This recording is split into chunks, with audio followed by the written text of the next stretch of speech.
And the band started in 1951, comrade. So those kinds of things that, and certainly, like I said, to honor the memory, and let's not wait for when Mr. Casmi passes away and everybody going to jump up and say. But anyway, that's my own thing. No.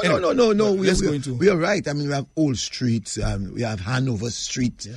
What is Old Street about? What is Hanover Street about? And Sebi has always been part of our I mean, as this for our generation. Right.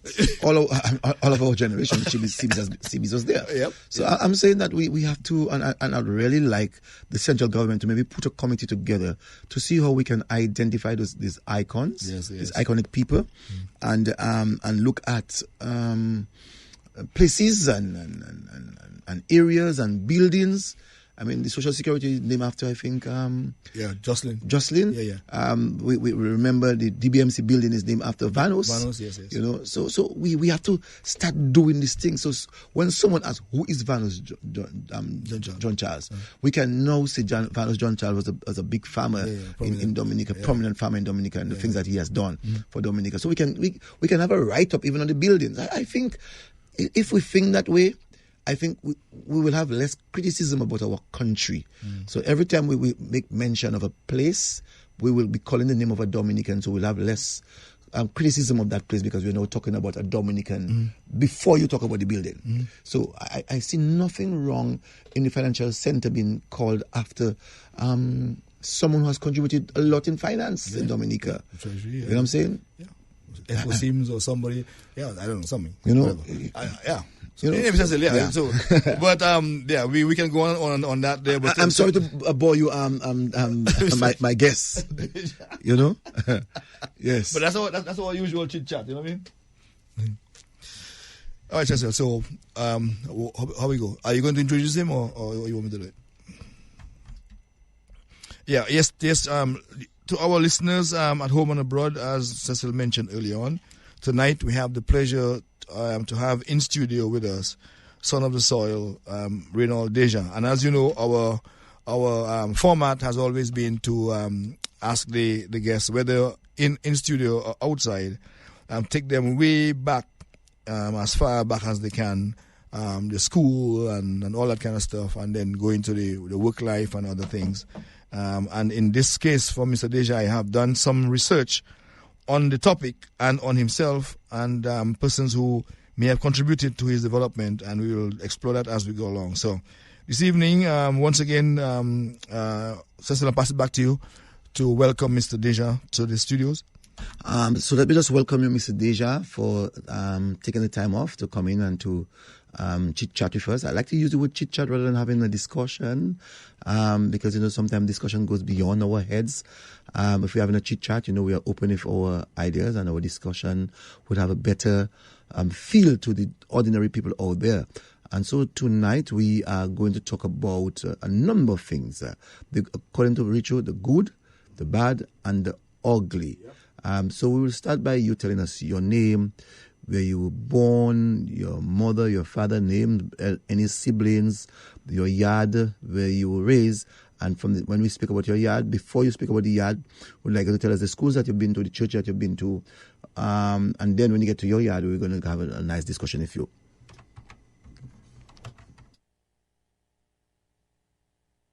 Good evening to you, Cecil and Major, for inviting me to your studio this evening. I'm also extending a welcome to your listeners here and abroad. I am Renauld Deja. I'm a Dominican. I was born on the 22nd of October 1977 by two wonderful people named Defoe and Renauld Deschamps. I had the privilege to be groomed by my grandmother, which she raised me. Her name was Victoria Christian, better known as Madudu, because she was so sweet you had to call her name twice. I attended St. Mary's Primary School. From there, I attended Rosa Boys School. From there, I attended Goodwill Secondary School. I was privileged to complete school and to find myself in on a path of medicine. And that gave me the mindset to look very intricate and deep into the school of thought of medicine. So it has been a journey, and that journey has been a challenge, also overwhelming. But I have the privilege to say that the outcome of the journey, the evidence of the journey has given me the energy to pursue to the highest level that I can pursue when it comes to the understanding of the use of our natural medicines. I would say first I started this venture as a trained pharmacist. I worked at Jolly's Pharmacy for a number of years, where I would say openly that I think I was trained by the best team on the island of Dominica when it comes to pharmaceutical drugs. I had the opportunity to be around high professional persons that took their job to heart, persons that were passionate about what they did. And therefore, being amongst these people, I had to apply that same character or quality towards my work. So yes, I loved my work as a pharmacist, and I served, the general public diligently based on what I was taught. From there, I further investigated my occupation, where I would question certain of the information that I received, and some of the questions I would say there was no answer for these questions. So the option that I had was to look outside of that sphere. That yeah, but Mr. Deja, I know we've run far ahead of the details. We missed some of the preliminaries. And as you are aware, this program has a strong affinity to the Laku. So we didn't get enough of your growing up. We were told that you're the son of Renauld Deschamps, who most persons know in Dominica as the avid photographer.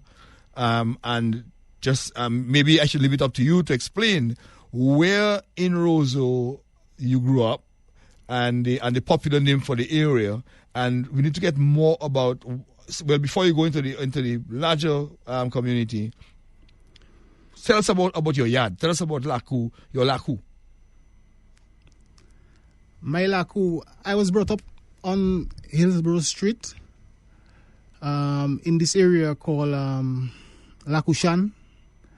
If persons know Hillsborough Street, Lakushan is directly situated outside of the Diane Peters shop. I know there's another building I could direct you closer to identify the location. CLC Bookshop, that's Christian literature with the, yeah. So Lakushan is actually directly in this area.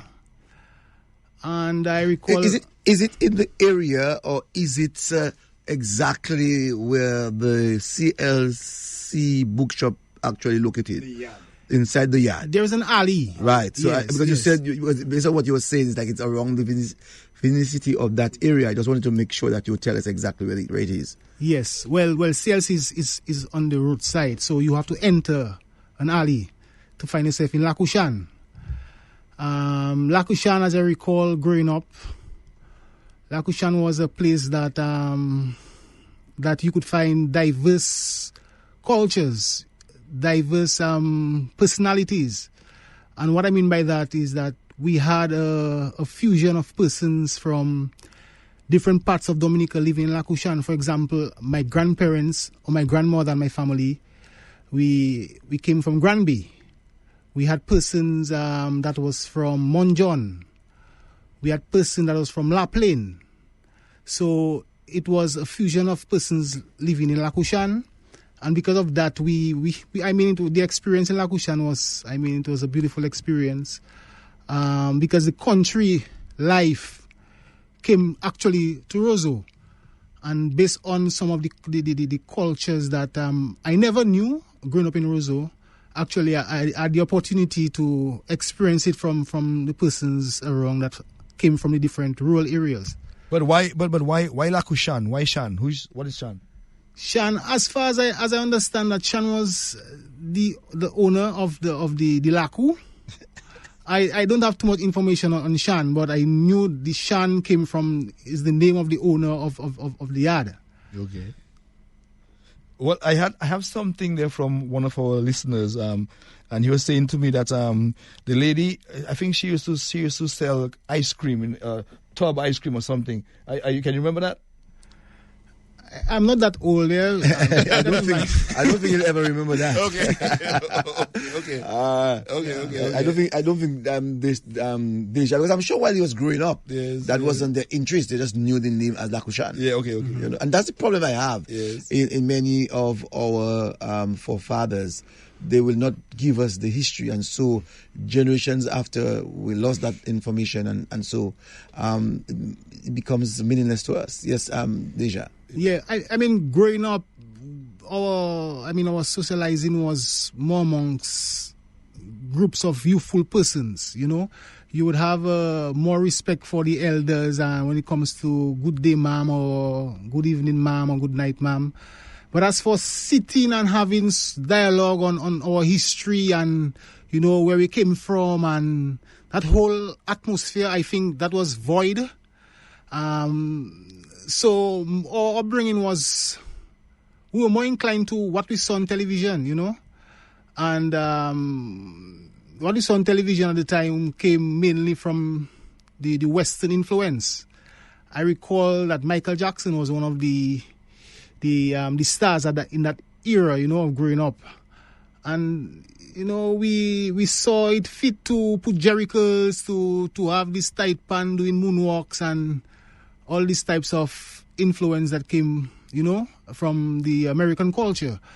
Yet I could say that because of our grandparents, some of the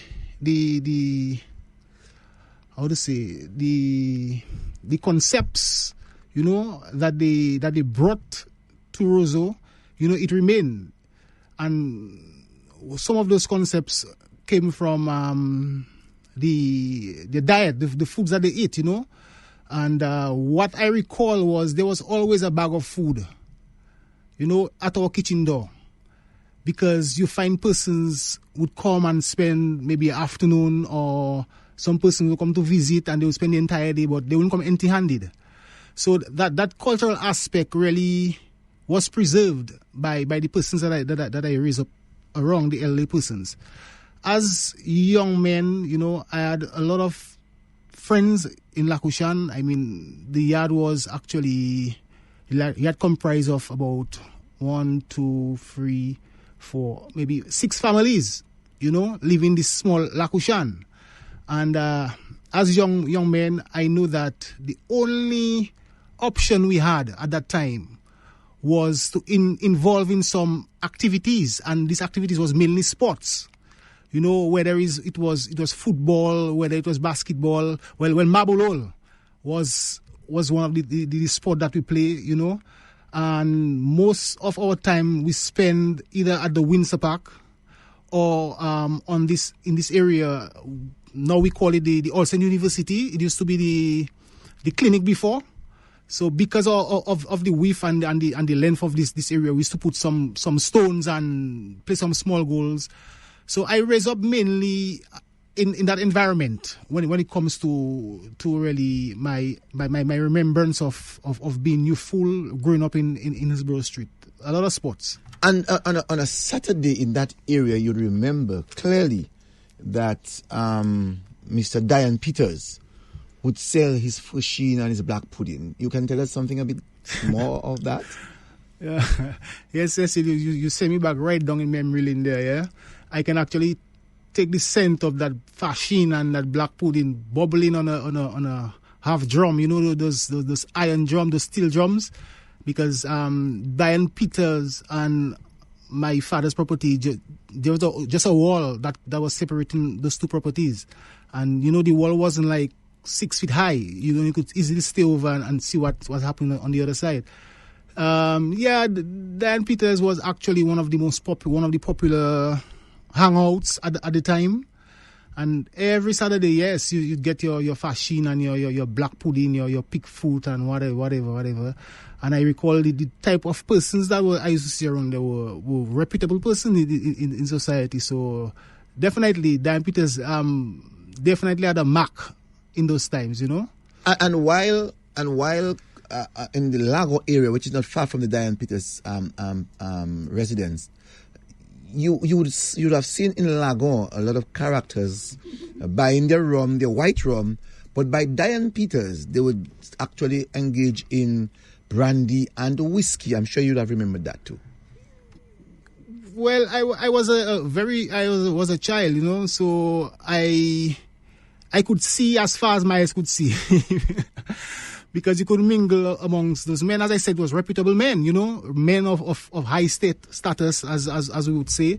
And when they're in the rum shop or in their space, we were never allowed to really be in that space. But I could say I saw a lot of activities, in that area, a lot of reasonings by the outsider, So I saw some dominoes playing, cards playing, a number of events, people coming together and just having the place lively. Tell us about you as an individual, because based on our previous discussions there, Irvin Toots was proud to remind me that you guys grew up in the same environment. So Irvin went football. What sports did you embrace?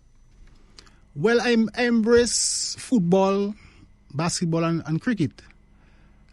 Football was one of the main sports that I grew up with. Most persons around me were footballers, and I must say Lakushan had some stars. I was brought up among stars, I would say, and these stars they were very humble persons. Including Emmanuel, yes, Dana Ito, yes, Toots. Irvin was a fabulous player. Irvin was one that I admired personally, and yet still Irvin, he's a man of a lot of humility. So that was the kind of environment I was brought up in. I took basketball more serious than football because of my height, as you can see. And I think I made a good impact based on the school that I attended, good secondary school. I could say that I brought a lot of trophies to good secondary school where we had free pits, and recalling some occasions where I was called up at the assembly on an occasion because I find myself scoring 50 points in a game, and that was enough to beat the other side. So, in other words, myself alone defeated a team. And that is just the wonderful experience of being amongst persons that has a certain quality to strive for the high. So that has always been something that I always resonate to, persons that did what they did to the best of their ability in my upbringing. You spoke about Marble Hole. I'm sure some people would like you to describe the excitement that Marble Hole created in Lakushan. The excitement, Marble Hole, the excitement. I would say, Cecil, if I have to speak of excitement with Marble Hole, there was a place high up from Hillsborough Street, closer to the ministry. The ministry in my times, there was no wall to separate the road from the compound, if you recall. So there was a nice little lawn area, nice little black dirt. I think there was the main place where we would go to socialize to play marbles. And even me going to look for lessons would make a lot of $2 just to find myself, getting some marbles. I was very max, yeah. And I was expecting to hear that word max. There are people out there who may not understand the word max. I was expecting to hear that word max. That's why I asked you about marble hole and tokes. So you need to tell people as we're speaking what is max about. Not the chungum. Max. Well, max speaks for itself. You keep a focus on that object, that marble. You keep a focus. You aim, and then you take a shot. So whenever you hit that spot, you say you max the marble. You broke any marble? Many marbles. Man. And what about tokes now? Tokes. I was good at the game, so I avoided a lot of tokes. Right? Because your knuckles would pay for that toxin thing there. Yeah. Yes. Yeah.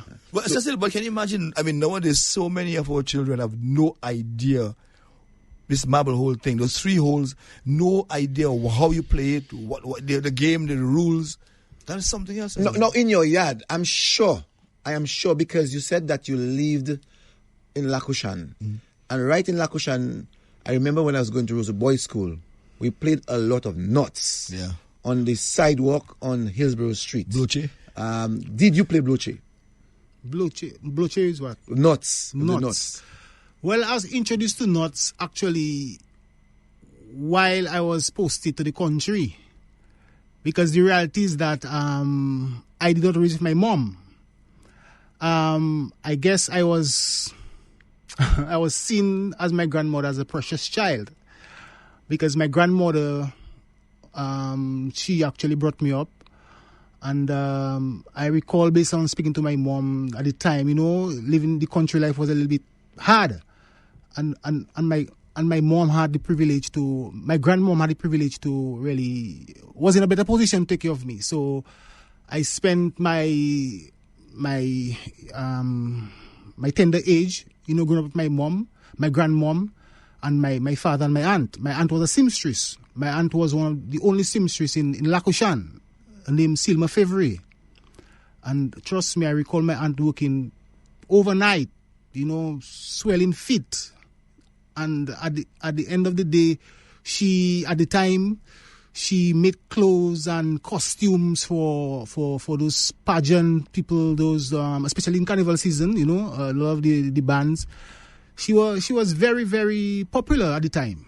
So I was with my aunt. My father, I mentioned Renauld Deschamps, was a professional photographer and still a scientist, because he was the one that always, he had a studio at the time, and he would always be changing and rearranging his backgrounds. And growing up, I was kind of his mannequin, because whenever he have a new background, I could be watching a movie. I recall watching a movie, and the movie so interesting. And at that suspense time, my father would call me, Reynold, come. At the end of the day, I had to go, I had to go. And what he called me for? To pose in front of his background to see how things, was. So my father was a very innovative man, and I admired my father. Self-employed, I admired my father for that. So yes.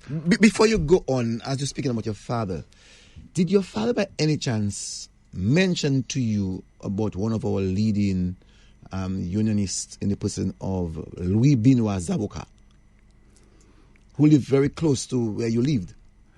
Yeah, I knew Mrs. Zaboka, growing up. But no, I never got any information concerning who he is, and the only information I got is as we grew up, we would hear certain stories of persons, and I think it was street education based on Mr. Benoit. But not diverting, because something very interesting I will tell you. Based on the marble story, I don't recall playing nuts in Roseau, but I recall playing nuts in the country. Because the 2 countries I went to was either Grand Bay or Fort Saint-Jean, where my mom is from. And I could say that the country life was, for me, entering into a tunnel, a tunnel where life and the meaning to life was totally different. Totally different. And one of the examples, playing marbles in Roseau. You'd win a bag of marbles, okay? You'd remember the marbles made from glass. You go home, you put the marbles in your jars, you can admire marbles. But in the country, whenever you play nuts, and you gather, let's say, a socks of nuts, my brother, evening time, you can celebrate, you can roast nuts. You can eat the nuts that you have won. Cashew, right? You know, cashew, yes. Yeah, man, roast that one. So it was more thrilling for me in the country playing those games, because at the end of the day, you could eat what you won. You could eat your prize. Yeah, you know? That's right. So I think it was a diverse experience for me. You know, one that is totally a Roseau boy, and being integrated in the country life, that made me who I am, I must say. Okay, give us some kind of story, or not some kind of story. Give us the story of your very first time leaving Roseau and having to go to the country. How it felt? My first time, Because normally I ask people how it feels to leave country to come to Roseau. Yeah. Well, if I recall, I was a granny's boy, and whenever you take me from my grandmother, I would cry my blood out. I want to go to meet Madudu. So my first time I recall, I cried a lot because I didn't want to leave my grandmother, you know. And not just that, I was brought up in an environment where I was accustomed of doing certain things, you know, and now I have to go to the country. But I adjusted, because the country life, I must say, my mom, she showed me unconditional love. And things I never experienced in Roseau, I know when I go to the country, you know, I would have abundance of that kind of nature that a mom, you know, would give. And seeing that it was a fishing village, I would always have the varieties of menus, whether it's lobster, whether it's kong, whether it's lawe, stuff I never knew in Roseau, I got to experience, you know, in the country. So it is strange that you mentioned kong. In Roseau and in growing up, I remember we look at kong as the snake of the sea, and so Roseau people would not even want to eat kong. And you're saying that in the community where you went, in Fort Saint-Jean, yes, that you would have eaten kong. Well, you see, one thing I want to tell you, my mom can turn something that you don't like into something you'll enjoy. You know, I can give her that credit. You know, she was a perfect household wife. So you may hear kong, oh, it's a steak, but my mom prepared for you, and she will never tell you what it is until after you eat it. And you would never ever imagine you're eating what, you know, she's telling you have eaten. Going to the garden, get food. Going to the garden, or going to places to cut wood to prepare for you to do the meal, or for mommy to do the meal. Did you do those things, cutting wood and going to the garden and get food? Cutting wood, my mom had a strong side, you know, her husband. So most of those work, I mean, it was his responsibility. Yes, I recall going along, gathering wood, going to the garden, gathering, you know, foods from the garden. And even at that time, going to the garden was even more exciting, because at that time we had what you call your slingshot. You know, your slingshot, and you would... Your catapult, man. Your catapult, okay. You know, you go to the garden, you can kill some bird when you come back. You know, you can roast your bird. And these experiences I never had in Roseau, you know.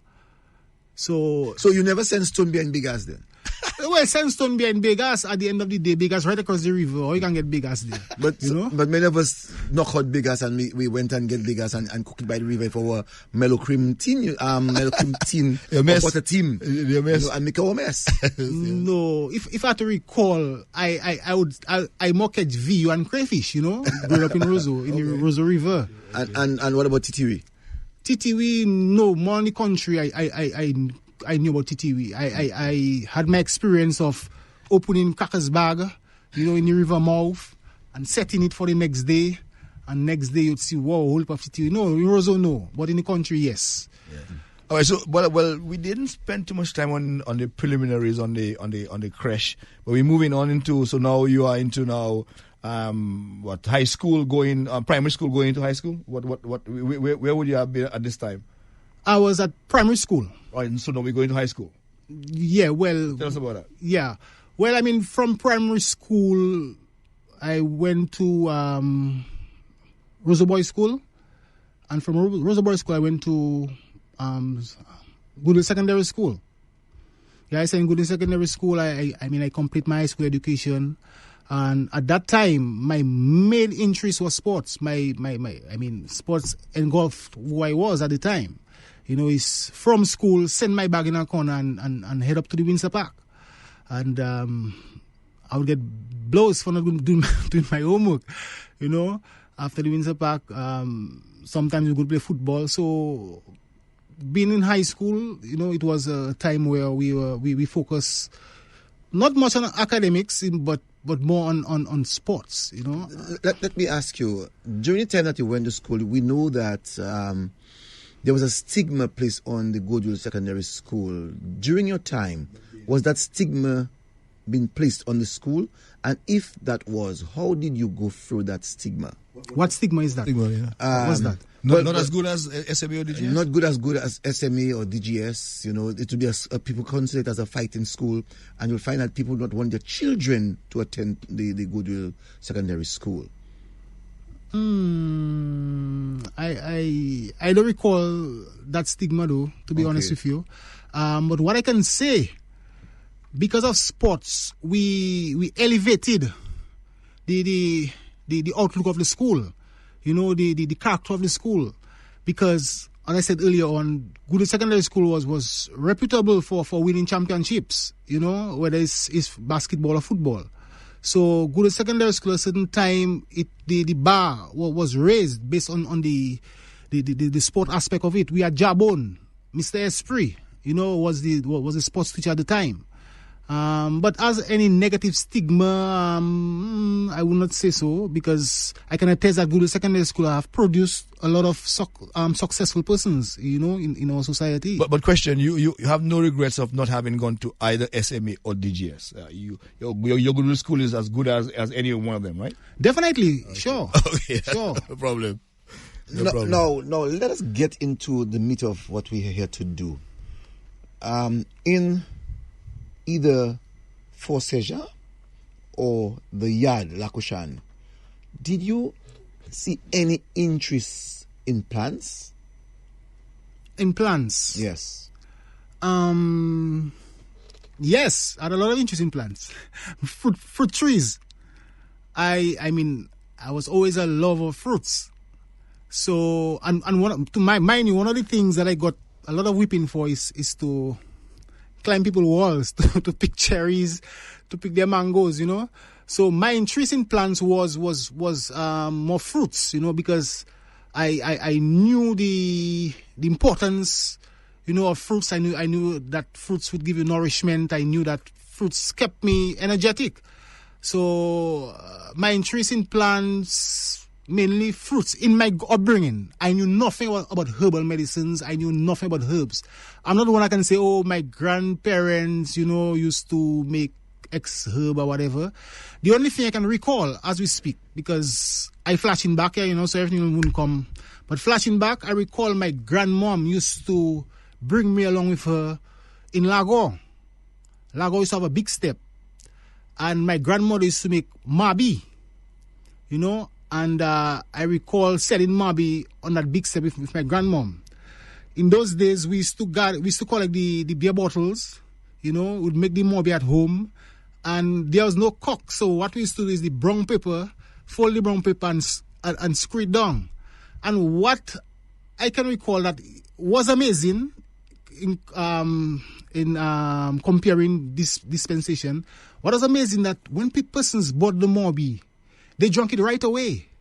It was very bitter, but they drank it right away so that all the bottles could remain for us to recycle and use again. And speaking of now, persons, when it comes to bitter properties, is like they are so turned off. But in those days, that was like drinking a beer, So I recall that experience. I don't know what impact it had on me, but definitely I recall my grandmom making Mobi drink to sell in Lago. When you get bad stomachs, because every now and then a young boy eating certain things will, and young girls eating certain foods will run your stomach. Your granny never got you bush medicines that would be required for you to take to prevent that running stomach or headaches or fever, that kind of thing? I wasn't a sickly child per se, to say that I was one that was in need of medicines, I mean, growing up, I was very energetic, always run up and down. As I said, my grandmom came from Grand Bay, so she brought the culture, if I recall, the scent of coconut oil on the fire. And she would use that to dress her hair, and sometimes make bakes for us. I knew my grandmother would always have a specific bush. We call it shine bush. We call it cochlaya. Cochlaya was one of the herbs that she would always have that drawing somewhere, in a pot. So, but I never took any interest. But as we're speaking, I can recall my grandmother always had some bush tea, infusing in a pot somewhere. Simekotwa? Simekotwa, yes. Simekotwa, we were brought up on simekotwa and milk, Basilic. As part of breakfast, basilic tea, mainly basilic and simekotwa. That was the two major herbs I can recall. All right. So here you are in Goodwill School. You went all the way to the highest form what? Fifth form. Fifth form in Goodwill School. Mm-hmm. You graduated and then you are stepping out into the world of work. Mm-hmm. All right. So tell us about, lead us through your first job and why and that kind of stuff. Yeah. Well, while going to school, I had a part-time job at Wick Church. Because, see, my father was one that, my father was a very ambitious man, and he taught me to be independent and to always work. So while going to school, to high school, I had a weekend job at Wick Church where you would package, you would bag stuff, what do you call it, the rapper boys or whatever, so going to school, I always worked. When I left school, I recall one of my job was working at Photo One Studio. I work in the area where they develop pictures, and from there, I applied to Jolly's Pharmacy, and I was interested in pharmacy, and and that was history from there. But what made you have any interest in pharmacy? Because it could be anything else. So why pharmacy? Why pharmacy? I was always interested in first aid. Okay. First aid was something that I could resonate to. Because even one of my projects that I had at school, which helped me to graduate, to get a first grade, okay, was my first aid project. Okay. And I was taught, or I researched how to heal burns, how to assist people if they're choking, CPR, etc. So I was inclined to first aid, okay, in those days. So I guess until you haven't sick into yourself, you will not know what you're made up of. Right. So now you are at Jolly's, and I did some research on you. Before you go into the research, I want to find out from him: did he do any formal training in pharmaceutical? That's where you're going to know. Oh, that's where you're going to, right? Okay. So, like I said, I did some research, and I'm being told that Renauld Deschamps, because there's a difference between a full-fledged pharmacist and a pharmacist technician. Mm-hmm. Because I know how picky the industry is, and so if you were to be referred to on the wrong nomenclature, somebody will take. So you were a technician, or you were a certified pharmacist? Which one is it? Yeah. Okay. I received all my training at Jolly's Pharmacy. Mm-hmm. I was on probation for a period of time to study the drugs or the supplements on the shelf, the non-OTC drugs. Mm-hmm. From there, I worked as a pharmacy technician. Number two fast. OTC. Some people don't know. Over the counter. over the counter medication. But you have to figure the people that are listening. What's OTC? Go ahead. Yes. So I had to learn all the supplements. The herbal supplements, the sanatogen, the beef, iron, and wine, and I had to know all these things. From there, I moved at the back of the pharmacy where I worked as a pharmacy technician. Okay. And I was responsible for replenishing the shelves from the amoxicillin to the cloxacillin to the dimercron to the hypertensive drugs. Tell us about all of the ceilings that you're talking about. Give us a description of what they actually do to the human being.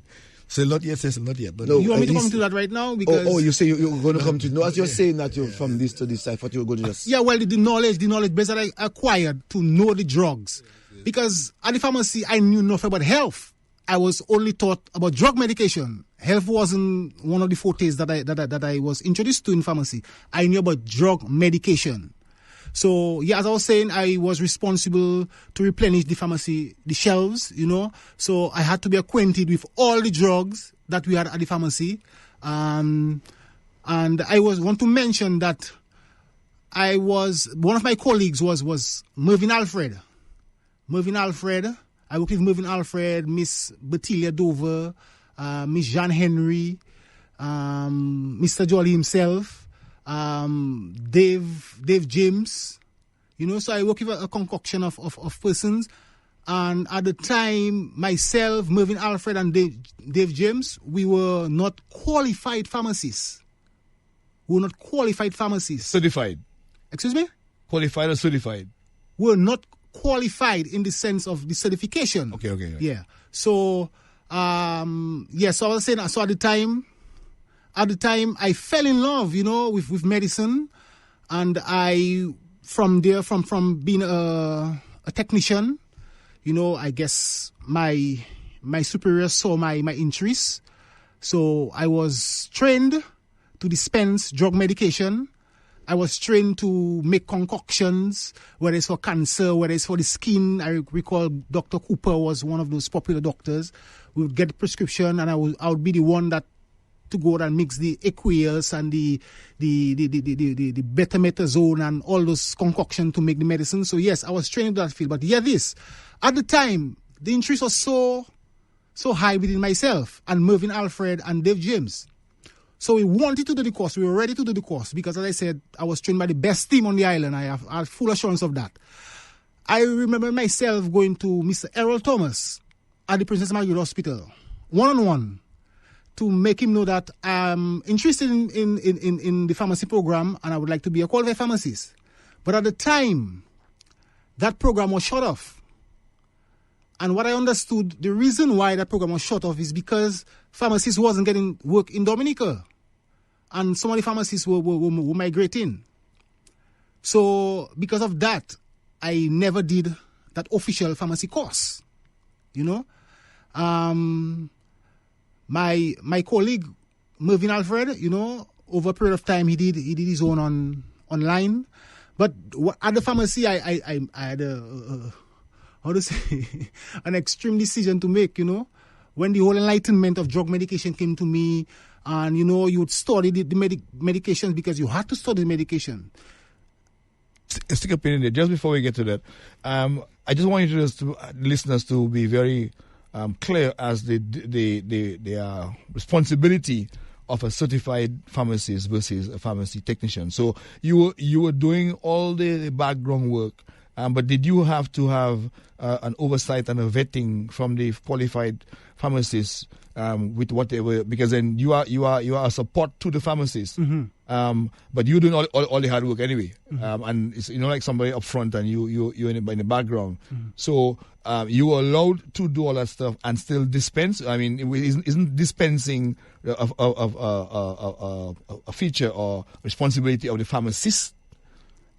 Were you in fact dispensing as well? Well, it took a period of time because even after a year or something of that nature, based on my interest in my job, I was taught how to dispense. I was taught how to read prescriptions, because when the prescriptions came, it's like gibberish language, So I was given literatures to study, I was given all the tools, to be a pharmacist, a dispensing pharmacist. So after a period of time, I got the opportunity and the privilege to dispense drug medication. I had the opportunity to review the medical books of persons that came to collect their drug medication. I had the opportunity to have one-on-one interaction, with persons. So yes, I did the work of a pharmacist. But a question: in terms of the certification, as you know, sometimes you have to go overseas, or you have to. But the pharmacists at the time you were talking about, they were certified in Dominica. So in Dominica, yes, in Dominica. So a board of persons or whatever. What would be the process to certify you, to move you from technician to pharmacist? What was the process?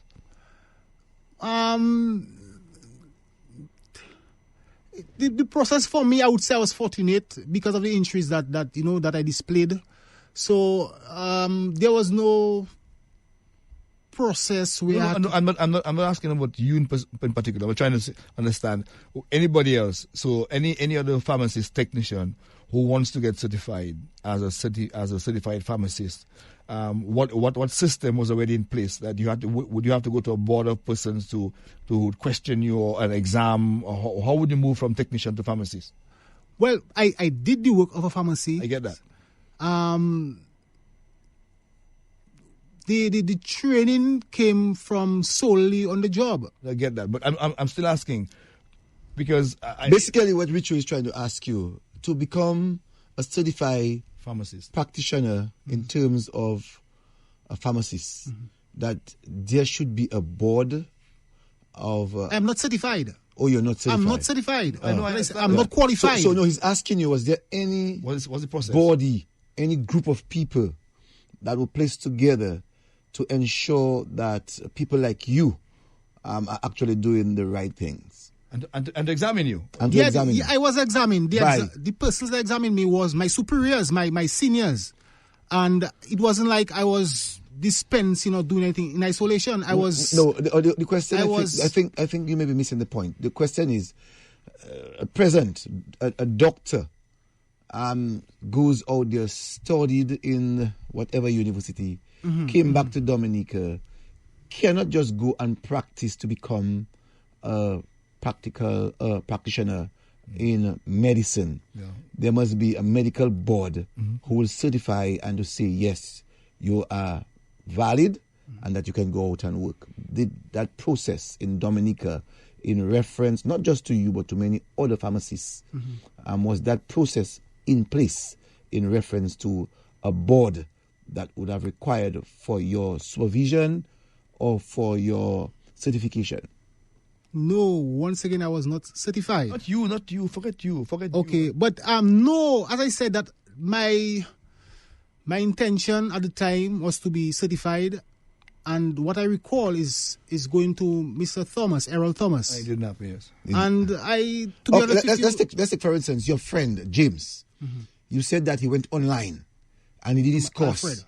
Alfred, and he went online and he did the course. He must have succeeded doing the course online. Did he just, upon his success, did he just go into the pharmaceutical business and say that he's a pharmacist, or was there a body of men and women who would certify him to say that you are? That's the question. We came directly from high school into our job. Mervyn Alfred, myself, we had Gavin Thomas, Delbert Bethel. I think Gavin and Bethel was certified. But myself and Mervyn, we came straight from high school. And as I said, all our experience, our training came hands-on at the pharmacy. So there was no group of persons that had to give me any certification, you know. If at the time when you had gone to Thomas, they were ready, then you would by now have been a full-fledged certified pharmacist. That's cool. So now because you do not work anyway, you have all the stuff, you're ready to go. Exam today, tomorrow, you'd have passed it anyway, no big deal. So now you are in there doing the stuff. And my research says to me that it was 3 years that you were in that area. Yeah. So 3 years you are in there working at Jolly's as a full-fledged pharmacist technician, and then things happen. Bells started going off in your head, and give us an understanding of what it is that you saw, didn't see, or I don't know, your experiences that decided, well, you know what, maybe pharmacy is not what I think it should be, and maybe I have another calling. So tell us about that. At the time, as I said, that I love what I did. So because of that, I was always into the research part and the studies of the work that I did. And I think that gave me an insight actually to what I was doing and the ills of drug medication, the pros and the cons of drug medication. Because of that information that I received, I questioned further. You know, what I was receiving was information pertaining to drug medication have major side effects, and some of the medications that I dispense along with my colleagues, I saw the increase in drug medication, you know, as the years go along, of persons that were, for example, placed on one drug medication for hypertension. And revising the medical books, I could see there was always an increase in drug medication.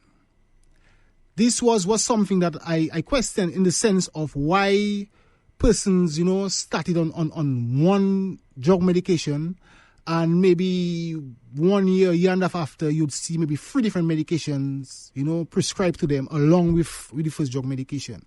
I questioned this for one of the reasons. In my observation, while looking at the medical books, I could see persons had a lot of what they call infections. You know, persons were suffering from dizziness and other complications. And when I researched the very medication that they were using, I found that the way that they felt was in sync with the side effects of that very drug. So because of that, I further question, but why someone is taking a medication to assist them with a specific condition, and at the end of the day, that very medication that should be assisting them is actually creating some abnormality that, you know, they never had. No, that's Renauld Deschamps thinking so. You know, you are working in an environment with a number of other colleagues. I guess I'm trying to imagine, was that all kept to yourself, or would you have had quite a number of discussions with your colleagues and say, guys, are you seeing what I'm seeing? What's your view on that? Was that how it went, or you were just a lone ranger? No, I had reasons with my colleague, especially. Mervyn we went to school together, so he knew about my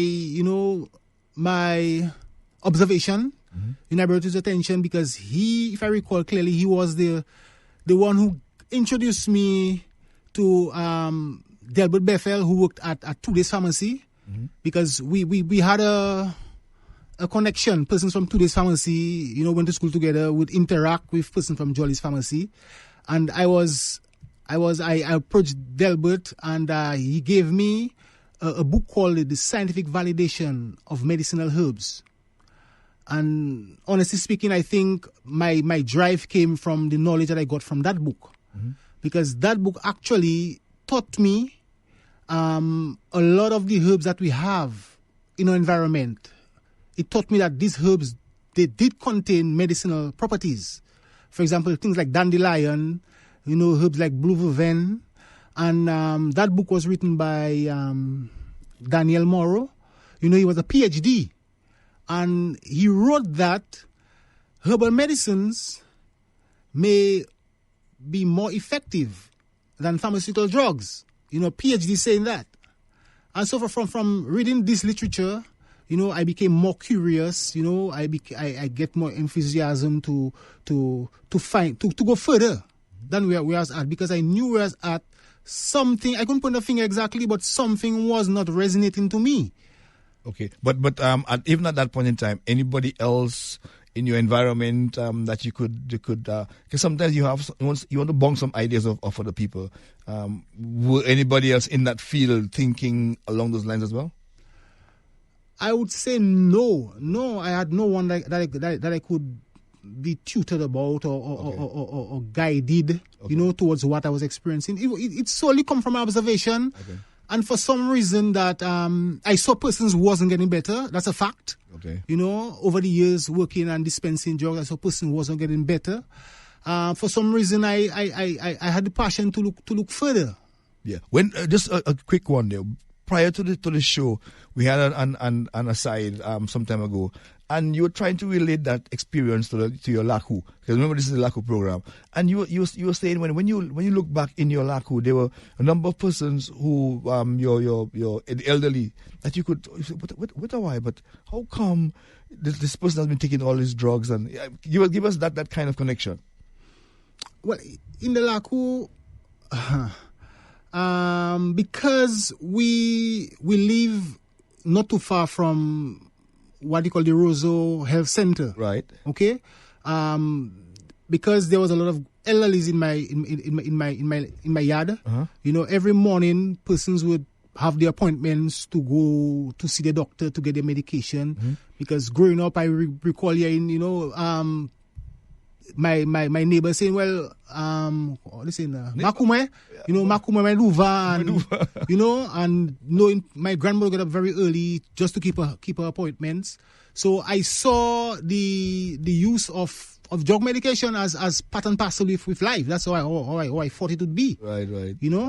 And sad but true, all the elders that I was brought up around, I could mention heart attacks, strokes, prostate cancer, amputations. Mm-hmm. It was just illnesses. Mm-hmm. And in my mind, I was looking at, well, that's what life is about. Mm-hmm. After you reach a certain age, expect to get some kind of disease, expect to be on some drug medication, mm-hmm. So that's what I recall. I recall medicines as part and parcel of life, So here you are at the pharmacy doing your thing, and you're questioning mm-hmm. the reality of medicine. But you question it now. You're not questioning it relative to herbs now. Now you're able to kind of look for apples and apples. Mm-hmm. So tell us about that. Yeah, and I must tell you, that was about in the 90s. Let's say about 97, 1999. Mm-hmm. At that time, we had, amongst our young persons, we had a kind of consciousness, a kind of shift in consciousness. Mm-hmm. And at that time, persons were turning more to the natural aspect of who we are. Mm-hmm. And maybe I could maybe strongly use the word Rastafari, Uh-huh. So we were into that kind of, getting back to your culture, getting back to, our indigenous self. Roots. So I was around that kind of consciousness. So even at the pharmacy, I was even more rebellious because, hey, I understand that, life is all about natural and and understand, and to know myself, understanding, well, there's a creator and who am I? And, these types of environments was very strong, in those times. And I think that gave me the openness, to question even more. What am I doing? And is that something that that is of how to say, of some relevance, towards me being that kind of indigenous person? But no question. While you are in that environment, remember you are at work, working for a business.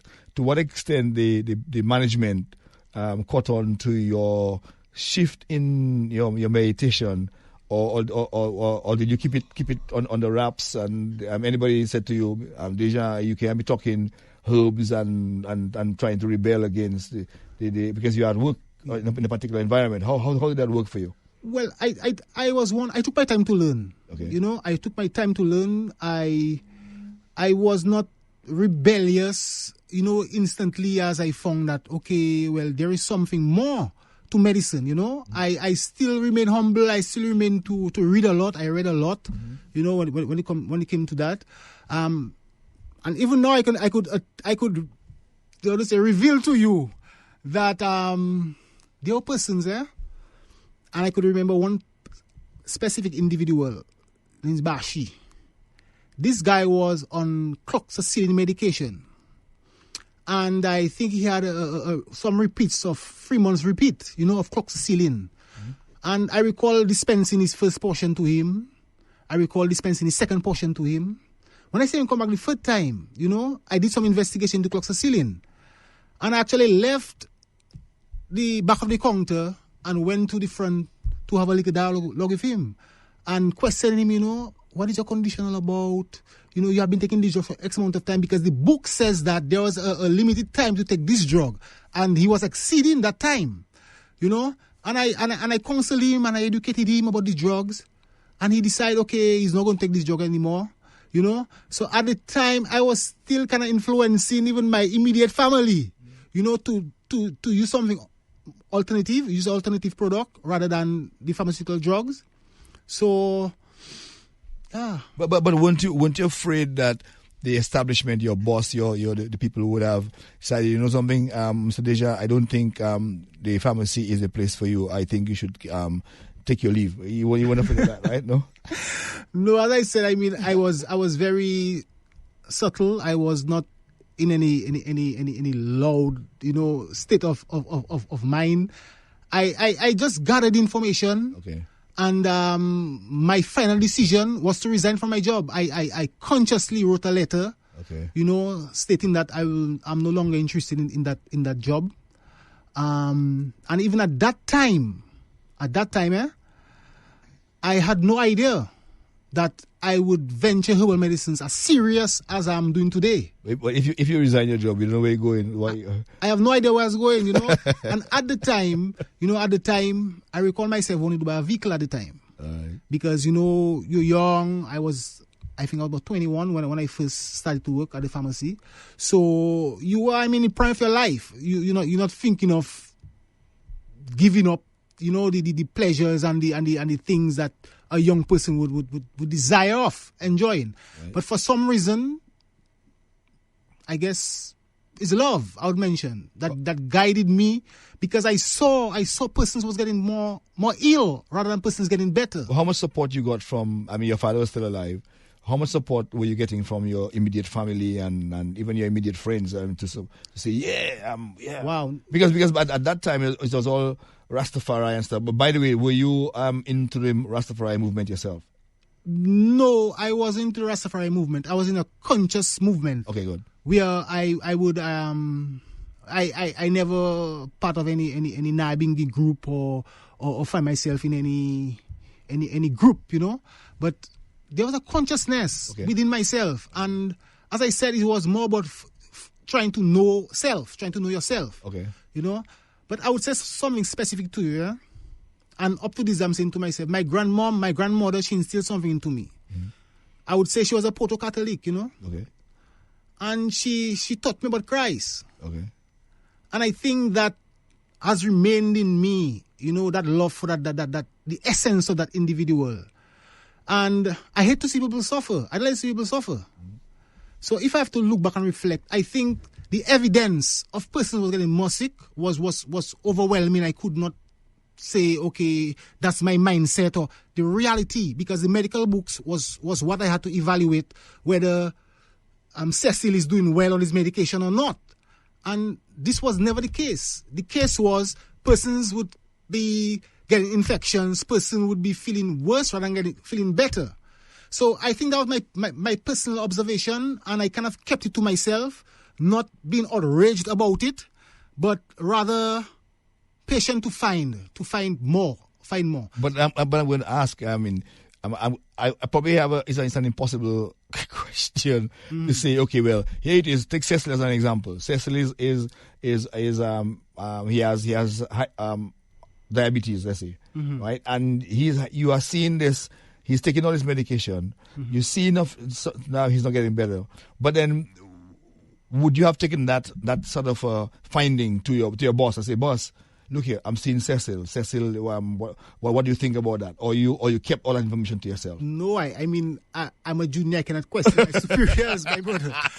And at the end of the day, yes, Mr. Joy is a reputable man for the work that he did. Yes. So, as I said, that I just gathered information. I wasn't too hype about it. Right. But I did share it with my some of my colleagues, my peers. Right. But I did not have any outrage at the pharmacy. I was very collective. After a period of time, as I said, that I decided to resign. But it was just an easy transition, though. Right. It was a transition where, you had that voice in you telling you, you need to do this, you need to do that. But sometimes you'll be stubborn about it. As I said, I had no direction. I had no disciples in my life, no Dr. Sebi, nobody. Yeah. It's just me listening to the voice within myself. But it's like somebody said something. I think we were discussing, and the person said, "I'm hearing this voice in my head. Tell your voice, shut up." You were you able to say it to your voice? Boy, shut up, come on there. No? Well, I ignored that voice for a period of time. Yes. One thing that happened to me, I will tell you, because I play football. Right. Okay. One thing that helped me to make that decision even faster, being stubborn about listening to the voice. I went to play football once and I collided with one of my opponents and our shin, the shin collided. Yes, and it was a serious impact. Uh-huh. So after the game, everything was nice. Nighttime, I went to sleep. Next morning, I got up with my foot swollen. Yes. And that morning, I had to go to work, And at the time, we were just being introduced to computers at the pharmacy. So we had to stand in front of the computer and do all that work. Worries. And every single day I had a swollen feet. Yeah. And, but I had to work, I even found myself going to numerous doctors. I recall going to about 7 different doctors, for that injury. And that injury, after a while, I got to know that it was a hairline fracture. Wow. And that's a very difficult fracture to heal, Mm-hmm.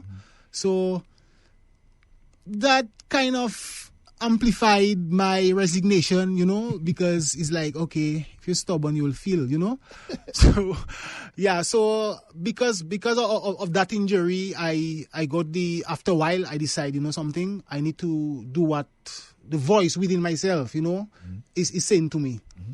And the voice within myself was saying to me, go into nature.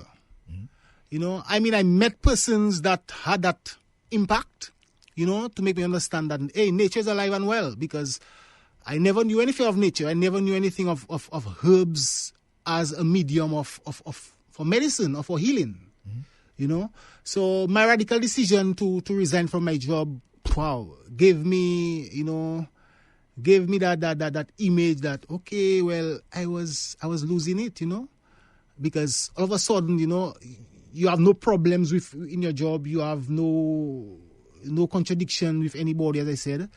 And for some reason, the need for me to look further. I just followed my heart, if I have to speak bluntly to you.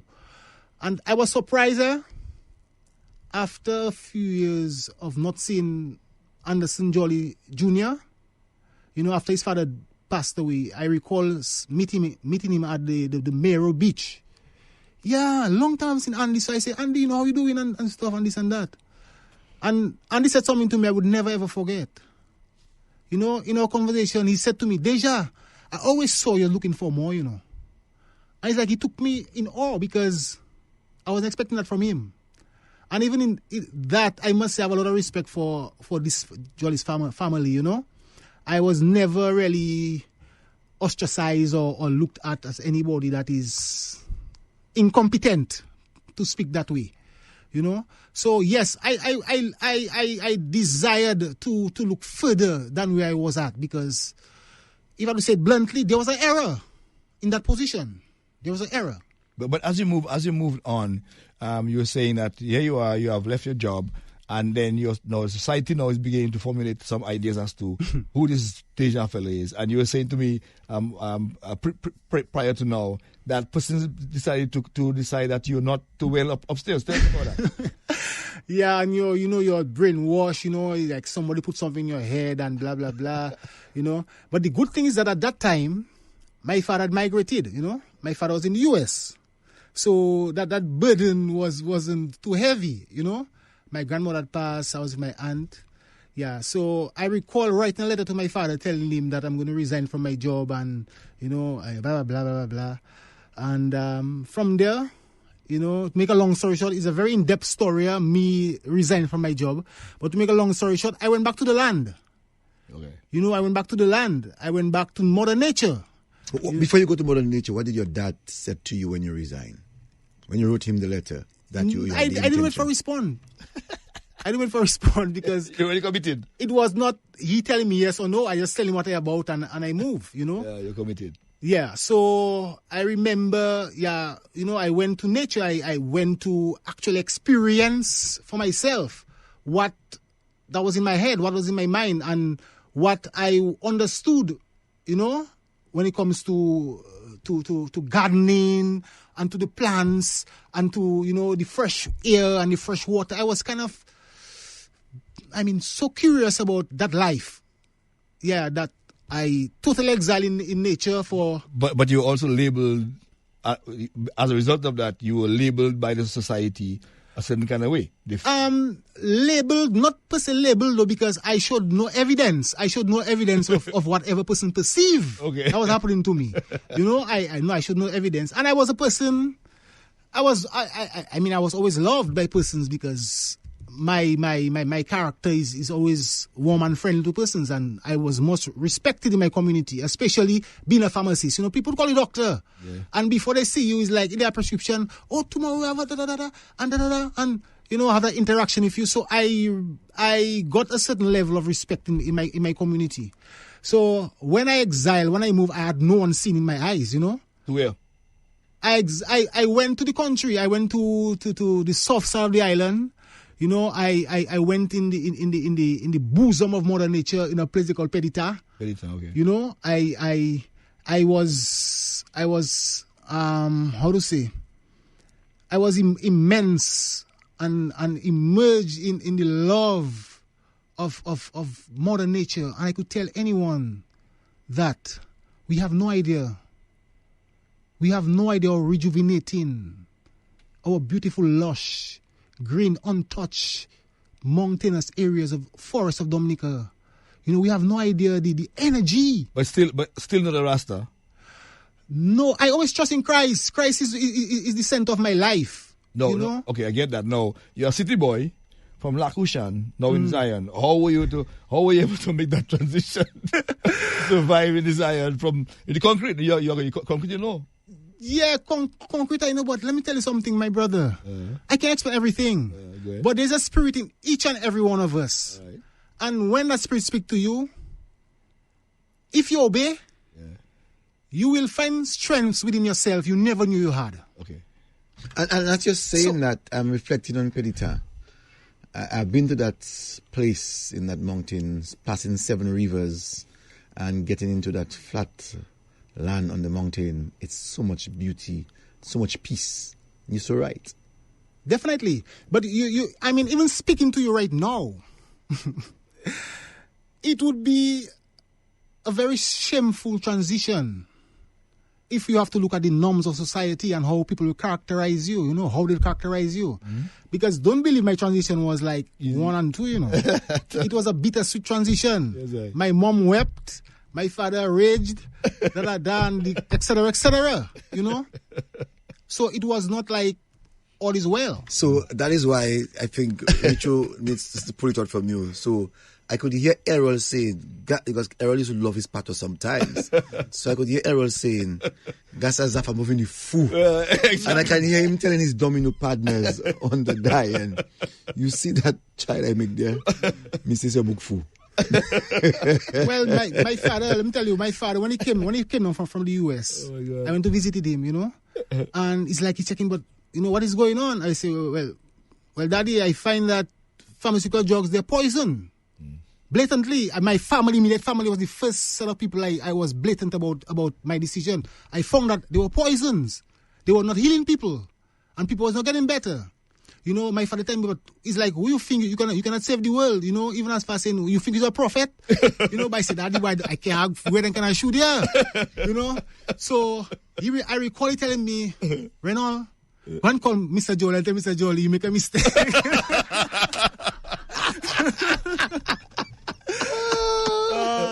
I say, wow, no, Daddy, I kept myself solo, you know? So, oh my God. Yeah, after a while, you know, I could not stay in that environment and be who I wanted to be. But hold on, but before you do that, any one of the people in the we're talking about Jollies right now, any one of your friends tried to persuade you to revisit your decision? They did not know. I just moved. The only person that knew of my resignation was Mr. Jolly. I just wrote my letter at the time. Oh my God. I went in his office. We had a dialogue. He asked me if I want to do that. I told him, yes, sir. And that was it. My colleagues, you know, knew nothing about that. I mean, they heard after. Okay. But I must tell you, there's something so interesting. So interesting because after I had that experience from being engulfed with nature and being one that can testify that nature is the ultimate medium that was created for humankind, to rejuvenate every aspect of who they are, you know? And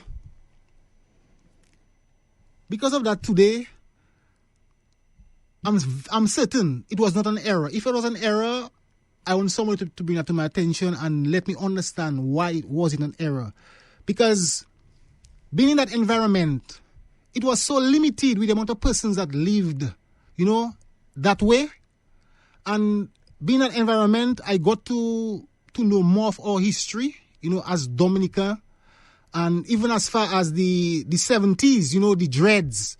It's like I walked through the paths of the dreads where they camped and all these things.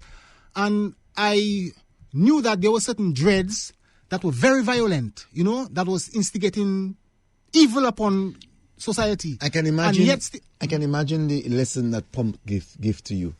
Yeah, Pom was just one of my mentors. I had many mentors, you know. I could mention Chobi as one of my mentors, you know, persons that enlightened me, and Pat and a lot of them. So I got that understanding that certain of the dreads, they went to the hills to pave a way for our future generation. And that way they went to pave was to set the precedence that we have to go back to the land. We have to go back to organics.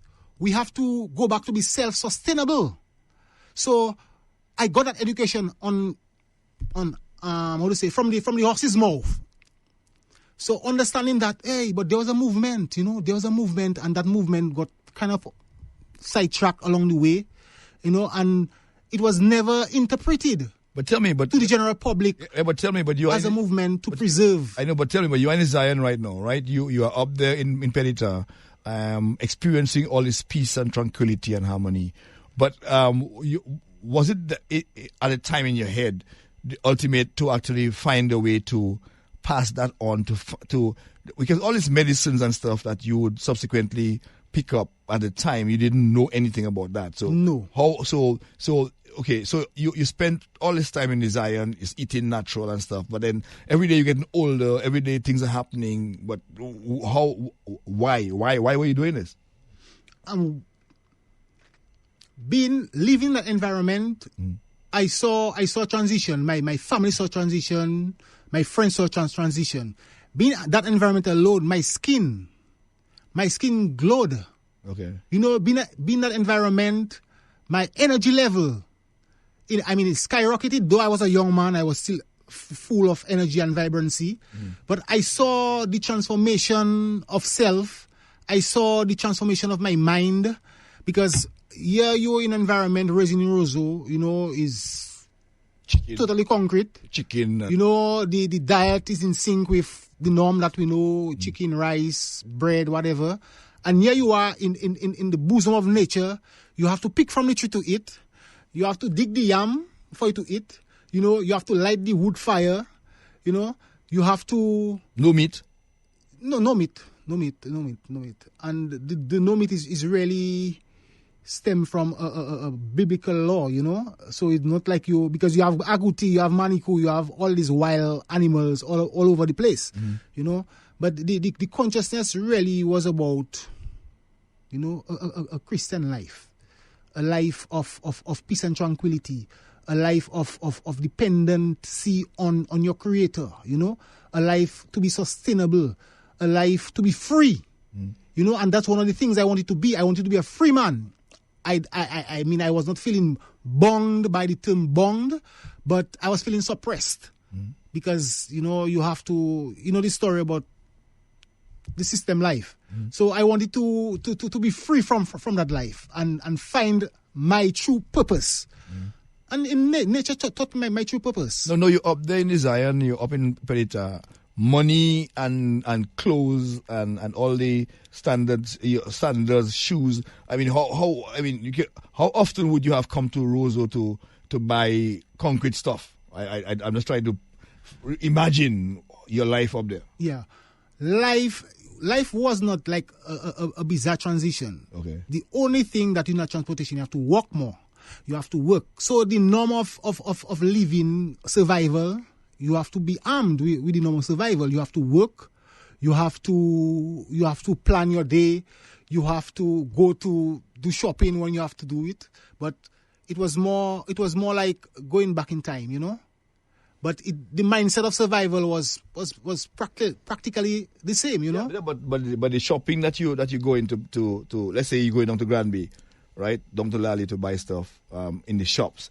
But the shops, all the I would imagine 99% of what's in the shop is for standard concrete living, not to provide. We grow what we eat. We planted what we ate. All right. So buying from the supermarket was very limited. Okay. The most why you'll find buy some matches, you know, if you need kerosene, buy some kerosene. But as for the immediate food items, okay.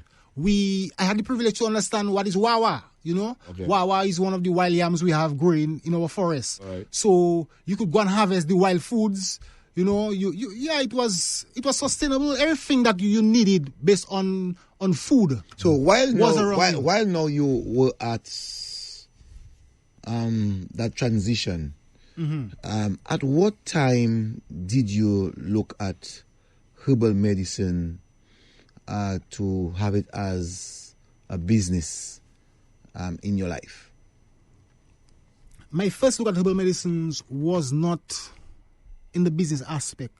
My first look of herbal medicines was more for vocation, because at a certain point in my transition, I knew that I had to do something purposeful. I knew that I did not make a decision based on following someone else. Because going in nature, most of us will say, person will say, but why are you going to do there?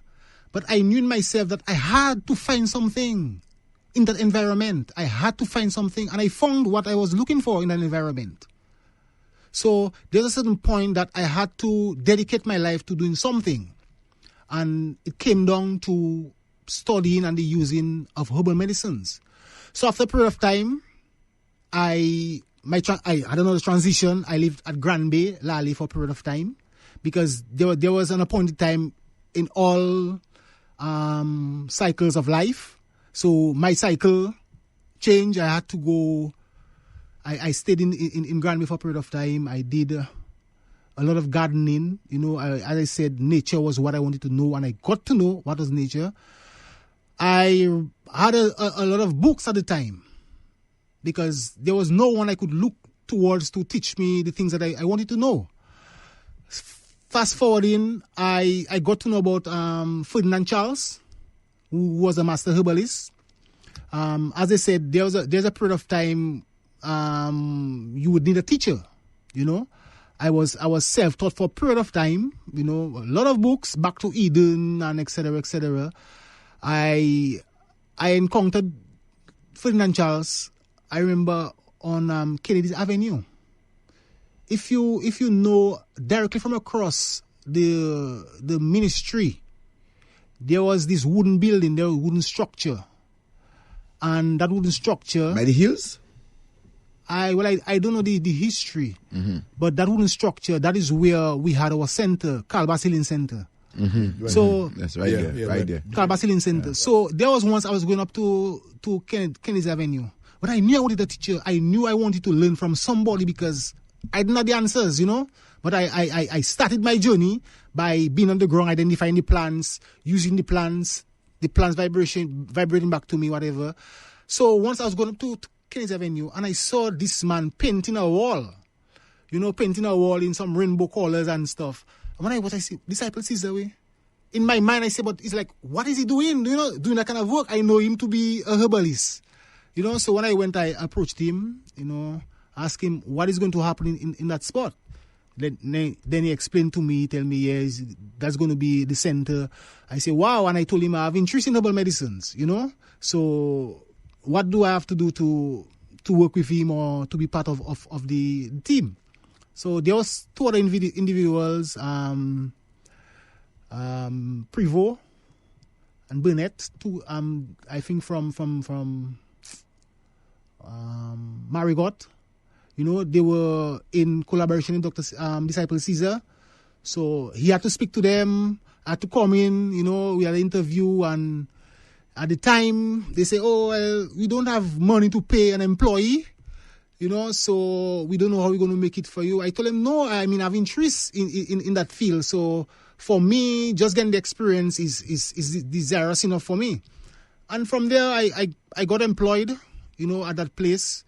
At the time, it was more like me and Disciple. Disciple was the physician. I was like the receptionist. I was like the manufacturer, the person that have to look at the medicines and prepare the medicines, etc., etc. It's like I was all in one in that enterprise. I worked with Disciple for about 2 years, you know, and within that 2 years of working Disciple, I saw healing. I saw persons that came from St. Croix and from other parts of the world, you know, would come. Disciple would do therapies with them. Persons couldn't walk, you know, hypertension, diabetes, that was too easy. You know, I saw these things reverse. At the time, there was another person by the name of Eddie Libla. Eddie was also practicing herbology. And I had the privilege to interact with Eddie and get more information. Disciple Cesar passed away, unfortunately, after about 2-3 years, you know, after I encountered him. And from there, even the very public considered me to uphold that vocation.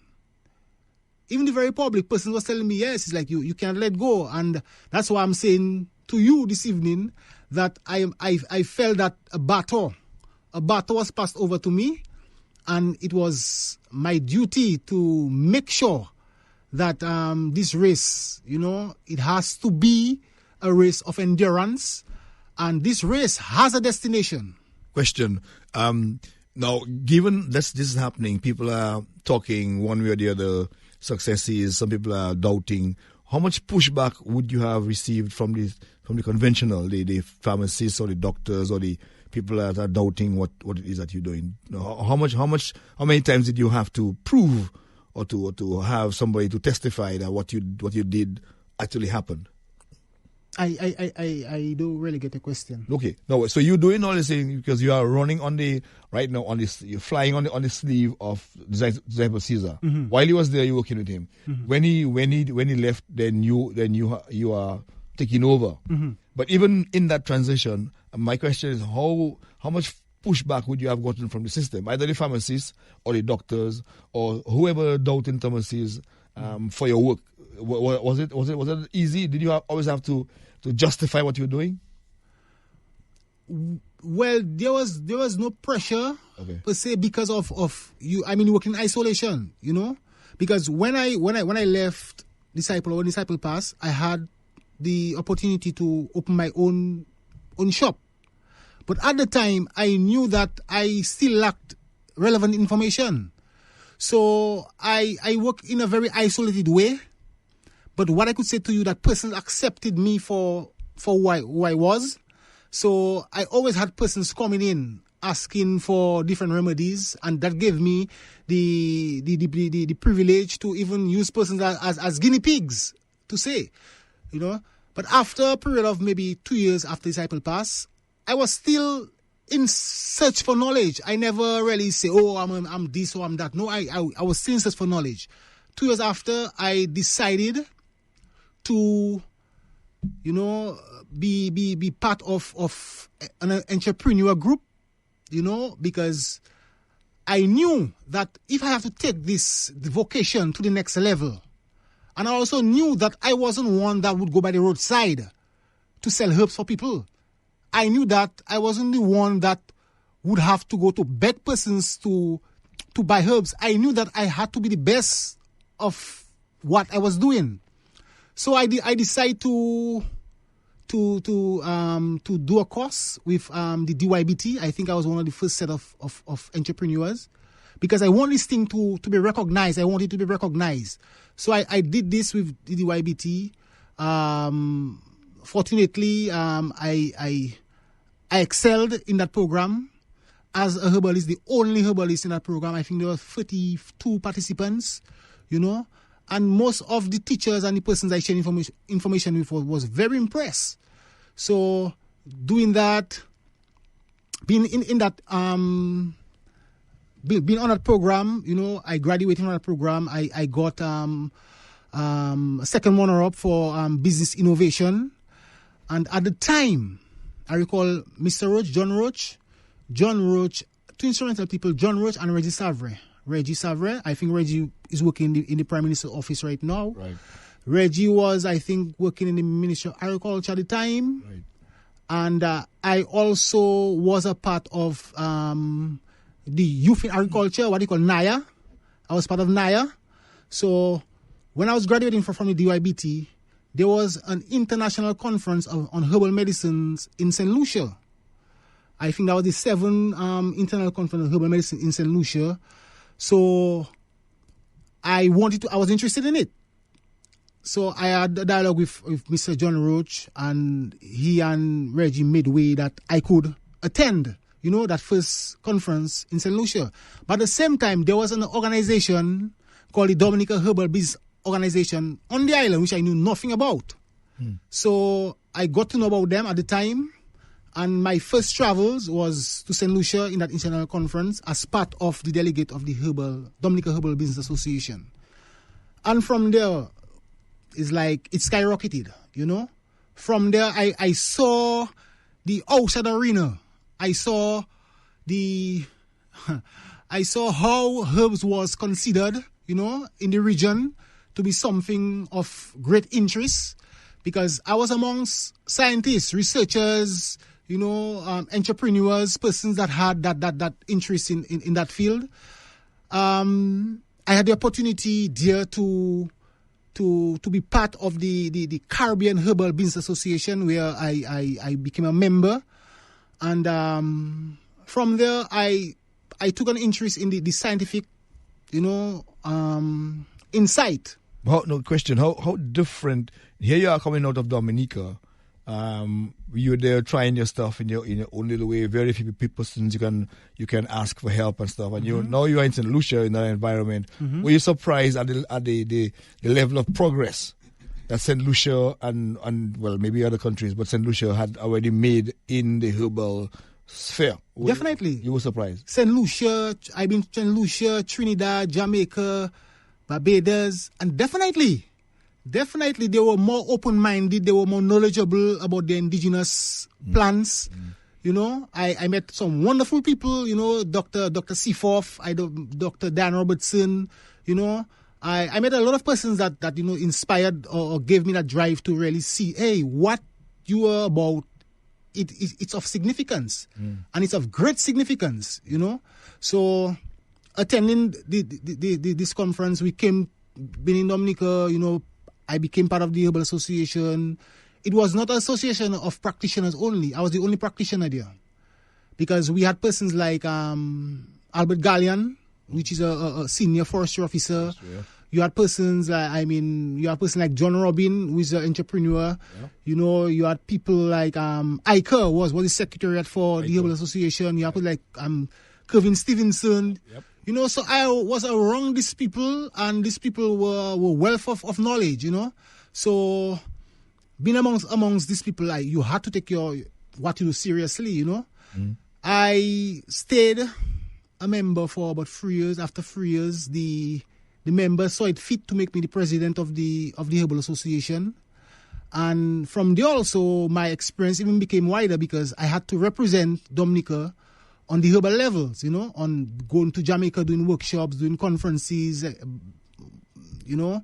And it's such an amazing experience. But question, you are back in Dominica, having done this several conferences and increasing your knowledge in the field. I'm always trying to evaluate the pushback, the response to the conventional, because you have the other pharmacists who are strong on their side. Here you are. And I will get to some of the stuff that happened to your friend Sebi.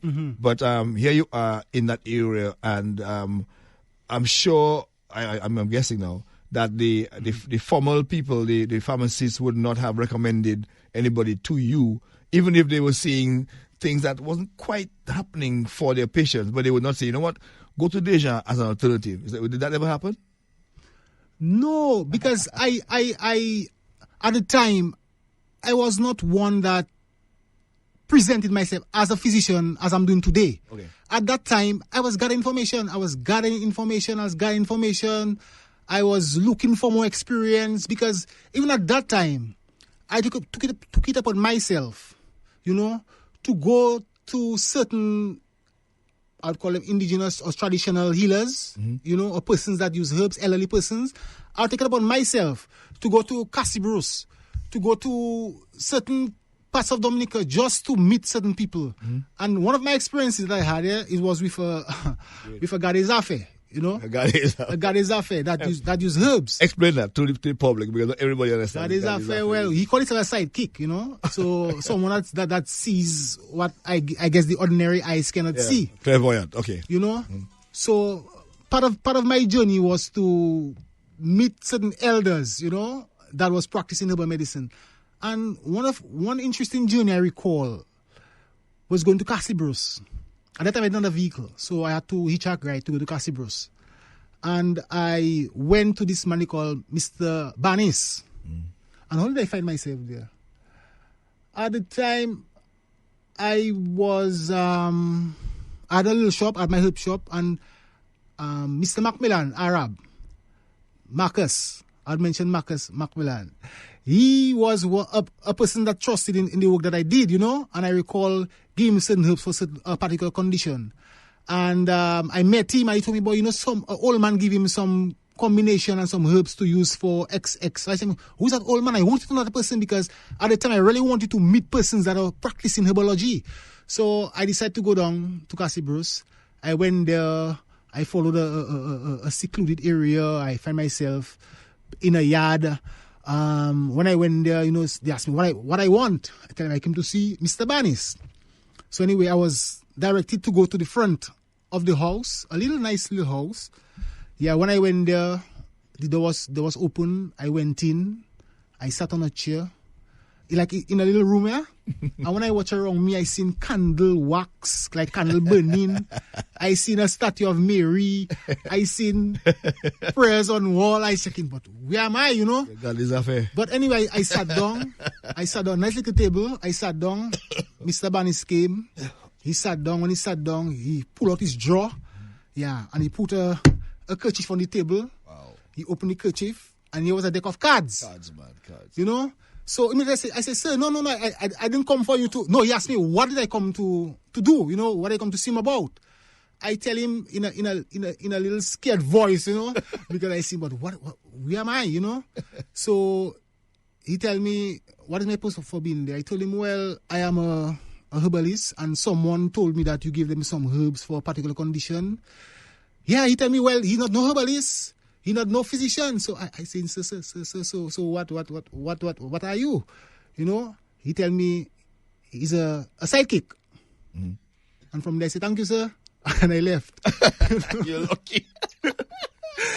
You know, and I left. Show me your hand. Because you show me. You ask you to show you. Yeah, because some of the information that I got from this kind of people, you know, a lot of deceiving things happen in my brother. Exactly. So one of the feedback I got is a person that went to such a person and they gave him a bush bath. Right. And now that bush bath, after the person got that bush bath, they felt a heat all over their body. You know, and the person was convinced that, yeah, that spirit live in me, whatever that's in me, live in me. But when I understood what was the combination, it was obvious that you'd feel a heat in your body. You understand? Because by the use of kojo root, if you know what is kojo root, Guinean weed, right. Strongman bush. Right. Didn't ring a bell to you? I don't know any of that stuff. Exactly. That's good. Yeah. So when I found about that plant, that was just the effect of that plant to make your body feel chalet, hot, you know. So the goddess I used that to make people understand, hey, the spirit or whatever you say that's on you, that look, it live in you. You know what I mean? So I saw the kind of trickery in that whole goddess affair nonsense. But didn't you at times say, oh boy, you do something, boy? But goddess affair looking good there because you had to pay, right? So yeah. So but it never crossed your mind to try a goddess affair as well. Mr. Richards, money was never on my mind in my search for what I found. No, you know, I'm asking. Money was never part and parcel with my meditation. So let us go down the road now in terms of, having to heal people or having to assist people with their medical condition. Let us talk about certain parts of the body. Let's talk about headaches. Let's talk about broken bones. Let's talk about things that you think that are critical. Hypertension, pressure. That's what they say. Yeah. But even you have AIDS, you have cancer, you have lupus, you have. Let's talk about those things. Yeah, but even before we speak of those things, my journey was still continuous. Okay. Because even after Disciple left, you know, as I said, I enrolled in this program. You know, this program make me to be aware of that association which I joined. And after a period of time, I still felt that I needed a teacher. I still felt that I needed to collaborate with someone. And I found myself working alongside with a chiropractor. I found myself working with a chiropractor for about 1 year. And even there, I was exposed to even more knowledge, more literature that was even giving me more evidence that what I was navigated towards, there was validity within that vocation. So I worked with a chiropractor for 1 year. Then I decided to go on my own. And going on my own now, I was ready to assist persons to open an enterprise, because being part of the DYBT, I had the privilege to have a registered enterprise. I started a enterprise called Roots Herbals Remedies, and Roots Herbal Remedies was Roots Herbal Remedies was a vision that I had, and one of the key products that we made at the time was garlic syrup, because working with Disciple, that's one of the major products that I got to know how to make. And I make garlic syrup. Actually, my garlic syrup sold at the pharmacies. Mr. Jollis gave me the privilege, because that's good. After a period of time, I still visited the pharmacy. I still interacted with some of my teachers, and shared some of my experiences with them. So Mr. Jolly's gave me the privilege to try out my garlic syrup at the pharmacy. That's fantastic, because would you say that you were the first or the only person? The first to have non-conventional medicine at the pharmacy locally. Pharmacy. Wow, that's great. So he gave me that opportunity. After the garlic syrup, I had noni as part of my collection. I also had what they call a pure gold. No, I call it a herbal cocktail. So I had these free products at the pharmacy. Whilst Mr. Jolly was alive, he gave me the privilege. And my products sold out. What they were for? My products, the garlic syrup, it was recommended for colds, flus, respiratory problems, asthma. The pure gold was something that dealt with inflammation and mucus. Okay? The noni was a general immune booster for your immune system, a general tonic. So basically, that's the three main products that I made. And I also sold it at Whitchurch supermarket. I also sold it at 7-Eleven. I also sold it at Miniers. Actually had all the supermarkets selling my products. All right, so now those products there were as a result of your research and validation from even the outside world, like yes. the guys. So you know that, because in terms of our laboratory facilities in Dominica, we probably it's non-existent. So would you have had to send any of your products to get evaluated or checked or whatever in some external lab for its nutrients, its composition? How would you validate that? Yeah, well, sad but true.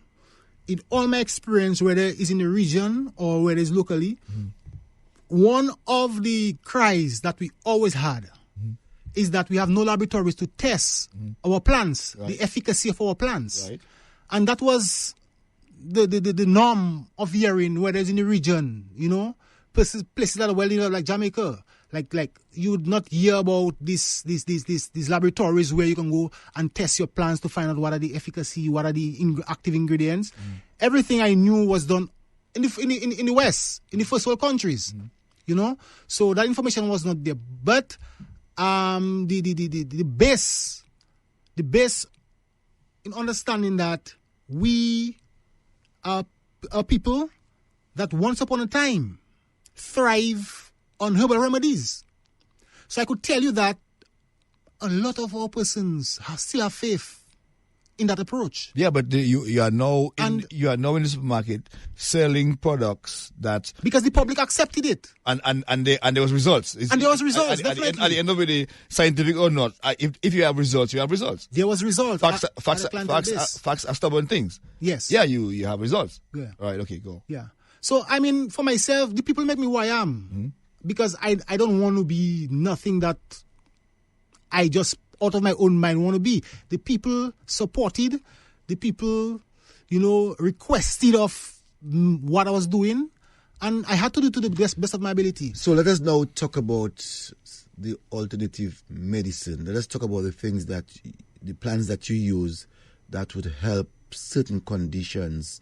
And I made the point earlier on in reference to hypertension, the issues of strokes, the issues of sugar, diabetes, the issue of common flu. Today now we're talking about COVID-19. So to help us in reference to the alternative medicine. But Cecil, just before, if you wouldn't mind, Reynold, along the way, as you're getting into that level right now, you are at that level. Prior to that, you had some hand holding, and one of the persons who would have been your mentors was this gentleman called what's it now? His name now?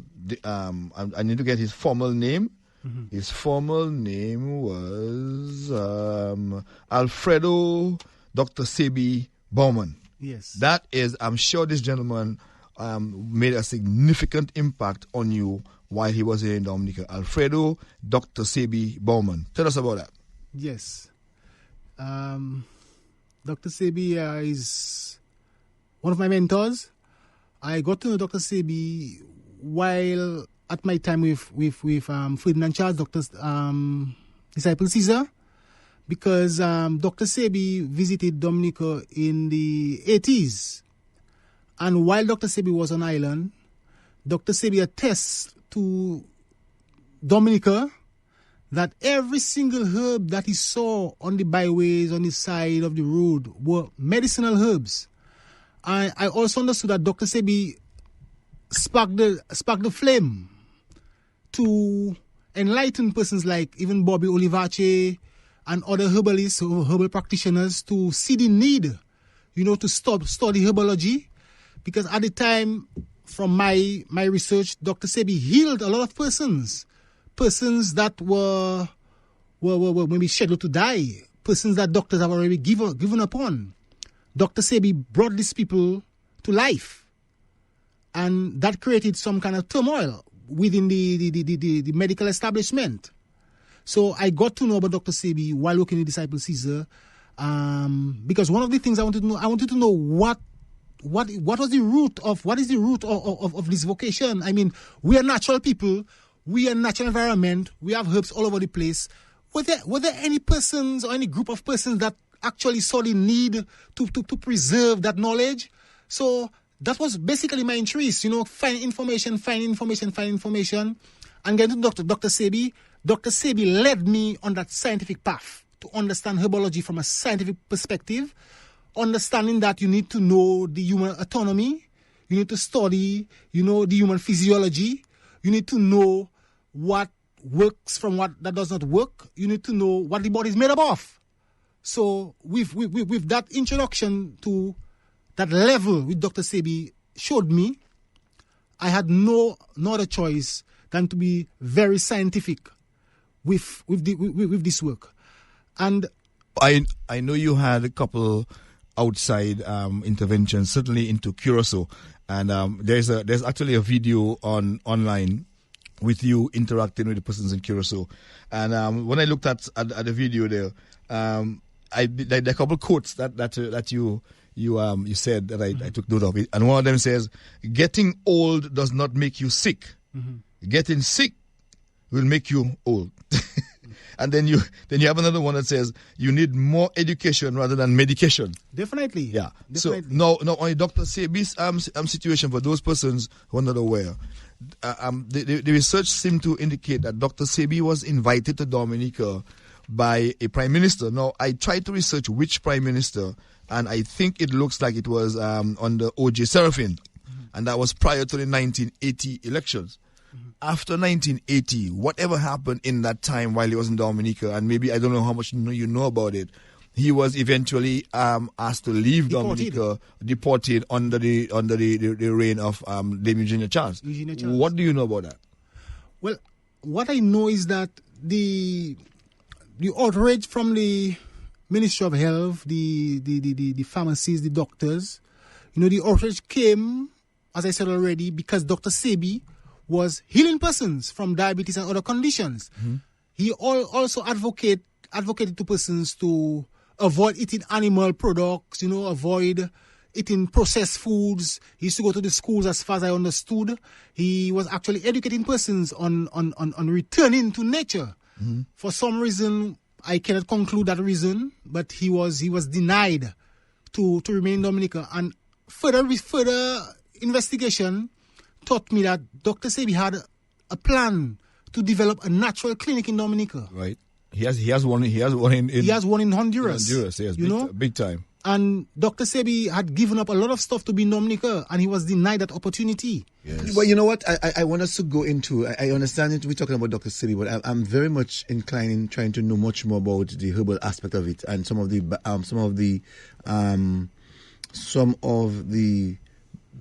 product that you just spoke about. How you call them again? The flowers in macaroni.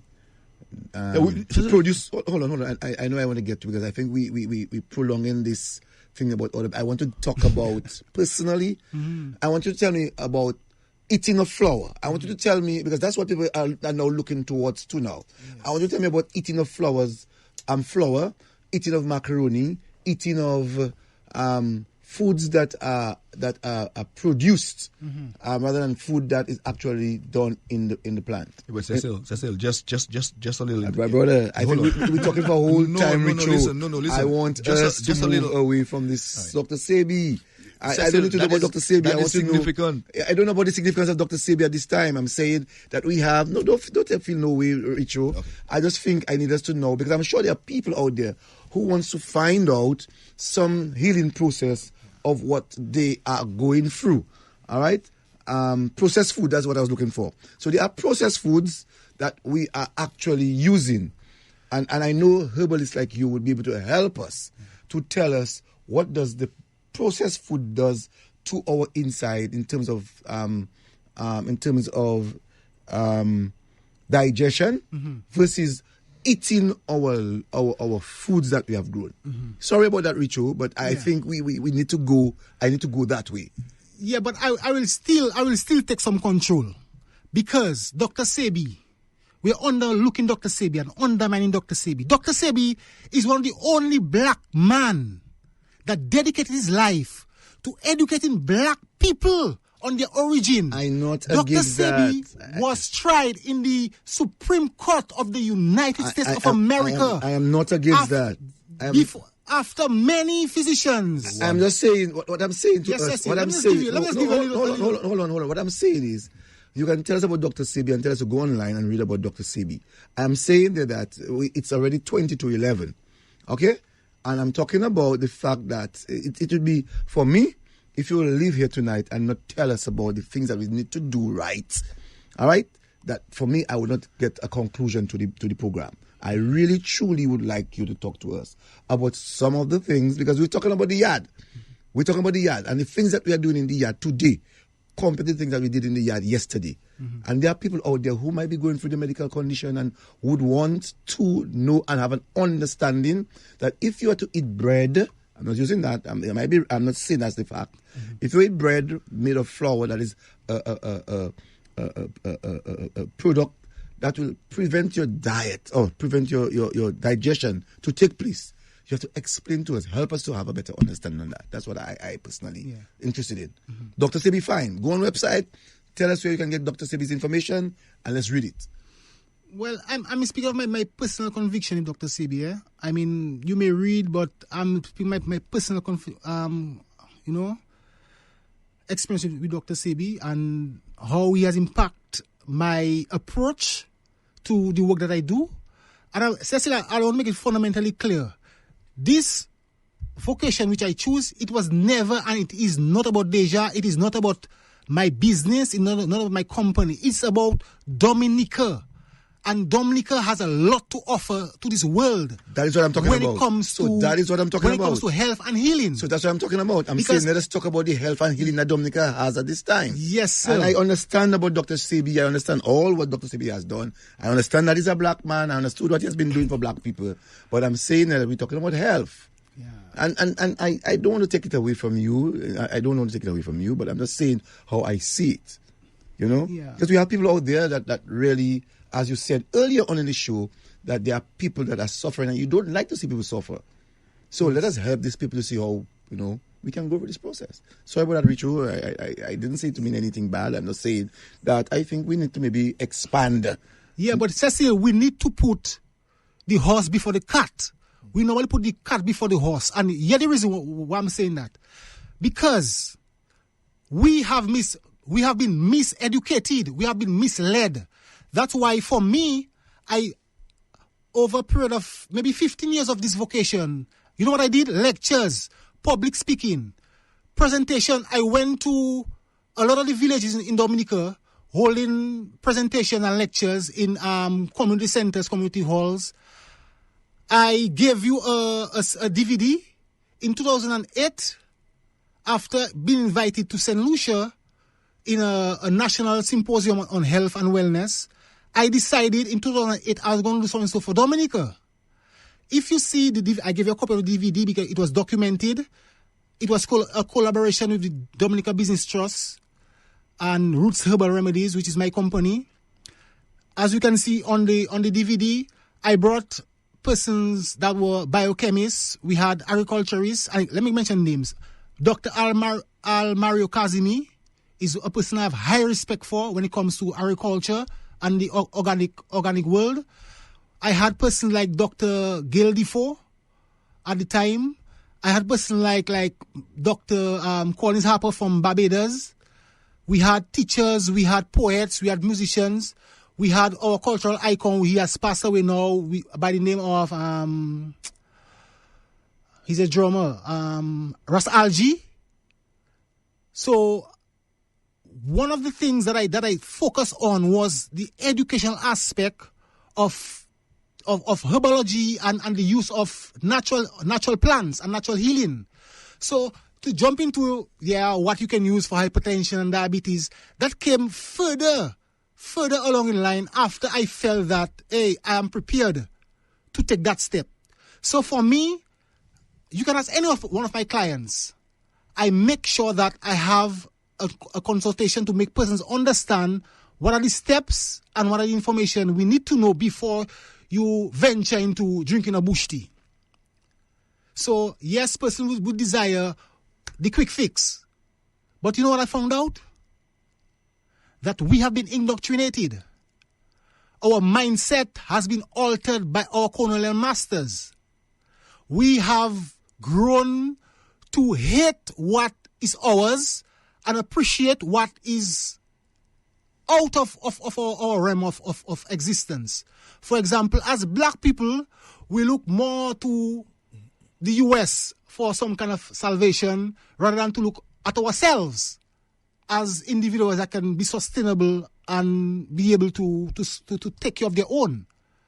So it has to be a holistic approach where you as an individual have to understand that we have not always been led in the right path, in the right avenue when it comes to our health. I understand that, Deja. I totally agree with you that we have not been led correctly. And because we have not been led correctly, I want us to help the people to understand the path that we have to go in having a healthier living than what we are doing now. Because we are now taking the American way of medication. And so when you go to people's home now, I remember going to the States to visit some people's home and all you saw was medication. Now we are seeing that in Dominica. I'm asking you now, how do we prevent those things? That's what I'm asking, so that we can, because we are going and the night is going, and I don't want us to leave here without having people have a better understanding as to how to live healthier. Yeah. And I'm saying that the information you're giving is quite good. But I want to also get from the yard. Because what we have lost is the yard concept. If you remember the question I asked you at the beginning about the plants that grew in your yard, it's because I know that I was leading towards that question. So I want to really know and have a better understanding. Because we are hearing from people that when you eat bread, what happens? I'm hearing from people when you eat macaroni, that's what happens. I'm hearing from people when we eat foods that are produced in the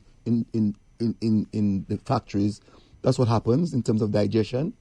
So I'm saying to you, help us to have a better understanding as to where we need to go as a people to have a healthier nation. That's what we're speaking about. Yes. So that knowledge that I attain to guide you where we have to go, it came from my mentor, Dr. Sebi, who guided me to the scientific path of healing. Because what I found that healing is part and parcel of life. We don't mention healing when it comes to our health. We mention seek care. Take your drug medication. Okay. I found that this human entity, which we call the body, by its very nature, it's organic. By its very nature, it is organic. I also found that this human body that we all carry, it is what you can call a mineral factory, meaning that it takes minerals to sustain our well-being. Science taught me that considering the blood, what does the blood need predominantly? And we understand that iron is what the blood needs predominantly.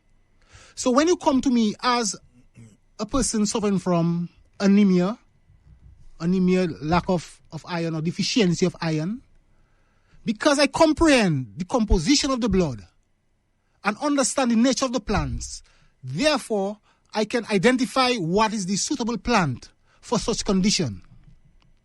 I also understood that based on our diet, because we have navigated or divert away from the norms that my pampo lived,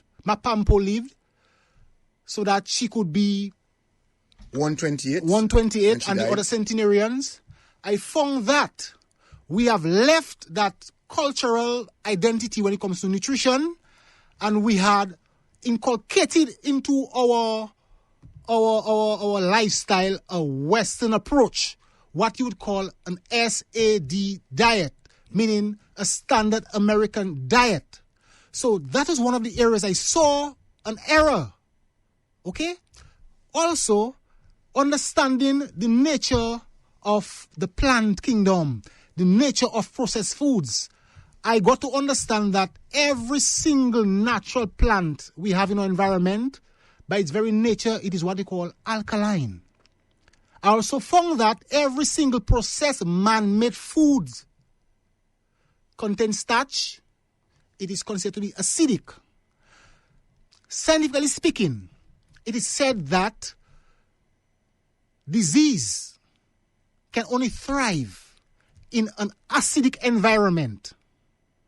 It also states that disease cannot survive in an alkaline environment. In my reflection of these two, alkalinity and acidity is actually the measurement. What do you call the pH then? The pH is the measurement, whether a substance is acidic or alkaline. That was crucially important to know what approach that one should take. Just want to interject there.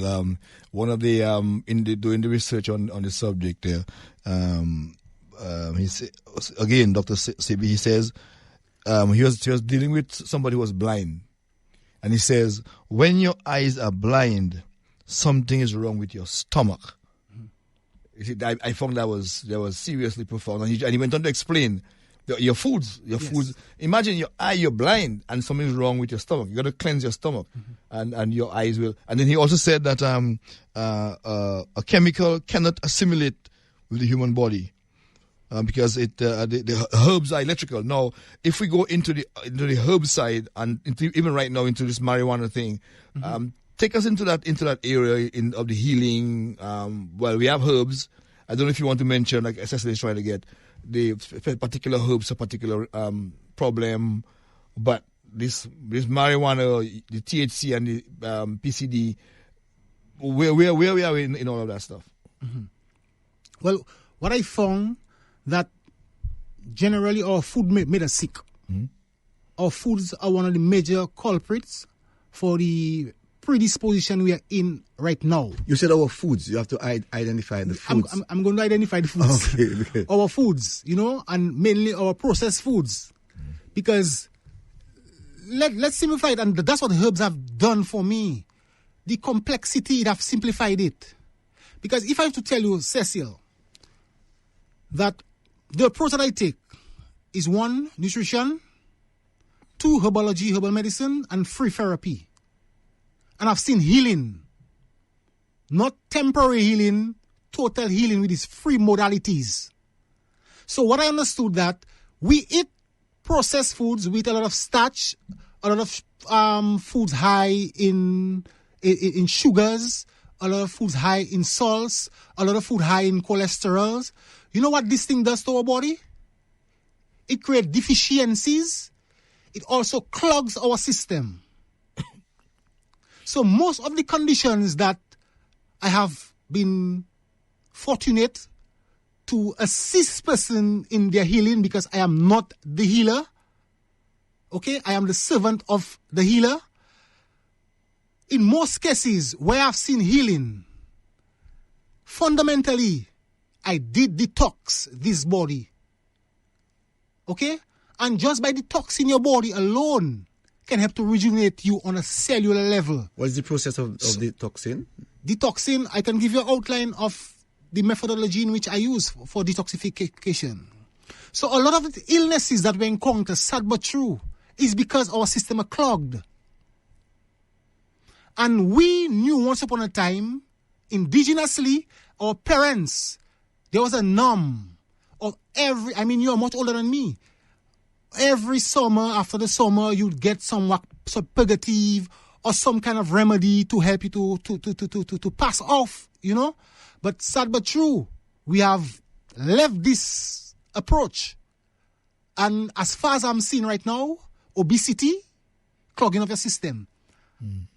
Hypertension, clogging of the arteries. Diabetes, the ducts of the pancreas is clogged, so sufficient insulin cannot be excreted to metabolize the sugar in your blood.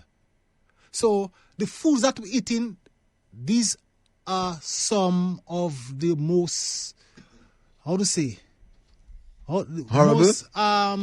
foods? No, some of the most top factors to consider when it comes to health and wellness. So at the end of the day, you could take the best medicines, you could take the best drugs, and you have not looked at the foods that you eat.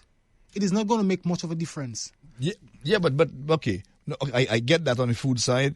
You know what Dr. Sebi was accused of in terms of the case, and that could maybe apply to you. And how would you deal with that? The three areas that he was charged with was: one, practicing without a license, false advertisement, and false labeling. Now, you are dispensing and preparing stuff for use by the public. Yeah. How do you respond to those three areas? One, practicing without a license, false advertisement, and false labeling. Where you are with your herbs and your dispensing and all that? Yes, where I'm at, I consider what I do is part of our culture.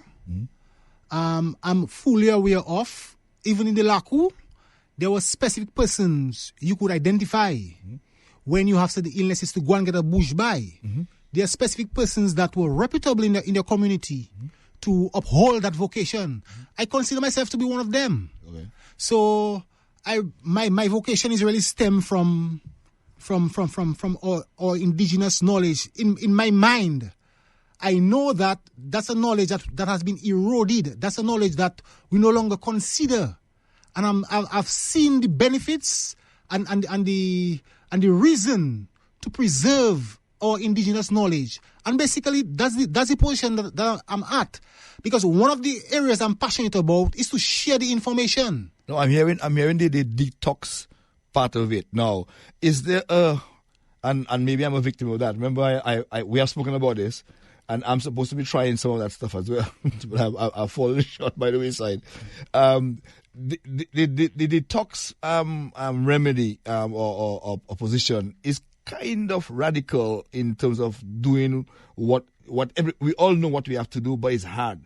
Now, is there not an easy way to ease you into that purification that you need? Because Cecil is asking the question, but then everybody has a different problem. They have diabetes, they have whatever, but there's a process. Now, is there an easy way or a radical way to you either detox or you don't? Is that it? First of all, what is detoxification? Answer to that question. Detoxification is basically removing excess toxins, waste matter, free radicals from your gut. Okay? Detoxification is also a method in which you can remove excess inflammation from your body. So first and foremost, knowing that we have been eating highly processed food, dead foods, we would first advise persons to refrain from acidic foods. So in the whole detoxification process, we try to have your body more on the alkaline side of life. Yeah. Your recommendation would tell persons, consider lemons. Lemons is a good source of alkalinity. Our method of preparation would advise you to squeeze the juice of a lemon into a glass. Just squeeze it into an empty glass. But what you're going to do, you're going to use the skin. Because we understand the ascorbic acid is, or the rime or the vitamin C is the most potent part of this fruit. So we're going to advise you to boil the skin. Take your knife, give some incisions, boil the skin in half a glass of water for 10 minutes. Thereafter you have done that, you add that water back to the juice. So in other words, you basically have the whole essence of the lemon without the seed, Can you do that if the orange? Orange, well, it's, with food, we haven't touched into the genetically modified aspect of it. Cecil, that's what I'm saying to you. Yes, I'm a practitioner. I'm a physician. I do the work of a physician. But I see the need to educate persons even before I throw them with any remedies. You know? Physician as in somebody can refer to you as Dr. Deja?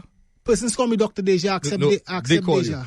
Yeah, because you know there's the formal side, because that's one of the problems that Sebi had. He went to the Supreme Court to defend just that. Mm-hmm. You're a doctor, you have no accreditation, you didn't go to university, or you're not a PhD, how you're not been doctor. But you say that's what people call you, so you accept. The people make me who I am. Okay. I take no claims. I don't want to be a medical doctor, because I've seen where medical doctors lead you. Okay, my desire is healing. Okay. My desire is healing. And if I mention to you that I know the qualities or the characteristics of the Christ, he was also a physician. Okay. So I have the privilege, naturally, in my natural understanding of what a physician should be like. And there's a saying, foster thyself to be true, so that you can be false to no man. All right, so let's go now to the lime. You're talking about the lime now and the skin. Okay, lemon, sir, lemon. Yeah, lemon. Okay, and mind you, we have a lot of confusion right now, because you have what you call GMOs, genetically modified organisms. And that makes it very complex to determine which are the God-given fruits from the man-made fruits. So we're looking at seedless limes is a no-no. Seedless limes was not created by the creator. Seedless limes is a modified version. Okay?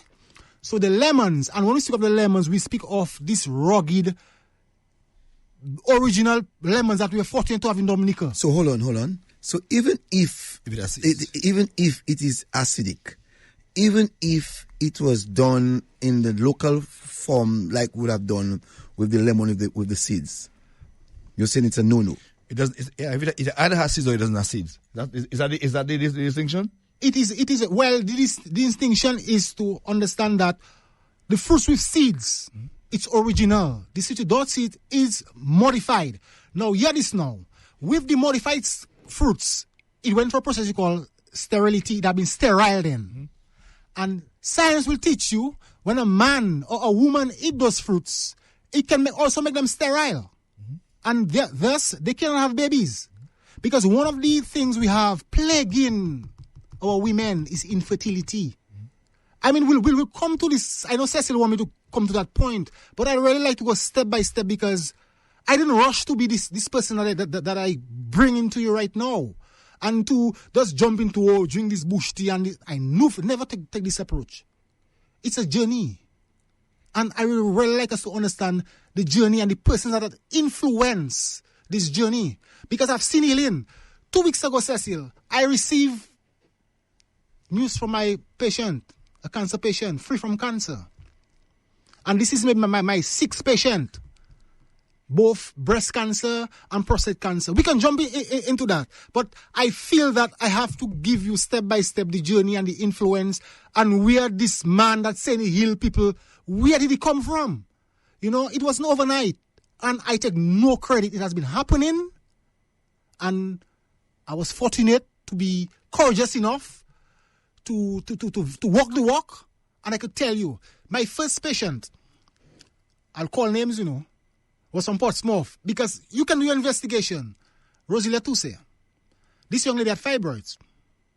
And if I recall clearly, Terry Henry was the one that introduced her to me, told her, you need to see Deja. Because Terry was a massage therapist. And this young lady went to Terry for massage. And when Terry got the news, she referred her to me. She was from Portsmouth. And she had to come. I had my practice on Hillsborough Street. So she had to come, he said, either twice a week. Rosilla was not working. And she was in distress. I worked with her. She got a lot of backlashes from her sisters. Oh, Deja is giving a whole heap of bush to drink. And blah, blah, blah. The nurses was also bombarding her to remove her womb. She was ostracized many, many times because who's that herbalist that giving bush to drink? Let me tell you something. Roselia got healed from her fibroids. And at this present day, Roselia got married and is living happily ever after. I could tell you, if she had made the decision to remove her womb, she would never feel like a woman anymore. Because you know what? The womb makes the woman a woman. And I find it is so easy now that a woman will remove their womb in the expectation to resolve some complication. But let me tell you, my love, your womb is the foundation of who you are. Your womb is the central point where all hormonal changes happen. Just imagine a baby can go in that environment. You know how important and sacred that is? And I'm seeing sad but true gynecologists. I don't know if I'm allowed to call names. But our gynecologists, they're not doing women justice in this beautiful island that we live in. A lot of young women we see today, they are wombless. A lot of young women today have hormonal imbalances. A lot of young women today are doing hysterectomies. And this is one of the ills that we need to address pronto ASAP. Because along the same lines, Deja, we were also talking about something even simpler, appendicitis and the removal of the gallbladder. So explain because the way you explained it is so fundamental. This little organ that science seems to think that is of no value. Talk to us about that. Well, you see, one of the things that we have put in our mind we have to remove is that quick fix. Yeah. That quick fix, it's an illusion. It's a fable. It's it's not of reality. Mm-hmm. Because what I found also, we may have an injury. And based on the approach that we take with the injury, we could add more insult to injury. And that insult may be an insult that is irreversible. Because whenever you remove an organ, can you go by Jollies or by Victory and buy another organ to replace it? And put it back in place, yes. So the appendix, what about that? The appendix, we understand now the appendix is a very crucial organ which is located on your intestine. Right. The appendix is part of your immunological system, meaning that it produces antibodies to protect you. We know that the appendix protects your colon from toxins. Now, when there is an overwhelming amount of these bad bacteria, you may find infection can kick in. Your appendix can get inflamed. Now, what should one do if that happens? One should refrain from eating the foods that can create the problem in the first place. But with the conventional approach is to remove the appendix and go on with a happy life ever after. But what are you going to do? You do the same things that created that problem in the first place. And that is what we are seeing from every single illness. As a result of removal of the appendix, it has had a function. Now, you think you are healed, but that particular unit that was supposed to be there, I mean, it is void now. It is void. It did not happen by itself. It was put there for a reason. Exactly. You remove it, and you cannot go and just get a plug and plug it back in. Then what? So you are now prone to all kinds of other problems, right? Exactly. One of them is constipation. There we go. One of them is constipation, and we don't acknowledge that. Let me tell you something very fundamental, eh? And if we are people with a natural mind, we'll understand what I'm going to say.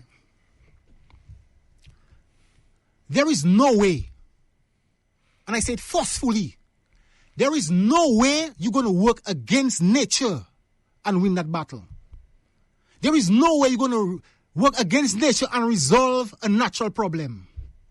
If you consider illness as something we all will encounter, the only way to reverse illness or to heal illness is to work along with what you call your physiology, the natural function of your body, because every single illness have a root cause.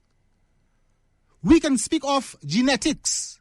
Let's go a little more in depth, because our people feel that they are vulnerable to say, okay, well, your mom have hypertension, so automatically you will get hypertension, your dad had it, so you're predisposed. What I found out is that persons were brought up in a particular manner, a way of eating, a way of living. We grow to be adults. We leave our mother and our father. We continue our lifestyle in the same fashion of eating. It goes down, trickle down to generation after generations. So in my understanding, genetics have no part to play, but habits. It's the habit that creates that abnormality. Because I could tell you, if Cecil choose not to conform to the nutrition of his mom, and he know his mom died from hypertension and diabetes, life is not so unjust to bombard him with these conditions. Because there's a root cause of the condition. God didn't make us forced to be sick. The Creator made us. Just imagine that infinite knowledge. That understanding that we have so many mechanisms within this entity to protect us. We speak now, because of the COVID-19, about our immunological system or immune system. But do you know that we have a circulatory system?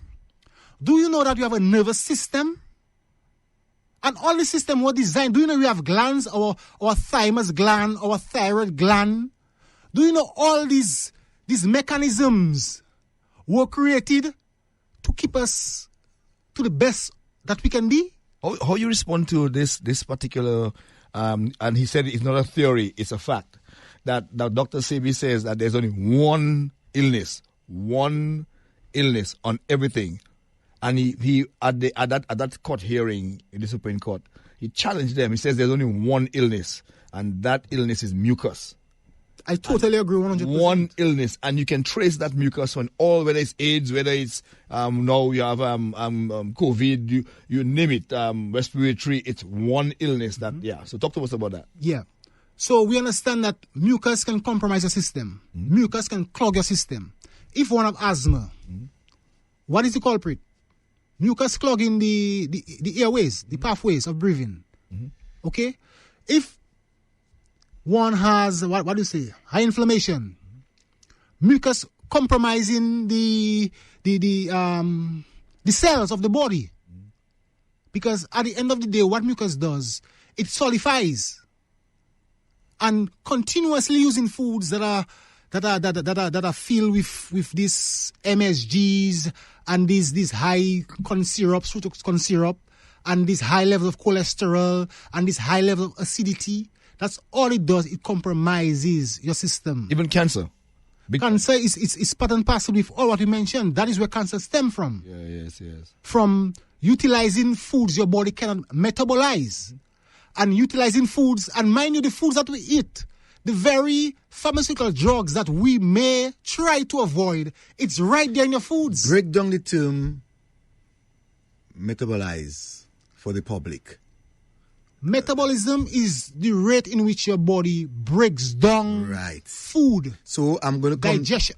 I'm going to come to that. Digestion, yes. Yeah. I'm going to come to that. Now, I love that, and that's why I wanted you to go to. In reference to flour, you talk about starchy foods, flour, the macaronis, the spaghettis. What do you have to say about these foods? Okay. I'll mention to you one of my prostate cancer patient, okay? This man came to me half dead, to be very frank with you. And he came to me because he have exhausted all his finances, traveling to Guadeloupe, seen medical doctors, etc., etc. Being on the same diet that he always knew himself to be on, okay? And this man was not getting any betterment. He was feeling like he's going to die. Okay. Understanding the foods that you eat. You mentioned specifically wheat. Whether it's white flour or whether it's whole wheat flour. We understand that wheat will raise your level of inflammation. And why? Because it contains a product you call gluten. And gluten is indigestible. Your body cannot metabolize gluten. I'll break it down further to you. You could go into your kitchen, get a pound of flour, knead it nicely, put it under the pipe, and wash out all the white. Actually, it contains two components, flour, starch and protein. So you wash out all the protein from that flour, and you're left with a gluey substance called gluten. I used to consume gluten before because some of the very vegetarians think that gluten is a good source of protein. But we understand that gluten cannot be digested and it makes your body very acidic. Okay? And also, we know that starch, Whenever you eat starch, starch converts into glucose. Many diabetics, they say, I don't eat any sugar. But you know what? They eat a whole heap of carbs. They eat a whole heap of starch. And I'm speaking of your dashing, mind you, your dashing, your growing provisions, in moderation, your body can break down these foods. Natural. But I'm speaking of your biscuits, crackers, your bread. And bread may not be the culprit, because understanding now, we have spelt flour, we have teff flour, we have gluten-free flours, gluten-free products. Okay? Sad but true, we eat a lot of white bread in this country. We eat a lot of bread there's no genuine whole wheat bread in this country. Be mindful of that. And this is one of the major shifts that I have my client doing, to refrain from these starchy foods. And I mean, there's so much things I can mention to you in the sense of what I've seen and the healing that I've seen. I will also share with you, because part of what I wanted to do is to have a period of time. I'm going to give you all my testimonials, because I think I'm there today to share with you what I've been experiencing over the years. That's all. Mr. Richards mentioned my documentary, Going to Curacao. Okay? I went to Curacao not with an intention to do any herbal work. I went there because I had a son that was newly born and had to visit the island. When I reached there, people got to know that I was involved in herbology. And this man invited me to one session. And from there it was skyrocketed. I was being invited over and over and over again. There was a specific man. This man came to one of my presentations, walking like a robot. Mr. Swalis, walking like a robot. He was in his 70s. This man was at my presentation. While I speaking, you see him popping a painkiller because he's in severe pain. Every 5 minutes, he had to pop a painkiller. After this session, he came to meet me. He was impressed with my delivery, and he would like me to assist him. I said, no problem. Remember, I'm not in Dominica, you know. But in my travels, I'm herbs. I cannot travel without my bag of herbs. I had specific herbs. I took 3 different herbs from Dominica. I took blue vervain. I put strongman bush, which is the kojo root. Okay? And I had cascara sagrada. I had blue vervain also, if I mention blue vervain. So this man asked, tell me, you want me to assist him with his health? I said, no problem. The next day, he came to collect me at the place I was staying. I went to his home, had a consultation. I always have a consultation because education is fundamental. For education is better than medication. I had a consultation with this man. I got to find out this man had hypertension, gout. If I could break it down, hypertension. Gout is a condition, an inflammatory condition where it affects your joints. They call it a rich man disease. Because when you eat your swine and your ham and your pork, blah, blah, blah, it will give you what you call excess uric acid in your body. This man had gout. This man had diabetes. This man had prostate cancer. This man was about on 7 to 8 different drug medication. This man used to go to Colombia to see the best physicians. Anyway, he asked me to help him. One of the approaches that I take up to this day, I never treat persons that are taking pharmaceutical drugs to give them herbs. I told this man the only way I can help you is to wean you off these drug medications. I educated him about this drug medication. He agreed. Cecil and Mr. Richards, I told this man, give me 90 days to work with him because I was on the island for 3 months. In 3 weeks, this man could walk faster than how I met him. This man's son used to drive him because he wasn't able to be driving. In 3 weeks, this man could drive his vehicle. This man doctors was so astonished that they gave him some kind of device to carry on his hat to see how his pressure is, throughout the day. And it was perfect. I met with his doctor, we shared information, and the rest is history. This man was healed from his condition. But question, you had only taken with you a certain small portion of stuff into Curacao. So in the time while you were over there, you had to have your stuff replenished, right? Definitely. Right. And the thing is that because of the ignorance on the island of herbal medicine, these people have bush. That's why when every healer come to island, it's like they're saying we have no reason to suffer from these conditions we're suffering from. So I go to these people island and I say, but these people have the herbs right in the environment there. Yeah. You know? So first thing I had to do, I had to educate them about the herbs. So I used the very herbs that was in the environment along with what I brought. But hear this. Even there, I found how to make true medicine. In that experience, I found how to concoct, how to make medicine, because just making a bush is a medicine, mind you. There's a methodology in which you have to use. There's a balance in everything. I placed this man on 3 different concoctions, extracts that is. And that is how he got healed. Taking these 3 combinations, not in one bouillon, but 3 different concoctions, 3 times for the day. I do therapy also. I'm a therapist. I did my therapy with him where I applied compresses, hot, cold compress. And let me tell you, heat is one of the most effective treatments I've worked with. Heat. Heat helps to stimulate. Heat helps to increase circulation. Heat is just part and parcel with making us, into this vibrant energy. Heat is full of energy. No, this heat application, you're talking about flannels and towels. That's so you would boil the water and to the tolerance of the individual, you have hot compresses. Yeah. For example, I would prepare a decoction. A decoction is basically boiling a portion of a combination of herbs. I would simply, it's traditional. It's in the indigenous approach. I would simply have my towel, apply my towel into that concoction, and apply it on the area.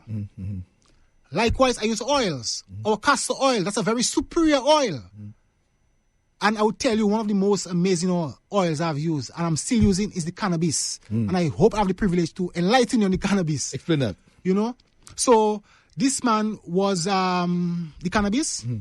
Well, I simply use it as an external treatment and also an internal treatment. We had him on a few drops of cannabis internally, and externally I would apply it on the inflammatory areas, the inflamed areas, the painful areas. What problem areas that you think would be applicable for cannabis? And could you explain a little bit even on the scientific side, to the extent that people can understand this THC and PCB and that kind of stuff? You want to go into that? Yes. Well, because it's gout.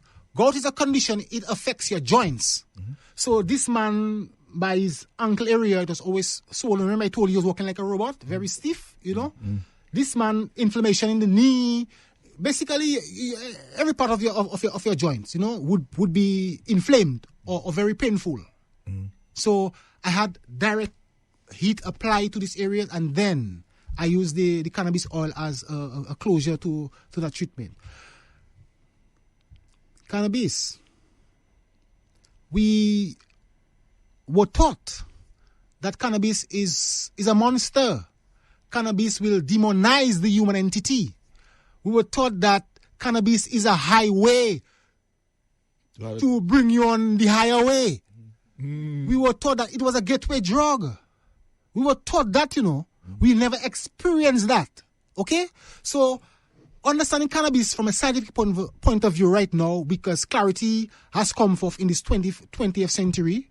If persons choose to be ignorant, that is to their own demise. Science is telling us right now, the cannabis plant, the structure, the active compounds in the cannabis plant can be found in the human body. Can you believe it? The cannabis plant, we understand that it contains compounds called cannabinoids. Yes. And there are a number of compounds within the cannabis plant, but looking at 2 specific compounds which we're focusing on right now is what we call CBD, cannabidiol. And we also have THC, tetrahydrocannabinoids. Okay, these 2 components are, as far as we understand, are some of the active ingredients in the cannabis plant. We know that the THC, science has taught us, that is the major compound that causes what we call the euphoria, the high feeling. So, most of the cannabis products you will find on the market, it is void from the THC. So you have CBD as the major ingredient in the cannabis plant. But let me make you be aware of that. As a natural healer, the creator is fundamental in healing. Without the creator, you cannot heal. Because the whole aspect of me understanding herbs is the true medium and the only medium of healing came from the Bible. We know we have been hearing herbs are for the healing of the nation. This doesn't apply to cannabis only. Herbs is for the healing of the nation. We can apply biblically the prophet Ezekiel. We say we are Christian, ain't it? Cecil, I will be aware that you are versed in your Bibles. Acolyte. Adventist. So the prophet Ezekiel has taught us that the fruits of the tree is for our food and the leaves are for our medicine. We can go further and say, well, the book of Genesis taught us that the herbs and the fruits with seeds thereof shall be for our food. There is further statements in the Bible states that the grass is for the cattle and the herb is for the service of man. I remember coming to DBS and having an interview with Mr. Henderson, may his soul rest in peace. And I tell him, man, Christ healeth herbs. And I was ridiculed for that. He laughed, Christ healeth herbs. Excuse me? The knowledge of herbs, it's biblical. You don't think Christ knew everything? And I could tell you many persons he healed, it was through a natural medium. Whether you use mud or whether you use water, it was a natural medium. And these mediums still exist because the Father have ordained. He have ordained herbs to be healing. Deja did not put healing to herbs. You know what we need to understand? We need to understand the knowledge how to apply this healing medium to our everyday lives. Because I am telling you, if we continue that path that we are on, in the medicines that we are practicing Western medicines. And Western medicine, its base is very acidic. Western medicine is only 110% chemical. Did I hear you say at some point in time in our previous discussion that you had the experience of having a bona fide doctor, a physician, come to you and ask for your help, and either directly or indirectly? Is that how did it work out? As we speak, I have doctors on my list. No, I mean persons are realizing. Sad but true, because of the stigma, persons are gonna speak out. But let me tell you something. Look out, there's a resurgence in the use of herbal medicine. As you're saying that, sorry, yeah. I remember a friend of mine who came from Trinidad, who pressure skyrocketed, and we brought him to the hospital. And strange but true, that particular doctor was trained in Cuba, and she asked of me, "Do we have any tabac zombie?" Mm-hmm. And I said, "Well, I don't know why she asked, but I told her my home has tabac zombie, like joke." She told me to take the man back home and give him the man some tabac zombie. Mm. And within the day, the night, the man pressure was down. Help me on that. Mm-hmm. You talk about of all of the chemicals that you can find, the natural chemicals that you can find in cannabis. Help us what you can find in Veven and that of tabac zombie, so that people can have a better understanding of the things that are around them. Mm-hmm. Well, we understand that herb by very nature, they are alkaline. You have glycoside, flavonoids, you have phenols, you have different compounds that are found in the plant. You mentioned Veven, blue Veven, scientifically known as Verbena hastata. Verbena hastata, now we understand the active compounds within Verbena hastata is verbenine, and this is an anti-inflammatory agent. Because most of the conditions that we have, sad but true, are caused by inflammation. And we mentioned mucus as the major culprit. It's a chain reaction. Acidity, mucus, and one leads to the other. So the more mucus you have, is the more acidic your body will be. The more mucus you have is the more inflammation your body produces. Okay? So we have to understand the herbs helps to remove a lot of the inflammation from our bodies. The herbs help to alkalinize our system. And within my research, I found that we are not a sickly people. We are people that are deficient, meaning that certain basic nutrients and minerals our body need to fight disease and to even help our immunological system to work on the optimum level, we find it's void in our foods. Now, even more disturbing, I found that every pharmaceutical drug will leach nutrients from the human body. Hypertensive drugs leach out potassium, especially diuretics. Potassium from the human body. You know what potassium does for a hypertensive patient? If a person has the right amount of potassium will help to regulate the sodium levels in their blood, so they cannot get hypertension. So the more processed foods and the more chemical drugs that we take, is we create more of what we call an imbalance. That is why I would say to you, healing is not it's a science rocket. So things like cheese, peanuts, butter, eggs, milk. What do you have to say about them? You mentioned milk. Let's mention milk as one of the components that can create butter, that can create cheese. Okay. You know, one thing I'll mention that gives me a sore feeling is to hear we advertise Dutch Lady on advertise Nido, and we say that it is good for you. It contains calcium, vitamin D, whatever. I prefer you say powdered milk than calling names of products. Because you know people can take you up. So I'm not saying rather we use the word powdered milk, because you might call a few names of products and not call another, and they may think that the other one is better. It might be an advertising tool for people. So I just want to be careful. I'm careful, and that is one of the ills that we have. We don't accept the truth.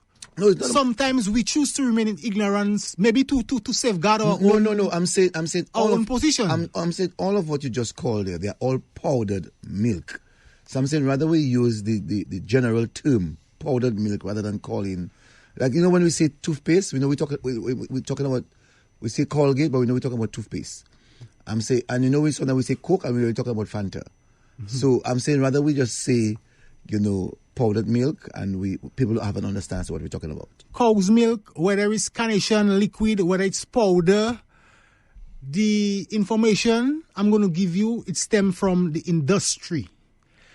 The dairy industry taught us that we need milk for calcium. We need milk to strengthen our bones. But do you know that the more milk you drink is the more calcium you leach out from your bones? So that information was a marketing scheme. And it goes further. You can do your own research. In the dairy industry right now, and not just right now, there is a mandatory vaccine they call the bovine vaccine. And bovine is intended to help to increase in the amount of milk a cow would produce. For example, in times of old, you would say, or grazing cow on the savannah would produce, let's say, a liter of milk from its breast.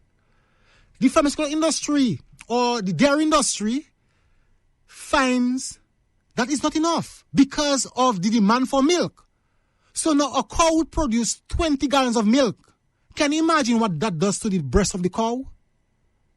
Thus resulting in what in your milk? Pus and blood. Was it mastitis, I call it? Because your naked eyes cannot see these things. Okay? So when you look at milk, I'm not looking at powder or liquids. And the reason why I mentioned Dutch Lady to you, Cecil, is that I have been through the Dutch countries in the Dutch islands, mainly Curacao. And I never saw a tin of milk named Dutch Lady on this. These are just Dutch places, and there's nothing called Dutch Lady on their shelves. But you know something? In the third world countries in Dominica, we have Dutch Lady. That is something I always question. So we give our children these types of foods. You know what is happening right now? You have juvenile onset diabetes. You have children 9 years, 12 years on insulin, on synthetic insulin. You know what that does to your children? It suppresses their pancreas, because you know what the pancreas job is to do?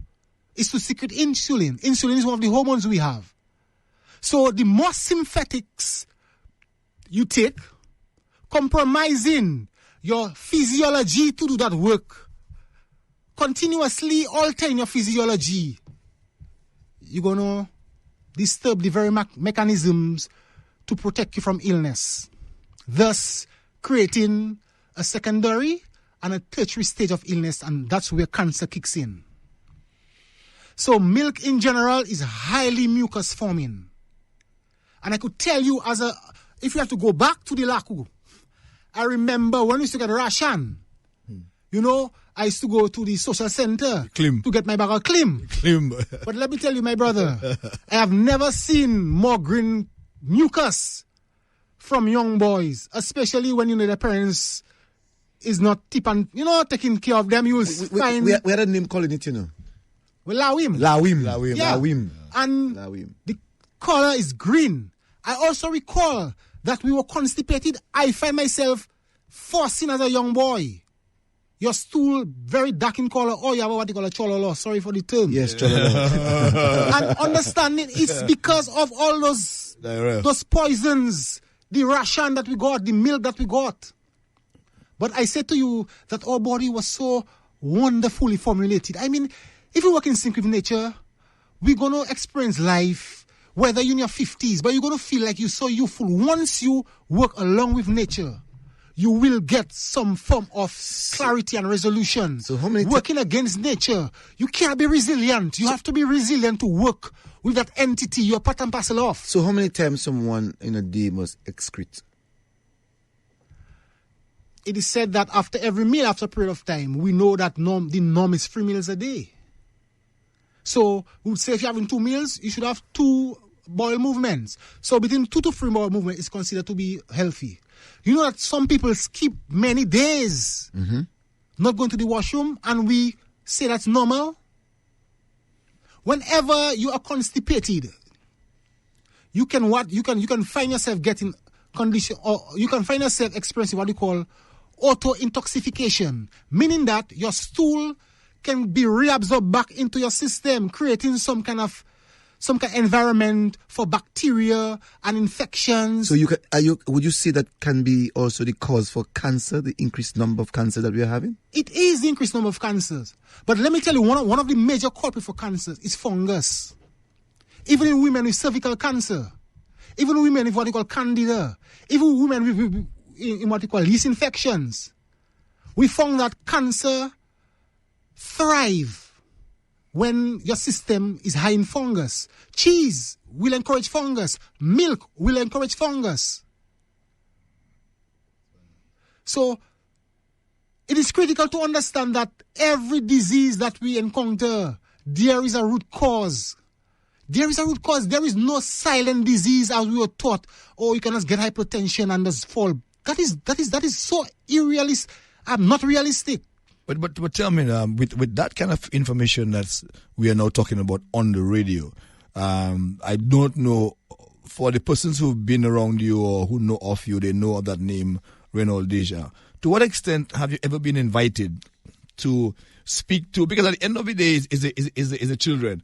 If maybe you can even say, you know what, the elderly, they are already on their way out, so let's try and focus on the children. To what extent were you ever invited, or have you ever been invited to any one of those schools, or to talk, even, open day or some kind of a day, something to begin that education, no? Well, I have never been invited to any schools, but let me tell you, I took it upon myself to go through these mediums. And as far as I can recall based on my experience, I've gone to the villages. I've gone to the villages. Even to share even further with you, in 2015, there was a group formulated. A group comprised of 4 different individuals. Myself, a guy they call JT Maxime, Jamie Cornelius from Portsmouth, and this young lady called Amo. Because one of my visions is to really bring the information to the general public. We found a group. Actually, DBS was one of the stations that helped to sensitize persons. We found a group in 2015. Okay? The name of that group was The Herbs. The Herbs, meaning Dominica, D for Dominica, Herbal, Education, Research, Broadcasting Services. And that group was intended to go to all parts of Dominica to advocate natural healing, agriculture, organic agriculture. We started at the UE. We had the symposium. Let me tell you, it was sold out. Persons overwhelmed. And we did that in 2015. We went to certain schools and even the library to ask permission to have a dialogue with the public. Sad but true, that team didn't last for too long because of some personal issues. Okay? So, yes, one of the areas I'm passionate about is to really bring that information, to the children. Because I think if we neglect this younger generation and we continue on the same path that we are on right now, we are, sad to say, we are heading for serious turmoil when it comes to our well-being. Because without our health, we cannot thrive as a people. We were talking about milk. What do you think of coconut milk? The only other option we have from processed food is plant-based foods. So when you look at milk, we have plant-based milk. Coconut milk is an excellent choice. We have almond milk. We have cashew milk. We have milk from different beans and from different nuts. Let's look at the coconut because that's one of the foods and the medicines that we have been deprived from. I think, sorry about that. I don't want to disturb you, but to come back to that point. Someone's on the telephone. They want to say something to you. Good evening to you. Good evening, Cecil. Good evening. And Mr. Richard. Yeah, good afternoon. And Mr. Deja, good evening to you, sir. Yes, sir. Let me ask you, Mr. Deja. Now that you have children basically home because school is online now, what advice you have for parents? Because normally when children are at home, because of that online learning, you tend to want to eat a lot. The children are always hungry and stuff like that. What advice you would give to parents with children at home at this time? Thank you. Nutrition is fundamental. The father of medicines, we call him Hippocrates. He said that your foods are your medicines. You are what you eat. So the way we feed our children will determine the outcome of our children's health. Sad but true. We feed our children what you call a lot of products that contain MSGs. This is an acronym for what you call monosodium glutamate. This agent makes food very addictive because you can alter your taste buds, We feed our children a lot of high fructose corn syrup, meaning high sugars. You know what that does? It makes them hyperactive. You know what sugar does also? Sugar suppresses your immune system because it kills or destroys what you call your lymphocytes. Your lymphocytes are what you call your white blood cells. These are your defense mechanisms. We feed our children on busters, on these artificial drinks, and saying that we love them. But you know what? We are loving them to death. Question. Along the same lines that this guy, would you say ignorance of the law as it applies to herbs? So in other words, if the parents don't know any better, can you then now turn around and blame and say, hey, parents, go and be educated to feed your child? But if the parents don't know any different, how can we change that around? That's a wonderful question, sir. That is why I was saddened when I approached one of our superiors in the hospitals, because over the years I've been trying to get one-on-one from persons that are in certain positions, okay? And I made an attempt. I spoke to this lady, Miss Deja. I remember her last name. And in our dialogue, the conclusion of the matter was that the people are not doing what they're supposed to do. So all the hypertension you have, all the obesity, the people, the public is blamed for not doing what they have to do. What I say, what? After all those years, the populace have been depending on our medical establishment to lead them and to guide them into a certain mindset. But that has never been done. Because you know what? Our medical establishment don't consider nutrition as part and parcel with our well-being. But also we're dealing with big pharma, you know, because at the end of the day, the system, if we go too hard on you on the herbal side, you know, so there's action and reaction. Something is going to be affected. So big pharma would want to continue using this stuff as normal and not go too heavily on the herbal side. So how do they do that? While you're thinking of that, I also wanted to think back of the discussion that you were having about the plant milk. All right, so you can also take answer Richo and talk about the plant milk that you were discussing earlier on, of the importance. You spoke about the coconut, you spoke about the almond, and you spoke about the beans. So you can also take that point on. The telephone is ringing, but I know every time if we answer the phone, what happens in terms of breaking the thoughts. Let's go ahead. Because you actually know scraping the surface, you know, to find out what are the ills, you know. And I feel Cecil from the very beginning, he was eager to know what are the ills, what we should not be doing and what we should be doing. So now we are into this dimension of the program. Okay. We know that we are solely dependent on PAO, Pan Health Organization, American Organization, WHO, World Health Organization. And we have been guided by this organization in the sense of what to do, what are the protocols to govern our medical establishment. Okay? I read in some information, in some article, that the WHO encourages third world countries to do more research and to, in other words, open doors for the use of our indigenous knowledge. WHO. Because the reality is that the pharmaceutical industries, some of the raw materials are very scarce. And right now, they're using more impure, crude raw materials. Because I could say to you, once upon a time, there were more natural substances in some of the drugs. But because of the scarcity of these natural resources, the pharmaceutical industry are going to more impure raw materials to produce medicines.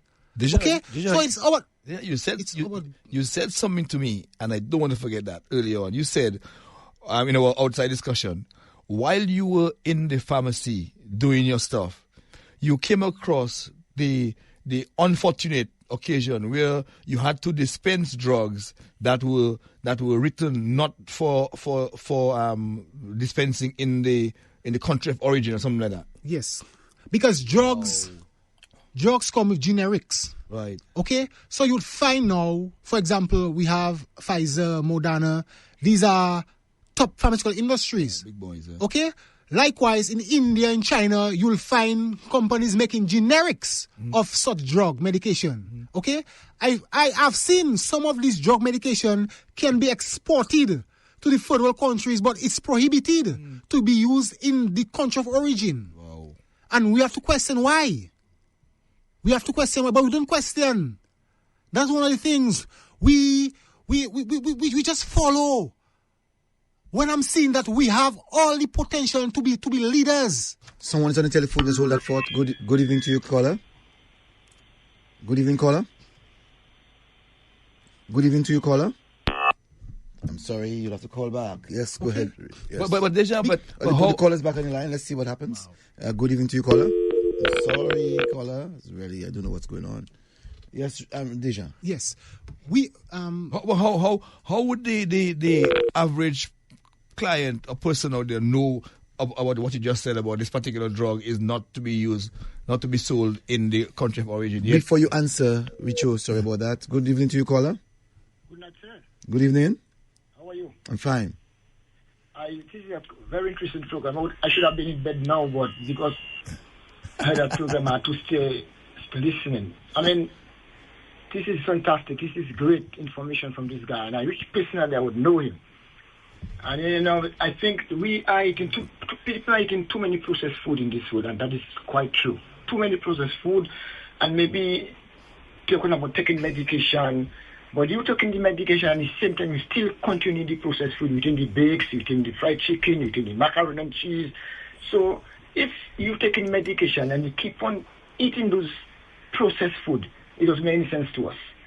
So I am listening, and because I'm a pro-natural man, I'm pro-environmental, and I love nature. I know nature now is in a situation where it is fragile because of what men are doing. So I'm very, very thankful of this guy, this gentleman that come here tonight to give us such information. And at least if people will go away from the processed food, maybe they'll get a better healing. Thank you very much. Thank you. Processed foods. We spoke earlier on of macaroni. We know there's also processed rice. Mm-hmm. Tell us a little bit about this too.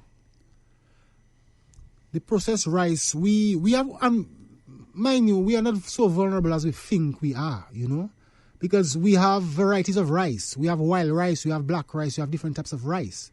But they are rice that they use a lot of pesticides and chemicals to produce, and they are inferior modifications of rice. For example, what we are getting down here, we call it brown rice. Think that's brown rice? That's not brown rice. The rice we have down here it's high in starch. And what can you get from starch? It's a non-food item. And when you consider diabetics and hypertensive persons, even cancer patients, who tell you I have no choice, that's what we have to eat. That's another area we have to look at. We need to educate our people to make them understand that nutrition is not the quantity on your plate, but nutrition is the quality on your plate. Right now, we have what we call quinoa. Just hold that thought. Someone's on the line. Good evening to you, caller. Blessed Cecil. Blessed. And blessed Mr. Richard and blessed Deja. Cecil, I think the information Deja giving is a wealth of knowledge. And I think you just have to take it for what it is. Anyhow, you see people coming over the ear or anywhere to give people knowledge about herbs and natural living, people against that. Because everything, it's about money. You have the FDA that checking out, approving certain things. These are the people that in course with all the big companies that making all the money are supporting the American politicians and all the people. They have to pass all those foods that are not good, whether it's beef, whether it's that. A lot of money is being passed on the table to do those things. So my brother, the world is just about money and greed.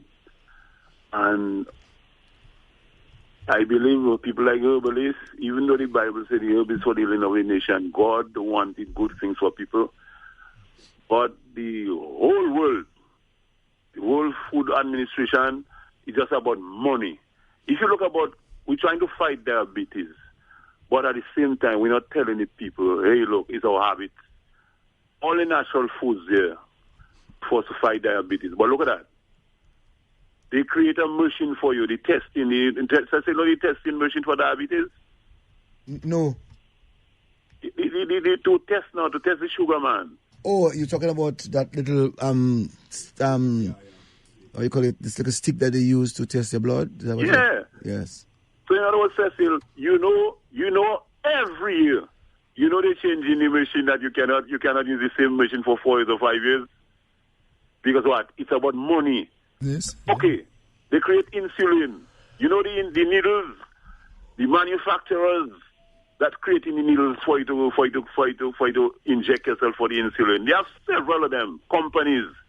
They make millions of dollars, Cecil. Do you know that insulin is made out of pig fat, Cecil? Yep. Do you know that? Yep. I'm sure Deja will help me on that one. Yeah, insulin made out of pig fat. So you take that to control your diabetes 1. Man, afterwards, Cecil, I'll kill you. Yep. And a lot of things themselves creating. Look, right now, they're creating a patch. You shoot it on your shoulder, it can stay there for 3 months. So in other words, you don't have to use the injection. You just use a machine and you pass it on it, and for 3 months, that thing inside that injection, that pad in your skin. And for 3 months, you can test without using the injection. So there's a whole set of gadgets for diabetes. Man, Cecil, millions are being made. The companies, the FDA, and they approve all those things. So my brother, if you get any knowledge, look at Sebi. Sebi couldn't survive. Because what? Sebi was upsetting everything that the doctors did. When Sebi was in Dominica, you know what the doctors did? The doctors protest and Eugenia sent out Sebi out of Dominica. You didn't know that, Cecil? I've known of that situation. Way back in 1980, they about. Kick out Sebi from Dominica. The doctors started protesting because they started losing money. Because what? Cecil, there are a lot of things that we need to know, and Deja have the wealth of knowledge. And I think I given Deja all the praise, because what Deja saying there, he knows what he's saying because he was in the pharmaceutical working, so he knows the ills, and even the pharmacies, all them places that selling drugs, is just about money. I'm telling you that. It's about money. Not I remember, I can give you a testimony. I was standing right there. An old lady, 80 years, she went by a place in Dominica. And when they give her the medicine, you know how much the medicine came for? $504. The lady said, Papa, but the labo can't tap it larger, but pay tooth medication, sir. The lady pulled out a mushroom portion ahead, and she checked the money one by one. It came to $554. The person that was in charge was feeling so sorry that they said, don't pay the $50, not give me the $500. How come you're giving a lady 80 years that almost leave her life? Naturally, you're giving her medicine costing $500 and the lady crying. And you're taking her money. I tell you, boys, I say, let me get over that here, boy. We don't have consciences, boys. Have a blessed day. Thank you. Yes. A question there to Deja. Thank you, caller. Really, really cool. Deja, as you meant, you were talking about the flower. You had white flower, brown flower, and whatever else. But my question to you, Deja, is, or to us, you are saying that these compounds are not good for the body. It is proven scientifically to be so. Yet the system has to. So whose responsibility is it to not import it, or to it's like alcohol, to tell you, boss, if you drink this alcohol, you will get drunk, and you're not supposed to drink and drive. So you are being alerted to the ills of the product. So whose responsibility is to say to us as other people that this flour that we are about to eat as bread is not good for us? Or are we supposed to just know that? What do you say? As I said, that we as a people, we depend on our leaders for guidance. We depend on those that are placed in the superior positions to ensure that we are preserved. We are people that can be sustainable, self-sustainable. So the persons that direct us, give us the protocols for our health, that's the only area I can look at. I can point a finger at our medical doctors, or nurses, or ministers of health. But according to you, Deja, education is better than medication. Definitely. So I'm saying to you that while you are saying this, the other authority might not be on the alternative side.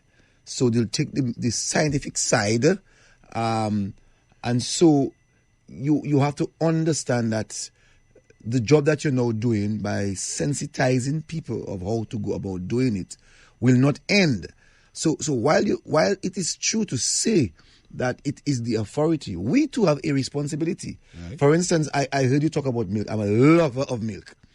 As a matter of fact, I will take a 1 glass of water, and I'll put almost 5, not teaspoons, what do you call it? Tablespoon of milk, and stir it to get my, we normally say quem. So your cereal and all that kind for my cereals. You love that. So as soon as you said that, you know what? Education. I told myself when I go home tonight, I'm going to throw the milk. because of the mucus. mucus. As a man, milk going to compromise your prostate gland. You know, right now we have a lot of prostate cancer. Okay? And we know that milk is also highly mucus forming. You know? So, but understand this, Cecil. And if our medical practitioners, our pharmacists, because I tend to contain myself most times because the information can make you very angry. If we comprehend that this wonderful body, that the Most High, the Creator, who have created us all, He designed it to be wonderful, and you know what He has done? He has given the ability to heal itself. This last caller say, give praise to Deja. I don't accept that. Give praises to Him who have designed us, fashioned us, and provided for us. Okay? Give all the glory to the Almighty Creator. I'm just a vessel. Yeah, but who is responsible to, you saying, well, just it is, maybe answer the question, that it is all of us and the system, but the reality is we are continually eating stuff that was imported legally for us. Legal importation, you know. Mr. Richards, you're ignorant.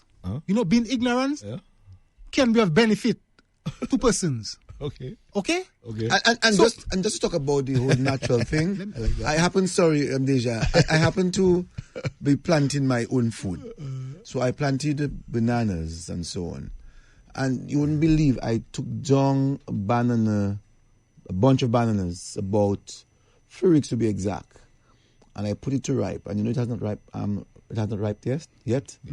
And I was asking someone why. And the person said to me, it's because there's no fertilizer. And no effluent.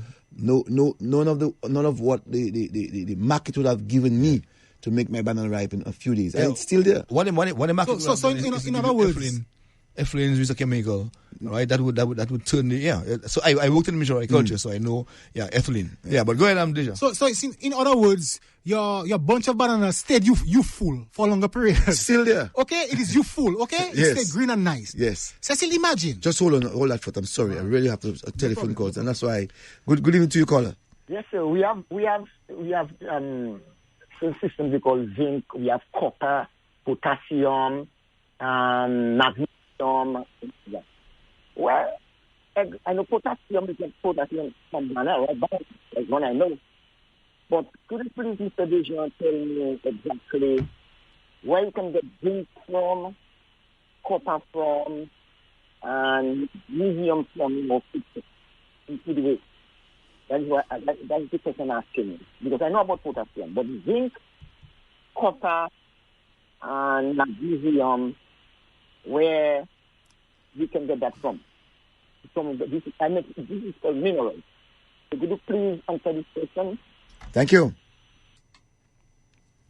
Zinc and magnesium. Zinc and magnesium. We have our famous stinging nettle. Our stinging nettle is one of the perfect medium to get the right balance of zinc. And be mindful of this, my beautiful people. Herbs is one of the only entities or medium that is authentic on this planet Earth. Okay? And herbs is one of the only medium to replenish those deficiencies you're speaking about. Zinc is a mineral. Potassium is part and parcel. You have manganese, you have selenium, you have calcium, you have a host of minerals. And the pure and authentic way you can get these minerals is from the God-given wild plants. That is why that I found the reason why herbs will heal you is because herbs will correct that imbalance within your system. That herb will correct that deficiency of iron, which gives you low energy if you lack iron. And iron is one of the most important elements that we have. And I'll tell you why. Because iron, what it does, it binds. It brings other nutrients, other minerals together. Because we know iron is one of the minerals that helps to produce oxygen to the brain, oxygen to the blood. If your blood don't have sufficient iron, we know that we are cellular beings. We know that we are electrical beings.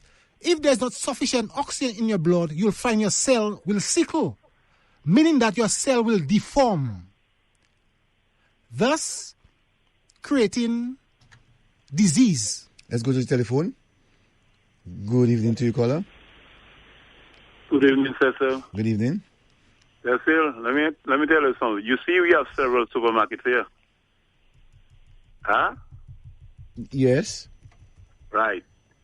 If you want to help people with pressure, sugar, and those kind of things, yeah, most of the supermarket shelves, all the foods are refined foods. You see all the cans, hot dog, tuna, fish, all those kind of things. Cecil, why you think this stay in the shelf for months? There are preservatives, high salt, high sodium, high sugar to preserve them. So all the cans and the supermarkets, you actually importing poison to poison your people that have diabetes, hypertensive, and people go there and they load their trolley with all the canned foods that are poisonous food, and they're not good for people that have hypertension and all those kind of stuff. Now, if you look at aloes, you see all that zinc and potassium and all that thing you're talking about. Cecil, in one blade of aloes, you have all that zinc, potassium in one blade of aloes. And Deja, you're talking about stinging metal there. Some local people won't understand. Stinging metal is zooty. So give the local terms when you're calling out the scientific herbs in place. Because stinging metal, some people might never understand it. It's zooty. Have a blessed night. Thank you. And thanks again, Deja. Yeah. Yes, sir. Yes. Cecil, I wanted to stress a little on your own observation. You know, with the banana that you harvested from your garden, okay? You have said it remained green for a period of time. You said something so deep, I'm going to even break it down to you. You see, the organic world, it sustains life. The organic world will prevent the aging process. So you, in your own experience, you avoid putting chemicals in your soil, and you saw the outcome. So just imagine the hundreds of thousands, well, we don't have hundreds of thousands, let's say 60,000 people we have on pharmaceutical drugs using chemicals. Chemicals, you know. Compare this entity, which you call the body, to the soil. They're not separated. They're part and parcel. We came from that source. So the evidence that you have with the green bananas, the more organic products we put into this entity, this body, is the more full we become. Is the more clarity in mind we'll have. Is the more your body will have the ability to heal itself. Is the more your immunological system will have the ability to protect you from invaders and foreign substances. Is the more inclined your organs will work in synergy. Go ahead. Sorry. Yeah. The more your vision will increase. The more your energy will increase. We have men suffering from impotency. Can I give you one of my experiences from that condition? And I learned from that condition. We know with hypertension, there are many different types of drugs. You have what you call ACE inhibitors. You have what you call diuretics. You have what you call calcium channel blockers, a host of hypertensive drugs. Okay? There was a young man, Mr. Ramon Shillingford, an entrepreneurial young man, found himself overwhelmed with stress. At the same time, he went to weak church and he decided to take his blood pressure. When he took his blood pressure, the outcome was a very high reading. But the nurse interpreted to him like, oh, Mr. Shelford, you need to go to the hospital right now. And that fear kicked in. That's another factor which we absorb within our psyche, the fear factor. This man went to the hospital immediately. His heart palpitation was abnormal. And when he reached the hospital, they gave him medication for that condition. Anyway, he knew me. He called me. They placed him on medication and they told him to close down his business. A young entrepreneur. Close down his business and get some rest. This young man went home. He called me, tell me this. He showed me the situation, and he's at home. I say, Ramon, come now. I was in town. Come to see me. He came to see me, asked him, well, what was the recommendation from his doctors? They advised him to go home and rest. I find that was a very ill advice. Why? This young man go home and rest, and his mind cannot be at rest. His mind is disturbed. So I simply advise him to do some exercise. Go and do some brisk walking, do some jogging. The first approach is to remove him from the drug medication. And I will say blatant and openly, I have dedicated this entity, this life of mine, to make sure that persons in my age don't follow the same path of our grandparents. I have dedicated my life to that. That's why I can tell you openly that I have removed many young people from the ills of drug medication. You're so right. You're so right, Deja. I had an experience where, again, too, you have certain jobs and you'll be stressed. And I found myself being very stressed. And every time I took my blood pressure, it was showing 91, 92 over 145. There's one time it showed something like 190 over 120. Ooh. Yes. I'll never forget that. That's red, And then the doctor said to me, boy, you're hypertensive. It's red, big time. And they decided to put me on medication. And I read about what the medication could do. And one of the things it says it could do was to remove my libido.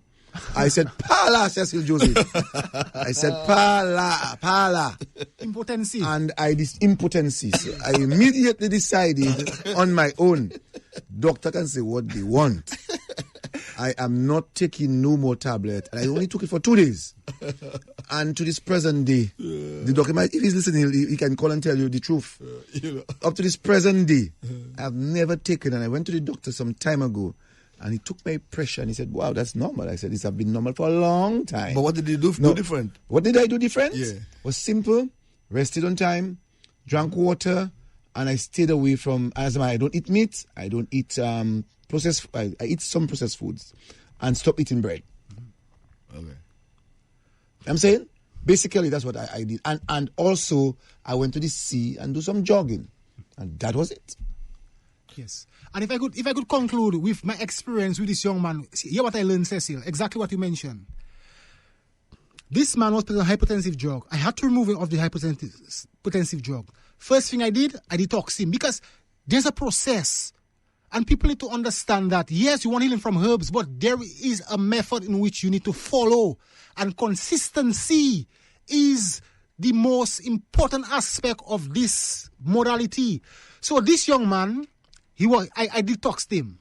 I placed him, I'll tell you the herb. I placed him on a herb they call La Minaria Marcosistis ascophilium. La Marie, it's scientific. La Minaria. What's the local name? Mycocystis ascophilium. I'm coming to the local name. I'm sending the scientific name because I know you have a worldwide of listeners and persons can find a scientific name to research. Okay? La Maria Mycocystis ascophilium. This is a marine plant. Locally, we call it kelp. Okay? We call it kelp. Now, hear this. I place this man on kelp for his hypertension. I place this man on other herbs. I use what you call a bitter tonic. And mind you, to reverse illnesses, we have to reverse our taste buds. So when you're accustomed of having sweet and salty for your whole life, when you come to Deja is going to give you sour and bitter. So prepare for that. Okay? So I place this guy on this regimen. Ramon, Mr. Shillingford is calling me. I don't know if he's listening. He's calling me and said, Deja, after a few weeks, Deja, you have my woman making noise with me, man. Because every morning she get up, she feeling something knocking in her back. She feeling something hitting her. He has an erection. He has an erection every morning he get up since he on this concoction. And you know what that taught me? That taught me that the synthetic hypertensive drug will alter your physiology by making you impotent, by breaking down your libido.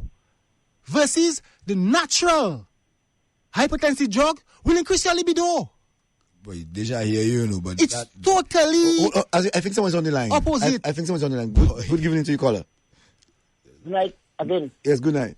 As you talk about impotency there, as in I every time I get up in the morning, my erection penis is always hard straight. Every morning, okay? As you're talking about impotency, I'm very thankful for this. Tous les moments I would do it. All right. Another thing I'm going to tell is this. I'm going to ask you another question. What about the eating of watercress? What watercress contains? Because what I observe, I bought watercress from someone and the person tell me it is organic, and some of them are lying. And watercress is a thing that it only needs fresh water running. What people are doing, I learned, if they clean the watercress, they put fertilizer, the chemical fertilizer above, and then this watercress produces very large stock. This is not natural. Then I took some plants of watercress, because I do farming too, and as I said, I am a man that believes in nature, and I'm very environmental, and I don't drink soft drinks. I've done that many years. I drink a lot of water. I don't eat processed food anymore. For example, most of it is like clean stuff. I ban those things. And then some of the watercress are coming huge and big. I think they're putting something in it. And then I take some plants and I plant watercress. What I observe, the watercress doesn't expand. And when I buy the watercress, within 1 day after I bought it, the leaves are coming very, very, very yellow. And then my watercress I plant, when I start harvesting it, it's staying there for 5, 6, 7 days. And it can hardly come yellow. It's still evergreen. So please tell me what... I'm a reader. I read a lot of books. But I need to learn. I mean, a man is never too old to learn. And so I learn it from you, I learn it from Cecil, I learn it from the other guy on the radio right now. Thank you. Those process, that's what watercress contains. Because, I'm a reader. I read a lot, but I learn also from all. Thank you very much. Yes, Deja. Yeah. I'm going to pose this question to you and even the caller. Cecil, let me ask you the question and your co-host. Are you a natural man? Very much. Both? Yeah, man, of course. Very much. Yeah. What is the first law of nature? First law of nature? Well, my first law of nature is to drink water. The universal law of modern nature, not your law. What is the universal law of modern nature? You say you're a natural man. To remain natural. the universal law to remain natural. Boy, that's a hard question. I get 0. Ignorance is the greatest evil that can ever happen to a man. And that is what we are living in blatant darkness, blatant ignorance.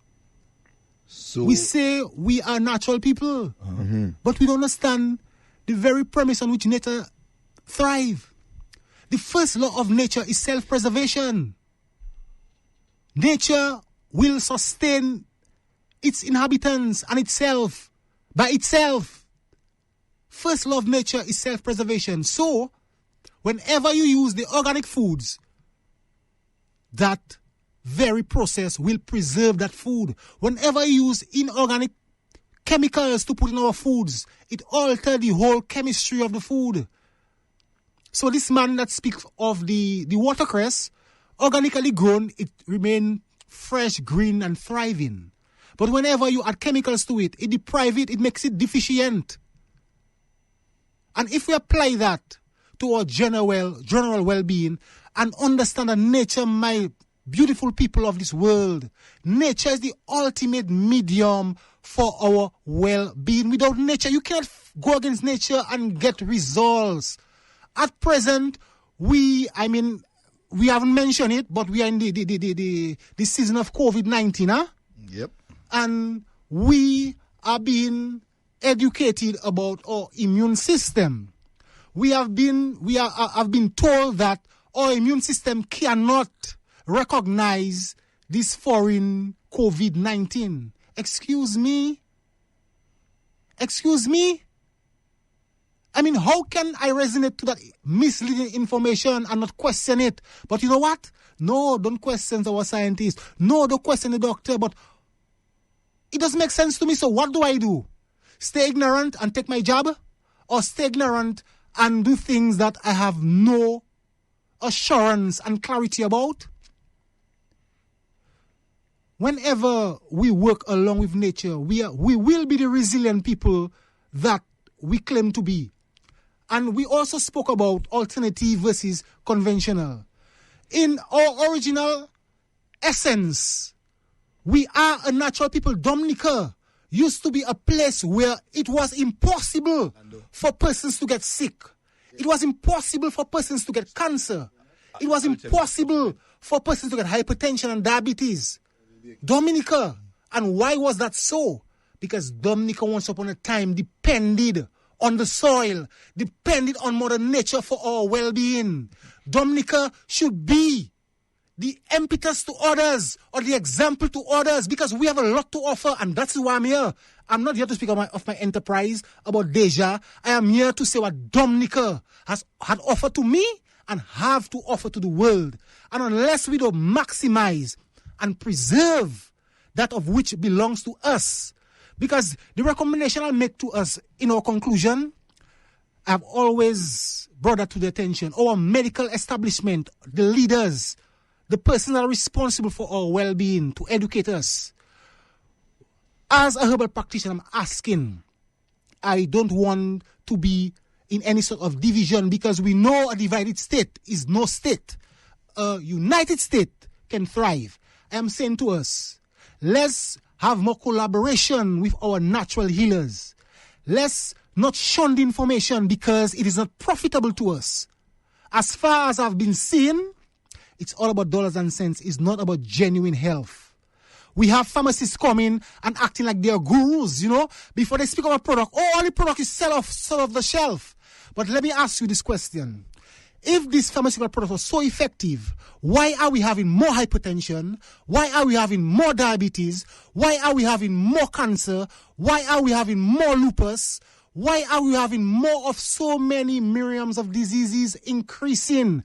Also, as a pharmacist, I taught those that I serve, hey, don't worry the side effects because the good will override. Excuse me, that does not make sense. If that was making sense, we would have less person that on drugs for 30 years with no hypertension. We would have less person on drugs for 20 years, 15 years, have no diabetes. You know what I'm going to do next week? Because it's coming on, because if we allow, it's going to happen and continue. I'm going to allow you, Deja, to come back next week Sunday. Would you do that for us? For the benefit of those that cannot speak, I will speak for them. I will. It's my duty. So while you're on that point, in case persons may want to contact you in between now and then, can you give the public your contact number? Just before that, let's go to the telephone. Good evening to you, caller. Or good morning. Cecil, yes. Mr. Deja, before you leave, is there a cost to his visit? If somebody were to visit him, what is his cost? And then I just want to point out something to you all, is that he's calling names, yes, but that he call a business place, but he must be careful because that business place doesn't do testing. It is someone outside of that business. That's what he said. No, that's what he said. He was very clear. He didn't say the person went to which church. He said the person met someone outside of which church. No, to me he said directly which church. No, directly. outside of which church. Yes, okay. That's, Okay. I mean, that's what it knows. It's just a question of a blood pressure monitor. So, Deja, would you give the general public a way to contact you? Because I'm sure people are wanting to talk to you one-on-one. Where are we at on that? Definitely. Let me say something very, very specific here. There is really a resurgence in the use of herbal medicines on this island. And it is sad but true. I know there are other persons that are interested in herbology. You know, there are a couple of persons. But the clinical approach, I wish I could find another person to share that information with. So what I'm saying to you right now, Deja is very overwhelmed. He's overwhelmed with persons because I don't have the capacity to accommodate all those persons. I'll be very honest with you. That is why one of the recommendations I will make to us is, whether it's for Cecil, but please see in what way you can have our medical establishment see the need to incorporate herbal medicine as part of our indigenous knowledge into our primary healthcare system, because there are many persons that desire many, more than you even think. So the question I'm going to ask you, as you're saying that, my last question would be, can medical products complement the natural where possible? Medical products, what do you mean? The conventional stuff. I don't do diagnosis. So definitely there are need for medical doctors. Mm-hmm. Okay? So because I do diagnosis, I expect my patient to do some evaluation of their abnormalities or their condition. And with their choice, their conscious choice, they would choose natural means over synthetic means. No, but can they both work together? They can't work together because they have two different worlds. One is acidic, one is alkaline. Okay. They can't work together. In acute conditions, a painkiller can help to relieve one from pain. But long-term use of these drugs have proven to be very ill. Yeah, Sebi says that herbs are electrical. That's what he said. Herbs are electrical, and we are electrical beings. Right. Do you know that we're electrical beings? Yeah, sure. We have what we call our pituitary gland, right, and the cerebral cortex. That's in our central nervous system. Right. Part is copper and part is carbon. Right. And we know these two elements are needed to create electricity. Yep. Okay? So that's another thing also. We need to acknowledge that living foods are what this living entity is going to thrive on. Dead foods, processed foods have been on a shelf for umpteen amount of years with preservatives, chemicals in bottles called medicine. It's drug medication. We have been drugging ourselves continuously, doing the same thing over and over, expecting a different result. Do you know what they call that, Mr. Cecil? Doing the same thing over and over, expecting to get a different result. Definition of madness, comrade. Well, you call the system mad, eh? Well, I know that's definition of madness. Because that is what we're doing. Yeah, that's definition of madness. We are in this modality and not seeing any light at the end of the tunnel. But you know what? We continue on the same path, and that is lamentable. But you know what? Some persons are thriving while some are suffering. Pharmaceutical industries are thriving while our populace is more sick than ever. We haven't touched on amputations. I have been in homes.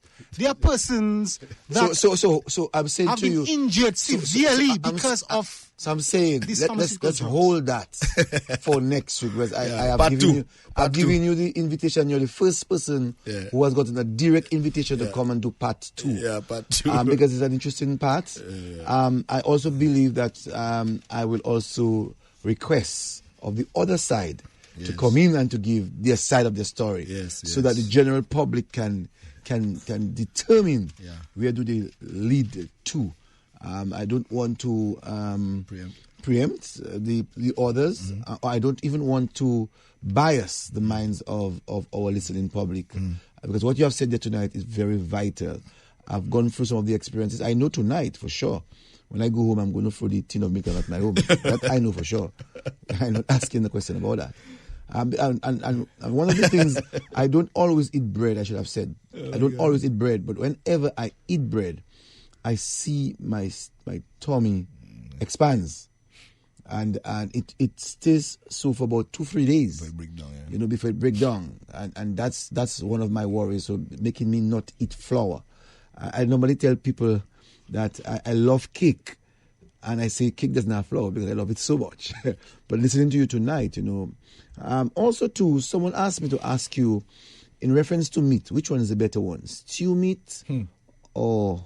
Let me just get the question for you. No meat.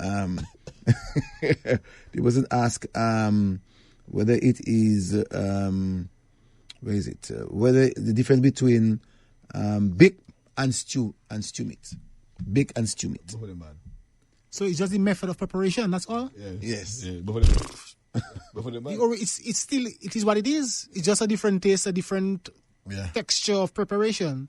When you speak of meat, if you want to be specific to chicken, we know that chicken right now is not the chicken our parents used to eat. Yeah, that's right. We know that chicken has been modified. We know that they use a lot of estrogen hormones in the chicken. While a chicken will take 3 months for maturity, we know now in 3 weeks you have a chicken fully matured. So whether you bake that chicken, you fry that chicken, you stew that chicken, it comes down to the same contamination of this human body. My problem, Deja, and we are 12:30 right now. My problem is what it takes for you to change your taste buds. I mean, I tried some of your stuff and extremely bitter. I like sweet things, so I don't know. For me, it was a real challenge for me to start drinking those kind of bitter thing there, and I fell by the wayside. I know that. Yeah, and I mean, nutrition cannot be overlooked. Nutrition, the foods that you eat, creates your mindset, you know. You see all these angry children we have, you see all the hyperactive children we have. We bypass the foundation of who they are. What we feed our children will make them be what they are today and tomorrow. So the more processed foods, the more meat. You know, meat makes you more angry. You know, meat makes you more animal-like in character. The more vegetables you eat, you know, the more calm you are, the more tolerable you are to stress. Meat makes you more stressful. Earlier on, you mentioned to me that Dr. Sebi said that a person was blind and is due to congestion. Yep. You know, the colon is connected to your eyes. What he said, clean your colon. If your colon is congested, you know you can suffer from psychosis. That's why he said clean. Somebody was blind and he cleansed them through your stomach. I have the experience. I had an aunt that was losing her vision, and I gave my aunt something to stimulate the colon. I was talking about cayenne pepper, and in a few weeks she could see again. And speaking of my aunt, that's the thing with me. I never went out beyond my family circle to share this information with. Hear what happened to me. Just very quickly, give me the time to share that with you. I was approached by nurses and orderlies. Okay, Mr. Deja, you saying about herbs, this and that. So what about if we have emergency, ICU, blah, blah, blah. You know, at the time I couldn't answer that question, but let me tell you recently what was my experience. My very aunt, she suffered from a heart attack. Still my favorite. Beautiful, wonderful lady. So from a heart attack, she was admitted to ICU for a whole month. I went to see my aunt, hose in her nostrils, hose all over her entire body. She has been inflamed. After a month, doctors couldn't do anything for her. They requested that the family take her for outside interference, Barbados, wherever, for better medical attention. We couldn't afford it. I say, Auntie, as soon as they let you off from this door to Deja door, okay, that will happen. My auntie maybe take a whole hour to reach in a place you reach in 3 minutes because she was inflamed. That's my experience. From ICU to my compound, immediately I detoxify her. Immediately I put on a regimen. She was breathless. She couldn't walk from here to just in this room without getting breathless. My beautiful people, I say the truth to you. In 3 weeks, my auntie's on the telephone speaking to a friend and saying she feels like she's in paradise. I say, okay, my work has been done. In 3 weeks, all this swelling gone down. In 3 weeks, she was a brand new person, and I never put one medication, drug medication in her system. Up to this day, she's free from hypertension and diabetes. She may have other complications, but what she was treated for, she's free from that without taking any drug medication. From ICU, intensive care unit, you know. My beautiful people, if we scratch the knowledge that our Creator, who He loves us dearly, He has provided for us, just to humble ourselves and accept the information, we're going to see wonders. I had the experience even in Curacao. This pastor, Pastor Louis, this lady offered me 1 hour in her church to preach after she have given a sermon, because she considered what I'm doing is a miracle. I said, no. Jesus Christ did miracles. What I'm doing is part and parcel with healing. You use the herbs will heal you. But you know what? We need to clarify. We need to identify the God-given herbs. Because what I'm seeing right now, pharmacists not advising persons to use herbs. But hear that. They recommend hybrid herbs. They recommended echinacea, golden seal, peppermint, and this. These are hybrid herbs. We have our kojo root. You're talking about peppermint, like the peppermint we... Peppermint is a hybrid herb. It is not a natural herb. That was made in the... It was formulated in a laboratory. The peppermint you're talking about? The peppermint you drink, yes, sir. And we have not started to scratch the surface. You eat carrots. Carrot is a hybrid herb. We say carrot is good for your eyes because it has better carotene, vitamin A. We have our broccoli hybrid. We have our cauliflower hybrid, our cabbage hybrid. But you know what we have as original? Our purslane. Locally, we call it coupier. You know what we have also originally? We have our cheddar shin. You know what we have also? We have our zoe milat. And we have a host of natural flourishing herbs. And rather than the farmer see the education to preserve these herbs, they spread these herbs. And they plant hybrid herbs. Why do you think our farmers suffering from all those prostate cancers? Deja, you know what time it is? Deja, next week for sure. I'm not even asking you for closing remarks because you might go up to 1 o'clock. So just make up your mind. Next week at 8:30. To be continued.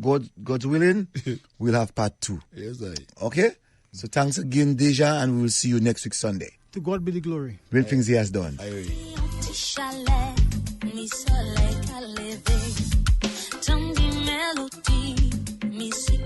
Chanter, sentir un petit vent douce, lever ma chaîne y pied, sentir liberté, ni commencement la journée.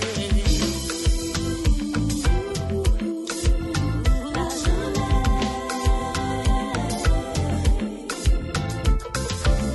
Voyez un petit prière pour l'amour et la paix, merci pour la vie, et voyez un petit café.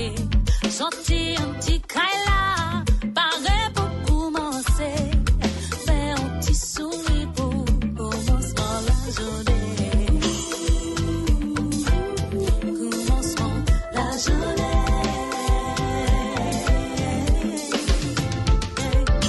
Chaque glow quand tu bois, c'est d'eau. Les journées, la balle et la cour. Pour ce petit point, pas de travail pour rien, non. La vie de cacoa. Et les enfants, pas au bing.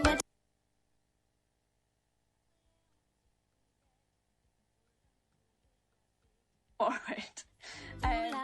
Why wouldn't you put yourself forward? What was stopping you? I think It's really easy to feel you're not good enough, you're not suitable, you're not at the right level. But just being competent in the mountains and then going through the training process is enough to get you at the level. Taylor, how did you get this started? Yeah, a bit of a different path. I kind of went in a little bit more piece by piece. I was actually serving in a...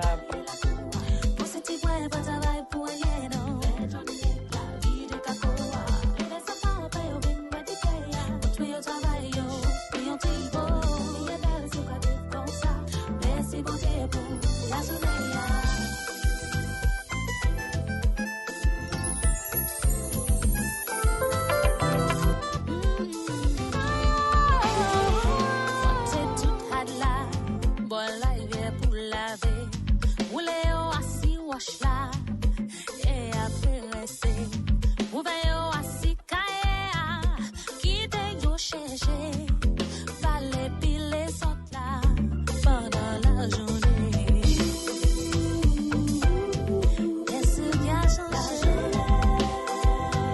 really loved the art and science of the medicine that we were practicing in the outdoor spaces, so that led me to nursing school. And then finally, when I got into nursing school, I went to UBC here in Vancouver. So growing up on the North Shore, there was always North Shore Rescue here, and just seeing the incredible work that they did, I was like, wow, like now that I'm stationary for a while, maybe I'll talk to those folks and see if I can interview through their process and join their team. And it was just this perfect constellation, like coming together. And yeah, thankfully, they took me on board, and my life changed from that moment, and I'll never look back. It's been wonderful. Now, Kirsty, you described sort of the energy and the go that happens when you get a call. But are you expected to leave everything and go right then? I mean, how does it work? It depends on where you're at. So we've got a team of, I think, 40 at the moment. So we're not expecting all 40 people to turn up. We're hoping we should get 10 to 20 that are available and can make it. Kayla, it's avalanche season in Canada right now. Can you tell me about one of the more dramatic rescue operations you've taken part in? Yeah, avalanche calls, we call them code alphas. As soon as you hear a code alpha coming in, either through the paging system or on the radio, it's extremely serious and very time sensitive. And, just a couple of years ago, we got a call for a code alpha just behind one of our local ski resorts, just off a touring section of the mountain. So we got the report that maybe 1 or 2 people were buried, which is obviously very serious. I was studying for an exam at my house, and I just left immediately. It's just like, I kind of thought, I'm like, oh, like I really have to study, but you also have to go. You have to commit to what you've committed to. And so I arrived at the station, and I was met by 2 other members there. And then one of our helicopters had arrived, and I pulled out like all of our potentials. Like, you're always worst case scenario planning, like bringing as much gear as you think you're going to need that's safe to carry in the helicopter. We loaded up the machine, and then we went for recce flights. And so we found them in a gully, and thankfully it was just one person. They actually got swept through trees on top and then blown over a cliff. They went about 500 meters and ended up in a very large deposit. They were buried about 6 feet or 2 meters. And then they had companion rescue ongoing, which was like incredible, because we're not going to get there in time. Like, if you're getting buried, like minutes really make the difference with avalanches. So thankfully this individual had his ski companions came down, found him with his avalanche beacon. So for folks that don't know, we all wear transceivers. So if you do get buried, your partners can switch to search and then locate you with your beacon. And even more remarkable, his first probe strike, like Christy, you'll love this, he hit him in the forehead. Amazing. And then he gave him an access to surface, right? Like, he gives him connection to surface, so he gets air. Was the person okay in the end? Yeah, no, they were significantly injured. So, the first thing I do is I just introduce myself. I say, hey, I'm Kayla, I'm a registered nurse. I'm here with North Shore Rescue, and we're not going to leave you. Like, no matter what happens, we're going to get you out of here.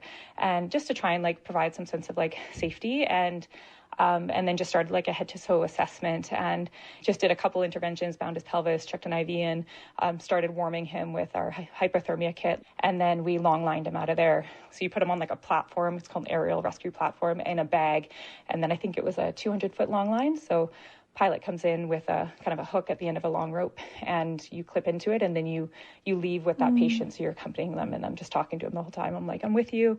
Yeah. And he did quite well, which is incredible. He survived, and he rehabbed, and yeah, he did really, really well. Oh, great.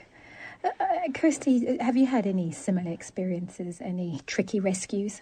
Yeah, I've been on a couple of avalanche ones which have been a bit easier, but I'm also one of the shout managers for the open team. So we had one in February for an ice climber that had a fall and had 2 injured ankles. So the shout came through, and it was my week to be kind of on duty. So I was managing. So that means that I have to kind of, while I'm getting myself ready, also make decisions about who I want to go, find out who's available, who I want to be there, other resources that I want. So am I thinking about search and rescue dogs or other teams or the helicopter, and coordinate with the police team as well. So I'm in the rescue base or in the base vehicle, just making these decisions about who I want to go on the hill, how many people I want to go, what equipment needs to be taken up. But then it's a bit bizarre, because once everything's happening on the hill, you get check-ins, but after that you're kind of sat there waiting, knowing that you need to stay here, there's nothing else you can do. You're just waiting to see what's happening, waiting for them to find the person and find out what condition they're in. But yeah, it was a full kind of goggles on, crampons on job for them, because it was pretty wild on the hill. Wow. So yeah, they did a really good job there. Given the complex logistics of some of these operations, presumably sometimes they must take a long time. What is the longest operation you've been on, Kayla? 5 days. 5 days? And then I think other members have been on longer ones as well. The 5 days we did have, we were able to return from the field, but then continue. That was for a search of a person in an unknown location, hadn't returned.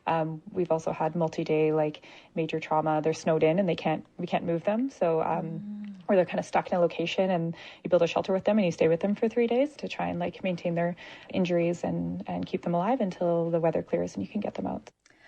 Right, okay, let's just pause there for a second and remind you that you're listening to The Conversation. My guests are two women who regularly put their lives on the line to help rescue people in the mountains. Kayla Brolly is a volunteer crew member with North Shore Rescue in Canada, and Kirsty Palace is a member of the Oban Mountain Rescue Team on the west coast of Scotland. Now, Kirsty, there aren't that many women in mountain rescue.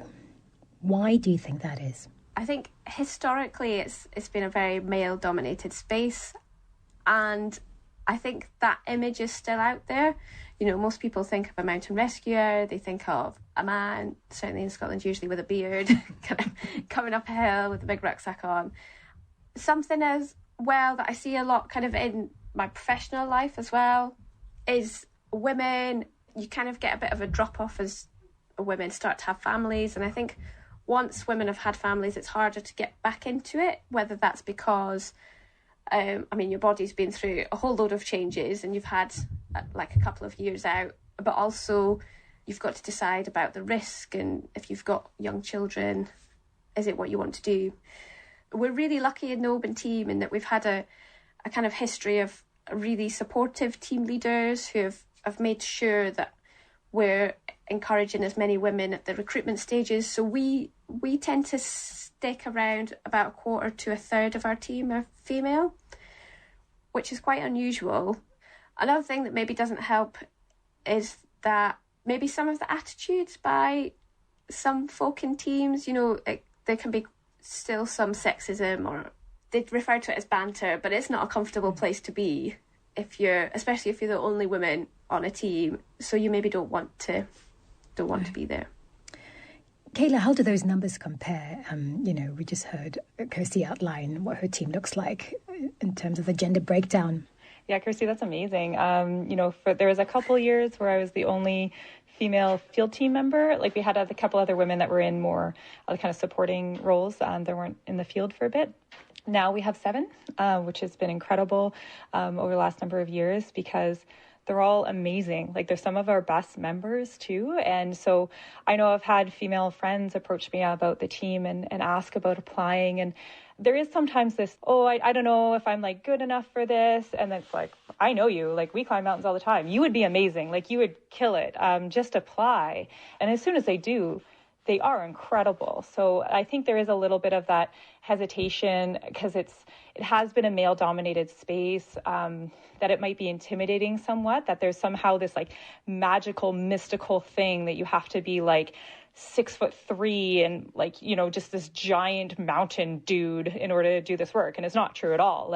You need to be careful and available and motivated and have a good attitude and be able to problem solve and do the work. And so I think women do have those capabilities. There's just this kind of image that's not. So I think the lack of representation historically has been there. There's been women's in the mountains doing incredible things. Mm-hmm. For a century, or longer too. And we just don't hear those stories as much. And thankfully, especially I think here on the west coast of Canada, that's changing significantly. There's female specific outdoor groups, and also just really reputable outdoor organizations have more visible women in their ranks right now. And that helps make change, because you don't know what you can do until you kind of see someone do it as well. And you're look at that.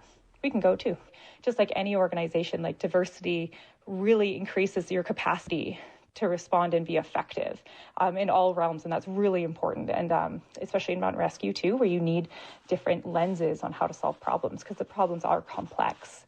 And so the more diversity that we can have in the organizations, like the better we are for it.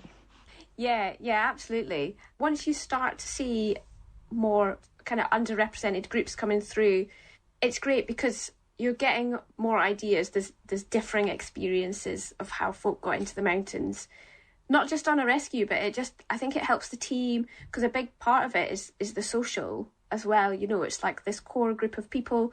You can spend a lot of time together. You can be in really intense situations together, and you want to be really closely bonded for things to work as smoothly as possible. So I think introducing a bit of diversity to that, it can only make the whole team better. And Kirsty, you are the co-founder of Our Shared Outdoors, an organisation that's tackling the lack of diversity in the outdoors. What are some of the barriers that stop people from accessing outdoor activities? I think a really obvious one is cost. Like, a lot of the equipment we use is expensive. You know, cost also comes in terms of having spare time to go out and be in the outdoors. And then I think the other big thing is that lack of representation. Here in the UK, our kind of outdoor community has always looked quite similar. It's always looked very white. It's looked very male, slim. So it's really hard that if you don't recognise yourself in that, to know that actually those spaces are available to you and you do belong in those spaces. Kayla, in 2017, you had quite a bad accident, which resulted in brain injury. What happened? So we received a call out for a despondent individual who was in the forest. I just remember I stepped with my downhill foot into some loose rock, and that kicked out like a dead standing tree, and then the tree fell uphill and then like hit me across the head and took me to ground, and I kind of like slid down the slope a little bit.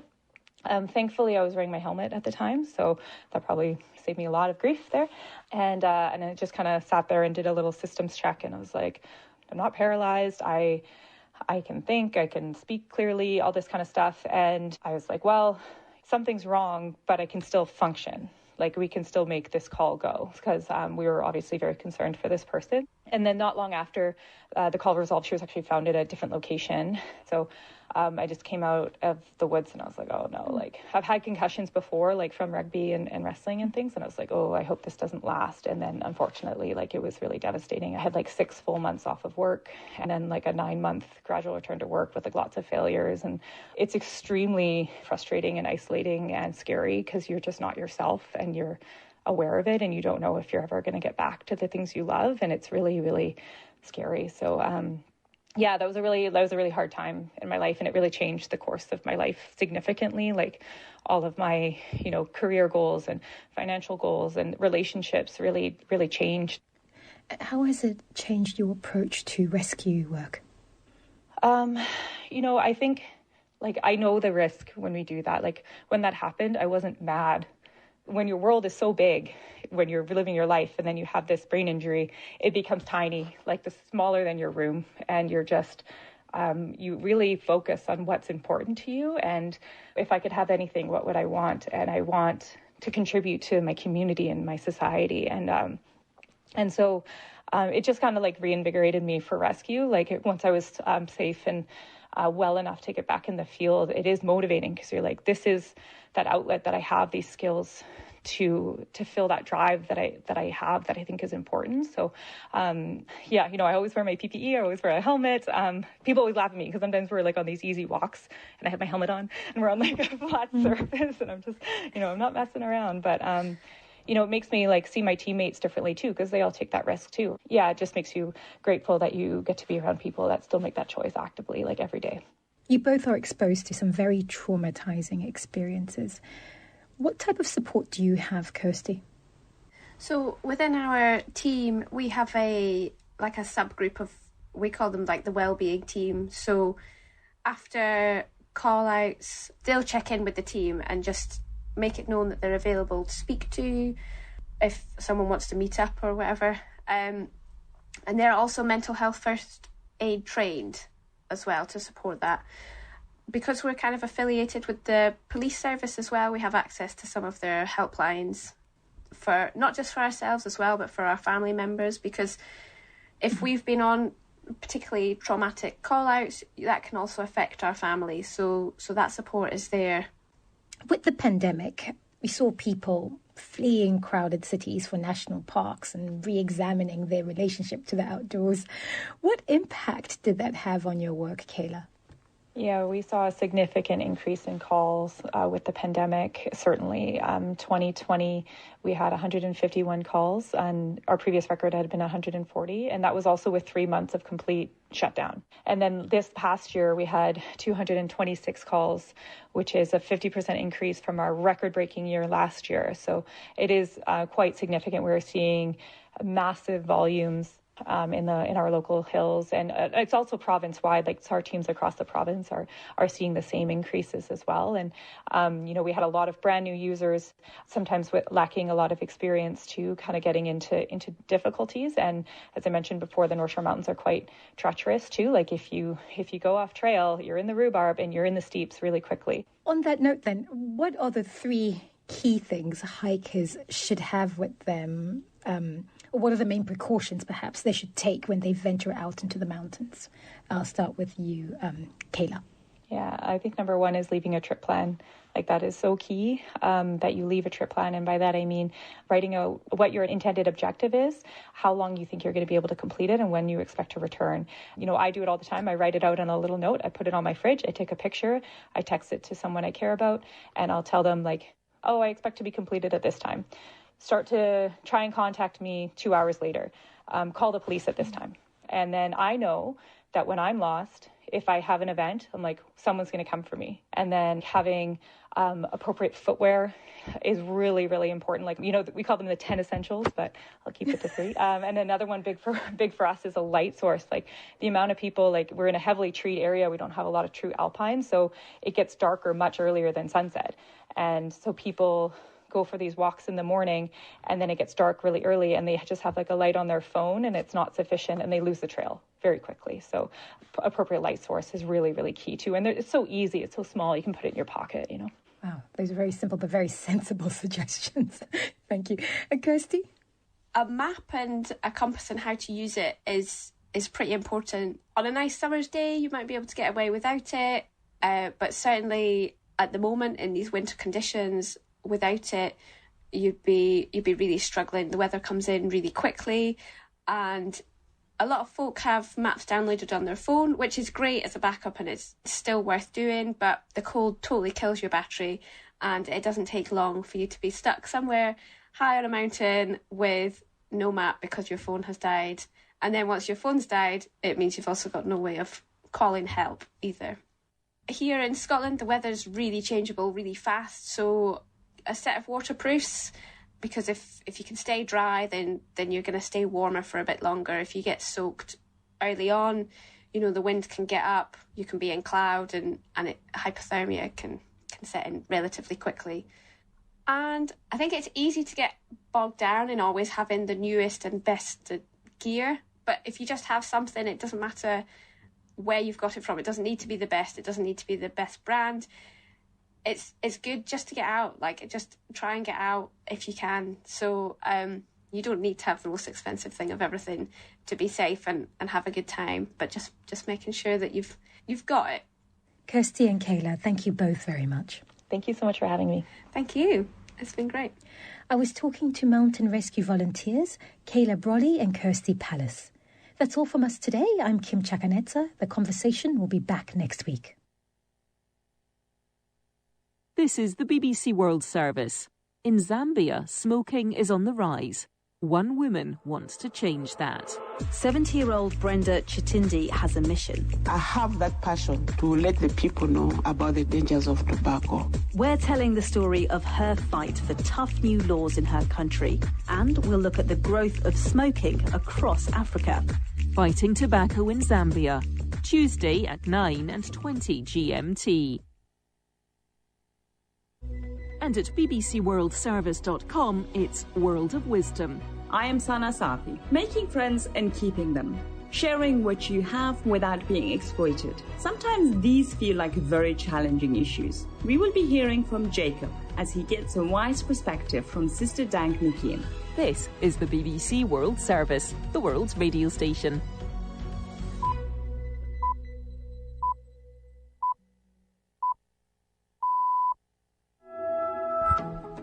Hello, welcome. You're listening to Newsday on the BBC World Service. Good to have your company. Carly Sharp and Claire McDonald with you. Good morning. Shots are heard close to the presidential palace in Burkina Faso amid reports of a mutiny by soldiers unhappy with the way the Islamist insurgency is being handled. We'll bring you the latest. As Russian plans for military action in Ukraine show no signs of abating, the US State Department orders relatives of its embassy staff to leave the country and US citizens not to travel to Ukraine or Russia. 9 days on from that volcanic eruption and the devastating tsunami that followed, we'll go to Tonga to see how the recovery operation is progressing. Our Africa Eye team takes a close look at cases of domestic violence exploding in Kenya during the pandemic. It's thought stigma and fear mean many cases go unreported. And we'll bring you the latest sports and business news. Stay with us. Hello, I'm David Harper with the BBC News. Gunfire has been heard near the presidential palace in the capital of Burkina Faso, Ouagadougou, amid reports of a coup. Social media posts say President Roch Kabore has been arrested and replaced by an infantry officer, but this has not been confirmed. Gareth Barlow reports. Throughout Sunday, tensions rose and gunfire spread across Burkina Faso amid reports of a mutiny among soldiers unhappy with the government's efforts to tackle Islamist militants. Despite assurances from the authorities that the dissent had been suppressed, a nighttime curfew was imposed across the capital to prevent civilian support of the mutineers. As darkness fell, heavy gunfire was repeatedly heard around the presidential palace in the capital Ouagadougou, with reports of a helicopter hovering overhead. The US State Department has said American citizens should not travel to Russia because of what it says are Moscow's plans for significant military action in Ukraine. It said the US Embassy in Moscow would have limited ability to help Americans there. The State Department also issued instructions for its staff in Ukraine, authorizing the voluntary departure of US direct hire employees and ordering eligible family members of staff to leave the embassy in Kiev. Officials also urged Americans in Ukraine to consider leaving the country immediately on commercial flights. From Washington, Barbara Platt-Usher reports. The State Department has activated a set of precautions that it employs when crises could put American diplomats in harm's way. Senior U.S. officials said nothing specific in the past day had triggered this decision. Rather, it was based on prudent planning, on an assessment that Russia's President Vladimir Putin had built up military capacity to be able to invade Ukraine at any time, if he chose to do so, and the reality that the U.S. would not be in a position to evacuate Americans if he did. They are also advising against travel to Russia because of the border tensions, warning that U.S. citizens could be harassed. The United Arab Emirates says it has intercepted and destroyed 2 ballistic missiles launched by Houthi rebels in Yemen. The Defence Ministry said missile fragments fell in separate areas of Abu Dhabi, but there were no casualties. Reports say air traffic at Abu Dhabi International Airport was disrupted. It comes a week after the Houthis killed 3 people in a drone attack on the UAE, which is part of the Saudi-led coalition fighting the rebels in Yemen. Retaliatory airstrikes by the coalition left about 20 people dead in the Yemeni capital Sana'a. A major British investment fund says it will vote to try to get directors kicked out of firms that fail to make good on environmental pledges. Aviva Investors, which has more than $350 billion in assets under management, set out its expectations in a letter that will be sent to 1,500 firms in 30 countries this week. Live from London, you're listening to the latest world news from the BBC. The trial is expected to begin in Benin of the country's former immigration director on charges of abuse of office. Florent Edgar Agbo is accused of having illegally issued Beninese passports to foreigners. 7 other officials detained last month in connection with the case have been charged with forgery. Mr. Agbo has been in police custody since his arrest. International nursing organisations are warning that a chronic shortage of nurses around the world has been made worse by the pandemic. A new report says that underfunding, staff shortages and burnout must be addressed to avoid a global healthcare disaster. It says the relentless pressure of 2 years of COVID-19 is causing an avalanche of resignations. The chief executive of the International Council of Nurses, Howard Catton, told the BBC the COVID pandemic has exposed existing weaknesses in nursing.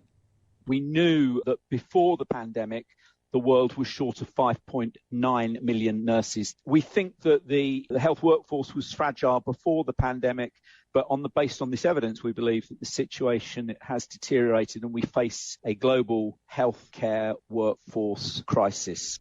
The French fashion designer Thierry Mugler has died at the age of 73. He opened his first boutique in Paris in the 1970s. Iona Hampson has more. Lady Gaga, George Michael, David Bowie, Katy Perry and Rihanna are just some of the stars who have worn the designs of Mugler, who is known for his mix of post-war old-school Hollywood glamour, sharp tailoring and futuristic designs. Despite retiring from his brand in 2003, Mugler worked on various projects, including acting as an artistic advisor to Beyoncé and designing a very special, skin-tight, nude latex dress dripping with crystals for Kim Kardashian at the Met Gala in 2019, which was inspired by Sophia Loren in the 1957 film Boy on a Dolphin. BBC News. Hello and welcome to Newsday with Carney and Claire. The latest from Burkina Faso next. Are we seeing the beginnings of another military coup? Claire standing by to bring us up to date on that story. Also, the US telling its citizens not to travel to Ukraine or Russia as the standoff between Russia and Ukraine shows no signs of abating. And James Gregg will join us in the studio with news of who the first quarter-finalist will be in the Africa Cup of Nations.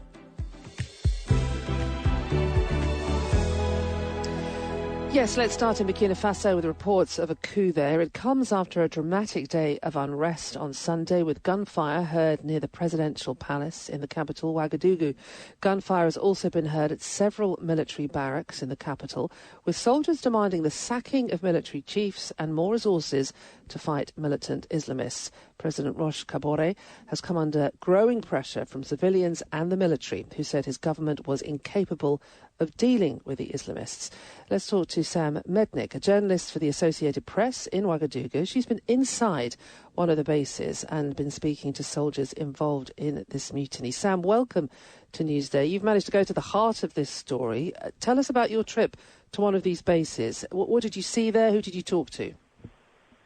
Yes, good morning. So yesterday when there were gunshots reported at the military base, I was taken inside with another journalist into the base where the soldiers said they had taken over that base at the time and that they were very unhappy about the situation in the country, unhappy about the growing jihadist violence, and essentially put us on the phone with someone from working with them, one of the mutinous soldiers who gave their demands, essentially saying that they wanted to replace the intelligence and military hierarchy. They wanted the military to be treated better and their families to be treated better. And basically they wanted more resources and more men in the field to help in this fight. So their demands are very clear. It's being reported this could potentially be a coup. The news from the presidential palace is no, it's all under control. What's the reality on the ground? It's really unclear right now. Last night, as you mentioned, there was gunfire heard in the vicinity of the president's home, and there has been a helicopter overhead pretty much all evening until about an hour ago, until about 4 o'clock in the morning. And there's also reported to be fighting at the presidential palace. And we haven't heard anything from the president. He put out a tweet yesterday after Burkina Faso won the soccer game, but that's all we've heard. So it's really unclear right now. No one is sure about the situation, and so everyone's just sort of waiting and seeing at this point. And the general unhappiness comes from how the military, the head of intelligence, is handling the insurgency, the Islamist insurgency that's causing misery across the country. Is there a feeling that this will make any difference because they can push back against it? But what we need is a plan in place to move forward on that front. Yeah, there's been a lot of criticism that there's been no strategy from the government, no military strategy, and that the soldiers that I spoke to said they feel that the government is very disconnected from their troops in the field and that they don't care about them.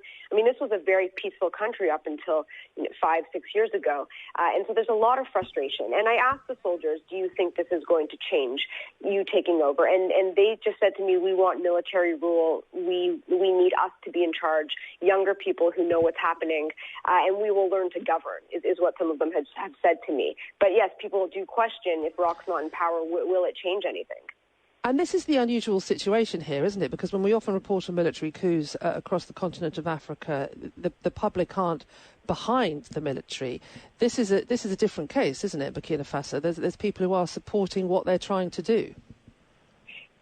Yesterday, when there were gunshots in the bases, people were supporting them. There was a group of maybe 50 to 100 civilians on motorbikes running through the city, chanting in support of the military. They were broken up by tear gas from military knots who weren't supporting the mutinous soldiers at the time. But the day before, on Saturday, there was a protest against Kabore asking for his resignation. And this was the second big protest like that, and the other one was in November. So this has been growing for months, with the population really saying we need a change. Sam, good to talk to you. Thank you for bringing us the update. Sam Mednick, they're journalist for the Associated Press in Ouagadougou, who managed to get inside one of those barracks where shots were fired and speak directly to the soldiers to hear what they're so unhappy about there at the moment in Burkina Faso.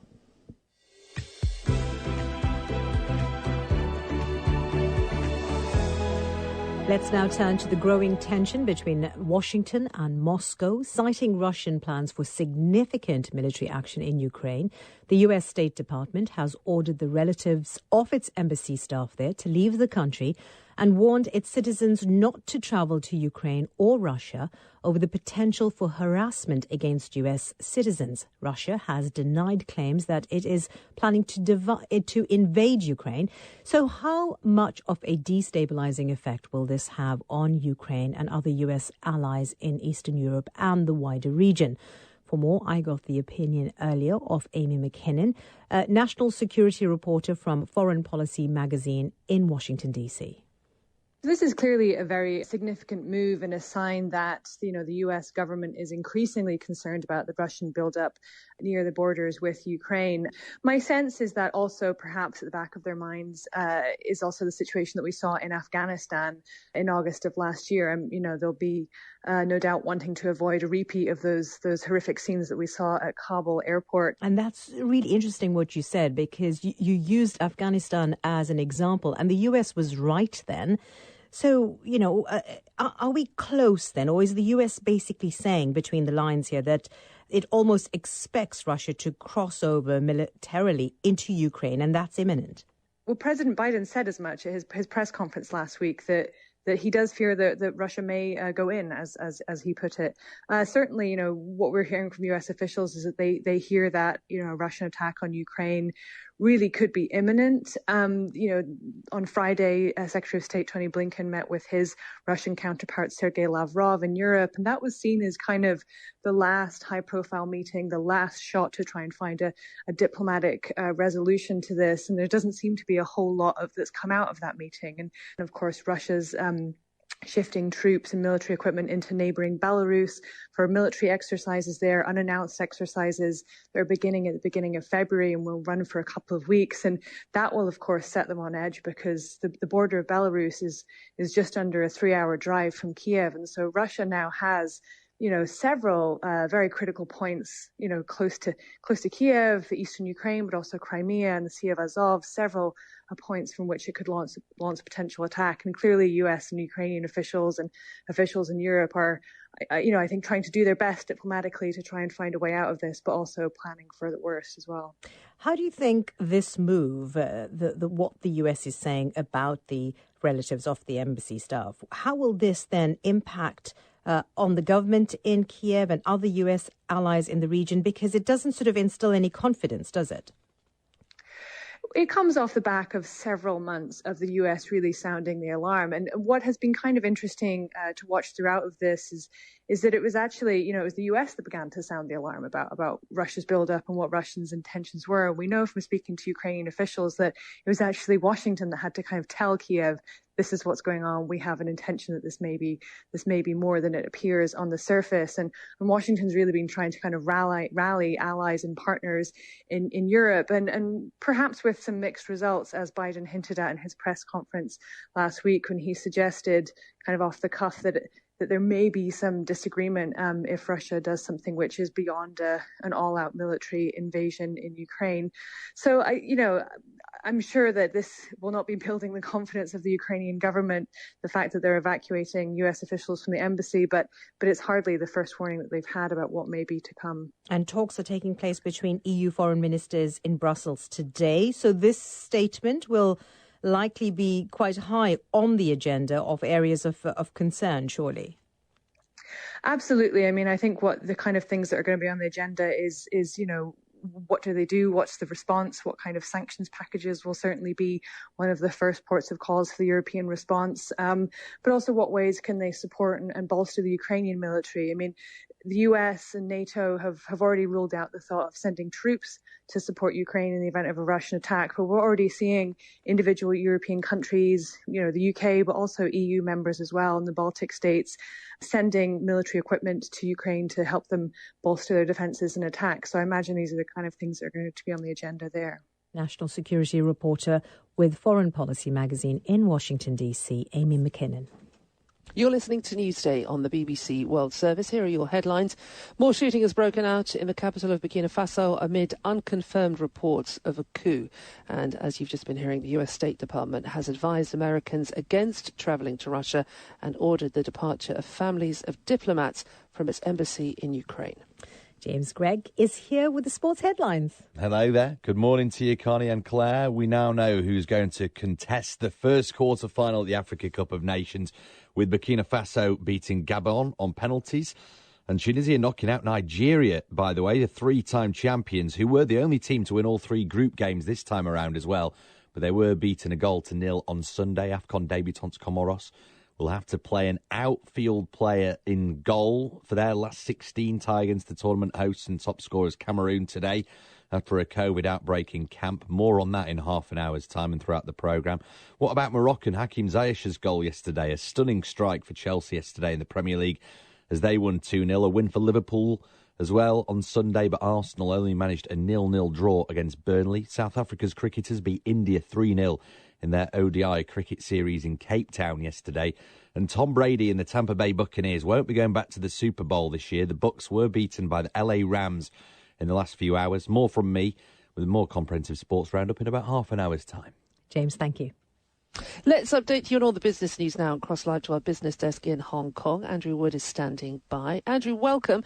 Green campaigners for a very long time now have targeted companies that break promises on environmental issues, but a number of investors appear to be doing that too. Tell us more. Yeah, the latest is Aviva Investors, which has manages about $350 billion of assets. That's shares in companies held on behalf of some of their customers. Now, it has quite a bit of power. It owns large chunks of some companies, and it's just sent out a letter, or is sending out a letter this week to 1,500 of the companies that it invests in 30 countries around the world. And it says that if directors or if companies break these promises, these environmental promises, then it will try to vote out directors from the boards, the management boards that run the companies. And it says it's broadening its definition of sustainability. It's going to be focusing on things like biodiversity, alongside things like, say, climate change, and also how much the executives are actually paid. I mean, there's still quite a bit of a concern in the investment world that some executives are just paid far too much money, that they don't actually deserve that money, they're not delivering the results. And of course, now it's not going to be just a matter of delivering financial results, it's going to be, as far as Aviva is concerned, delivering on sustainability and environmental goals as well. Yeah, so they're walking the talk, or making them walk the talk. It's not just green issues, is it? It's human rights issues too. Yeah, Aviva says that it expects companies as well to assess the effect on human rights of the way that they run their business. And this is going to be difficult, I think, in particular for companies that are increasingly relying on China, because certainly the United States has put a lot of Chinese companies on blacklists because it says, it alleges that they are helping human rights violations in Uyghur country in the far west of China. So that's going to be an interesting subject, I think, for Aviva to say what they want. Andrew, as ever, thank you for the update. Andrew Wood at the BBC Business Desk in Hong Kong. We'll cross live to him throughout the programme. You are listening to Newsday on the BBC World Service. Newsday continues here on the BBC World Service. Let's get an update now on recovery efforts in Tonga, 9 days on from the volcanic eruption, which caused a tsunami, which wrecked coastal areas, with the islands there blanketed in ash and drinking water in short supply. We can now get an update from the Tongan journalist, Marianne Tupu, who's in the capital. Marianne, welcome to Newsday. Is there any sense of normal life returning, or is everyone still in emergency mode?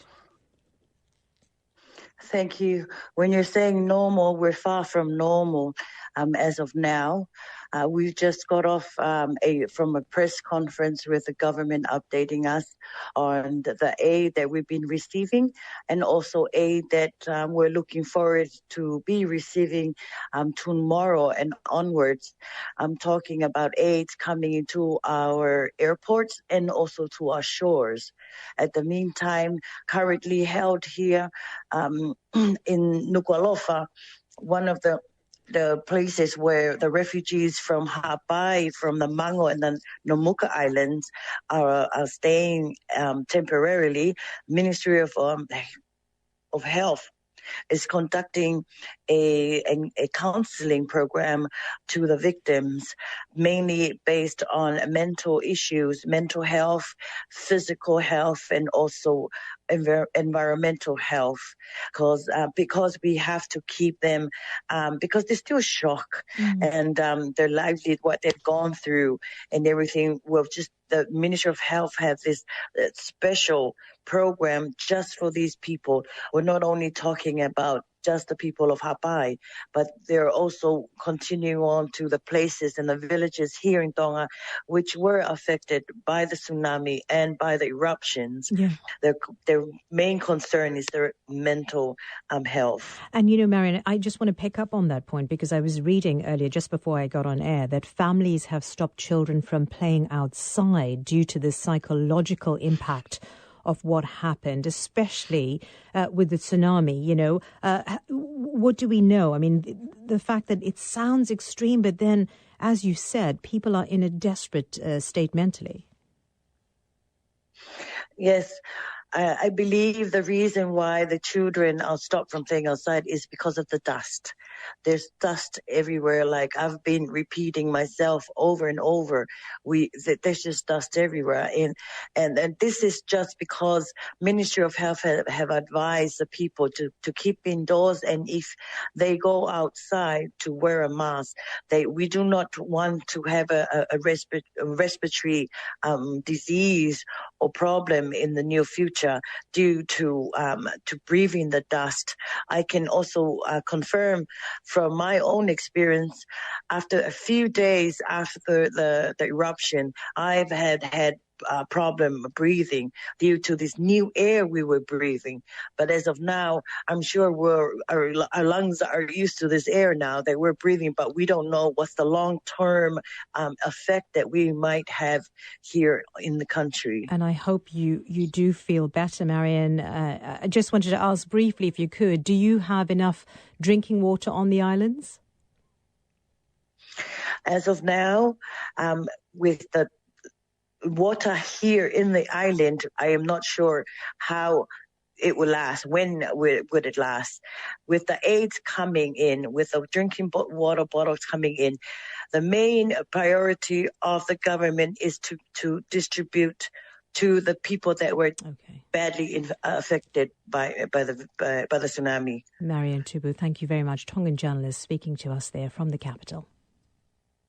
Newsday, BBC World Service. Let's take you to Kenya now, because when COVID-19 hit, cases of domestic violence exploded. Within a year, the country had recorded more than 5,000 cases of gender-based violence. Activists, though, say the true numbers are likely to be much higher, with the majority never being reported because of fear, stigma and a lack of trust in the police. Tom Odula investigated the issue for BBC Africa's Eye unit and warning some listeners may find his report distressing.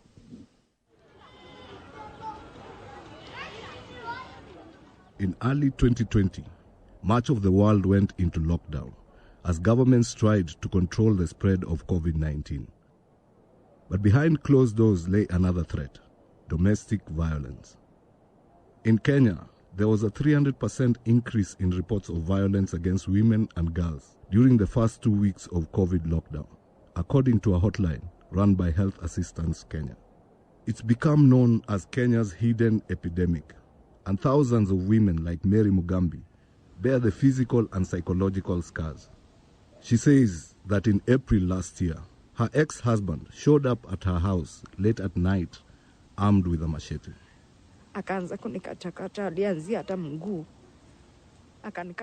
He started cutting me from the leg. He slashed my legs twice and once on my hand. My daughter heard the noise and woke up. She saw that I was slashed and bleeding all over the house.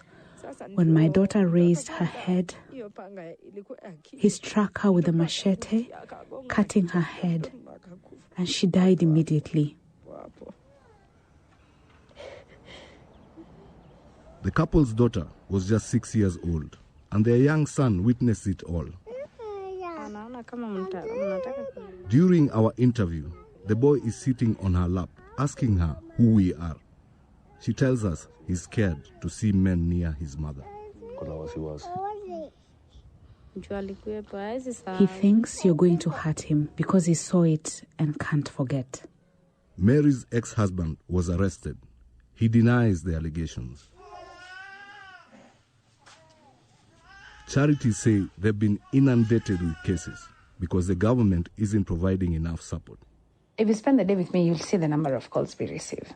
After suffering years of domestic violence herself, Njeri Migwi opened a safe house for survivors of domestic abuse.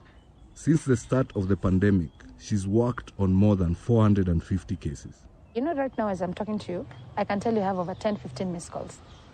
They all demand my attention. I'm one person. How many people can I protect? This is so hopeless. A report by the World Bank in Kenya estimates that only 3% of domestic attacks are ever reported to the police. I've been told officers often ask for bribes and cases can take years to process. So it's not surprising that many women have lost faith in the system. I put that accusation to the police force directly. It is a crime to solicit or ask for bribes to receive a service that is free. I would advise any person who has such information, we have reporting mechanisms. Judy Lamet is the Director of Community Policing, Gender and Child Protection with the Kenya Police. We have changed as police officers.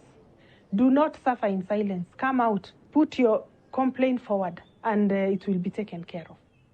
But it's not just the police force that needs to change. Attitudes will also have to shift.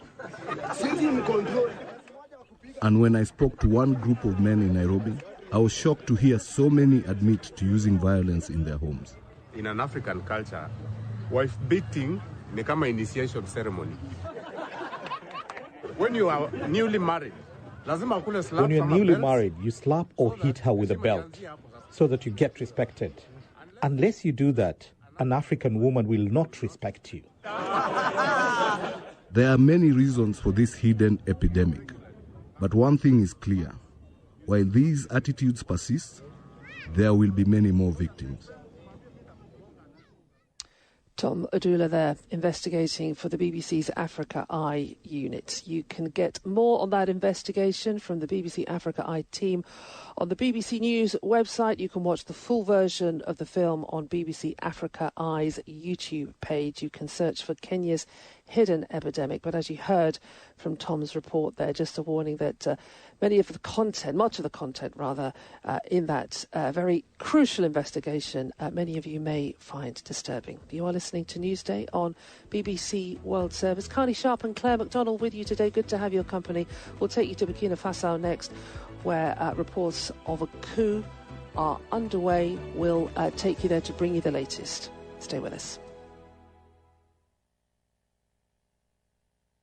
This is the BBC World Service, asking if video games can help us fight fake health news. Beware, misinformation is designed to trick you, so why not walk a mile in the shoes of a manipulator to get to know their tactics from the inside?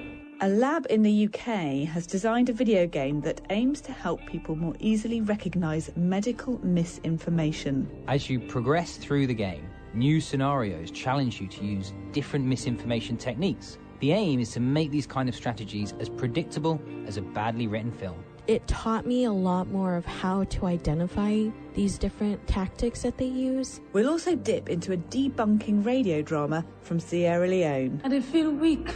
I feel fever. We have a history of listening to drama. I think it will be a very good strategy. Join me, Jo Mathis, for How to Fight Fake Health News. Tuesday at 8:15 GMT. Hello, welcome to Newsday from the BBC World Service with Claire McDonnell and Carney Sharp. Coming up, the government in Burkina Faso has lost the support of its armed forces, but has it also lost power? Our Africa Daily podcast asks, are coups making a comeback in Africa? And we hear from Syria, where an Islamist state prison break leaves more than 100 people dead. All on the way.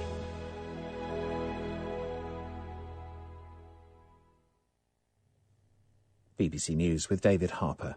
More gunfire has been heard near the presidential palace in the capital of Burkina Faso, Ouagadougou, amid reports of a coup. Posts on social media say President Roch Kabore has been arrested and has been replaced by an infantry officer, Colonel Paul-Henri Sanda-Ogo Damiba, but this has not been confirmed. Earlier, residents and journalists reported intense shooting. A helicopter was said to have been flying near the presidential palace with its running lights extinguished. The United States has advised Americans against travelling to Russia and ordered the relatives of its embassy staff in Ukraine to leave. The move comes amid continued tensions about Russia's military build-up on the Ukraine border. Moscow denies planning to invade. The United Arab Emirates says it has intercepted and destroyed 2 ballistic missiles launched by Houthi rebels in Yemen. The Defence Ministry said missile fragments fell in separate areas of Abu Dhabi, but there were no casualties. Reports say air traffic at Abu Dhabi International Airport was disrupted. Afghanistan's Deputy Minister for Information and Culture, Zabihullah Mujahid, has said girls will be allowed to attend school from the end of March this year. He also denied that the Taliban were holding a number of women who had been protesting for their rights. A Mexican journalist has been killed in the northern border city of Tijuana, the second to die there this week. Lourdes Maldonado was shot dead as she arrived home. The trial is expected to begin in Benin of the country's former immigration director on charges of abuse of office. Florent Edgar Agbo is accused of having illegally issued Beninese passports to foreigners. 7 other officials have been charged with forgery. The French fashion designer Thierry Mugler has died at the age of 73. He opened his first boutique in Paris in the 1970s and became widely known for designs with broad shoulders and sharp tailoring, which drew on 1940s and 50s glamour. That's the latest. BBC News. Thank you, David. Hello, welcome to Newsday with Carney and Claire. In Syria, fighters from the so-called Islamic State tried to free prisoners from a Kurdish-run prison. Dozens are dead. We'll bring you the latest.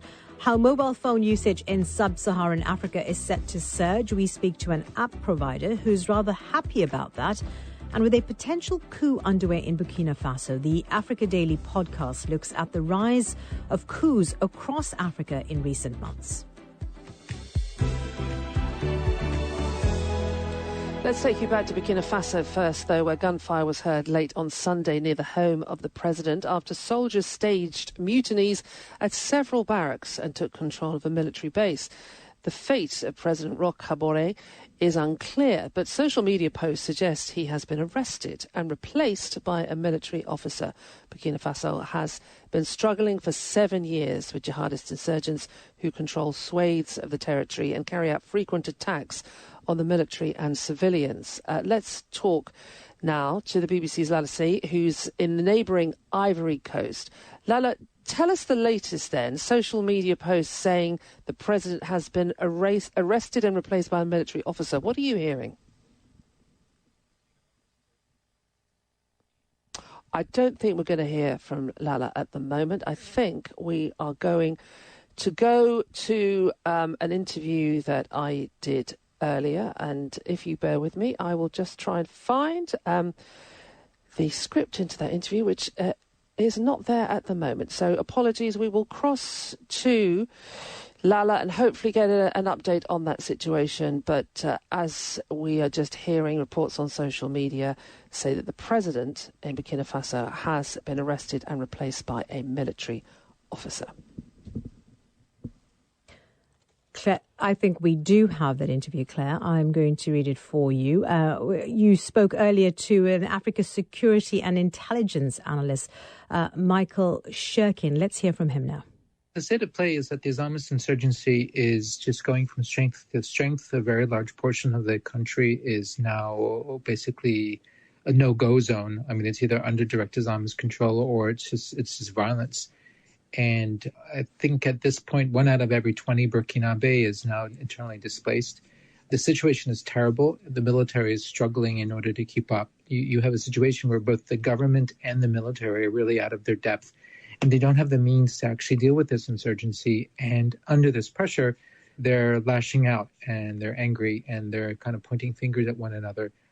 In the meantime, you've got the population, which is just extremely anxious and is struggling to understand what's going on and just very scared and worried and suffering under all the violence. And they want there to be change. They want the government to take effective action. They want the military to take effective action. However, the military and the government are really hard-pressed to do just that.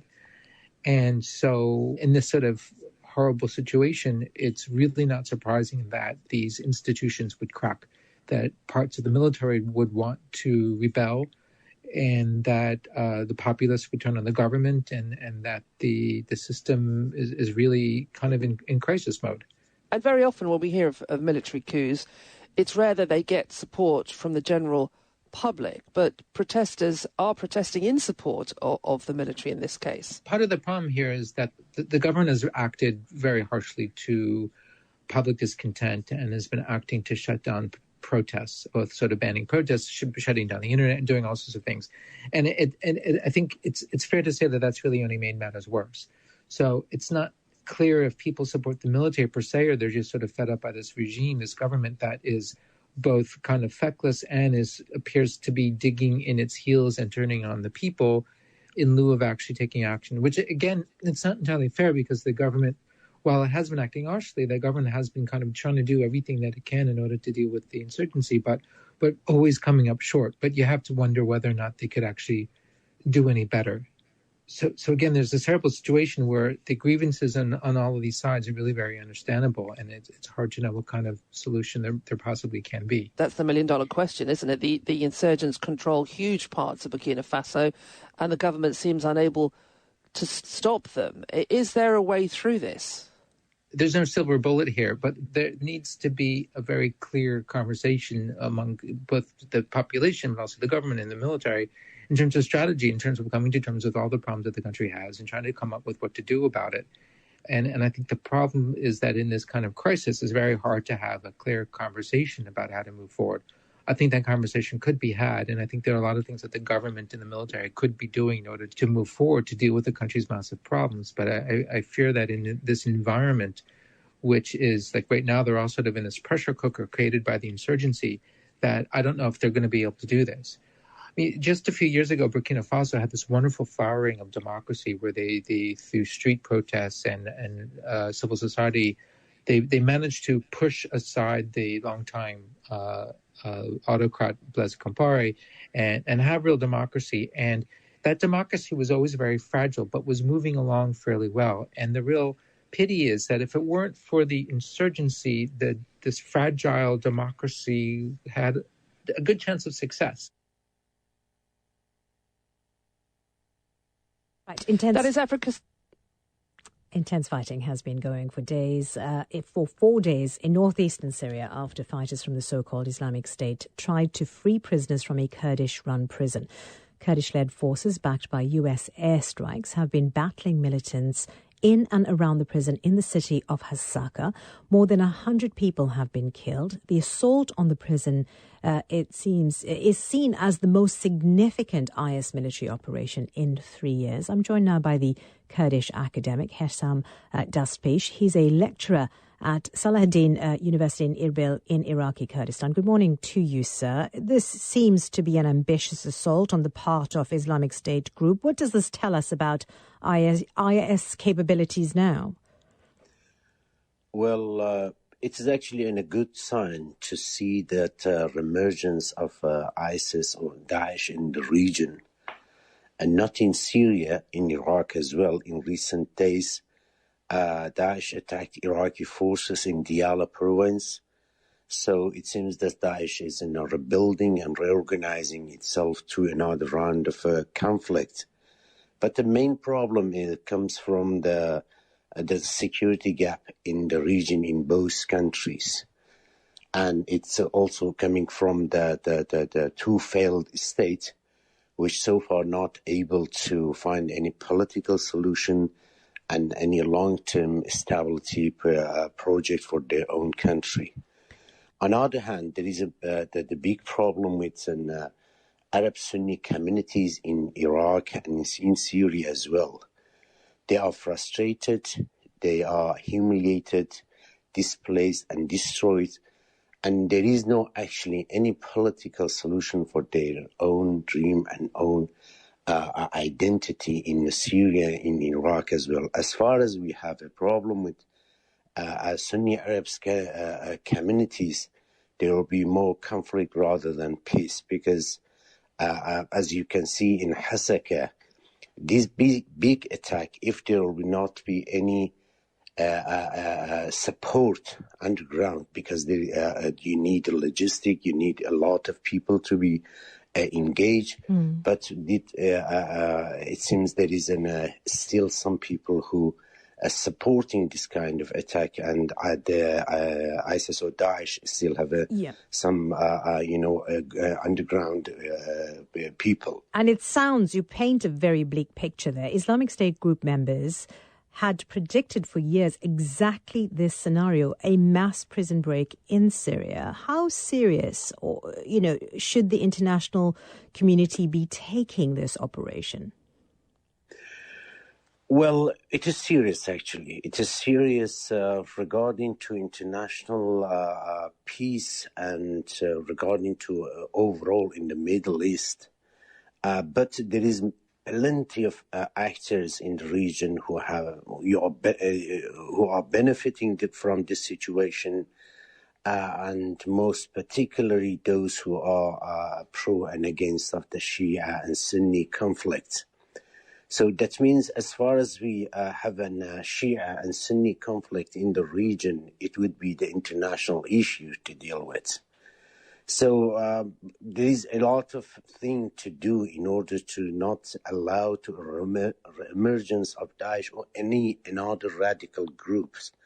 So it's a big question for international community whether they are going to do whatever needs to having stability in Iraq or having a kind of political solution to long-term the conflict in the Syria. Mm-hmm. That's why it's serious as far as for those countries, for those people who are concerning the security in the region. But at the moment, honestly, there is no any kind of long-term ambition to do so. Okay, thank you very much. That's Kurdish academic Hessam Despish, a lecturer at Saladin University in Erbil. You're listening to Newsday BBC World Service. Now, according to analysts, half the population of sub-Saharan Africa is likely to subscribe to some form of mobile telephone service within the next 3 years. And as the region's mobile application sector zooms and booms even, a number of key trends are emerging. Joining us now from Tel Aviv is Daniel Yunovitz. He's Regional Vice President of Europe, the Middle East and Africa for Apps Flyer, a mobile marketing analytics firm. Daniel, welcome to Newsday. Good news that mobile services are expanding, especially for a business like yours. What kind of trends are you seeing? Hi, hello. Thank you for having me here. So we recently came out with a very interesting research for the Africa content showing an impressive growth during 2021, mainly in two sectors. What we call the fintech or financial sector, all sort of e-wallets and applications that allow users to send money. And the second one was actually a surprising one, the shopping one. We saw a big increase in app downloads for shopping applications all across the African continent. Very, very interesting insights. Well, it's interesting, isn't it? Because the fintech one is really crucial to how people run their lives and their businesses when they often don't have access to bank accounts. In many cases, a lot of women don't have that kind of access. It changes people's lives, doesn't it? Totally. And we definitely see that by far the fintech vertical almost. So let's say when we look at the total mobile app ecosystem in Africa, we see that the largest growth, roughly 60% of the total growth, is coming from the fintech sector. And we understand that this sector is growing so fast due to the limitations that traditional banking is giving to the population. So we know that regulators are not moving as fast as startups or, let's say, technology companies. And at the same time, people have the need to consume financial services. So many people have limitations in opening a bank account or, let's say, sending money overseas. And these applications are coming to solve those issues. People can simply download an app, and within a few minutes, they have an account open and they can perform all sorts of different financial activities. So this is the main reason that we found, and so far in 2021 we see that this trend is still actually growing. So this is a boom area, but what would you say the future is? Because clearly mobile phone usage in sub-Saharan Africa is growing. What's the next growth area, do you think? Yeah, so actually, we already started to identify the new trend during the second half of 2021, which is African consumers making purchases in the app, right? So before it was more like people used to download an application at the beginning. People don't necessarily have the confidence to perform a certain action within the app. But in the second half of 2021, we saw that people actually started to make purchases within the app. So this is something that in our industry we call in-app purchases. So we definitely believe that 2022 is going to be actually the year of shopping, let's say, where people will feel a little bit more free and confident to purchase inside the app. And this represents a big opportunities to a lot of retailers, brick and mortar companies that are kind of targeting users now on the digital world. Good to talk to you, Daniel. Fascinating insight. Thank you so much for joining us from Tel Aviv. There's Daniel Yunovitz. He is the Regional Vice President of Europe, the Middle East and Africa for Apps Flyer. It's a mobile marketing analytics firm. You're listening to Newsday with Claire McDonald and Carney Sharp. A reminder of our top stories this morning. More shooting has broken out in the capital of Burkina Faso amid unconfirmed reports of a coup. And the US State Department has advised Americans against traveling to Russia and ordered the departure of families of diplomats from its embassy in Ukraine. It is Newsday, BBC World Service. Let's cross to James Gregg now with the sports news. Three-time champions Nigeria are out of the Africa Cup of Nations. They suffered an unexpected 1-0 defeat to Tunisia in the last 16. Tunisia will be playing against Burkina Faso in the quarter-finals after they beat Gabon on penalties. Reporting from Yaoundé in Cameroon, John Bennett has more. Nigeria were the most impressive team in the group stage, but they're heading home after a resilient Tunisia side, heavily impacted by a COVID outbreak, kept them at bay. After a solid first half, Tunisia took the lead just after the break when captain Youssef Moussakni fired in from long range. Then any chance of a comeback was dented after Alex Iwobi was controversially sent off following a VAR check just 5 minutes after coming on as a sub. Sunday's other last 16 tie was full of end-to-end drama, and it eventually went to penalties after brave 10-man Gabon had equalised in the 91st minute. Burkina Faso was second best in extra time, but they just about held their nerve in the shootout to win 7-6. AFCON debutants Comoros will have to play an outfield player in goal for their last 16 tie against the tournament hosts, and the top scorer is Cameroon. After a COVID outbreak in camp, the CAF rules state that as long as a team has 11 players available, they must fulfil their matches at the tournament. They qualified, of course, Comoros for the knockout stages with a 3-2 win over Ghana in the final group match. The Gambia also at their first AFCON take on Guinea later on. Now, another African football star, Hakim Ziyech, scored an absolutely stunning goal as Chelsea beat Tottenham 2-0 at Stamford Bridge yesterday. It's their fourth victory against their London rivals this season. Blues boss Thomas Tuchel was happy with a much-needed win. That was absolutely pleasing and also very necessary for our morale and for the belief. It's a huge effort physically, also mentally, but it helped that it was a London derby. I think the outlook to have some free days helped also. It felt a little bit like a cup game today and it was a nice match of football with an excellent result for us. Yeah, also yesterday in the Premier League, Liverpool closed the gap on leaders Manchester City to 9 points after a 3-1 win at Crystal Palace.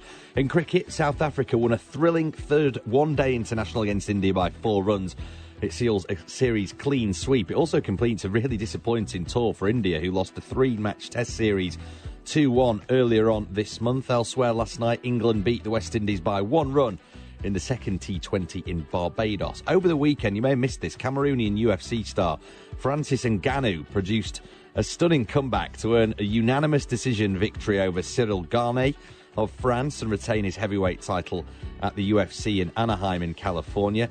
And Tom Brady fans, bad news for you. The Tampa Bay Buccaneers won't be coming back to the Super Bowl this year. The Bucs were beaten by the LA Rams, 30 points to 27. The Rams are going to play against the San Francisco 49ers in the NFC Championship game next weekend. The Kansas City Chiefs will face the Cincinnati Bengals, an AFC decider, after beating the Buffalo Bills in overtime. More sport as ever online on the website bbc.com/sport.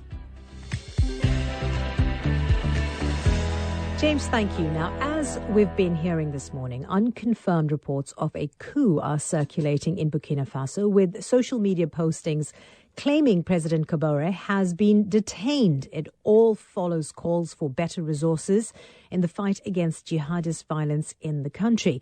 And while fewer coups took place in Africa over the past 20 years, it was 2021 that saw a spike, with Mali, Sudan, Chad and Guinea all seeing their governments overthrown by the military, while an attempted coup also took place in Niger.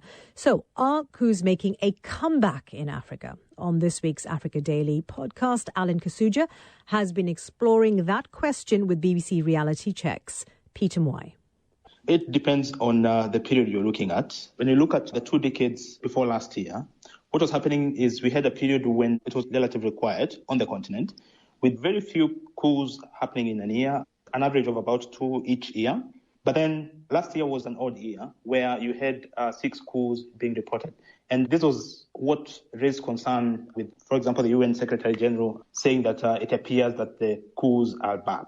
But we're still not hitting the numbers that were seen in the 1960s and 70s when most African countries had fledgling democracies, right?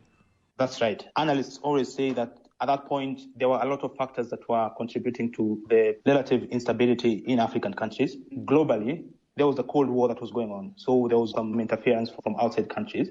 And what was happening just after independence, governments and systems hadn't established themselves well.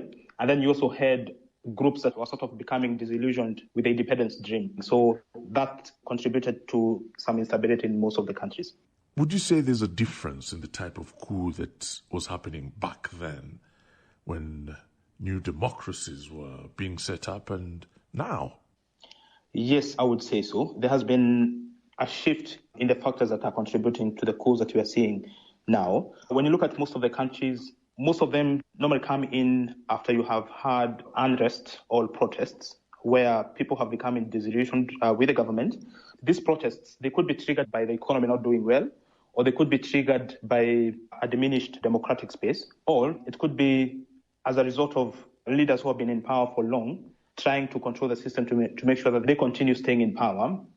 And what happens in such cases, in most cases you have had the military taking advantage of that and taking over power, as opposed to the power shifting to the alternative political voice or to the civilians. So according to Peter, we're not back to the frequency of coups we saw in the 60s, but we're seeing disillusionment with leaders and protests against them, leading to military intervention. So does this mean that ineffective democracy is partly to blame? One man who's thought a lot on that issue is Dr. Remi Adekoya. He teaches politics at the University of York. So I asked him, while many people would argue that coups are obviously a bad thing, Is that always the case? It's one thing here to sort of morally evaluate coups, and it's another thing to recognize that there have been military rulers or military dictatorships. In fact, we can go to the South Korean example from the 80s that have actually put the country on a pathway towards socioeconomic progress, which I say is the key thing. They should be assessed on a case-by-case basis, just the way democracy should be assessed on a case-by-case basis. And so the Rawlings government, for instance, in Ghana, even though they did commit human rights abuses and went outside what we would call the rule of law in many cases, did also deliver, to some extent, Ghana on the pathway to a democracy. And Rawlings, before he died, was one of the few ex-African leaders who could walk around the marketplace without any bodyguards in his place, because he knew he generally was a popular figure. I wouldn't be someone who would be happy at hearing a general or a colonel has taken power somewhere by the barrel of a gun, because very often, even though they do promise to restore democracy immediately, the story changes once they get into power. When the military takes over, they usually come in as celebrities, very popular. You can say that about Mali, you can say that about Guinea as well. But then after a while, in many cases, they become less popular. What do they need to do in order to retain the momentum that they would usually come in with? Well, I think it all comes down to socioeconomic deliverables, because what most people are concerned with, I would argue, on the continent of Africa are socioeconomic issues, better living conditions, job, hospitals, schools, roads. And so, when military leaders come in, this is what they would need to deliver. Of course, the problem with military leaderships, one thing those who wrote out the American Constitution and constructed the American system, one good insight they had into human nature was that, look, power corrupts and absolute power corrupts absolutely. Now, the problem with a military government is somebody comes in and there's generally one individual who has huge power. And in most cases, if they're not some sort of extraordinary great person, that power will get to their head and later on things will go downhill. So I guess you should at least have a group of people around you who you would empower to be able to advise you and restrain you. That's if you are somebody who is interested in that kind of discipline. You see, exactly, yes, you see, yeah. But if you're somebody who is interested in the benefit of your greater society, then you should try and surround yourself with a group of people, who will be able to speak up to you, because it's better for you in the long term, and it's definitely better for your people. I like the idea of a dictator being democratic as well and being open to ideas. But I've got to ask you, though, when you look across Africa, do you see the potential of more coups taking place? Well, unfortunately, I do see the potential of more coups taking place, and actually do expect some more to take place. And especially this is because of that youth bulge, which we know exists now in Africa. And so much of the population, are young people, and the economies are not providing enough jobs and opportunities for these young people. And, if you're a 20-year-old today in Nigeria, say, you've grown up all the time under democratic governments. You've never actually experienced the bad sides of military dictatorships. And so if somebody comes, for instance, and says, oh, look, this democracy is not working, look at, corruption, look at the economy not moving, there are no jobs, etc., you might be open to the idea that, well, maybe we should try a military rule. Maybe that might be better, because you personally haven't experienced what it can be like to live in a military dictatorship. The 50, 60-year-olds, they remember what it was, and they may not be so open to it. But right now, they are a smaller proportion of the population in Africa, and we have mostly younger people. And so I think people are going to be open to radical ideas. And because of the fact that many of the governments now are not able to deliver on socioeconomics, I do think there will be more coups. And I think just like we had in Guinea, many of these coups will be welcomed by people. How people will feel about them a year later, that's a completely different story. That's really interesting. That's politics professor Dr. Remi Adekoya, ending Alan Kusuja's report on the apparent return of coups to Africa. And you can always hear Alan by searching our Africa Daily podcast wherever you get to hear your podcasts. And as you've been hearing this morning, unconfirmed reports of a coup circulating in Burkina Faso, and claiming that President Kabore has been detained. The government says it's not a coup. Shots have been heard near the presidential palace in the capital there. Gunfire has also been heard at several barracks in Ouagadougou, with soldiers demanding the sacking of military chiefs. We'll get all the latest here on Newsday. Stay with us.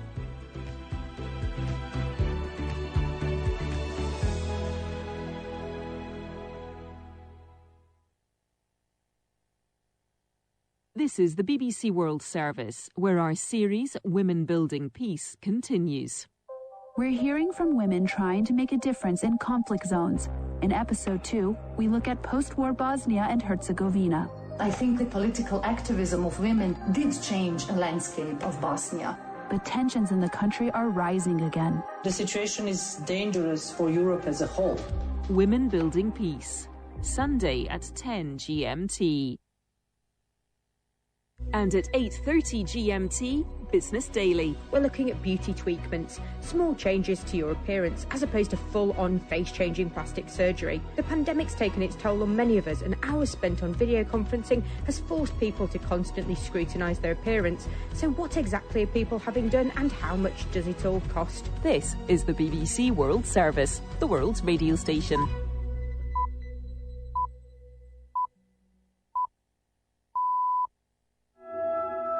It's 6 a.m. in London. Hello and welcome to Newsday on the BBC World Service with Claire McDonnell and Carney Sharp. Thank you for joining us. There's confusion in Burkina Faso's capital, Ouagadougou, after a night of heavy clashes around the presidential palace and unconfirmed reports of a coup. We'll get the latest from our correspondent. The U.S. State Department has advised Americans against travelling to Russia and ordered the departure of families of its diplomats in Ukraine.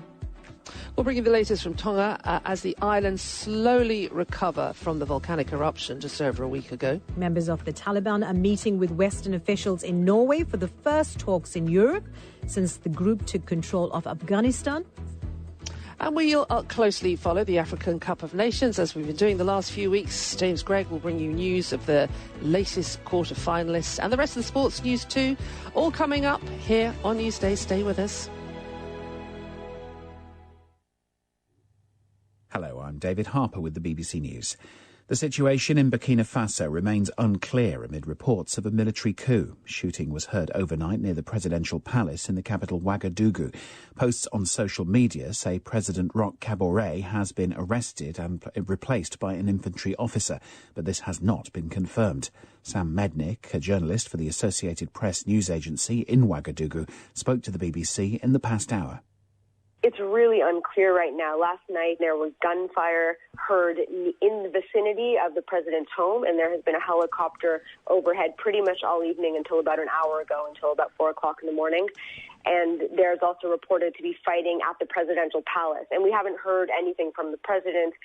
He put out a tweet yesterday after Burkina Faso won the soccer game, but that's all we've heard. So it's really unclear right now. No one is sure about the situation, and so everyone's just sort of waiting and seeing at this point.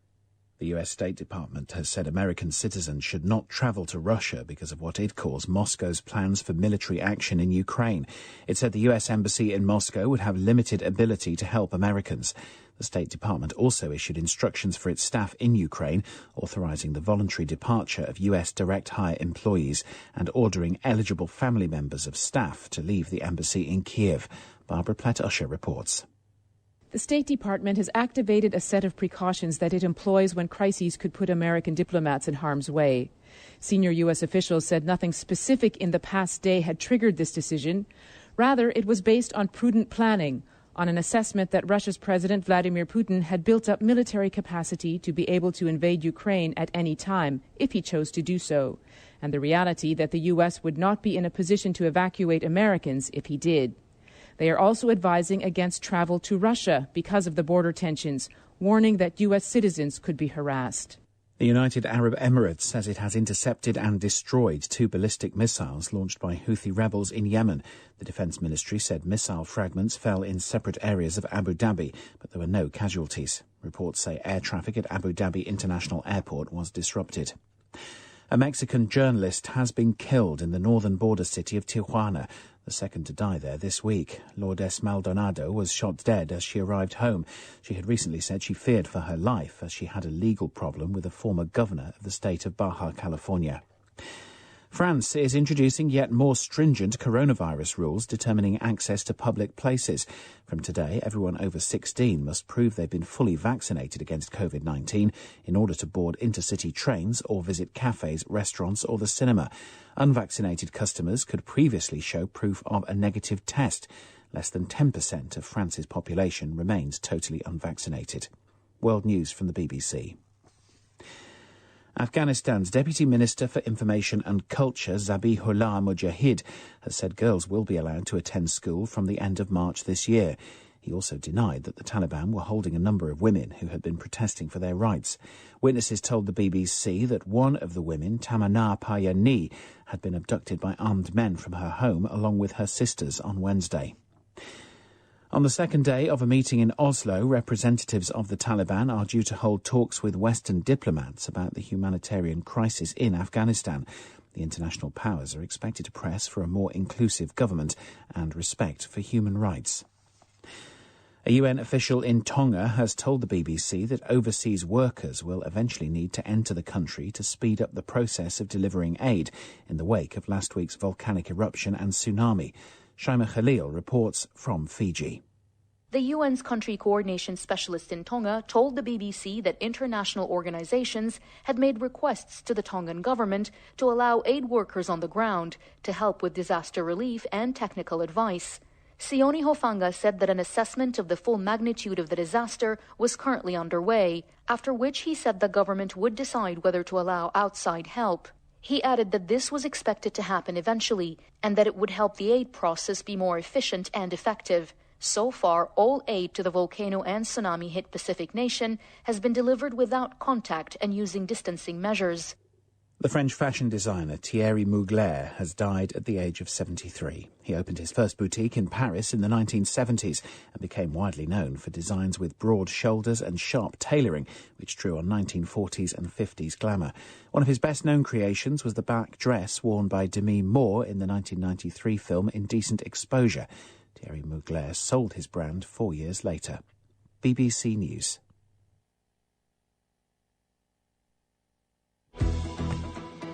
Thank you for the latest news update. Hello, welcome. You're listening to Newsday on the BBC World Service. Claire McDonnell and Carney Sharp with you today. Good to have your company, wherever you're listening.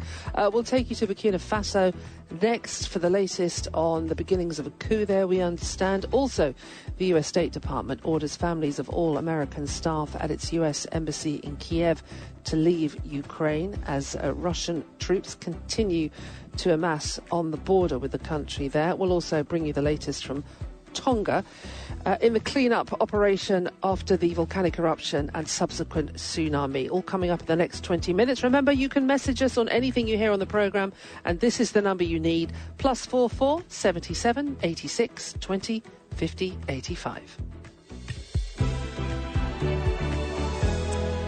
Yes, let's start with Burkina Faso, where gunfire was heard late Sunday near the home of the president after soldiers staged mutinies at several barracks and took control of a military base. The fate of President Kabore is unclear, but social media posts suggest he has been arrested and replaced by a military officer. Now, Burkina Faso has been struggling for 7 years with jihadist insurgents who control swathes of the territory and carry out frequent attacks on the military and civilians. For an update, I'm joined from neighbouring Ivory Coast by the BBC's Lala C. Lala, welcome back to the programme. It's really important to hear what you are hearing. What's the latest from Ouagadougou? Well, thank you for having me. What we've heard now is that children will not go to school today and tomorrow in Burkina Faso. The situation is tense because around midnight, fresh gunfire could still be heard, especially near President Roch Kabore's residence of Ouagadougou, and that despite the curfew declared by authorities from 8 p.m. to 5:30 a.m. So there's been a lot of confusion after a day of mutinies in several barracks of the capital. There were reports of talks between the mutineers and their hierarchy, to negotiate about their demands. But obviously they didn't come to an agreement yet. And it got more and more difficult to verify information since the internet was suspended yesterday. And as you said, it is so confusing. Do we know anything about the whereabouts of the president? The government had said that the crisis had been contained, and we've been hearing that the president has been replaced by a military officer. Yes, that is the information that is being published on social media, but it's still not verifiable. About the whereabouts of the president, we've had nothing so far. That's why rumors had to be addressed by the government, and the Minister of Defense had to go on national television yesterday to say that the president was not under arrest. But he's nowhere to be seen. It's just that twice during the day there were messages of encouragement and congratulations to the football national team that's participating to the African Cup of Nations. Messages that were tweeted from his account, but he didn't mention the current situation. So the reaction rather came from the ECOWAS regional bloc, saying they were following what was happening in Burkina Faso with great concern, and they called for calm and said they were expressing solidarity with President Kabore, the government, and the people of Burkina Faso. Yeah, and the defense minister had said, Lala, that this was localized, it was limited. Just a few barracks were attacked. The mutineers, though, they made several demands. Do we know what they are? They want more training, more troops, and adequate means to fight the Islamic insurgency in the north and the east of the country. They've asked for enough food, because in recent attacks, they were angered by the fact, Burkinabe people, were angered by the fact that soldiers had been killed in targeted attacks after repeatedly asking for more food and military supply on the front, hence the demand of change in the military command. And finally, they asked for more support for the families of those injured and or killed in violence perpetrated by Islamic militants. The BBC's Lala C, speaking to us there from the neighbouring Ivory Coast. Thank you very much for that update. You're listening to Newsday here with Claire Ankani.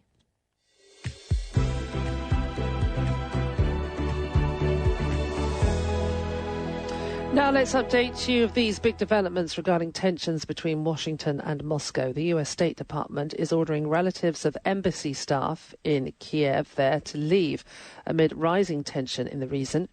The State Department also warned its citizens not to travel to Russia or Ukraine due to the ongoing tensions. Russia has denied claims that it is planning to invade Ukraine. So how much of a destabilising effect will this have on Ukraine and other US allies in Eastern Europe? And what about Russia's reaction on waking up to this news today? Let's talk to Felix Light, a journalist with the Moscow Times. Felix, welcome to Newsday. You're in Moscow. What is the mood amongst people there? Well, yeah, to be quite honest, I think, on the street, there's always been a sort of a sense of, I'm not sure what the correct word would be, but sort of a kind of not necessarily apathy, but a sense of disbelief that it could really come to this. I think, when one talks to sort of journalists and sort of political observers, then the only topic is sort of, will there be a war?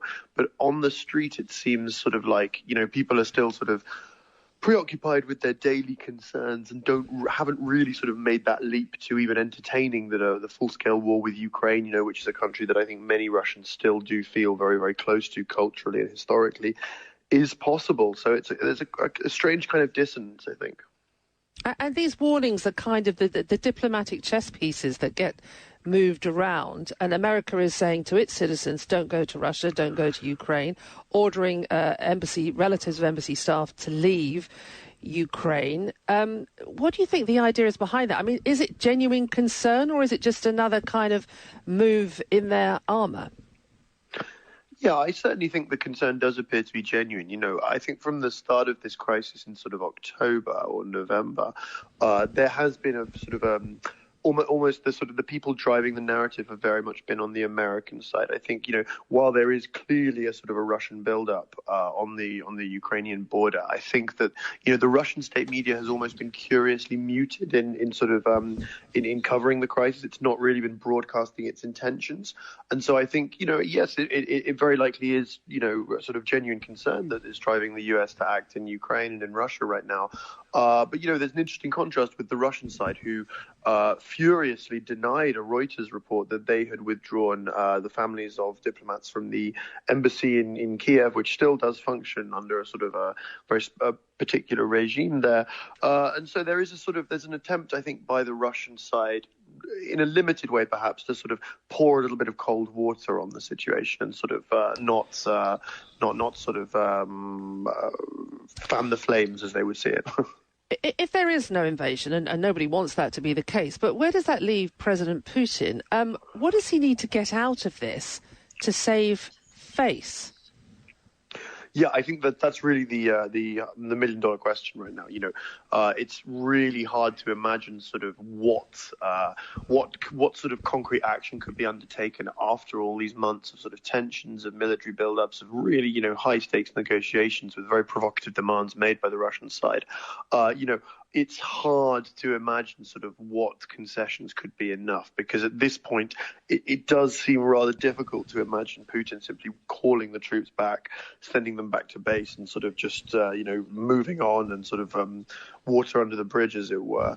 I think in general the Russian side has made very, very ambitious demands. They want sort of a full they want sort of essentially to rewrite the sort of the post-Cold War settlement. They want a bigger role in sort of European affairs. They want guarantees that NATO will stop moving eastwards. And of course, these are huge demands, for to make of the West. And it seems very, very unclear that the West will satisfy Russia. So I think, as long as that's the case, then the risk of war, the risk of escalation will be there.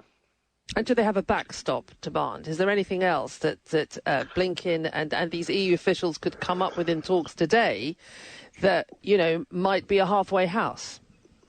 Well, I would certainly hope so. I think we would all hope so. But the key thing to remember with these talks is that backstop demand, as it were, has not been articulated. We don't know what the sort of the lower offer that Russia might accept and that Russia might sort of be happy with is. They've refused to say anything. They've essentially spoken very much in the language of ultimatums. They've said, you will give us this, you will give us a guarantee that the Ukraine will never join NATO, you'll give us sort of radical restrictions on NATO's activity in Eastern Europe, and unless we get that, then we will not be satisfied. And so it's very, very, very difficult to know, indeed impossible to know, what that backstop offer might be right now. And I think that problem is really underlying a lot of the war talk at the moment. Good to talk to you, Felix. Felix Light joining us from Moscow. He's a journalist with the Moscow Times. A reminder of our main headlines this morning. There's confusion in Burkina Faso's Ouagadougou after a night of heavy clashes around the presidential palace and unconfirmed reports of a coup there. As you've been hearing, the US State Department has advised Americans against travelling to Russia and ordered the departure of families of its diplomats in Ukraine. The Defence Ministry in the United Arab Emirates says 2 ballistic missiles launched by Houthi rebels in Yemen have been successfully intercepted over Abu Dhabi, and the French fashion designer Thierry Mugler has died. He was 73. And talking of Burkina Faso, well, good news for the country on the football pitch, James Gregg. It is a welcome distraction, I'm sure, for the people of Burkina Faso, because a brilliant win for them, a penalty shootout, a mammoth penalty shootout, saw them beat Gabon on penalties and reached the last 16 of the Africa Cup of Nations yesterday. Tunisia knocked out Nigeria as well, who did look red-hot favourites right until a COVID-hit squad knocked them out. AFCON debutants Comoros will be playing against the hosts and top scorers of the tournament so far, Cameroon, later on. They will be playing with, let's say, a standing goalkeeper. More on that in about half an hour's time here on the programme. Elsewhere, Moroccan Hakim Ziyech scored a stunning goal for Chelsea yesterday in the Premier League. They won 2-0, a win for Liverpool as well. Arsenal only managed a draw against Burnley, a goalless draw for them. South Africa beat India 3-0 in their ODI cricket series in Cape Town yesterday. And a shock at the Australian Open tennis in the afternoon session in Melbourne. 2-time Grand Slam champion and former world number 1 Simona Halep has been knocked out by the French player Elise Cornet. More from Australia and, of course, the rest of the sport in half an hour's time. That is a major upset. James, thank you for now. Now, a mining company owned by Australia's richest man is buying part of the Williams Formula One racing car team, but not the bit that actually races the cars. So what's being sold? Andrew Wood is here with the latest business news in Hong Kong. Andrew? Yes, the company's called Fortescue, and it's started by Andrew Forrest, and it's buying Williams Advanced Engineering. Now, that's the part of the team that Williams set up, or part of the company that Williams set up about 12 years ago to try to develop low-carbon technology. And it's got a lot of battery knowledge and so on. And Fortescue, which is a giant mining company, especially of iron ore in Australia, it wants to become net zero or carbon neutral in the next few years. And so it's buying up the technology from the clean energy stuff. And one of the first things that it wants to develop is nothing to do, of course, with Formula One. It's actually a train that runs on batteries. Because I don't know if you've been to Australia, but some of these mines are in the middle of nowhere. And there might be railway lines hundreds of kilometres long connecting the mines to the ports or to the processing facilities. And those trains at the moment use diesel and use up an awful lot of electricity. So that's why it's buying. Part of a Formula One team, the bit that doesn't actually do Formula One car racing. Haven't yet been to Australia, but who knows? Maybe in the future. What are the chances, though, Andrew, that Formula One car racing will go electric soon? Probably quite low, which is probably another reason why Williams was selling this particular part. The argument is that a Formula One race is about 200 miles, that's about over 300 kilometres, and that at the moment you couldn't have electric cars without recharging them because the batteries just don't have enough capacity. So it may be 10 or 20 years before this happens. Andrew Witt, thank you very much. Newsday, BBC World Service. Now, of course, we've been covering the massive volcanic eruption and subsequent tsunami in Tonga since events came to the world's attention just 9 days ago, hearing from family, trying to hear from loved ones on the island nation, to plans to get communications back online, and, of course, the plight of people themselves. All in need of uncontaminated water supplies, medicines and access to fresh food. The archipelago, of course, was covered in ash and the resulting tsunami waves wrecked coastal areas. Yeah, for an update, I spoke earlier with journalist Marianne Tupu, who is in the capital, Nuku'alofa, and asked her if there was any sense of normal life returning. When you're saying normal, we're far from normal as of now. We've just got off from a press conference with the government updating us on the aid that we've been receiving and also aid that we're looking forward to be receiving tomorrow and onwards. I'm talking about aid coming into our airports and also to our shores. At the meantime, currently held here in Nuku'alofa, one of the places where the refugees from Hawaii, from the Mango and the Nomuka Islands are staying temporarily. Ministry of Health is conducting a counseling program to the victims, mainly based on mental issues, mental health, physical health, and also environmental health, because we have to keep them, because they're still shocked and their lives, what they've gone through and everything. Well, just the Ministry of Health has this special program just for these people. We're not only talking about just the people of Hawaii, but they're also continuing on to the places and the villages here in Tonga which were affected by the tsunami and by the eruptions. Yeah.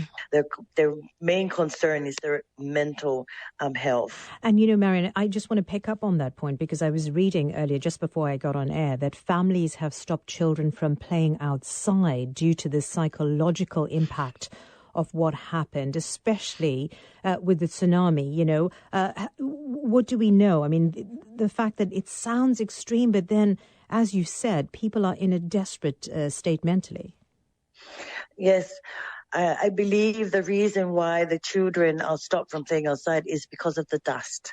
There's dust everywhere. Like I've been repeating myself over and over. There's just dust everywhere. And this is just because Ministry of Health have advised the people to keep indoors. And if they go outside, to wear a mask. We do not want to have a respiratory disease or problem in the near future due to breathing the dust. I can also confirm from my own experience, after a few days after the eruption, I've had problem breathing due to this new air we were breathing. But as of now, I'm sure our lungs are used to this air now that we're breathing, but we don't know what's the long-term effect that we might have here in the country. And I hope you do feel better, Marianne. I just wanted to ask briefly, if you could, do you have enough drinking water on the islands? As of now, with the water here in the island, I am not sure how it will last. When would it last? With the aids coming in, with the drinking water bottles coming in, the main priority of the government is to distribute to the people that were badly affected by the tsunami. That's Tonga journalist Marian Tupu speaking to me earlier.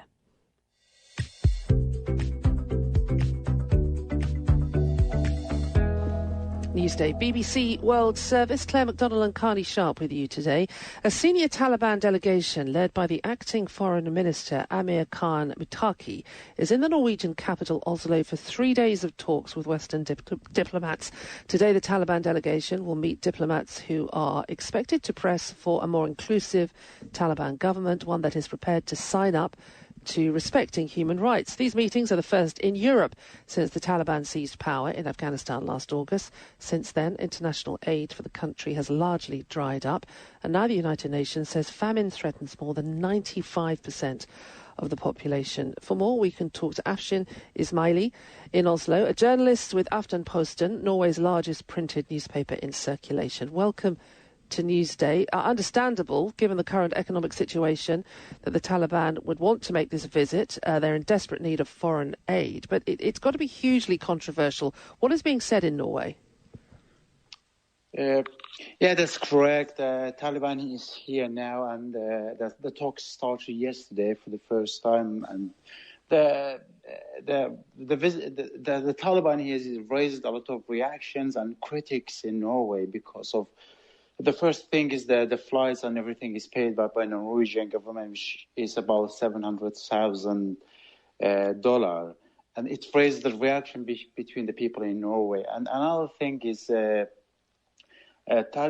of the senior Talibans is in the list of terror, and especially Anas Haqqani, which is the brother of Sirajuddin Haqqani, is one of the leader of the Haqqani network with the Taliban, who has been behind the attacks in 2008 on the current Prime Minister of Norway, which in the Serena Hotel in Kabul. So it raised reactions. So yeah. A very, very conflicting situation for the country then. And critics would say, well, you're elevating these terrorists to the level of statesmen. You're talking to them as if they're on the same level as any other visiting dignitary.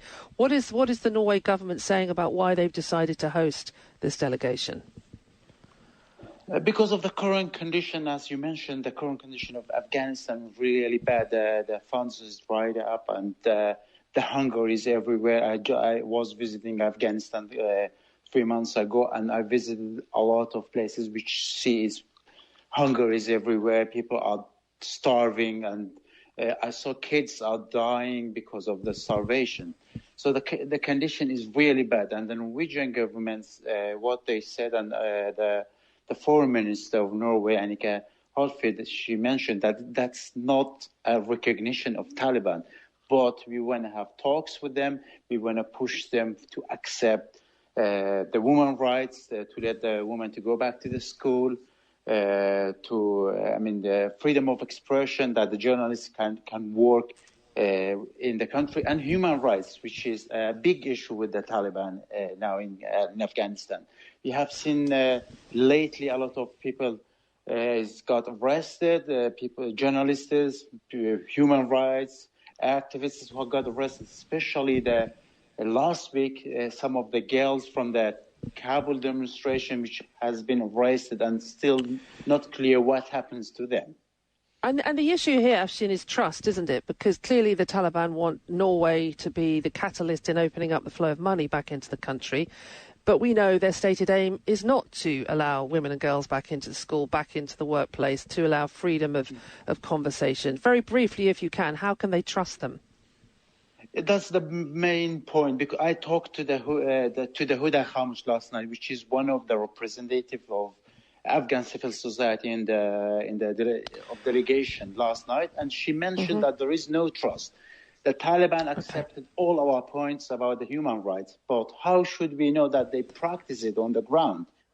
It's the million-dollar question. Thank you so much for joining us. Afshin Ismaili in Oslo, a journalist with Aftenposten, Norway's largest newspaper. This is Newsday. This is the BBC World Service. In Zambia, smoking is on the rise. One woman wants to change that. My father was a chain smoker. The time he died, we didn't know the cause of his death. We thought it was witchcraft. For almost 2 decades, 70-year-old Brenda Chitindi's life has been dominated by a mission. I have a very big passion to let the people know about the dangers of tobacco. By raising awareness and by campaigning for tougher legislation, which would include banning smoking in public places and all advertising. We'll be hearing the arguments for and against new laws. We'll also look at the role of tobacco companies in society and the situation across the continent. We typically see very low regulation in most African countries. It really is an ideal place for the tobacco industry to grow its market. Fighting tobacco in Zambia, Tuesday at 9:20 GMT. Hello, welcome. You're listening to Newsday on the BBC World Service with Carney Sharp and Claire McDonald. A mutiny or a coup will go to Burkina Faso. Shots have been fired near the presidential palace. Aid agencies warn deteriorating conditions are putting Eritrean refugees at grave risk in Tigray. And a BBC report finds children as young as 10 are being groomed in Romania to be trafficked to countries for sex. But first, this news. BBC News with David Harper. The situation in Burkina Faso remains unclear amid reports of a military coup. Shooting was heard overnight near the presidential palace in the capital Ouagadougou. Heavy gunfire was reported at several military camps in the city. Posts on social media say President Roch Kabore has been arrested and been replaced by an infantry officer, but this has not been confirmed. There's been no word from President Kabore since his social media post congratulating the Burkina Faso football team for winning an Africa Cup of Nations match on Sunday night. The United Nations has advised Americans against travelling to Russia and ordered the relatives of its embassy staff in Ukraine to leave. The move comes amid continued tensions about Russia's military build-up on the Ukraine border. Moscow denies planning to invade. The United Arab Emirates says it has intercepted and destroyed 2 ballistic missiles launched by Houthi rebels in Yemen. The Defence Ministry said missile fragments fell in separate areas of Abu Dhabi, but there were no casualties. Reports say air traffic at Abu Dhabi International Airport was disrupted. Afghanistan's Deputy Minister for Information and Culture, Zabihullah Mujahid, has said girls will be allowed to attend school from the end of March this year. He also denied that the Taliban were holding a number of women who had been protesting for their rights. A Mexican journalist has been killed in the northern border city of Tijuana, the second to die there this week. Lourdes Maldonado was shot dead as she arrived home. France is introducing yet more stringent coronavirus rules determining access to public places. From today, everyone over 16 must prove they've been fully vaccinated against COVID-19 in order to board intercity trains or visit cafes, restaurants or the cinema. The French fashion designer Thierry Mugler has died at the age of 73. He became widely known for designs with broad shoulders and sharp tailoring, which drew on 1940s and 50s glamour. BBC News. Thank you for the latest update. Hello, welcome back. You're listening to Newsday. Claire McDonald and Carney Sharp with you today. We'll go to Burkina Faso in just a moment. Also, the use of fireworks at a nightclub in Yaoundé in Cameroon leaves 16 people dead. We'll get the latest from there as well. A BBC report finds children as young as 10 are being groomed in Romania to be trafficked for sex. And the Africa Centre for Disease Control wants to entice its health workers back to the continent. We're going to hear from its director. All on the way, here on Newsday. Yeah, we're going to go to Burkina Faso in a moment. We're trying to get hold of our journalists there in Ouagadougou. But first, the BBC has found that children as young as 10 are being groomed in Romania to be trafficked to countries like the UK for sex. Once they are brought to the United Kingdom as teenagers, they are kept as slaves and pimped out to unsuspecting clients. Now, police forces in the UK have told us that sex trafficking is now so rife they are struggling to bring traffickers to justice.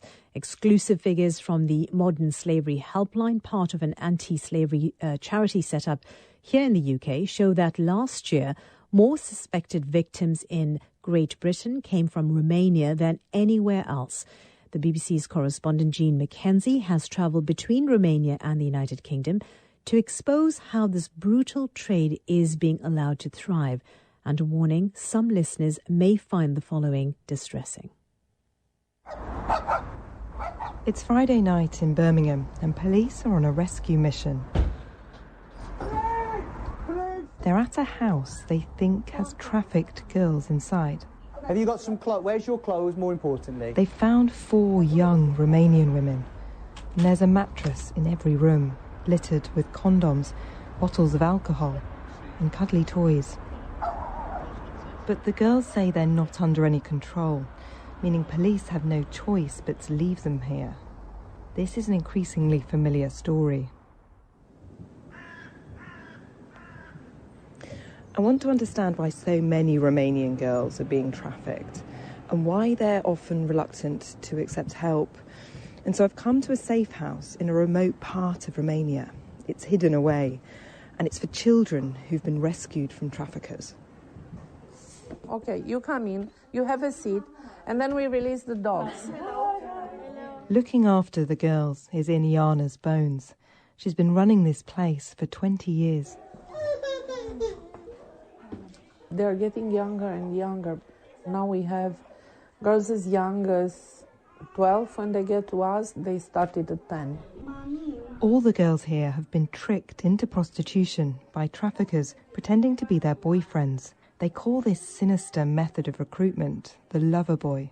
I have a 13-year-old girl right here who's desperately trying to get back to her 52-year-old lover boy.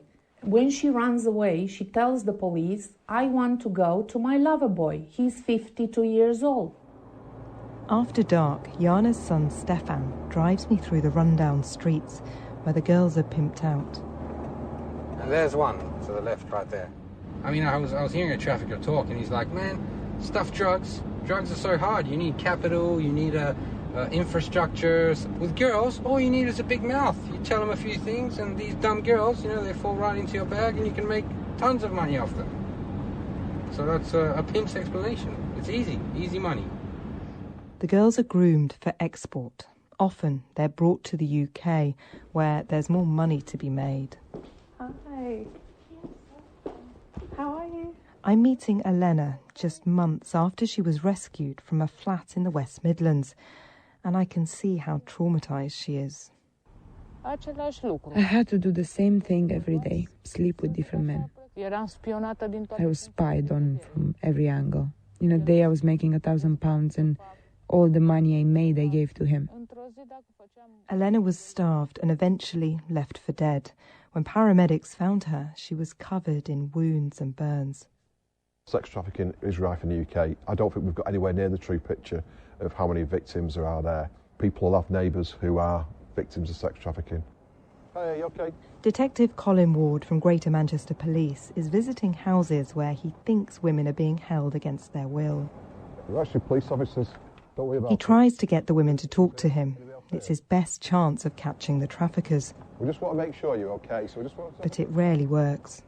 We're not getting enough cases to court. It's been so easy for so long when a victim will say, I'm not a victim, for, police to go and go, OK, you're not a victim, we've got nowhere to go with this. But even on the rare occasions when women do come forward, prosecutions aren't guaranteed.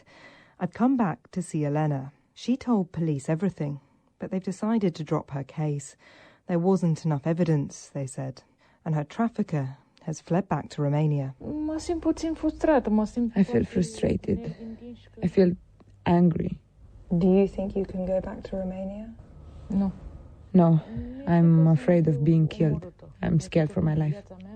Both the Romanian and UK governments have told us they have tough laws in place to tackle trafficking. But for now, the traffickers, with their cruel tactics, have learned to game the system. That's the BBC's correspondent Jean Mackenzie reporting.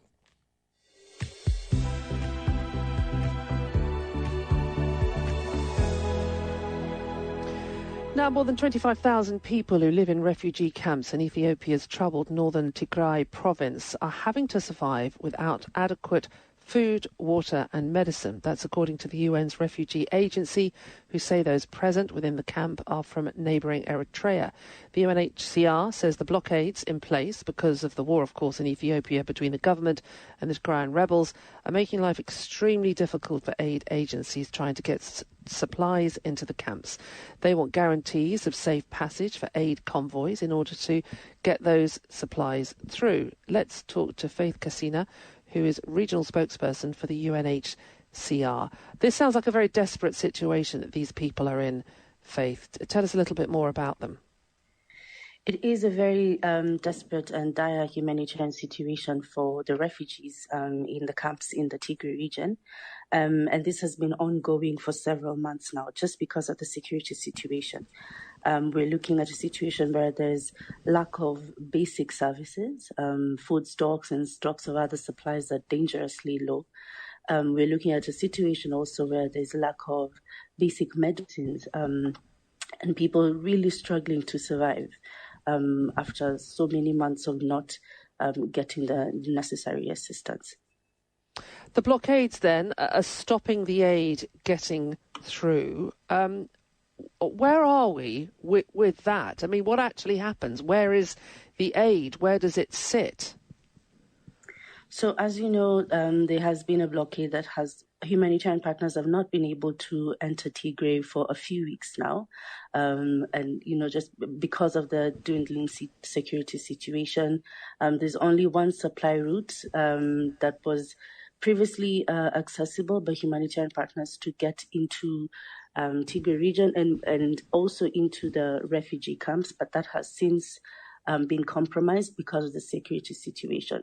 So as we speak now, we are hoping and we continue to call on all parties to ensure that there is a ceasefire and in the area so that we are able to, and they're also able to grant unhindered humanitarian access to partners so that they can deliver the much needed aid to people who are in Ethiopia, including refugees, northern Ethiopia. Because these people have come a long way.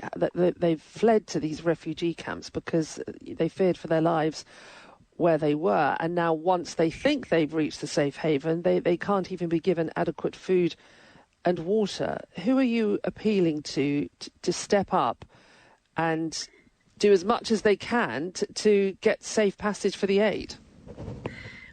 UNHCR has continued to call on all parties to the conflict to ensure that humanitarians are able to safely access people in need in Tigray, both refugees and the local community. And we continue to echo those UN-wide calls. It's not just UNHCR, but across the UN, these are calls that we've been continually making to all parties of the conflict to ensure that we're able to go in and get the aid needed before it's too late. And if that doesn't happen?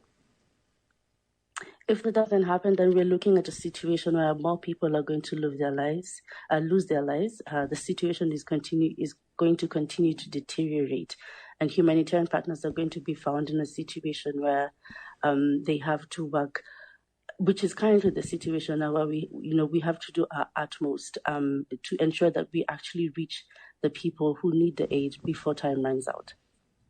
Faith, thank you for joining us. Faith Cassina, regional spokesperson for the UNHCR. Let's go to Cameroon next, because there was a fire that broke out in a nightclub there during the early hours of Sunday, and that has killed at least 16 people and injured many others. It happened in the capital, Yaoundé. For more, let's go straight to the BBC's Guy Bondolo, who's in the capital. Guy, do we know what caused the fire? Yes, according to the statement released Sunday by Cameroonian government spokesperson Mr.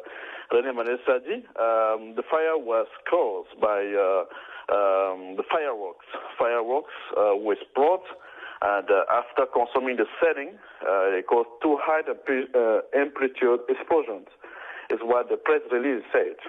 I mean, were there more people inside the nightclub, Guy, due to the fact that AFCON is taking place in Cameroon? Exactly. Many eyewitnesses we see on the field yesterday told us that there were many people. There were at least 50 people inside the nightclub. But we could not have the right figures because the official statement just said that there are 16 who died and 10 are in the hospital. 10 were sent in hospital and 2 died also in the hospital. So now we don't know exactly how many people were inside the nightclub. Okay, and I saw that there were over 100 people gathering outside the hospital morgue for news about their relatives. Do we know anything about the victims yet? Yes, there is some top officials of Cameroon. So having one who was a woman, a lady who was a director in the Ministry of Public Health, and we have another a top military official also who died during this explosion. So there is others we don't have the name still now because they burned. They burned many of them. Or them have burned, and we can the families and people are still waiting to identify them. Okay, and very briefly, if you could, any response from the authorities at all? At this time, what we heard, what we get on the field is that it's a lack of a space and a lack of issue for people to come out when there is a danger that caused this, because it's just the lack of security measures in the place. Okay, thank you very much for that update. That's the BBC's Guy Bondolo in the capital, Yaoundé. You're listening to Newsday, BBC World Service. Here are our top stories today. There's confusion in Burkina Faso's capital, Ouagadougou, after a night of heavy clashes around the presidential palace and unconfirmed reports of a coup. And the US State Department has advised Americans against travelling to Russia and ordered the departure of families of its diplomats in Ukraine. Let's get the sports news now with James Craig. Thank you very much indeed. Yeah, exciting times at the Africa Cup of Nations. The 3-time champions, Nigeria, are out. They suffered an unexpected 1-0 defeat to Tunisia in the last 16 against a backdrop of loads of COVID cases for Tunisia as well. Tunisia then will be facing Burkina Faso in the quarterfinals after they beat Gabon on penalties. 7-6 it finished in what was a mammoth penalty shootout. Of course, with everything going on at home in Burkina Faso, as we've been hearing here on the programme, Edmond Tapsoba, who's their defender, hopes that their victory can do good for Burkinabés. Every time we play, and if we win the country, everybody is happy. They try to forget everything in the country, so it's what we try to do. And I hope that this qualification will give like peace in Burkina. The president of the country, Roch Kabore, did congratulate the players, but hasn't been heard from since. There'll be bizarre scenes at AFCON later when it continues on the field. An outfield player will be in goal for Comoros against the hosts and the tournament top scorers, Cameroon. That's because all of the recognised goalkeepers in the Comoros squad are unavailable for the last 16 game. From Cameroon, we can get more on this from the BBC's John Bennett. The first-choice goalkeeper for Comoros was injured during their shock win over Ghana last week, and ahead of the biggest game of their history, his 2 deputies have tested positive for COVID-19, 2 of 12 COVID cases in their group of players and staff. Before the tournament, the organisers did make it clear that if all goalkeepers were unavailable, another member of the squad would have to go in goal as long as they can field a team of 11. Several nations at the tournament called up 4 keepers just in case, but Comoros only brought 3 to Cameroon.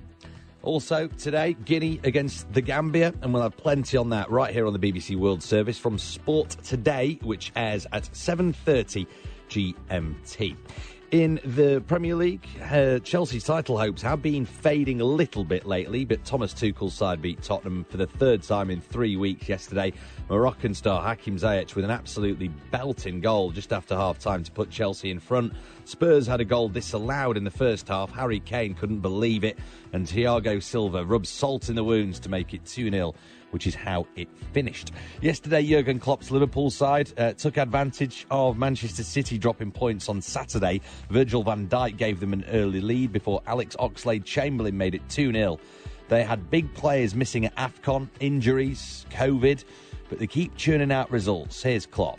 They were ready and it was tight. And we needed a penalty in the end and to clear everything. But I'm more than happy with how we went through this tough January for us and what the boys did. So really good. Now a little bit of breather for most of us and then we go again. In Europe's top leagues, France, PSG went 11 points clear with a 4-0 win at Ram. Bayern 6 points clear in Germany after a 4-1 win at Hertha Berlin. Marin Cilic, Daniel Medvedev both look like getting through to the next round of the Aussie Open tennis in Melbourne, just a couple of games away for both of them now. And the Los Angeles Rams have ended Tom Brady and the Tampa Bay Buccaneers' hopes of back-to-back Super Bowl wins. After what was a sensational finale to their NFL playoff, they'll now host the San Francisco 49ers in the NFC Championship game next Sunday for a place in Super Bowl 56, and more sport online as ever on our brilliant website, bbc.com/sport. James, thank you. Now back to our top story. Shots have been heard in the presidential palace in Burkina Faso's capital amid a mutiny by some soldiers. Gunfire has also been heard at several barracks in Ouagadougou, with posts on social media now suggesting President Roch Kabore has been arrested and replaced by an infantry officer, but this has yet to be confirmed. It is the latest sign of growing discontent with the president's government over its failure to quell the Islamist insurgency that has devastated the West African state since 2015. Earlier, I heard more about the background to this with the Africa security and intelligence analyst Michael Shirkin. The state of play is that the Islamist insurgency is just going from strength to strength. A very large portion of the country is now basically a no-go zone. I mean, it's either under direct Islamist control or it's just violence. And I think at this point, 1 out of every 20 Burkinabe is now internally displaced. The situation is terrible. The military is struggling in order to keep up. You have a situation where both the government and the military are really out of their depth, and they don't have the means to actually deal with this insurgency. And under this pressure, they're lashing out and they're angry and they're kind of pointing fingers at one another.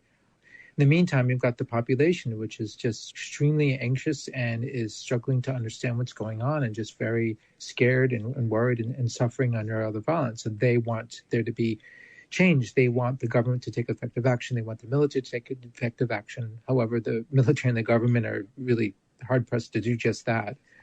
And so in this sort of horrible situation, it's really not surprising that these institutions would crack, that parts of the military would want to rebel, and that the populace would turn on the government, and that the system is really kind of in crisis mode.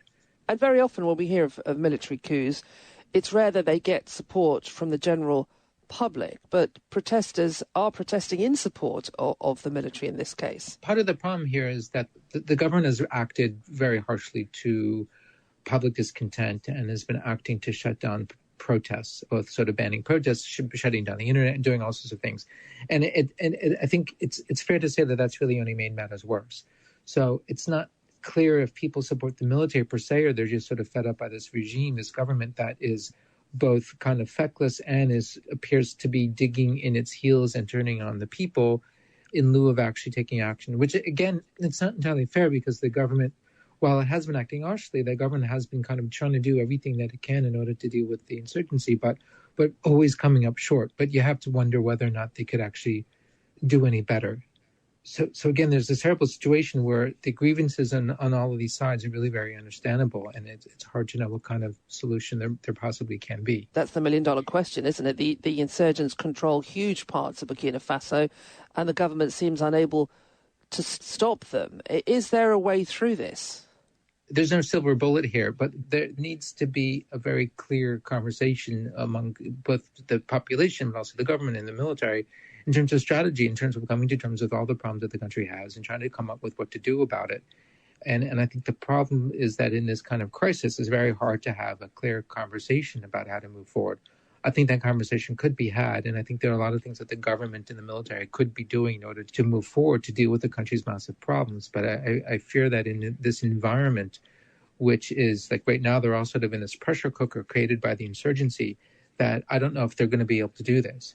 I mean, just a few years ago, Burkina Faso had this wonderful flowering of democracy where they through street protests and civil society, they managed to push aside the longtime autocrat Blaise Compaoré and have real democracy. And that democracy was always very fragile, but was moving along fairly well. And the real pity is that if it weren't for the insurgency, this fragile democracy had a good chance of success. Michael Shirkin there speaking to me earlier about the situation in Burkina Faso. And of course, as things develop, as they are by the hour, we'll update you here on BBC World Service. Now, the COVID-19 pandemic has exposed the vulnerabilities of national health services across the world. It has also made more visible the shortages of medical staff in poor countries, where many trained doctors and nurses have chosen to work abroad for better income and conditions. While the director of the Africa's Centres for Disease Control and Prevention, Dr. John Nkoseng, has a plan to address this brain drain by encouraging African medical staff to give back to their countries of origin, but it's still in negotiation, he told me. Take a listen. We've seen during this pandemic that there's an acute shortage of healthcare workers on the continent. We've known this before, but it has never been brought to the fore as the COVID has managed to propel it. So we see a shortage of workforce across the board, nurses, midwives, epidemiologists, laboratory experts, so just across the board. So I think without a competent workforce, it is going to be difficult for the continent to achieve its continental goals. Yeah, why would you say that, you've seen an acute shortage? Where have these workers gone to, and why do you think that is? We clearly know that there's a tendency for many young Africans who have been trained in the healthcare field to migrate to the developed world, to look for greener pastures. We also know that the continent has not trained enough. So we just need to look for ways that we can do two things. Continue to focus on providing quality services, competency-based healthcare workers. And then secondly, looking at how to bring back healthcare workers who are working outside of the continent to come back and share their expertise and experience on the continent. And this will be quite a challenging task for you, wouldn't you agree? Because the prospects would seem better overseas because of the exchange rate, for example, the conditions under which they work. So have you said you've come up with ideas. What would those ideas look like? So we are not seeking to uproot Africans who are living and working in the developed world, but we're seeking to create enabling environments or conditions that can allow them to actually embark on a rotation program. For instance, I think it's very foreseeable that a doctor in the UK can plan to go to Zimbabwe for a couple of months, 1 month or 2 months, and then help and support healthcare delivery services there. This can be facilitated. It can be designed into a program, in a well-deliberate, thought-out program that would be a win-win for everybody. But sorry to interrupt, so what would that program look like? One possibility includes making sure that we mobilize at the level of the continent resources that can support their living allowances, where they come to the continent and you take care of their transportation, their healthcare needs if they arise, and basic things. We're not looking for big salaries, but we are looking for prospects, possibilities that will enable them to function appropriately. Somebody needs to support them. We don't expect that they will leave their families, their jobs, and pay out of pocket, come to Africa and just deliver free of charge services. Is that going to be attractive enough, do you think? I think so. There are many Africans who are out there in the developed world who are really eager to come to the continent and share their experiences and support healthcare delivery. We remain optimistic and positive that the right conditions are created. You see hundreds and if not thousands of Africans that will be ready to share their experiences. That's the director of the Africa Centre for Disease Control and Prevention, Dr. John Nkengasong, speaking to us there about the brain drain and encouraging basically medical staff from Africa to give back to their countries of origin. This is Connie and Claire with you here on the BBC World Service. Stay with us.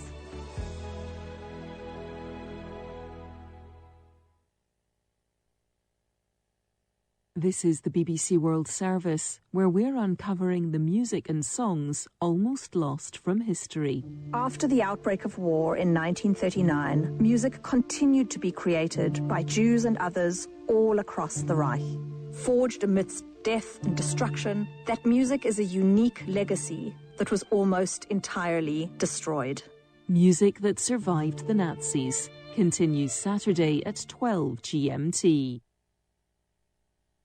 And in an hour, Hard Talk with Stephen Sacker. My guest is Mohammad Marandi, an advisor to Iran's negotiators seeking a deal with the US to revive the international agreement on Iran's nuclear program. Now, that deal was done by Obama, renounced by Trump. If it can't be restored, is a new Middle East conflict inevitable? This is the BBC World Service, the world's radio station.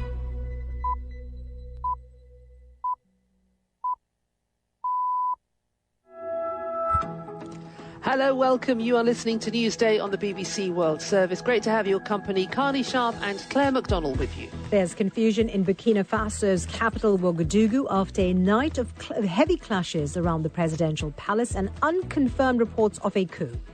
We'll hear from a journalist who's met with the mutinous soldiers. We want military rule. We need us to be in charge, younger people who know what's happening, and we will learn to govern, is what some of them have said to me. As tensions rise between Moscow and Washington, U.S. citizens have been told not to go to Russia. American diplomats have been ordered to leave the Ukraine. Also, how the UN is calling for better access to Tonga to help with the tsunami cleanup effort there. And how tens of thousands of Germans are expected to take to the streets in towns and cities across the country today to protest against COVID restrictions. That's after the latest world news. Hello, I'm David Harper with the BBC News. The situation in Burkina Faso remains unclear amid reports of a military coup. Shooting was heard overnight near the presidential palace in the capital Ouagadougou, and a helicopter circled overhead. Heavy gunfire was reported at several military camps in the city. Posts on social media say President Roch Kabore has been arrested and replaced by an infantry officer, but this has not been confirmed. There's been no word from President Kabore since his social media post congratulating the Burkina Bay football team for winning an Africa Cup of Nations match on Sunday night. Lala C has the latest from neighbouring Ivory Coast. What we've heard now is that children will not go to school today and tomorrow in Burkina Faso.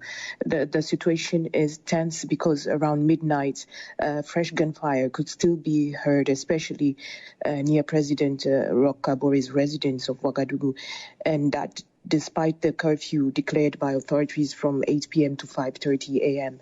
So there's been a lot of confusion after a day of mutinies in several barracks of the capital. There were reports of talks between the mutineers and the hierarchy to negotiate about their demands, but obviously they didn't come to an agreement yet. And it got more and more difficult to verify information since the internet was suspended yesterday. The US State Department has said American citizens should not travel to Russia because of what it calls Moscow's plans for significant military action in Ukraine. It said the US Embassy in Moscow would have limited ability to help Americans there. The State Department also issued instructions for its staff in Ukraine, authorizing the voluntary departure of US direct hire employees and ordering family members of staff to leave the embassy in the capital. James Waterhouse is in Kiev. If you ask the US State Department, it's prudent planning. They don't want to take any risks should there be a scenario when they do have to start evacuating Americans. Does Kiev feel like a city preparing for an invasion? No, it doesn't. People here are getting on with their day-to-day lives. You've got to remember that they've been living with Russian aggression for 8 years now, and that isn't just about military build-up, it's about the reports of a possible invasion, it's about cyber attacks, it's about an information war. So people genuinely feel exhausted. The United Arab Emirates says it has intercepted and destroyed 2 ballistic missiles launched by Houthi rebels in Yemen. The Defence Ministry said missile fragments fell in separate areas of Abu Dhabi, but there were no casualties. Reports say air traffic at Abu Dhabi International Airport was disrupted. It comes a week after the Houthis killed 3 people in a drone attack on the UAE, which is part of the Saudi-led coalition fighting the rebels in Yemen. Live from London, you're listening to the latest world news from the BBC. A Mexican journalist has been killed in the northern border city of Tijuana, the second to die there this week. Lourdes Maldonado was shot dead as she arrived home.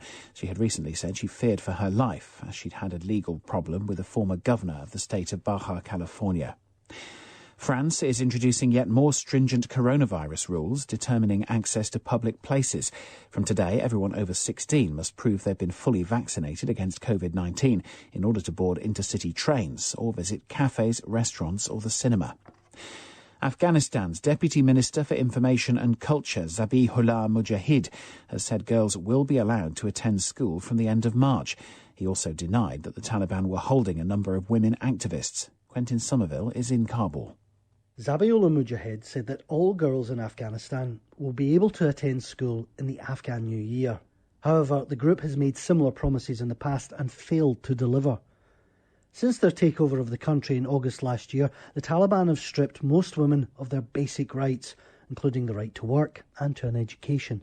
New rules on clothing and a requirement to be accompanied by a male family member while outdoors have been introduced in some provinces.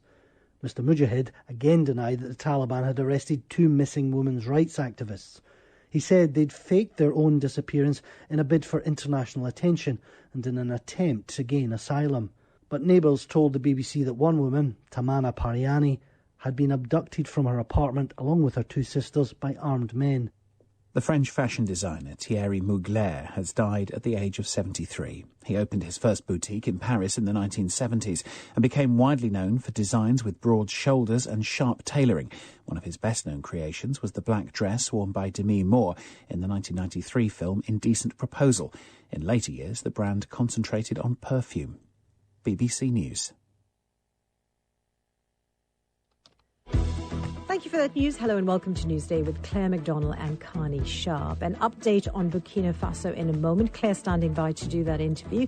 Also, another meeting about the Ukraine-Russia crisis. The EU meets along with the US Secretary of State, Antony Blinken, later today. An update on the situation in Tonga and planned protests in Germany against COVID restrictions. You can send us a message on anything you hear. The number is +44 7786 20 50 85. So let's start in Burkina Faso and reports of a coup there. It comes after a dramatic day of unrest on Sunday with gunfire heard near the presidential palace in the capital Ouagadougou. Gunfire has also been heard at several military barracks in the capital, with soldiers demanding the sacking of military chiefs and more resources to fight militant Islamists.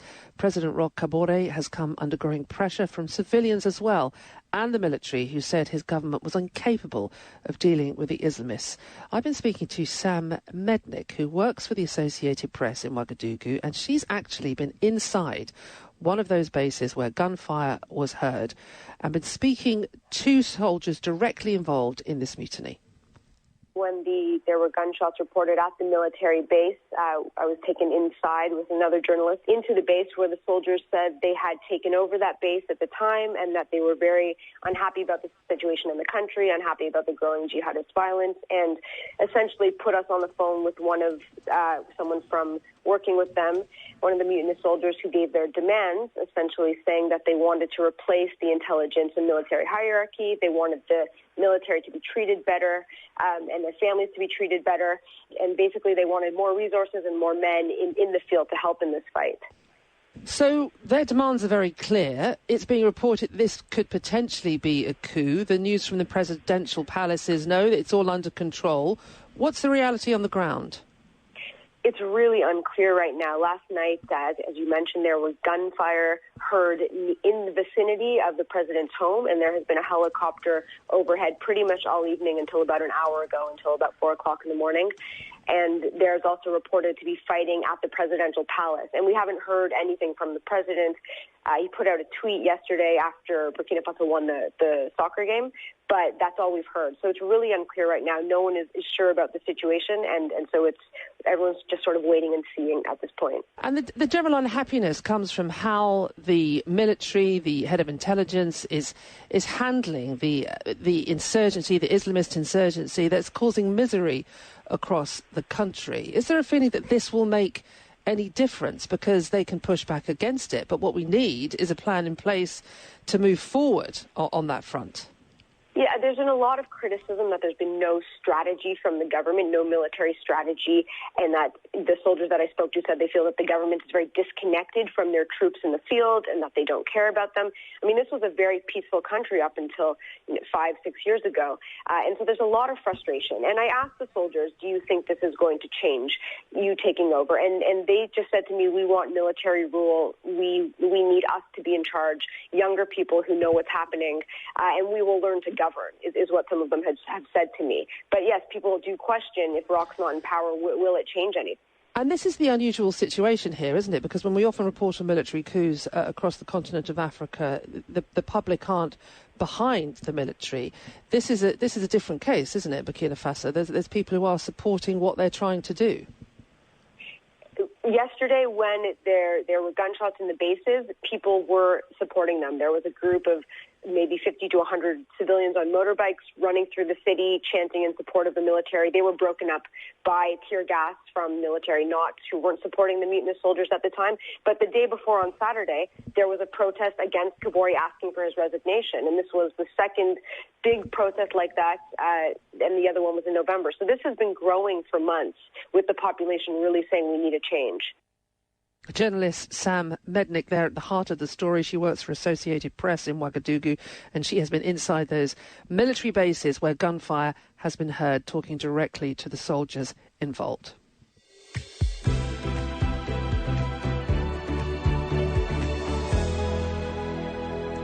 Now, it's the turn of EU foreign ministers, along with the US Secretary of State Antony Blinken, to discuss the security situation in Ukraine today and possible sanctions against Russia should Moscow escalate its aggression against Ukraine. Talk of the US advising the departure of its non-essential diplomatic staff in Ukraine, or the warning to its citizens not to travel to Russia, will doubtless be buzzing around Brussels. So how much will all that play into today's planned talks? Let's try to gauge matters on how the European allies of the US will respond with David Hergenton. He's the chief Brussels correspondent for Politico Europe. Welcome to the programme, sir. How will EU allies take to what the US State Department has recommended, do you think? Well, good morning. It's really been a very close collaboration, the closest we've seen really since the end of the Trump administration, with the U.S. and NATO allies and the EU collaborating literally on a daily basis. They're talking about these sanctions. They're also talking about the written response that we expect will be delivered at some point this week from both NATO and the United States to Russia's security demands. Remember, those demands issued by Russia in writing went to the U.S. and to NATO. And so that's where the response will come from. But it really is a collaborative effort. And we can see that in Josep Borrell, the EU's foreign policy chief, inviting Tony Blinken, who was in Europe last week, in Ukraine, and then in Berlin. He's back in Washington, but he'll dial in by video conference, essentially to confer with all of the EU's foreign ministers about where things stand. And we'll come to what they could possibly discuss here. But is NATO really united here? Because there were alarm bells in Kiev over the weekend after Germany's Navy chief had said that Vladimir Putin deserved respect, and also suggested it was nonsense to think Russia was ready to pour troops into Ukraine. Well, as we saw, that Navy chief has resigned rather quickly. We have a sense that the German government wanted to squash that down fairly quickly. But there has been this tension all along where, apart from some of the other allies, Germany has been adamant that it will not send weapons into the crisis situation, and it won't approve the sending of weapons that it has authority over into Ukraine. Now, that's a different position than we've seen from other NATO allies and other EU member states. The Baltics are sending weapons with the approval of Finland, where they'd gotten them previously with the approval of the U.S. We know that Poland is supporting, and Sweden and Denmark as well. So there are some differences of opinion in terms of the specific levels of help. And I would say there are some concerns about how steadfast Germany is, knowing that Germany has very, very strong economic ties, very, very reliant on Russian gas. Obviously, Germany at the center of a long-running debate over the Nord Stream 2 pipeline, gas pipeline running from Russia to Germany. That said, the Western powers have been well unified throughout all of this. So I don't think in the end we will see much of a departure of Germany from the mainline thinking of the EU or the NATO alliance. Sure. But I mean, given the fact that, the approach is so varied, it does, again, call into question the unity. What solutions do you think could we expect, as a result of this meeting? Briefly, if you could.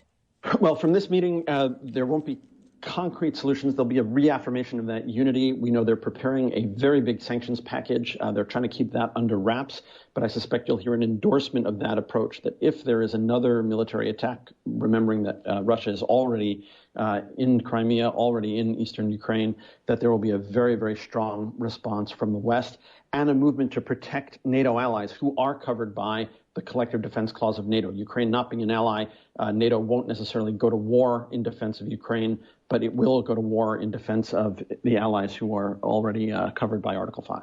Okay, thank you very much. That's Chief Brussels Correspondent for Politico Europe, David Hergenson. It's Newsday, BBC World Service. Here are your headlines. There's confusion in Burkina Faso's capital, Ouagadougou, after a night of heavy clashes around the presidential palace and unconfirmed reports of a coup. And as tensions rise between Washington and Moscow, US citizens have been told not to go to Russia. American diplomats' families have also been ordered to leave Ukraine. Let's get the sports news now with James. Yep, we know who's going to be contesting the first quarter-finals at the Africa Cup of Nations. Burkina Faso beat Gabon on penalties and Tunisia knocked out Nigeria yesterday. Nigeria, by the way, were the only team to win all three of their group games, but they were beaten by a single goal to nil on Sunday. A bit of a shock result, that one. AFCON debutants, meanwhile, Comoros, will have to play an outfield player in goal for their last 16 tie against the tournament hosts Cameroon today. That's after a COVID outbreak in the camp. More on that in half an hour's time. Moroccan Hakim Ziyech scored a belting goal for Chelsea yesterday in the Premier League as they won 2-0. A win for Liverpool too.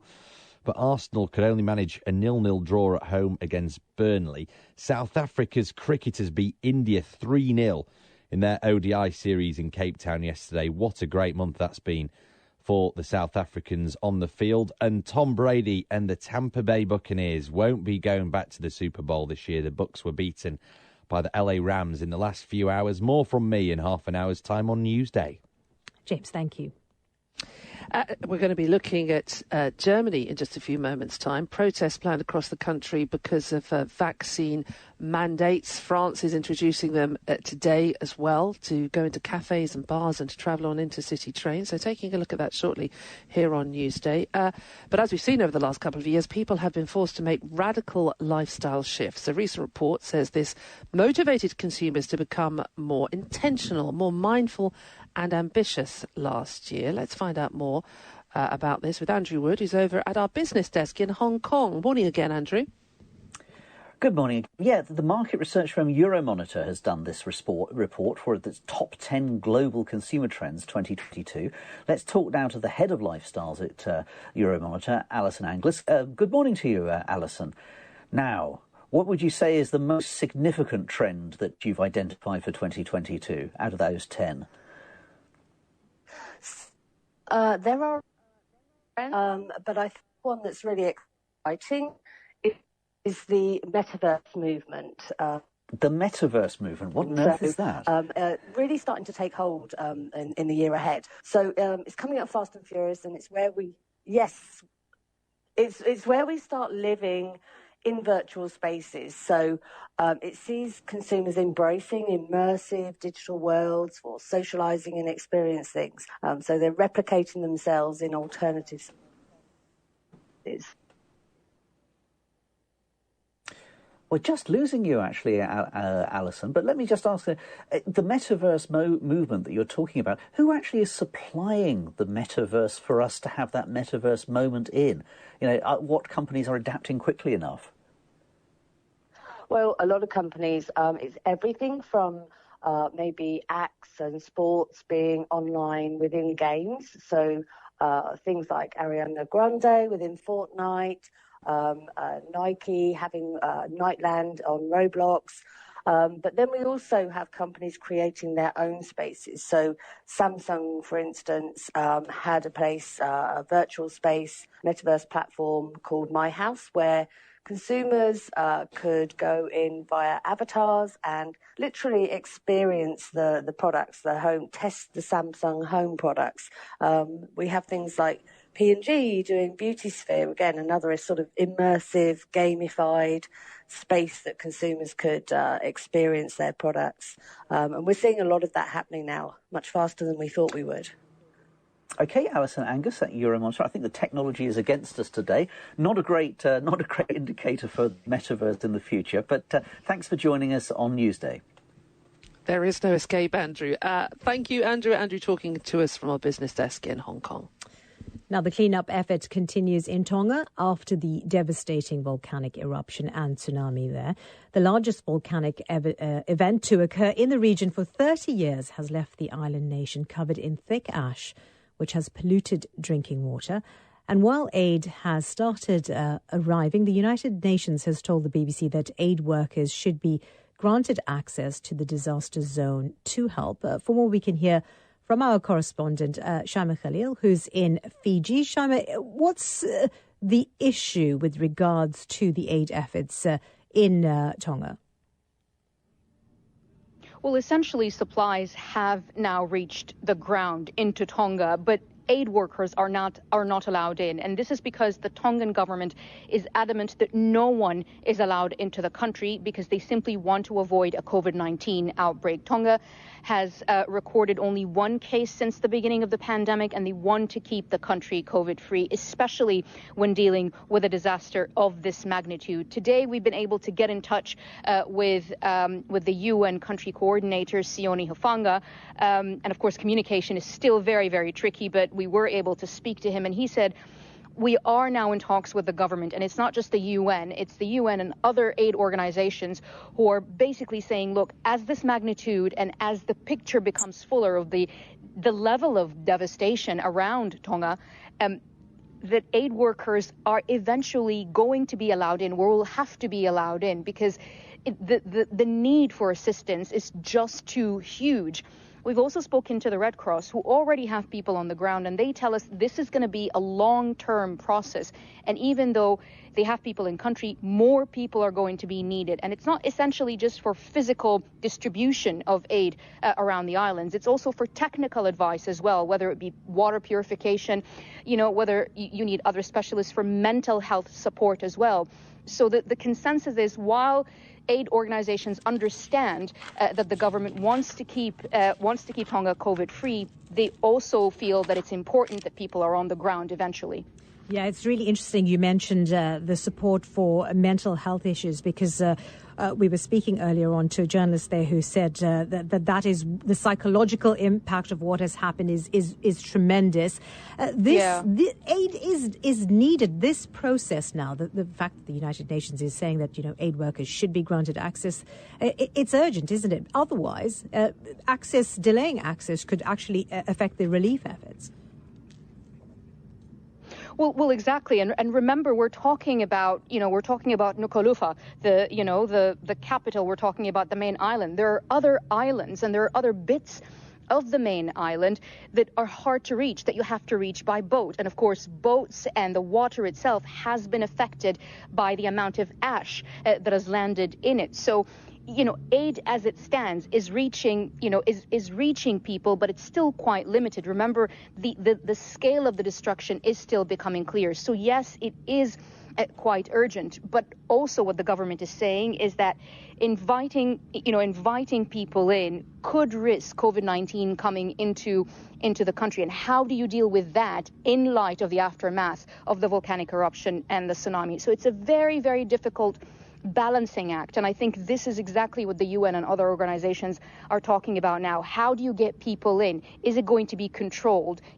Is their presence going to be in certain areas? Do they have to be tested every day? All of these technical things will have to take place. But I think the consensus, if you will, everybody agrees on the fact that this is going to be a long process of rebuilding, of aid, and it will need people on the ground for various reasons. The BBC's Shaima Khalil in Fiji with an update on Tonga. Thank you very much.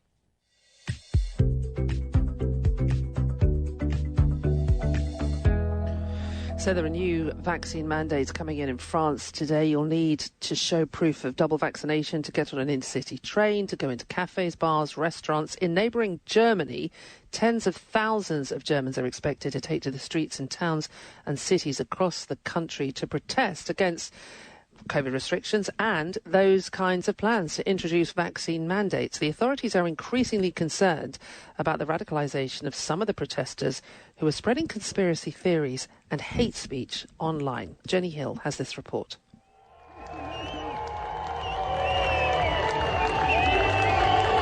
It's a cold night in Berlin, but the protesters are in a good mood, some even dancing as they clutch their banners and march through the brightly lit city centre. Every week across Germany, tens of thousands of people take to the streets. They're sick of COVID. They oppose restrictions and they don't want the vaccine.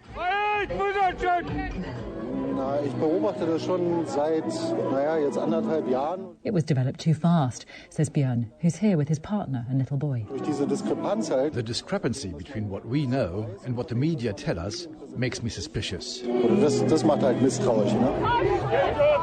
This is a really disparate group of people, but they're united by a distrust of the authorities. For some, it goes further. It's the conviction that scientists, politicians, journalists are somehow conspiring to do them harm.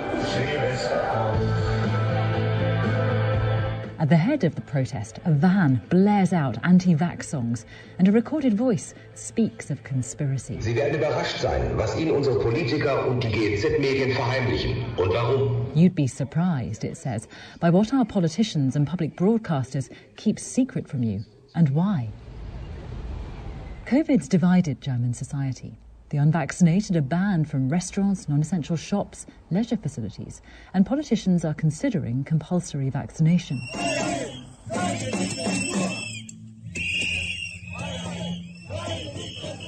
The voice of protest is increasingly violent. Some demonstrations end in scuffles, injuries, arrests. And in December, protesters wielding flaming torches turned up outside the home of regional politician Petra Köpping. Of course it's disappointing. You try to make policies that protect people in a pandemic, and that turns into anger and hatred. We have to make a clear distinction between organisers who engage in right-wing extremist ideology and want to change society. They don't care about vaccination policy, and the people who come along because they're opposed to vaccination. Threats against politicians and public figures are now common online. I think the big shift that we've seen during the pandemic is that the more inherent violence in these ideas of overthrowing the democracy that we've seen from the beginning turn more into concrete ideas. Miro Dietrich researches right-wing extremism at the Centre for Monitoring, Analysis and Strategy. So it's not just we do a big demonstration in Berlin. It's what are the private addresses of these people who we think are responsible for this, and we have to visit their homes now. He spends his days undercover on networks like Telegram. He shows me an example targeting Germany's health minister. There's a picture of Karl Lauterbach and this text underneath. If anyone knows where this mass murderer lives, give us his address. Then we'll storm his flat together and inject him with his own stuff. Is it possible to make a link between how many people express that kind of intent online, but who then actually are genuinely dangerous, physically dangerous to, say, a politician? Looking at these violent threats online, I think the wrong idea would be to think all these people are going to actually do offline violence. But we've seen that it's crucial for people who actually do offline violence to sort of feel that they have a community that agrees with them. Most Germans dismiss the protesters. They are, after all, very much in a minority. But the voice of discontent is loud, disruptive, and persistent. Jenny Hill reporting on the anti-vax protesters in Germany. There was a big similar protest in Washington, D.C. over the weekend. Robert F. Kennedy Jr. has come in for a lot of criticism for a speech he gave there. At one point, he likened the experience of anti-vaxxers to victims of the Holocaust, including Anne Frank. There's been a huge pushback on social media over that one. You're listening to Newsday, BBC World Service. Carney and Claire, stay with us.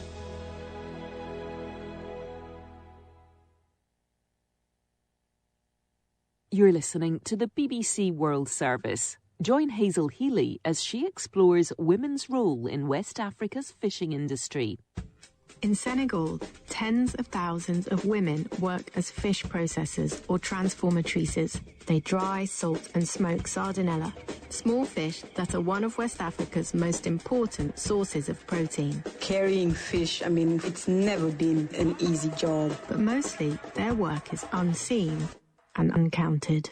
When women start organizing, when women start protesting, when they refuse to participate, then it's the end. And now, the fish these women rely on most of all is under strain too. It's the killing first of their jobs, but in the long term, it's the killing of their ways of living and the killing of their communities. Tale of a Tiny Fish at bbcworldservice.com/documentaries. Hello, welcome to Newsday from the BBC World Service. Claire McDonnell and Carney Sharp with you. A mutiny or a coup will go to Burkina Faso. Shots have been fired near the presidential palace. Our Africa Eye team takes a close look at cases of domestic violence exploding in Kenya during the pandemic. And how much of an influence does the sun and the moon have on the movement of the earth deep beneath our feet? I've been talking to a scientist with some news on that. BBC News with Jerry Smith. The situation in Burkina Faso remains unclear amid reports of a military coup. Shooting was heard overnight near the presidential palace in the capital Ouagadougou and a helicopter circled overhead. Heavy gunfire was reported at several military camps in the city. Posts on social media say President Roch Kabore has been arrested and been replaced by an infantry officer, but this has not been confirmed. There's been no word from President Kabore since his social media post congratulating the Burkinabe football team for winning an Africa Cup of Nations match on Sunday night. The US State Department has said American citizens should not travel to Russia because of what it says are Moscow's plans for significant military action in Ukraine. The State Department also ordered eligible family members of staff to leave the diplomatic mission in the Ukrainian capital, Kyiv. The United Arab Emirates says it's intercepted and destroyed 2 ballistic missiles launched by Houthi rebels in Yemen. The Defense Ministry said missile fragments fell in separate areas of Abu Dhabi, but there were no casualties. Afghanistan's Deputy Minister for Information and Culture, Zabihullah Mujahid, has said girls will be allowed to attend school from the end of March this year. He also denied that the Taliban were holding a number of women who've been protesting for their rights. A second Mexican journalist has been killed in the northern border city of Tijuana in a week. Lourdes Maldonado was shot dead as she arrived home. A UN official in Tonga has told the BBC that overseas workers will eventually need to enter the country to speed up the process of delivering aid in the wake of last week's volcanic eruption and tsunami. The Tongan government fears that foreign aid workers will trigger a coronavirus outbreak. Thank you for the latest update. Hi, welcome back. You're listening to Newsday, BBC World Service. Carney Sharp and Claire McDonnell with you. On the way, domestic violence against women has been surging in many countries during the pandemic. We've got a report on the levels in Kenya. We'll take you to eastern Ukraine to gauge how people there are coping with this kind of cloud, this threat of a potential Russian military invasion, and what is the driving force behind the shifting tectonic plates that cause earthquakes. I've been speaking to an American scientist who has been challenging the consensus. Fascinating insight, all on the way here on Newsday. Yeah, the question this morning, is there a coup underway in Burkina Faso? The country is waking up from its first night of a curfew declared by the government after soldiers took control of a military base in the capital city, Ouagadougou, on Sunday. Now, the government denied there was a coup, but more gunfire was heard overnight near the home of President Kabore. I spoke earlier to the BBC's Lala C in neighbouring Ivory Coast. What we've heard now is that children will not go to school today and tomorrow in Burkina Faso. The situation is tense because around midnight, fresh gunfire could still be heard, especially near President Roch Kabore's residence of Ouagadougou, and that despite the curfew declared by authorities from 8 p.m. to 5:30 a.m.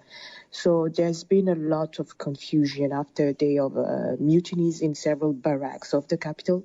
There were reports of talks between the mutineers and their hierarchy, to negotiate about their demands. But obviously they didn't come to an agreement yet. And it got more and more difficult to verify information since the internet was suspended yesterday. And as you said, it is so confusing. Do we know anything about the whereabouts of the president? The government had said that the crisis had been contained, and we've been hearing that the president has been replaced by a military officer.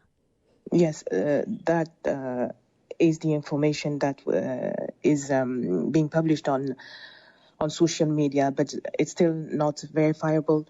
About the whereabouts of the president, we've had nothing so far. That's why rumors had to be addressed by the government, and the Minister of Defense had to go on national television yesterday to say that the president was not under arrest, but he's nowhere to be seen.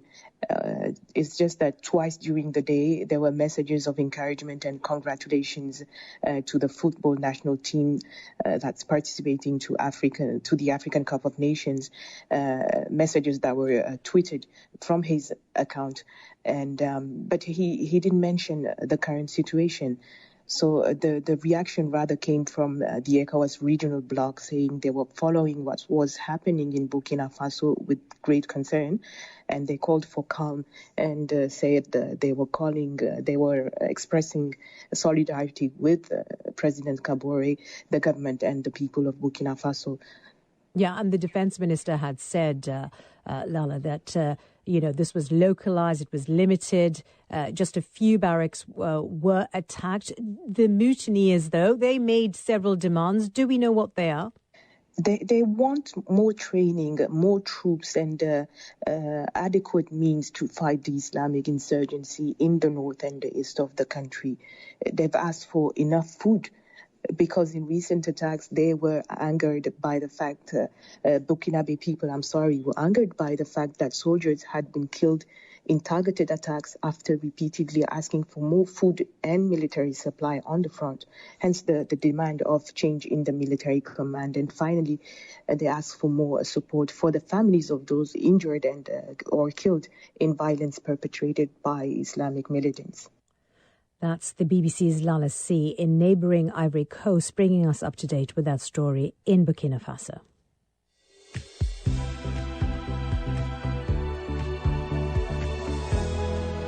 Newsday, BBC World Service. When the COVID-19 pandemic hit Kenya, cases of domestic violence exploded. Within a year, the country had recorded more than 5,000 cases of gender-based violence.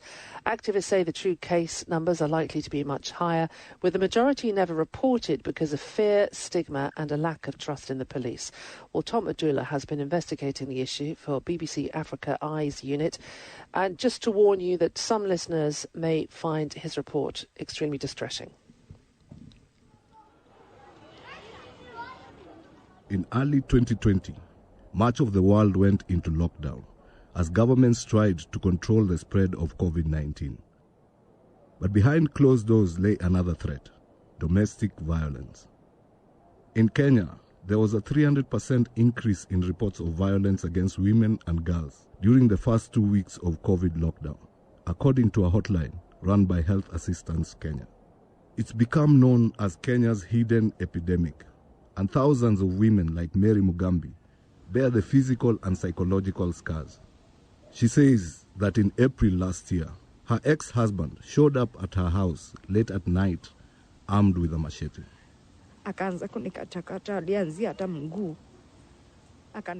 He started cutting me from the leg. He slashed my legs twice and once on my hand. My daughter heard the noise and woke up. She saw that I was slashed and bleeding all over the house. When my daughter raised her head, he struck her with a machete, cutting her head, and she died immediately. The couple's daughter was just 6 years old, and their young son witnessed it all. During our interview, the boy is sitting on her lap, asking her who we are. She tells us he's scared to see men near his mother. He thinks you're going to hurt him because he saw it and can't forget. Mary's ex-husband was arrested.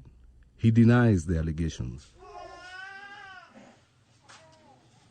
Charities say they've been inundated with cases because the government isn't providing enough support. If you spend the day with me, you'll see the number of calls we receive. After suffering years of domestic violence herself, Njeri Migwi opened a safe house for survivors of domestic abuse. Since the start of the pandemic, she's worked on more than 450 cases. You know, right now as I'm talking to you, I can tell you I have over 10, 15 missed calls. They all demand my attention. I'm one person. How many people can I protect? This is so hopeless. A report by the World Bank in Kenya estimates that only 3% of domestic attacks are ever reported to the police. I've been told officers often ask for bribes and cases can take years to process. So it's not surprising that many women have lost faith in the system. I put that accusation to the police force directly. It is a crime to solicit or ask for bribes to receive a service that is free. I would advise any person who has such information, we have reporting mechanisms. Judy Lamet is the Director of Community Policing, Gender and Child Protection with the Kenya Police. We have changed as police officers. Do not suffer in silence. Come out, put your complaint forward, and it will be taken care of. But it's not just the police force that needs to change. Attitudes will also have to shift. And when I spoke to one group of men in Nairobi, I was shocked to hear so many admit to using violence in their homes. In an African culture, wife beating is an initiation ceremony. When you are newly married, you slap or hit her with a belt so that you get respected. Unless you do that, an African woman will not respect you. There are many reasons for this hidden epidemic. But one thing is clear. While these attitudes persist, there will be many more victims. Utterly shocking to hear, but very important to report those attitudes. Tom Adula, who investigated this issue for BBC's Africa Eye unit. You can get more from that investigation from the team on the BBC News website, or watch the full version of the film on BBC Africa YouTube's page. Just search for Kenya's hidden epidemic. Let's take a look at the headlines today now. And there's confusion in Burkina Faso's capital, Ouagadougou, after a night of heavy clashes around the presidential palace and unconfirmed reports of a coup. As tensions rise between Washington and Moscow, US citizens have been told not to go to Russia. American diplomats' families have also been ordered to leave Ukraine. And a Taliban official has told the BBC that girls will be allowed to attend school in Afghanistan from the end of March. All the latest from the Africa Cup of Nations. Here's James Greggs with the sports news. And the latest is, well, that the three-time champions Nigeria are out of the Africa Cup of Nations. It was an unexpected 1-0 defeat to Tunisia that sent them home in the last 16. Tunisia had a backdrop of COVID cases aplenty. Tunisia will then take on Burkina Faso in the quarterfinals after they beat Gabon on penalty. 7-6 it was in the shootout there. With everything going on at home in Burkina Faso, as we've been hearing here on Newsday, Edmond Topsoba, who is their defender, hopes that their victory can do good back home. Every time we play, and if we win the country, everybody is happy. They try to forget everything in the country. So it's what we try to do. And I hope that this qualification will give like peace in Burkina. Yeah, the president of the country did congratulate the players, but he hasn't been heard from since. Now, there'll be very strange scenes at AFCON when it continues later. An outfield player will be in goal for Comoros against the host and the tournament top scorers, Cameroon. That's because all the recognised goalkeepers in their squad are unavailable for the last 16 knockout match. From Cameroon, the BBC's John Bennett explains what's happened. The first-choice goalkeeper for Comoros was injured during their shock win over Ghana last week, and ahead of the biggest game of their history, his two deputies have tested positive for COVID-19, 2 of 12 COVID cases in their group of players and staff. Before the tournament, the organisers did make it clear that if all goalkeepers were unavailable, another member of the squad would have to go in goal as long as they can field a team of 11. Several nations at the tournament called up 4 keepers just in case, but Comoros only brought 3 to Cameroon. Yeah, it's a brilliant story, the Comoros story, and that is another twist in the tale. Also today, Guinea against the Gambia, and we'll have plenty on that here on the BBC World Service on Sport Today from 19:30 GMT. In the Premier League, Chelsea's title hopes have been fading a little bit of late, but Thomas Tuchel's side did beat Tottenham for the 3rd time in 3 weeks. Hakim Ziyech of Morocco with a stunning goal just after half-time. Thiago Silva with the second. Elsewhere yesterday, Liverpool closed the gap on leaders Manchester City to 9 points after a 3-1 win at Crystal Palace. Australian Open tennis then. In the women's draw, second seed Ania Sabalenka of Belarus plays against Estonia's Kaia Kanepi, while Poland's Iga Swiatek faces Romania's Sorana Cîrstea for a quarter-final place. That's to come in the night session in Melbourne. The world number 1 Ash Barty beat Amanda Anisimova and will play the American Jessica Pegula. In the men's draw, last year's runner-up Daniel Medvedev is through too, along with Canadian superstar Felix Auger-Aliassime. And Tom Brady and the Tampa Bay Buccaneers won't be going back to the Super Bowl this year. I know, shock horror. The Bucs were beaten by the LA Rams 30 points to 27. The Rams are going to play the San Francisco 49ers in the NFC Championship game next weekend. And in the AFC decider, it's the Kansas City Chiefs against the Buffalo Bills. The Cincinnati Bengals, after the Chiefs did beat the Bills in overtime yesterday. You can catch up with all the latest sports news and results as ever on our website, bbc.com/sport. James, thank you. It's Newsday BBC World Service. Let's talk now about a very important meeting happening today. European Union foreign ministers meeting in Brussels to discuss possible sanctions against Russia. Should Moscow escalate its aggression against Ukraine? We've already heard about the US State Department's advice to US citizens not to travel to Russia or Ukraine, and also advice for its diplomatic staff active on the ground in Ukraine for their families to leave. A day earlier, the UK Foreign Office alleged that Moscow had plans to invade the country and install a puppet government. The Russian government, though, denies this claim. But does Kiev take the threat of invasion seriously? Guardian journalist Luke Harding has spent the last week at the Ukraine frontline and joins us now. Welcome to you, Luke. There's a lot of noise, there's a lot of heat, a lot of claims and accusations of what may or may not happen. So let's start with this one about Yevhen Mireyev, who the UK allege is a Russian puppet who they want to install in Ukraine at the heart of government. What are you hearing about that? Yeah, I mean, morning, Claire. I mean, it's a very murky story, with the Foreign Office putting out a very confident statement that there was a plot that Mireyev was being lined up as a potential successor leader in a kind of pro-Russian Kiev administration. And I actually managed to talk to him over the weekend, and he laughed. I mean, he kind of scoffed at this plan and said, it's ridiculous. I'm under Russian sanctions. I haven't been to Moscow for 4 years. But I mean, I think it's probably a little bit more complicated than that, in that he does run a pro-Russian TV station. He has made no secret of the fact that he basically supports Vladimir Putin and wants the Soviet Union back in some form, and also said rather cryptically in an interview on his own TV station over New Year that this would be a year of changes. So, we don't quite know, but the thing is that the way the Russian security services work is that they float different balloons. So it's hard to know if this is real or whether it's actually just part of an information game. And you spent the last week on Ukraine's front line. How do Ukrainians feel about all of this talk of a possible invasion? I mean, they have NATO forces along some of the border, not very much of it. Do they feel safe?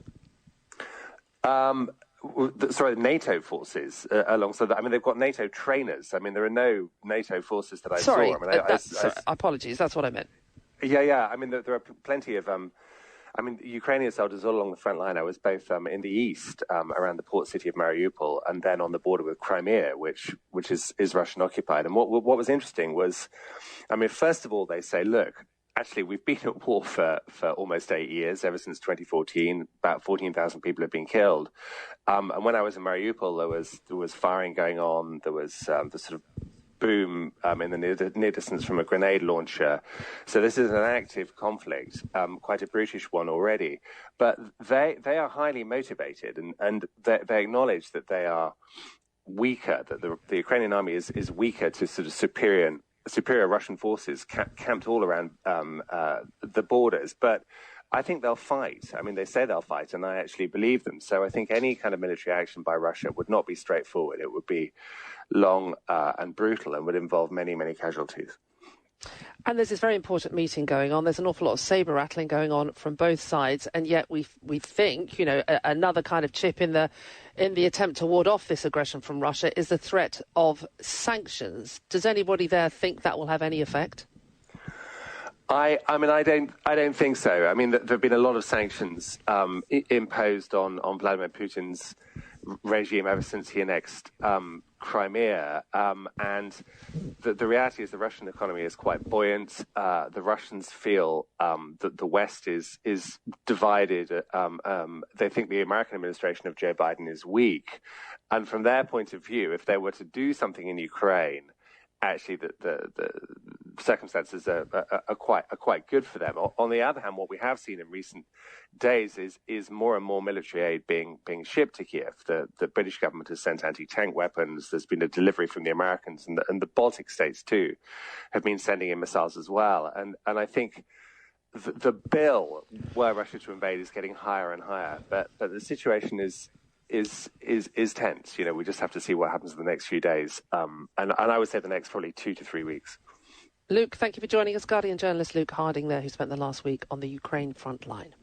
Let's go to Ghana now, where the cleanup operation continues in the village of Apiate, which was all but destroyed last week after a truck carrying explosives to a gold mine collided with a motorcycle. The authorities now say 13 people were killed in the blast, but another 200 people were injured. Mapitso Sebi is a journalist with Ghana's Joy FM and has been following the story and joins us now. Welcome to the programme, Mapitso. You've been talking to residents of the village. What have they been saying to you?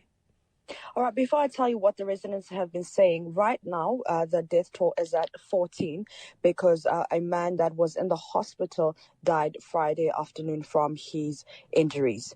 And what the residents have been saying is that they want to start rebuilding their lives and they want to go back to their normal lives.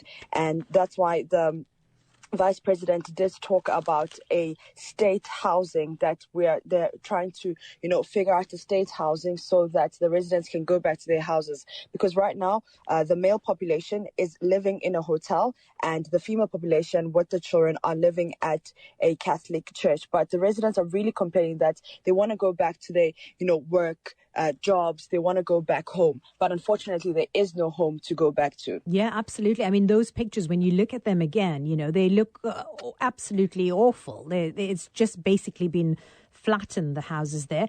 Now, state housing is a good solution. It would be useful. How soon can they expect that, though?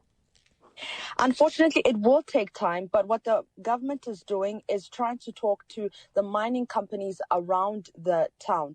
And we know that with the mining companies around the town, they already have their housing. So the vice president is speaking to those mining companies so that they can try to, as soon as possible, get those displaced residents into those housing for now. Now, have there been, calls already for an inquiry or an investigation, Mapitso? Yes, there is. And the mining company that was transporting the explosives right now has been shut down until investigations are over. Then they can see that if it can reopen. But investigations are ongoing. Thank you very much. That's Mapitso Sebi, who's a journalist with Ghana's Joy FM, bringing us up to date there with the story of that village in Apiate, which was all but destroyed last week after a truck carrying explosives to a gold mine collided with a motorcycle.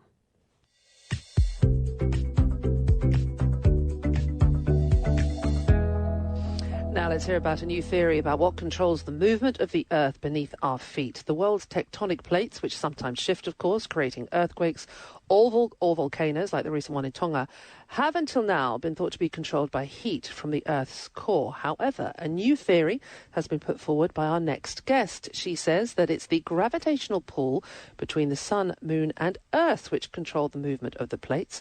Prepare to have your mind blown. We're going to find out more now from Anne Hofmeister. She's a research professor of Earth and Planetary Sciences at Washington University, St. Louis, Missouri. Well, big objects are moved by forces. We can see this in the universe.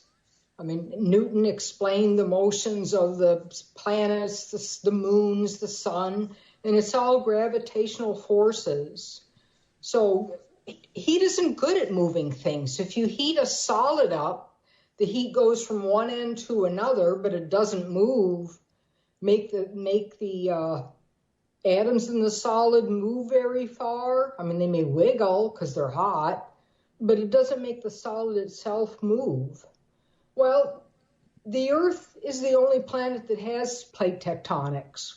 So then you just take a look at the Earth and you realize you need a big force to move those plates. And that what's special about the Earth is it's got the moon nearby, a huge moon, and it's close to the sun. And the orbit of the moon is really bizarre. I mean, we see it going around as a circle, but what really happens is the Earth and moon chase each other around the sun.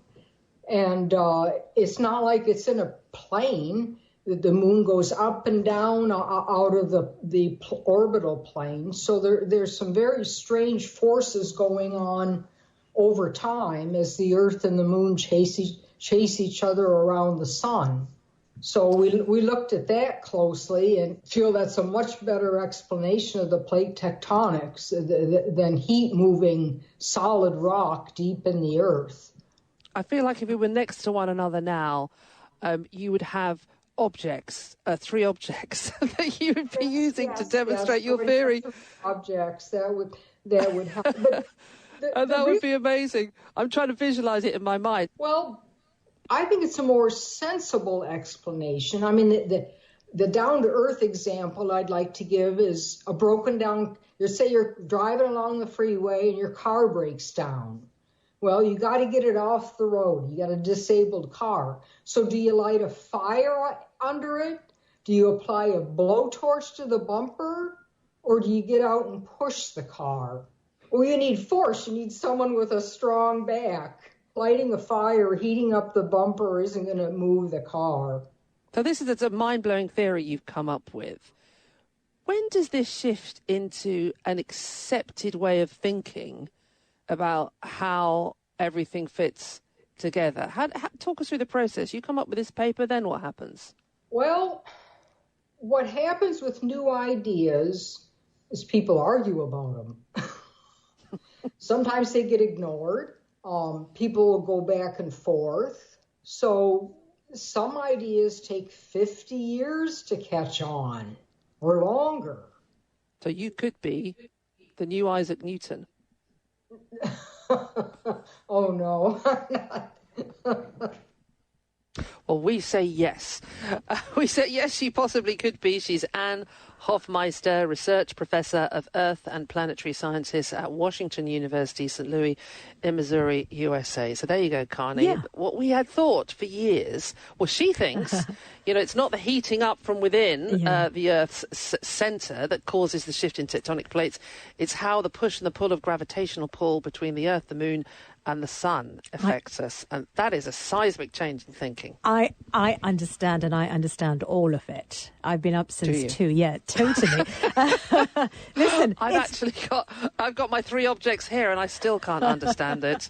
But, Well, you did a good job there. Listen, I can't believe. So new ideas, they argue over that for years and years. 50 years, though, to catch on. Yeah, she thinks it's going to take a while. So that's why we've got it started on Newsday, because we think she deserves that recognition. Do remember that name, Anne Hofmeister, Research Professor at the Washington University, St. Louis. Her new theory could well be accepted into scientific thinking. I guess other scientists with brains the size of planets have to get together and sign it off. Ours. I mean, we present understood company it. excluded, I think, Carney. That was Newsday. Carney and Claire saying take care. We'll talk to you tomorrow. Bye-bye.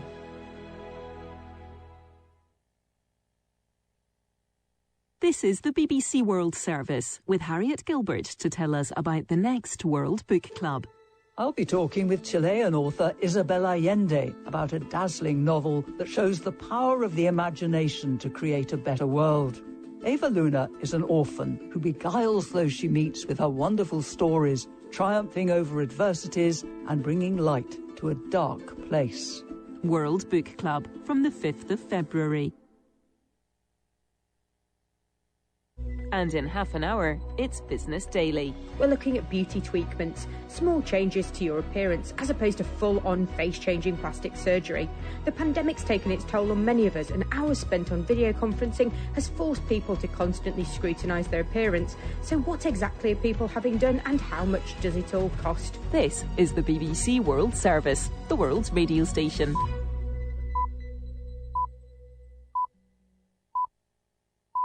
Coming up after the news on the BBC World Service, it's Hard Talk with me, Stephen Sacker. Time is running out for negotiators trying to break the impasse between the United States and Iran and revive the deal curbing Tehran's nuclear ambitions. Iran is still enriching uranium. The Biden administration is talking of giving up on the current diplomatic track. My guest is advisor to Iran's negotiators in Vienna, Mohammad Marandi. If a nuclear deal can't be done, how real is the danger of a catastrophic war in the Middle East? The Americans are dragging their feet, and so are the Europeans. From the very beginning, they violated the deal. Then they left and tore up the deal. They imposed maximum pressure sanctions on citizens in Iran, killing people. Now the Iranians want the sanctions removed. That's Mohammad Marandi on Hard Talk after the news. BBC News. Hello, this is Jerry Smith. The situation in Burkina Faso remains unclear amid reports of a military coup. Shooting was heard overnight near the presidential palace in the capital Ouagadougou. Posts on social media say President Roch Kabore has been arrested and replaced by an army officer, but this has not been confirmed. Lalasi is in neighbouring Ivory Coast. The situation is tense because around midnight, fresh gunfire could still be heard, especially near President Roch Kabore's residence of Ouagadougou, and that despite the curfew declared by authorities from 8 p.m. to 5:30 a.m. So there's been a lot of confusion after a day of mutinies in several barracks of the capital. There were reports of talks between the mutineers and the hierarchy to negotiate about their demands, but obviously they didn't come to an agreement yet. The BBC understands that the Foreign Office has started to withdraw staff from the British Embassy in Kiev. The move comes amid growing fears in the West that Russia may be preparing to invade Ukraine. James Landale reports. Russia denies it plans to invade Ukraine, but it continues to mass forces along the border, and Western powers are beginning to fear the worst. The Foreign Office has decided to start the process of drawing down its staff at the UK Embassy in Kiev. Officials said the decision was not the result of specific intelligence targeting British diplomats. Instead, it was a response to the growing risk of a Russian incursion and the potential risk to diplomats. It's expected that about half the staff working at the embassy will return to the UK with their families. Separately, the State Department ordered the families of all American diplomats to leave Ukraine and authorised the voluntary departure of non-essential staff. It also advised all US citizens to consider leaving the country. The United Arab Emirates says it's intercepted and destroyed 2 ballistic missiles launched by Houthi rebels in Yemen. The Defence Ministry said missile fragments fell in separate areas of Abu Dhabi. Reports say air traffic at Abu Dhabi International Airport was disrupted. Afghanistan's Deputy Minister for Information and Culture, Zabihullah Mujahid, has said girls will be allowed to attend school from the end of March. He also denied that the Taliban were holding a number of women activists. Quentin Somerville reports. Zabihullah Mujahid said that all girls in Afghanistan will be able to attend school in the Afghan New Year. However, the group has made similar promises in the past and failed to deliver. Since their takeover of the country in August last year, the Taliban have stripped most women of their basic rights, including the right to work and to an education. New rules on clothing and a requirement to be accompanied by a male family member while outdoors have been introduced in some provinces. BBC News. A Mexican journalist has been killed in the northern border city of Tijuana, the second to die there this week. Lourdes Maldonado was shot dead as she arrived home. She'd recently said she feared for her life as she had had a legal problem with the former governor of the state of Baja California. France is introducing yet more stringent coronavirus rules determining access to public places. From today, everyone over 16 must prove that they've been fully vaccinated against COVID-19 in order to board intercity trains or visit cafes, restaurants or the cinema. A UN official in Tonga has told the BBC that overseas workers will eventually need to enter the country to speed up the process of delivering aid in the wake of last week's volcanic eruption and tsunami. Shaima Khalil reports from Fiji. The UN's country coordination specialist in Tonga told the BBC that international organizations had made requests to the Tongan government to allow aid workers on the ground to help with disaster relief and technical advice. Sione Hofanga said that an assessment of the full magnitude of the disaster was currently underway, after which he said the government would decide whether to allow outside help. He added that this was expected to happen eventually and that it would help the aid process be more efficient and effective. So far, all aid to the volcano and tsunami-hit Pacific nation has been delivered without contact and using distancing measures. The French fashion designer Thierry Mugler has died at the age of 73. He opened his first boutique in Paris in the 1970s and became widely known for designs with broad shoulders and sharp tailoring, which drew on 1940s and 50s glamour. One of his best-known creations was the black dress worn by Demi Moore in the 1993 film Indecent Proposal. In later years, the brand concentrated on perfume. BBC News. Welcome to Hard Talk on the BBC World Service with me, Stephen Sacker. My guest today has become one of the most visible frontmen for Iran's Islamic Republic, partly thanks to a fluency in English acquired as a result of spending the first 13 years of his life in the United States. Mohammad Morandi's father was a doctor who became personal physician to Ayatollah Khamenei. Mohammad Morandi is now a professor of English literature at Tehran University, but he is also an advisor and spokesman for the government on a range of international affairs. He's currently in Vienna supporting Iran's team of negotiators involved in efforts to revive the 2015 deal aimed at curbing Iran's nuclear program, that in return for relief from international sanctions. Now, that deal was done when Barack Obama was in the White House. In 2018, Donald Trump took the US out of the agreement, denouncing it as the worst deal ever. Joe Biden promised to reverse Trump's hawkish approach and revive the deal, claiming it was the best way of preventing Iran acquiring nuclear weapons and therefore keeping a lid on conflict in the Middle East.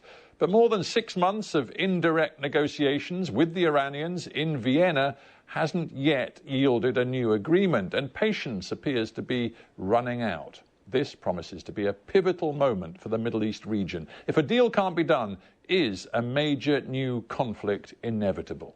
Well, Mohammed Marandi joins me now from Vienna. Welcome to Hard Talk. Thank you for having me. It's a pleasure to have you on the show. Now, you are in the Austrian capital with the Iranian negotiating team. US negotiators are there too, but it does look as though efforts to revive the international deal on your country's nuclear program are running out of road. Why is that? The Americans are dragging their feet, and so are the Europeans. From the very beginning, they violated the deal. Then they left and tore up the deal. They imposed maximum pressure sanctions on citizens in Iran, killing people intentionally, and that's basically waging war by other means. Now the Iranians want the sanctions removed. And in order for the deal to work, the other side has to accept removing sanctions. They can't have their cake and eat it too. So what we're seeing is that the Americans and the Europeans are resisting. They want to keep sanctions in place. They don't want proper verification mechanism, and they don't want to give proper guarantees to the Iranians. And that's simply not acceptable. Let's talk about these sanctions. Your contention, you've just given it to me, is that, quote unquote, the sanctions are killing people. And yet elsewhere, I've seen you quoted as saying, you know what, we don't really care about these sanctions because even if the Americans continue to impose them, we will survive. Life will continue in Iran. So which is it? Are they desperately affecting your country or not? No, that is actually an intentional misrepresentation of what I said by pro-Western Iranian media. And I should point out that we have a very large pro-Western media in Iran, even though they're the minority in Iran, but they have a loud voice. Unlike in Western countries where people like myself have been removed from Facebook, removed from Instagram, Iranian TV is sanctioned, so Western audiences cannot hear Iranian voices. Western voices can be heard loud and clear in Tehran. What I said was that the United States has imposed maximum pressure sanctions and threatening Iran when they've imposed already all that they can impose. Trump, if he could have hurt ordinary Iranians more than he did, he would have done so. So basically what I'm saying is that they are hurting Iran as much as possible. So they should stop threatening Iran. They know they cannot do more. So they should be serious, sit at the negotiating table, and accept the nuclear deal as it was written. The JCPOA in 2015, if they want Iran to go back to 2015, they have to come back with Iran too. They can't keep sanctions that were imposed after 2015, and they cannot have a verification process for Iran, yet have no verification process for their actions. They say that you must accept the rules as they were in 2015. They say that right now Iran is demanding guarantees that if a new deal or a revived deal is agreed upon, that it has to be forever. And that, of course, is not realistic under the American political system because no president can guarantee that a future administration would stick to the deal. That's precisely why Trump reversed course after Obama had signed the deal. You can't expect the Americans to deliver you something that is simply impossible. Stephen, when the sanctions were imposed under Obama, and they were also maximum pressure sanctions targeting women and children, it was a means of war. Ultimately, when the United States was forced to accept Iran's right to enrich uranium, the Iranians came to the negotiating table with the Americans in the P5+1.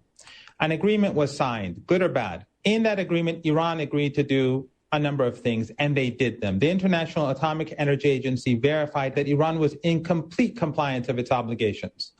Whereas the United States, from day one under Obama, began violating the deal. On paper, the United States was supposed to allow the Iranian banking sector to reconnect to the international banking system. But what we saw in reality was that Obama told his treasury to threaten banks, to threaten financial institutions, to threaten shipping companies and insurance companies not to work with Iran. That was a clear violation of the deal. So it wasn't Iran that was violating the deal. They are in no position to complain about Iran's actions. And then when Trump came, he simply tore up the deal. And the Europeans... Yeah, but please, if you would, just address my specific point. Are you prepared to accept that if a deal is signed, if you and the Americans can find common ground, you will have to live with the fact that it can't be defined as a forever treaty. It is going to be a deal which exists as long as the will is there in the American political system to keep to the deal. You can't have a guarantee the American system will not deliver. But, Stephen, that's not even the only problem. The Americans want to keep many of the sanctions right now. They don't want to give up the sanctions. Guarantees aside, that's something they can negotiate. How about verification? The Iranians are saying, the Americans and the Europeans will say on paper, we've removed the sanctions. But when the banking sector, when the insurance companies, when the shipping companies don't work with Iran because behind closed doors they're telling them something else, then what does Iran do? In essence, what you're saying is you do not have one shred of faith or trust in what the Americans are bringing to the table. And I think it's also true to point out that you, on the Iranian side, refuse to talk face-to-face with the Americans anyway. It all has to be done through third parties. So if that's the case, I'm just wondering why you're bothering wasting your time and everybody else's by going through this charade in Vienna. Without a shred of trust or good faith, it's a waste of time. Well, first of all, the Iranians negotiated extensively with the United States. And then we had the JCPOA, the nuclear deal. And what happened? The Americans violated the deal under Obama. Under Trump, they tore up the deal. Under Biden, they continued to implement Trump's policies. So if the Americans want to talk to the Iranians, first the Americans have to go and implement what they agreed to do when they negotiated with the Iranians previously. The Iranian leader, Ayatollah Khamenei, said around the time when the nuclear deal was being negotiated that if the Americans implement the nuclear deal in good faith, and the Europeans by extension, then we can think about discussing other issues. But the Americans and the Europeans never did that at all. Under Obama, forget Trump. But trust cuts both ways, Professor Morandi. There is a trust problem in the United States precisely because they see what Iran has been doing since 2018 in terms of ramping up the uranium enrichment program. And you've gone far beyond even your previous capability of enriching to 20%. You've now got systems in place which allow you substantial enrichment capacity all the way up to 60%. Why on earth are you doing that? Why shouldn't Iran do that? Iran has every right to do so within the framework of international law. I'll tell you why. Yes, you asked me the question. I'll tell you why. Because it's quite simple. Because you say your nuclear program is completely civilian-oriented. It's all about developing your power infrastructure. You simply don't need to enrich uranium to that level to have the power capacity you want. It's quite clear, and I think you know this as well as I, that Iran has expanded its peaceful nuclear program because the only way to force the Americans and the Europeans to abide by their commitments is for the Iranians to gain leverage. You know this as well as I. The Americans and the Europeans are brutal. The sanctions that they impose on ordinary women and children are crimes against humanity. These are people that have no sense of morality. Just like what we saw in what they do to Venezuela, and your government steals Venezuelan gold, or the destruction of Libya or Yemen. Iran looks around and sees what's going on, the destruction of Syria through a dirty war. The Iranians need to protect themselves. So the Iranians, therefore, they have to use leverage to force the Americans and the Europeans to come back. You call it leverage. Many people watching and listening to this might call it a threat. What you seem to be saying is we're going to enrich uranium, develop our capacity to 60%, and who knows, maybe beyond it to the 95% you need to develop a nuclear weapon, simply as a threat to hang over the United States and its allies, to tell them that if they don't do what we want in Tehran, we will pursue a nuclear weapon. Stephen, you know as well as I that if Iran wanted to pursue a nuclear weapon, Iran would have had it many years ago. The only countries that have gone beyond threatening are Western countries. They've tried to crush Iranian society through sanctions, just like what they're doing in Afghanistan, just like what they're doing in a host of other countries. They're trying to crush women and children through sanctions. So these are not threats. These are actions by Western regimes that try to gain leverage through the suffering of ordinary people. The Iranians are quite willing to go back to the nuclear deal. but the other side has to come back with Iran as well. Iran won't appease the Europeans. But this is where it gets complicated, because you've been very candid with me about what Iran is up to right now and the degree to which you are seeking leverage. And the fact is that between 2018 and now, you have acquired a whole host of new capacity in your uranium enrichment facilities. As I understand it from the latest IAEA report, you now have a stockpile of uranium enriched to 60% that's at least 17 kilograms, might be significantly more. You now have 400 installed so-called IR6 centrifuges, which are all about this maximum enrichment capacity. So things have changed since 2018. If you are going back to seek a deal with the United States, are you saying to the Americans, we will hand over all of this 60% enriched uranium, we won't keep it, we'll give it up. We'll also give up the capacity, the scientific knowledge, and also the equipment that we've acquired in the last 3 years. Is that what you're saying? Look, Stephen, you're speaking from a very Eurocentric position. I find it very disturbing when I speak here, and the only thing that cannot go back is for us to go back and have the women and children who died as a result of the sanctions be revived. We can't bring them back to life. And they're much more important than anything that the Europeans and the Americans want from Iran. And it's absolutely disgusting that Western countries would do this to ordinary Iranians. But Professor Brandy, you make that point. You make the point with passion and with power, but you're not addressing my question. If there is to be a deal, there has to be some compromise. And, of course, I'll be quizzing U.S. officials about the compromises they're prepared to make, but I'm quizzing you about the compromises Iran is prepared to make. And my question directly to you is, what are you going to do with all of this 60% enriched uranium if you're to do a deal? Stephen, that's for the negotiators to talk about. But the Iranians are willing to go back to 2015. It's the other side that is not willing to go back to the 2015 deal.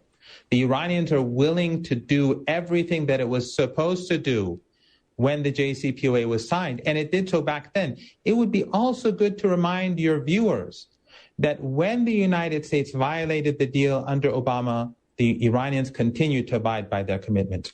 When the United States and the Europeans violated all of their commitments under Trump, and the United States tore up the deal, the Iranians continued to abide by all of their commitments for a full year. Iran was the only side abiding by its commitments. And then only after that, in 5 stages, which took a year itself, a second year, did the Iranians gradually decrease their commitments to put pressure on the Europeans to do something about these violations. We've gone through the detail, and I'm not sensing much movement, and it's fair to say that there isn't much apparent movement in the US position or in the Iranian position. Do you accept that 2022 could be an extremely dangerous year in the Middle East because the Americans are convinced you are now, in the words of Antony Blinken, the Secretary of State, a very, very short time away from Iran getting enough fissile material for a nuclear weapon? And we know the Israelis are watching this very closely, and their Prime Minister, Naftali Bennett, has reserved the right, quite explicitly, to not be bound by anything that comes out of the talks in Vienna. He says, we are not and will not be a party to any agreement. So there could be this long-dreaded conflict in 2022 over your nuclear program, couldn't there? Well, we know about Western conflicts and how they destroy country after country. But Iran is not Iraq. Iran is not even Vietnam. Iran and its allies in this region are far more powerful than anything the Americans have confronted before. The Israeli regime is too puny and small to do anything significant to Iran. And if it attacks Iran, the retaliation will be something disproportionate and crushing. So I don't think the Israelis would be that foolish. But the Americans know quite well that if they attack Iran, all those bases in the region and all those countries that are hosting those bases will pay a heavy price. And it will bring about the destruction of the global economy. So there is a balance of terror here. And the Iranians don't believe that the United States will be foolish enough to engage in war. So the smart thing is for the Americans to negotiate. The Iranians have already compromised. The JCPOA was the compromise. And as we speak, the Iranians are more than willing to go back to the compromise because the Iranians want the sanctions that are targeting women and children to end. But the Europeans and the Americans are behaving just like Trump did. The Biden regime and European regimes are behaving exactly like Trump, even though they pretend to be otherwise. The problem with all the rhetoric you're giving me is that you're making it harder and harder for Joe Biden to actually develop a different strategy toward Iran. When you talk of bringing down a reign of violence on U.S. targets across the Middle East, and of course we know your relationship with Hezbollah, with militias in Iraq, and of course with the Houthis in Yemen, you're going to make it impossible for Biden to do a deal with Iran. Stephen, you are the one who was talking about war and violence and the Israelis not waiting for anyone. The Iranians are not going to initiate any conflict. Your government supported Saddam Hussein. Your government gave Saddam Hussein chemical weapons to use, your governments, Western governments, to use against our country. I survived 2 chemical attacks. Many of my friends didn't. Iran never retaliated with chemical weapons. That's the difference between us and your governments. You're saying that right now Tehran sees no difference between the Biden administration and its strategy toward your country and that of Donald Trump. Let's look at the evidence. The Biden administration is using maximum pressure sanctions, the same sanctions that Trump was using. Why is he doing that? To get concessions from Iran. That's exactly what Trump wanted. Trump imposed this array of sanctions under different labels called the maximum pressure campaign in order to force Iran to change the JCPOA. I think that is exactly what Biden is doing. Right. Otherwise, the deal is very clear for all sides. But the Europeans know. But it's not all about the nuclear deal anyway, is it, when it comes to sanctions? You might wish it to pin it all on that deal, but actually some of the US sanctions, very significant sanctions, are connected to Iran's human rights abuses and other abuses, not actually specifically to the nuclear program. When the world looks at what Iran is doing in terms of its political prisoners and in particular its treatment of foreign nationals inside your country, it doesn't see a Tehran government which appears to want to improve its human rights record. Please, let's not talk about human rights. Otherwise, we'll have to talk about Assange and solitary confinement and many other people. Let's not talk about human rights when your government, the Western governments in the United States are imposing maximum pressure on ordinary women and children, killing people. Let's not talk about human rights when Afghanistan, Iraq, Lebanon, Syria, Yemen, Libya, Venezuela, Cuba are all suffering under Western sanctions. There's nothing that the West can talk about when it comes to human rights. They are the enemy of human rights when it comes to our region and other parts of the world. What is important, though, is that all of these sanctions that were imposed under the Trump regime, whatever the labels, they were explicit, the Trump regime, about using these sanctions under different labels to force Iran to renegotiate the JCPOA. That is appeasement. And the Iranians will not have that. So the intention of all these sanctions was to get concessions from Iran. Iran won't accept that. If the Europeans and the Americans if they're serious about the deal, they cannot continue to hold the throats of ordinary Iranians and expect Iran to go back to 2015. We both go to 2015 or no one goes to 2015. I take it from that answer then, you're not even interested in discussing the plight of Nazanin Zaghari Ratcliffe, the British citizen who is still facing detention in Iran. She's been in detention since 2016 under the notion that she was plotting to topple the Iranian government, a charge which she and her family say is utterly ridiculous. You've also, I noticed, put back in detention a French national, Fariba Abdelhak, again under charges which the French government describe as ridiculous. It looks to the outside world as though you're doing this simply because you're not getting what you want from the international community. Is that it? Western countries are not the international community. That era has finished. Western countries are a handful of countries, and their clout is decreasing. You should go and ask your prime minister, who at the time when he was the foreign secretary went to parliament and said that she violated Iranian laws. So He said that. No, he didn't actually yes, say he did. that. No, And he didn't yes, say he did. she had violated any Iranian law. You know, Basically, he didn't, what he said he didn't say she that. was violating. She but was but not I do find what you've just said interesting in the sense you're saying, you know what, illegally. Yeah, well, let's not misquote anybody. But let us also stick to the point you just made about Iran not really caring very much about the Western powers anymore. Is that because you've made a strategic decision to put all of your faith in, for example, a 25-year-long economic agreement you've just signed with China? You're looking eastward and you think, do you, that you can survive without the dollar economy, without the US lifting its sanctions? I just wonder whether this faith you have, you can outlast the American pressure on your country, whether it's justified. Well, I think what is not justified is the Americans trying to strangle ordinary people. That's what's not justified. That's sickening and ugly. And the Iranians will look everywhere for cooperation. If the Europeans and the Americans don't want to abide by their commitments in the JCPOA, should the Iranians just sit there? The Iranians will improve their relationship with the global South. They'll improve their relationship with neighboring countries, and they'll improve their relationship with those countries that don't want ordinary Iranians to suffer.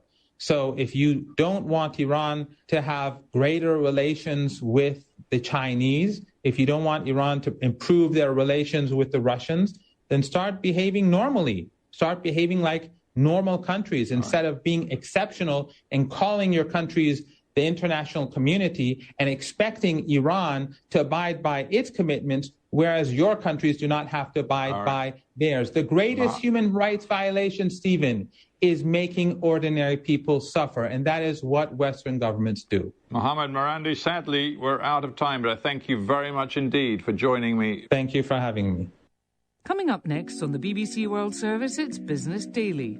At 9 GMT, it's the climate question. More than 100 nations have agreed to hit net zero emissions by 2050. But 50% of their plans require experimental technologies. If they work, it'll help to reduce global warming. If they don't, we could be in big trouble. Are we relying too much on future technology? At 9:30 GMT, it's Crowd Science with Marnie Chesterton. This week, Crowd Science is digging into several of our listeners' questions about something mysterious and invisible, the scientific puzzle known as dark matter. And then it's the Cultural Frontline. Supermodel and actor Emily Ratajkowski and other artists from around the world focus on different aspects of the human body, how it's celebrated, injured, ignored, and transcended. That's all still to come here on the BBC World Service.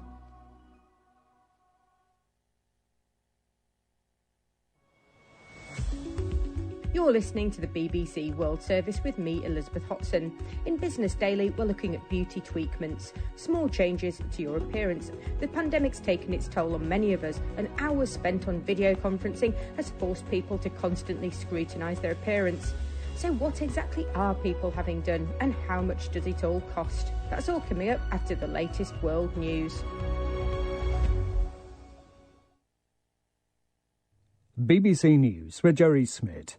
Reports from Burkina Faso say President Roch Kabore has been detained at a military camp 24 hours after soldiers staged mutinies. Shooting was heard overnight near the presidential palace in the capital Ouagadougou, and a helicopter circled overhead. The president's family is said to have left the country. Soldiers have been seen outside the state television building. The British Foreign Office has started to withdraw staff from its embassy in Ukraine. Officials say the decision was a response to the growing risk of a Russian incursion and the potential risk to staff. The US State Department has said American citizens should not travel to Russia because of the tensions. It's also authorized the voluntary departure of US direct hire employees in Ukraine and ordered eligible family members of staff to leave. The United Arab Emirates says it's intercepted and destroyed 2 ballistic missiles launched by Houthi rebels in Yemen. The Defense Ministry said missile fragments fell in separate areas of Abu Dhabi, but there were no casualties. The embattled British Prime Minister Boris Johnson has asked his government's Cabinet Office to carry out an investigation into claims by a Muslim Member of Parliament that her faith had been an issue when she was sacked as a minister 2 years ago. Nusrat Ghani said she was told her status as a Muslim woman had made her colleagues feel uncomfortable. A UN official in Tonga has told the BBC that overseas workers will eventually need to enter the country despite tight COVID restrictions to speed up the process of delivering aid in the wake of last week's volcanic eruption and tsunami. And France is introducing yet more stringent coronavirus rules determining access to public places. And that's the latest BBC News. Hello and welcome to Business Daily with me, Elizabeth Hotson. After 2 years working from home, lots of people are turning to minor cosmetic procedures to perk themselves up and to maybe reverse those telltale signs of video conferencing fatigue. So what are people having done? People are wearing masks, so the big focus has been about eyes. And I can't tell you how many people have said to me, I honestly think my eyes have aged 10 years, but they haven't. It's just because that's all we're seeing on people's faces. And what difference does it actually make? In some fields, attractiveness can be a liability if it's inconsistent with maybe what's typical in the job, where maybe you can't really see why being attractive as a male or female would benefit you. In those instances, we see what we call the beauty is beastly effect. This is Business Daily from the BBC. Today we're looking at the beauty tweakments industry, and yes, I did say that correctly. Tweakments are small changes to your appearance as opposed to full-on face-changing plastic surgery. The pandemic's taken its toll on many of us, mentally and physically, and hours spent on video conferencing has forced people to constantly scrutinise their appearance, especially and inevitably their faces. In fact, when restrictions were eased in the UK in mid-2021, Save Face, the National Register for Practitioners of Non-Surgical Cosmetic Treatments, saw an increase of 37% in searches. And globally, as soon as salons were allowed to open, they were booked up with customers asking for a tweak here and a peel there. Like no other, flawless, absolutely flawless. During the pandemic, I was doing 9 virtual training sessions a day. I was constantly looking at my face. As far as treatments, I've had a lot. Eddie Wunderlich is no stranger to a tweak or two. Botox for my crow's feet, my forehead, the line in between your eyebrows. I've had PRP, which is plasma-rich platelets, on my scalp for hair rejuvenation, also underneath my eyes. A Morpheus facial, which is known as a vampire facial with PRP on top of it. It actually helps as like a cooling agent. My lips plumped because they were a little bit on the flat side. I've had my jaw filled in to get a more masculine appearance. My cheeks plumped. The lines filled in around my mouth. It's called a cannula technique, when they kind of drill a little hole in your face and they let the needle travel pretty far away from the incision point. Kybella underneath my chin, which is a fat burner. A hydrofacial, a peel. I mean, you name it, I had it. I've had it more than once. From Stacey Garrity, she's the lead nurse practitioner at Everybody in Soho. Eddie is a personal trainer and he's also a stylist at the Dop Dop salon in New York's fashionable Soho district. Since the pandemic, he's spent half of his life on Zoom, and sometimes he isn't quite satisfied with the face looking back at him. I've been doing Botox since I'm 30. Being a trainer and starting work at 6 a.m. in New York City. I'm tired sometimes, but I don't want to look tired. As far as all the other tweaks, that started during the pandemic, and I've found a whole lot of confidence in myself feeling and looking younger, so I would say I'm invested in it. Looking at you, because you've got your camera on, I have to say, you don't have that kind of typical, I guess, sort of cosmetic surgery look. It all looks pretty natural. It's almost a concept like you want to under-promise and over-deliver, you know what I'm saying, and go about it a very subtle approach. This is New York City. It's not, Los Angeles. It's a real gritty place, and nobody wants to really know what you're doing. They just want to know you're taking care of yourself, and why do you look so good, and can I go see that person? How much would you say you spent a year on average on your treatments? I'd say I've invested about 20 grand since the beginning of the pandemic. And honestly, right now is the perfect time to get anything done because we're all wearing a mask. So you're going to show up somewhere and you're going to look rested and nobody's going to see the in-between, because the in-between is the scary part. The bruising and the swelling and... Clearly for Eddie, it's a matter of professional and personal investment. But how about the rest of us? For example, those of us in an office job. Hi, I'm Dr. Stephanie Johnson. I'm an associate professor of organizational leadership and information analytics at the University of Colorado Boulder's Leeds School of Business. Decades and decades of research has shown that attractive people do receive greater benefits in the workplace, from everything from higher salaries, more promotions. They're seen as more likable. And it's a pretty consistent effect, with one kind of exception. Sorry, Stephanie, did I hear that correctly? What could possibly be bad about looking good?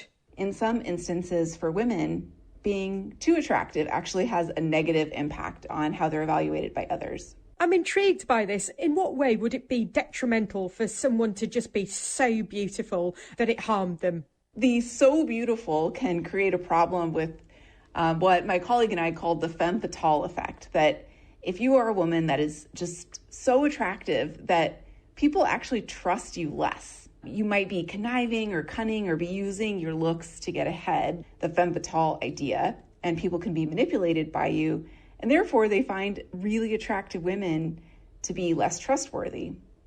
But then there's another negative that's not just for extremely beautiful women, but in some fields, attractiveness can be a liability if it's inconsistent with maybe what's typical in the job. So if you think of a really masculine industry where maybe you can't really see why being attractive as a male or female would benefit you, in those instances, we see what we call the beauty is beastly effect. And that's that women are seen as less of a fit for the job when they're attractive, and maybe people in that job don't tend to be that attractive.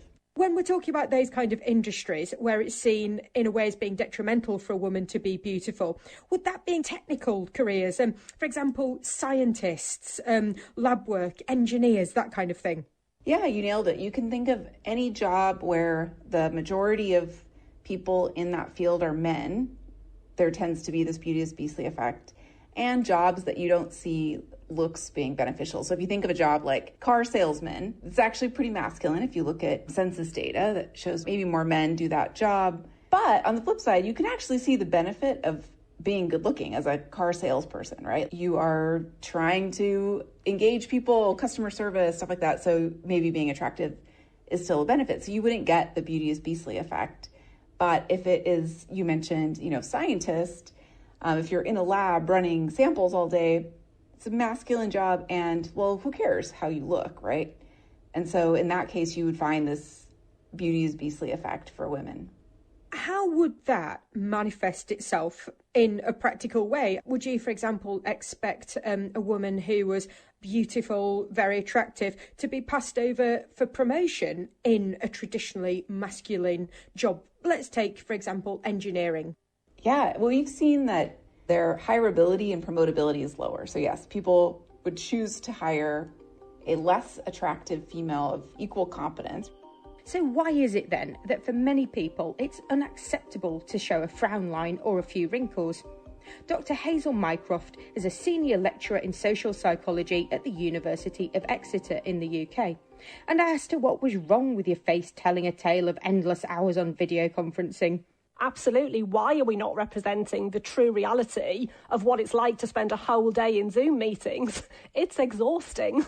But I think it's symptomatic of kind of wider society in that we're not really allowed to be worn out. We're not really allowed to be the age we are. We have to hide all of these things behind a filter. So is erasing the visible signs of hard work addictive? Potentially the answer to that is very complex. And I think it involves a combination of all sorts of things. Societal reinforcement. There are things going on in our brain and our brain structure that creates this kind of feedback loop where we kind of get the treatment, you get positive feedback and reinforcement from people around you. That makes you feel good. It gives you a rush of dopamine, so you want to do it again. So you create this kind of positive self-perpetuating feedback, which potentially can lead to sort of addiction. There's also an element of questioning somebody's motivation as to why they want to have these treatments in the first place. So what is it about yourself that you want to change? Why do you want to change it? And I think there's also an element of what happens when these tweakments fade. So you obviously want to change something about yourself. You go and have these tweakments. You like it, you look better. But by their very nature, they're temporary.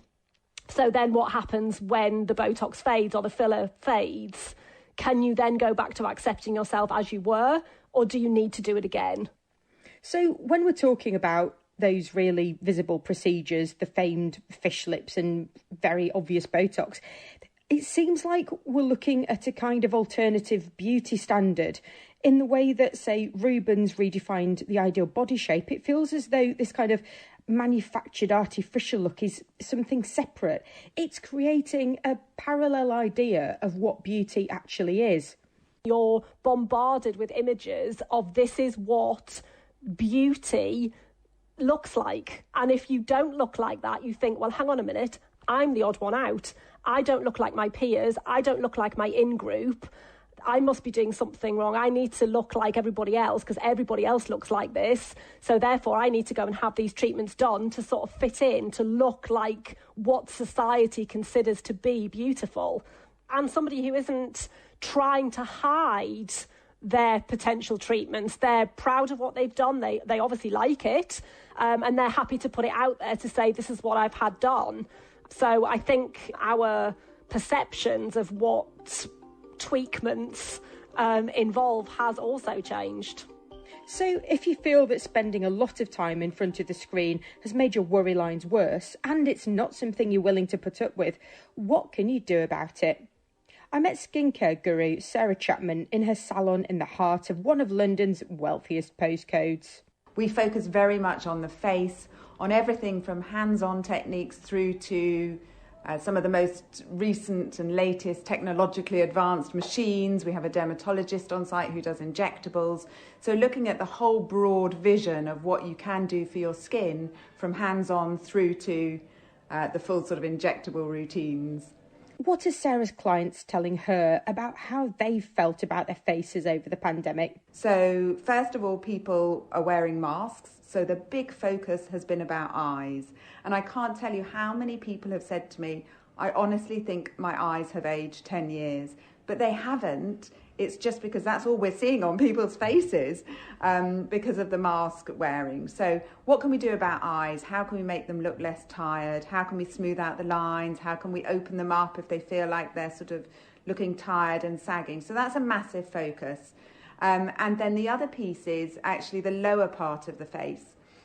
Because people are looking in devices all the time, and quite often you're sitting and you've got a device like an iPad or a tablet of some sort on your lap. So when you see yourself, you can see the whole of your sort of lower face dropping. Something you never see if you look in the mirror at yourself, because you look quite nicely in the mirror at yourself and you lift your chin. So people have become really conscious about the lower part of the face and how they can kind of get that tightening of the jawline. And then it's really about the healthy, radiant look that people are sort of seeking out. And I think that people are more open to looking at how they achieve these things.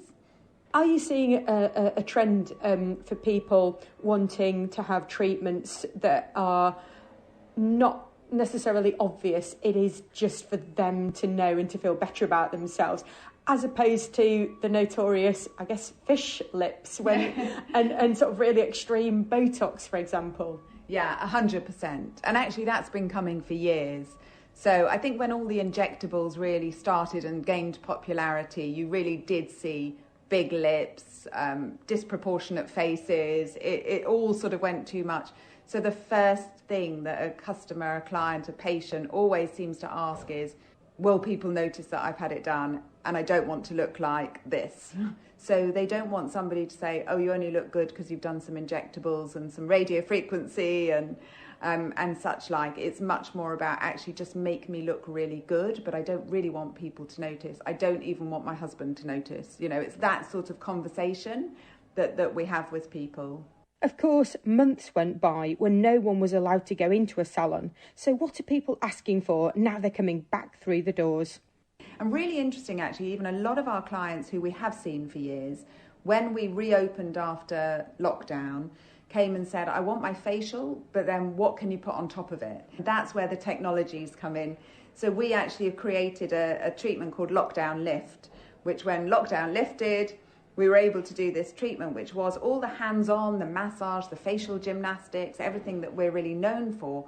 But in addition to that, it was bringing in the technology. So we could do some radiofrequency tightening, some LED treatment. So so our clients are really asking for as much as they can get in a very natural way, but they still want the hands-on and the enjoyment part of it as well. I think I would consider having something done, but I'm quite nervous about any kind of, I guess, invasive procedure. So is there anything else that you would recommend for my, well, fairly tired looking skin this morning? What have you got to go now? If you've got 20 minutes, a great thing to do would be to just pop down into the boutique downstairs and have an LED treatment. My name's Bethany. I work in the Sarah Chapman Clinic and I'm going to be doing an LED treatment today.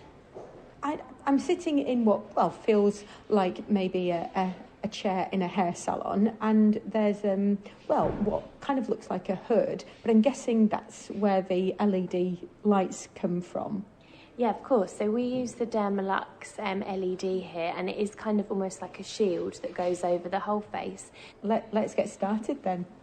So I laid back and tried to relax as the LED lights danced across my face. 2, 1. Oh, wow. Yeah, I can sort of just see red in front of me, so I'm going to make sure I keep my eyes closed and put my microphone down just for 20 minutes. Well, it was a very relaxing 20 minutes, but I'm not sure I'm quite ready to get injectables just yet. Eddie Wunderlich, however, who you'll remember from the start of the programme, has no such qualms. What do you think you'll do when you say get to retirement age, let's say 70, 75? Do you think you'll still be going in for the procedures, or do you think you'll say, I'm going to grow old gracefully? I don't plan on growing old at all. I feel like Peter Pan. If I'm going to do it, I still want to look young and cute. Whatever's going to keep me feeling good, I'm going to keep going to Stacey, and of course I'm going to continue. At this point, there's no reason why I shouldn't. Well, we hope you found this programme rejuvenating. And that's all from me, Elizabeth Hodson, and producer Sarah Trina. And Business Daily will be back again soon.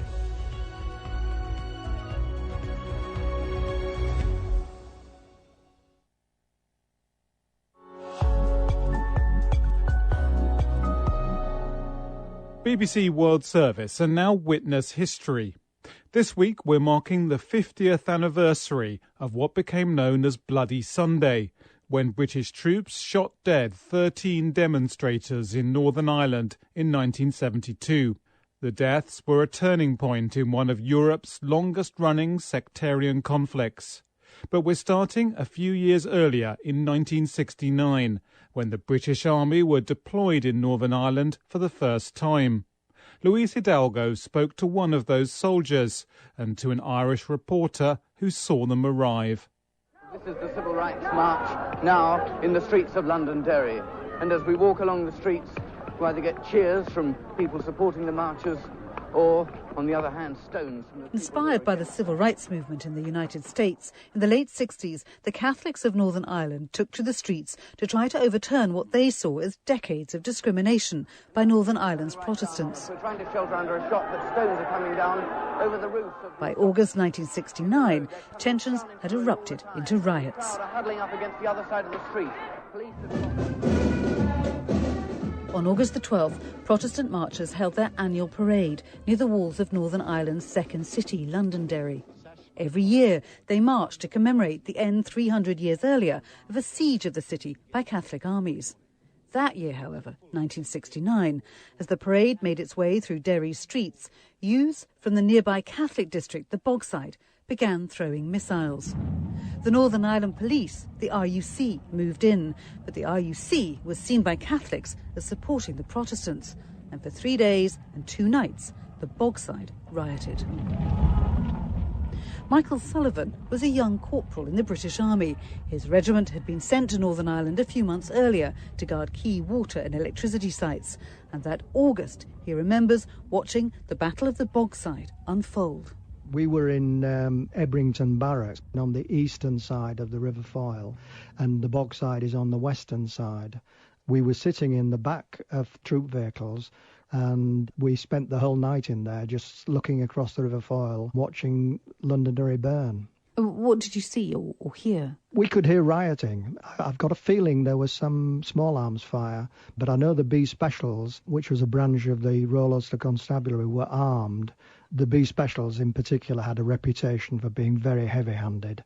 They were very Protestant.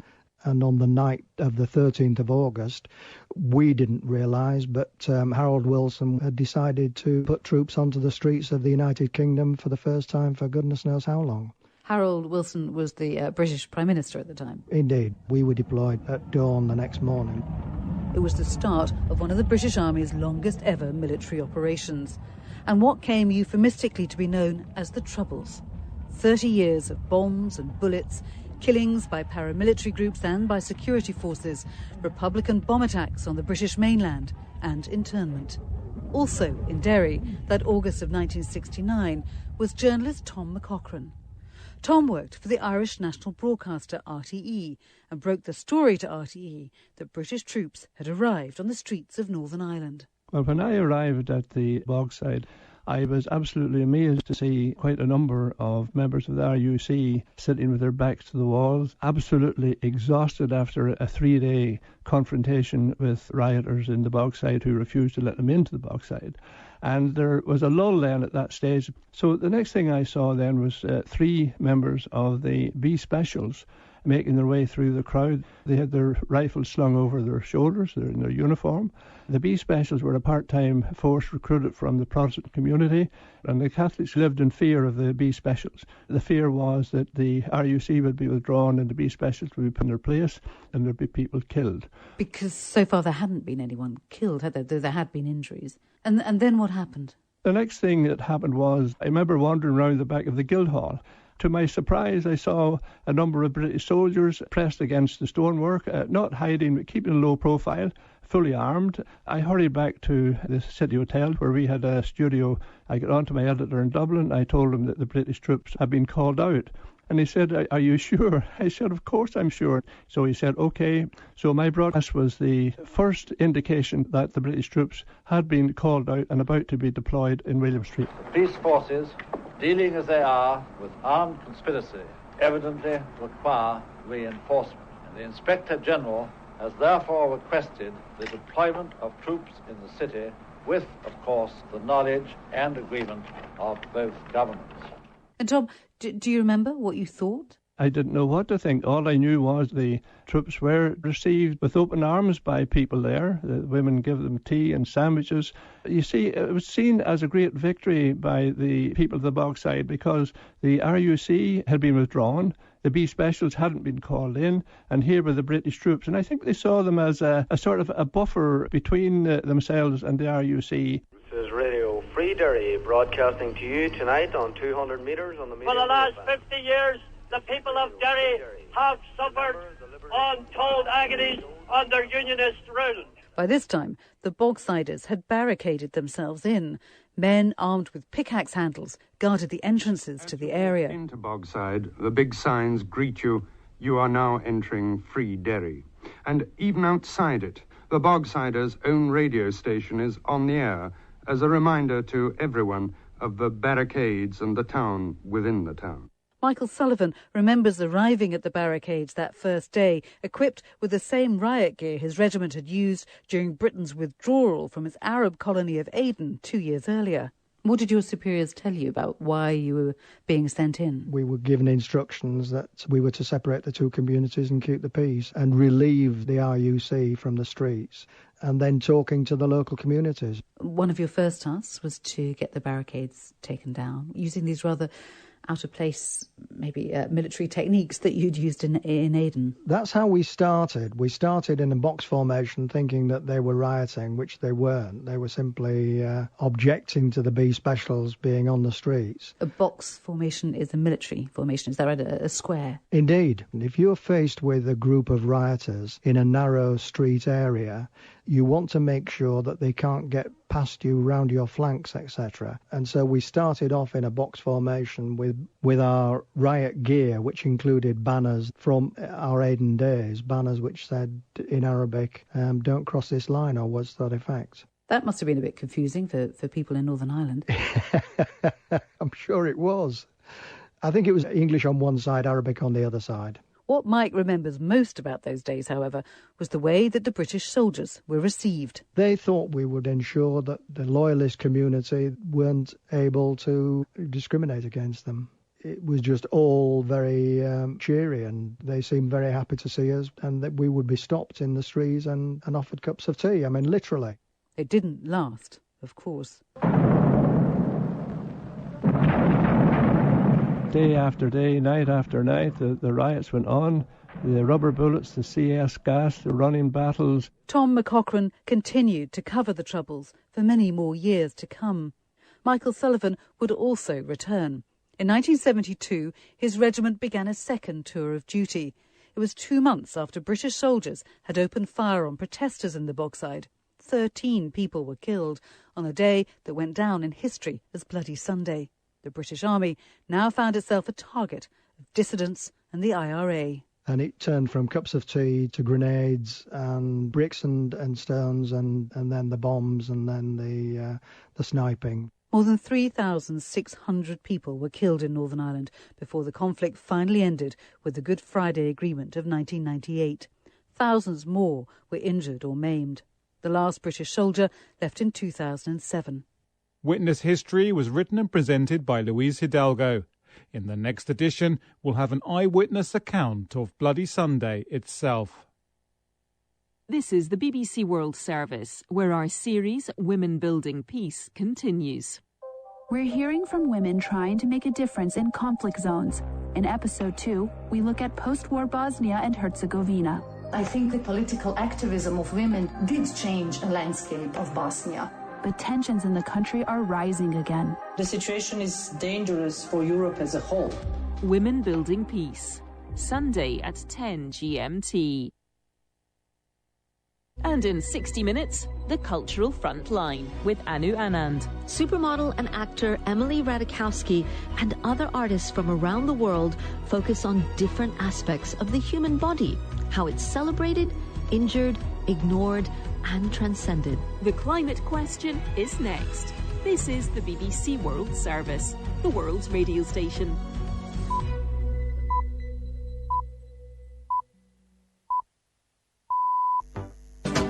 Across the Caribbean, you listen. Across the world, you listen. And at home in the nature isle, you listen. You listen to DBS for unbiased coverage of breaking news, original programs, and so much music. You listen for the information that will change your lives and the humor to brighten your days. So here at DBS Radio, we deliver. We deliver timely news, information to live by, and the everyday interaction that we all so need. These are the things that make DBS Radio the better sounding radio in Dominica. Keep on listening.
Almighty God, Creator of all things, we thank you for your love and provision this day. We bow before you in adoration of your sovereignty and majesty. Please, O God, forgive us of our sins and slowness to believe, that you can always bring healing and deliverance to our situations. Often, instead of being grateful for the blessings you have bestowed on us at no cost, we have complained about what we do not have. Purify us, O Lord, and grant us the courage and wisdom to do what pleases you. Protect our minds from useless thoughts, our tongues from careless speech, and our limbs from worthless actions. Open our eyes to see the opportunities you offer us to serve you in love in the midst of our trials. Keep us keenly aware of your presence and align our actions to your divine will. Give us strength to take up our crosses, embrace Jesus as Savior, and follow him, for it is by abiding in him that we will find truth, freedom, and triumph over sin and darkness. By your love, you have protected us, pardoned us, restored us, and filled us with hope, joy, peace, and freedom. Filled with confidence in your unfailing love, we take our poverty to you, knowing you can replace it with your wealth. We present you with our cares, knowing you can grant us comfort. We give you our fears in exchange for your assurance of protection. We leave our doubts with you, so you can shower us with your faith. We take our anxieties to you, so you can grant us your hope. We give you our weaknesses, so you can give us your strength. We bring our sorrows to your feet, so you can fill us with your joy. We present you with our brokenness, so you can make us whole again.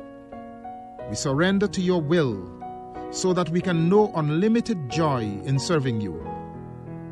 Empowered by the love of Jesus, his precious blood, the authority of his word, and the power of his resurrection, we bind every evil directed against us and cast them out of our presence. We claim freedom from generational curses, freedom from doubt and fear, freedom from unnecessary financial burdens, freedom from ill health, and freedom from hindrances to our prayer life. Help us, O Lord, to be compassionate, helpful, and loving towards one another, just as you are to each of us, not only in times of disaster, but also in times of peace and quiet. Thank you, Lord, great I am. You are Alpha and Omega. Amen. When I think upon your goodness and your faithfulness each day, I'm convinced it's not because I am worthy to receive the kind of love that you give, but I'm grateful for your mercy, and I'm grateful for your grace. And because of how you poured out yourself, I have come to sing this song out in praise. Imela, oh, Imela, oh, Kaka, oh,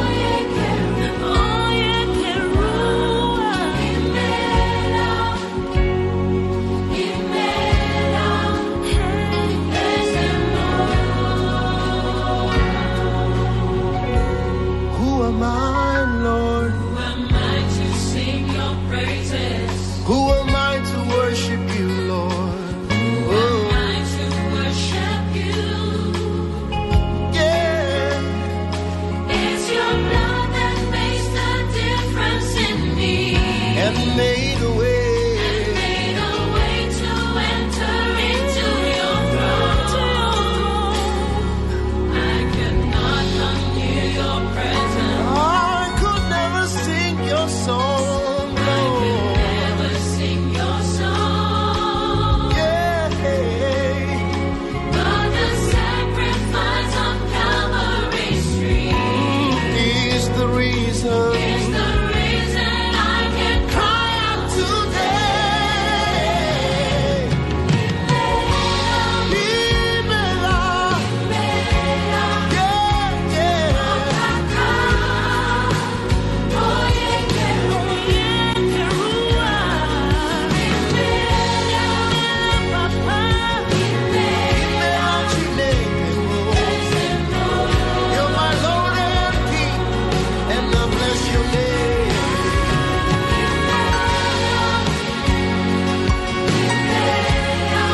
My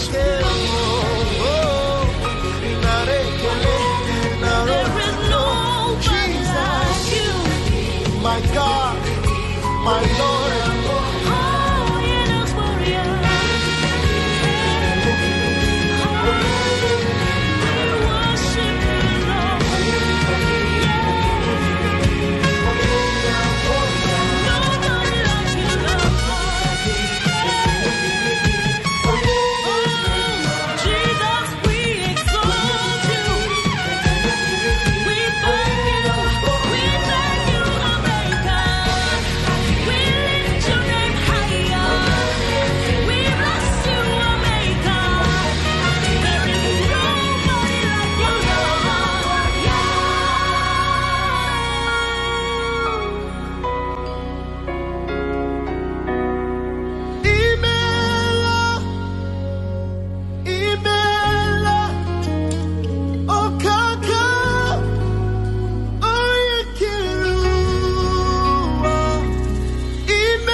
Don't think for a moment I never felt the pain.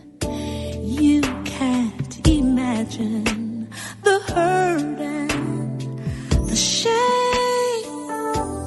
They put the nails through my hands, pierced my side. Please understand, it wasn't easy, but it was worth it.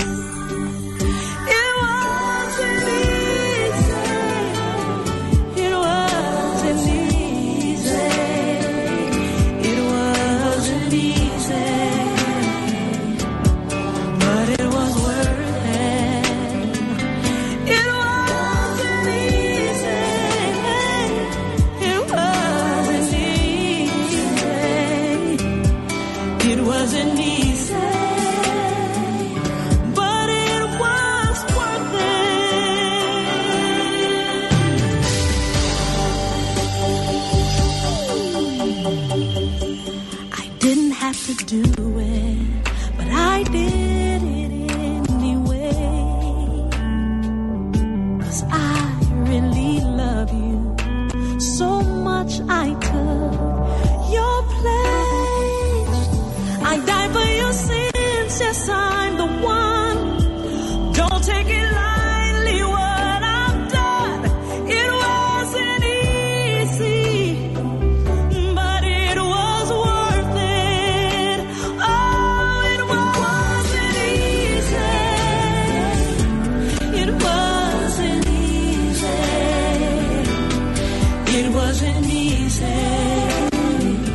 powerful song written by Chris Christopherson.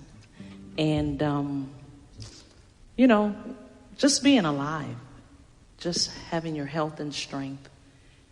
When you think about not just the bad things you go through, but the things that God has already done for you. We all have to look up some time and say, why me, Lord?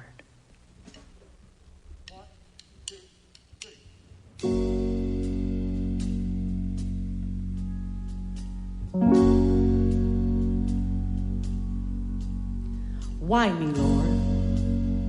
What have I ever done to deserve even one of the pleasures I've known?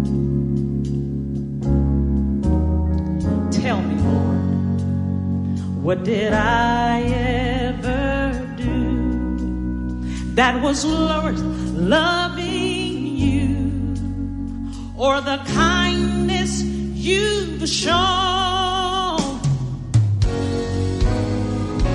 Lord, help me, Jesus, I've wasted it, so help me, Jesus, I know what I am,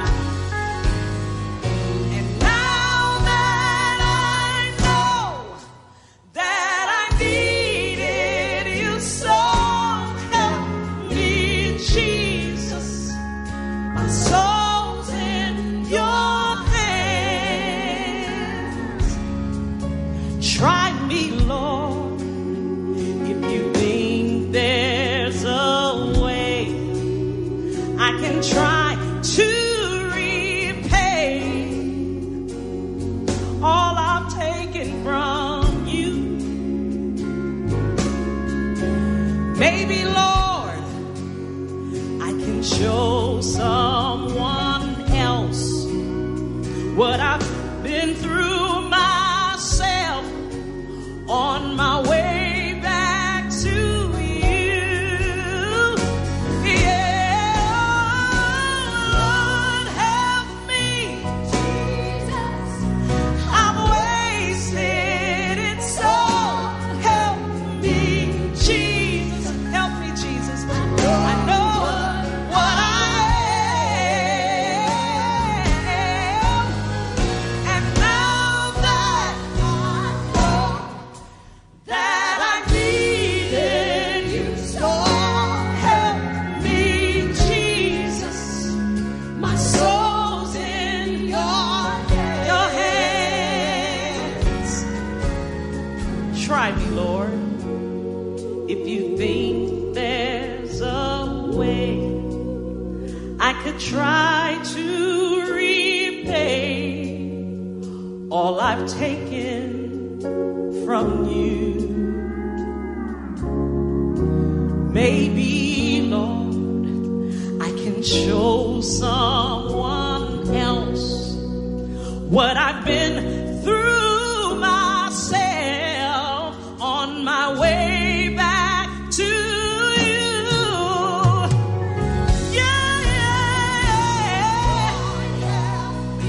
Jesus, I've wasted it. Help me, Jesus.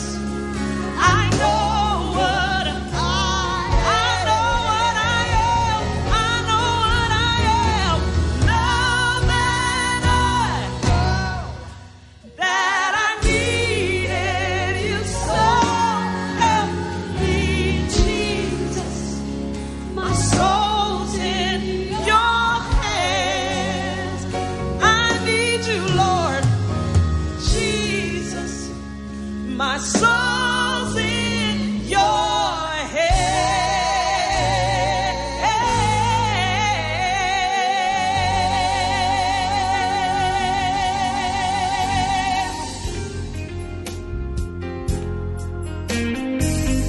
Hallelujah.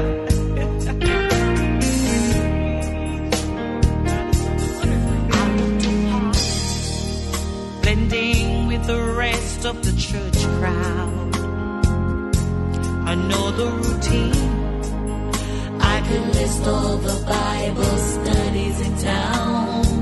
I watch Christian TV. I know all the preachers, their churches. Been born again. Yes, I know. Yes, without a doubt, I know I'm saved. But sometimes I hurt, and sometimes I cry. Sometimes I can't get it right, no matter how hard I seem to try. Sometimes I fall down, stumble over my own mistakes. I try to look strong as the whole world looks on, but sometimes alone I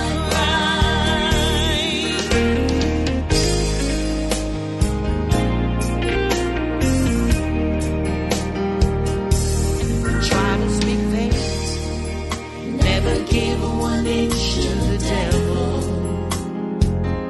I do worship and praise, let everybody know just where I stand. On the back of my ride, I've got the face of my Lord for the world to see.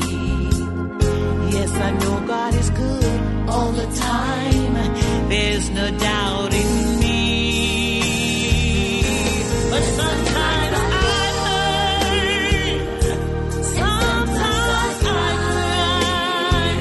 Lord, sometimes I can't get it right, no matter how hard I seem to try.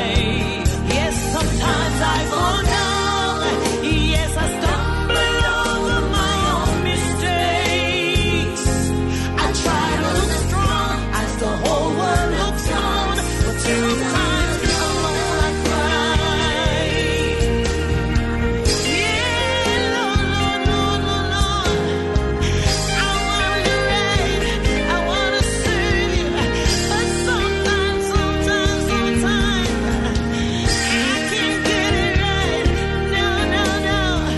No matter how hard I try, help me, Jesus, get it right. You know. I cry sometimes, Lord, yes, I hurt sometimes, Jesus. I wanna do it right. I wanna right. Help me, Jesus.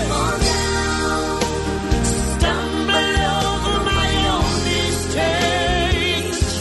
I try to look strong as the whole world looks on, but sometimes alone I cry. Try to look strong as the whole world looks on, but sometimes alone I cry. I try to look strong as the whole world looks on, but sometimes alone I cry. You know, many of us as Christians sometimes forget where the Lord has taken us from. And as a result, we fail to give Him the glory.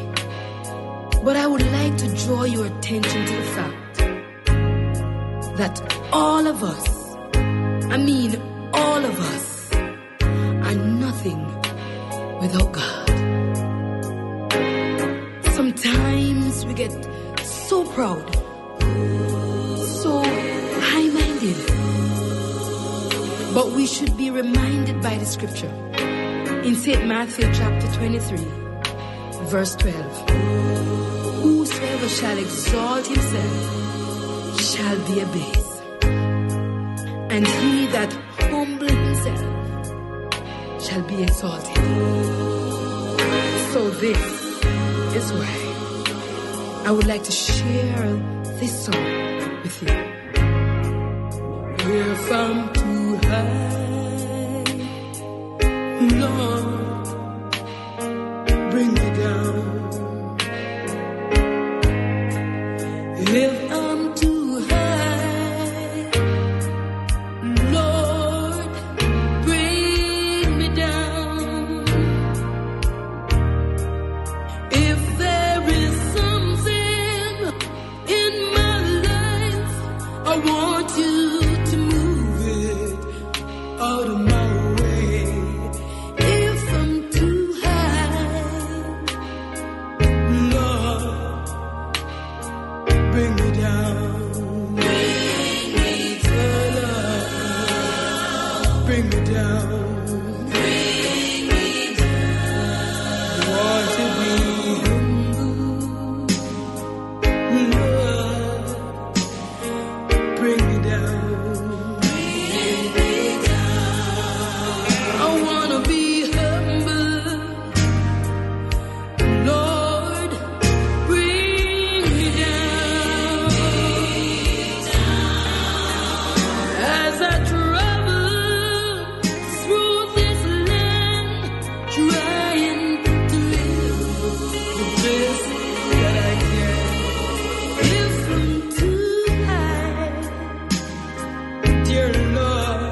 must tell Jesus all of my trials. I cannot bear these burdens alone. In my distress, He promised to help me. He ever loved and cared for His own. Tempted and tried, need a great Savior, one who can bear my burdens to bear. Burdens to bear. I must tell Jesus. I must tell Jesus. Be all my cares and sorrow will share. I must tell Jesus. I must tell Jesus. I must tell Jesus. I must tell Jesus. Oh, I cannot bear these burdens alone. Burdens alone. I must tell Jesus. I must tell Jesus. Oh, I must tell Jesus. Jesus can help me. Yes, yeah. Jesus alone. I must tell Jesus all of my troubles. He is a kind, compassionate friend. If I but ask Him, He will deliver. Make up my troubles quickly and then. Oh, I must tell Jesus. I must tell Jesus. I must tell Jesus. Oh, I cannot bear these burdens alone. Burdens alone. Yes, I must tell Jesus. I must tell Jesus. I must tell Jesus. Jesus can help me. Yeah. This is DBS on this Monday morning. Good morning to you and welcome to another day's programming right here on your nation station. It is Monday the 24th of January 2022. Beautiful Monday morning. We give thanks and praise. There is so much to be thankful for this morning. The fact that you've seen another day, you're up this morning. Good morning to you. Sufficient reason to give thanks and praise. I must tell Jesus. Thank you very much. I've seen another day. Oh, Lord Jew. Good morning to you and welcome. Time to join Pastor Sean Shepherd for Morning Blessings. Stay tuned. A blessed and glorious good morning to everybody. This is Pastor Shepherd here with your morning's blessings. Well, this morning I just want to shout out a few individuals, give God praise and thanks for them. Sister Ivonia, Brother Dangleben, the team and management of DBS, members who have been so ably sharing the word of God, and all those who have been giving so much time to the service of God. I just want to shout you out. And even this morning, I just want to shout out some gentlemen that I met yesterday at Teplat.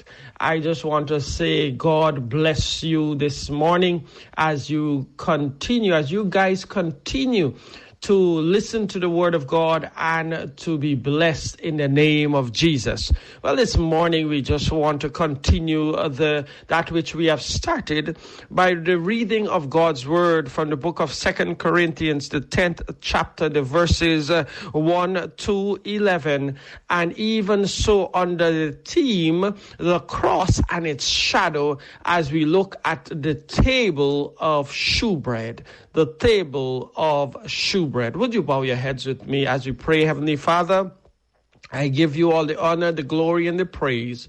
Even so, God, this morning we recognize that without you we have nothing. So into your hands, oh God, we commit every spirit that will listen this morning. We commit every heart, oh God. We commit every life that they will be able to be connected to you, oh God, and that they will be able to do what you have intended them to do. So bless us, oh God, and give us your peace this very morning. In Jesus' mighty name, let everybody say, amen and amen. The Bible reads this way: Now I, Paul, myself beseech you by the meekness and gentleness of Christ, who in presence am base among you, but being absent I am bold towards you. But I beseech you that I may not be bold when I am absent with that confidence wherewith I think to be bold against some, which think of us as if we walked according to the flesh. For though we walk in the flesh, we do not war after the flesh. For the weapons of our warfare are not carnal, but mighty through God to the pulling down of strongholds, casting down imaginations and every high thing that exceedeth itself against the knowledge of God, and bringing into captivity every thought to the obedience of Christ, and having in a readiness to revere all disobedience when your obedience is fulfilled. Do ye look on things after the outward appearance?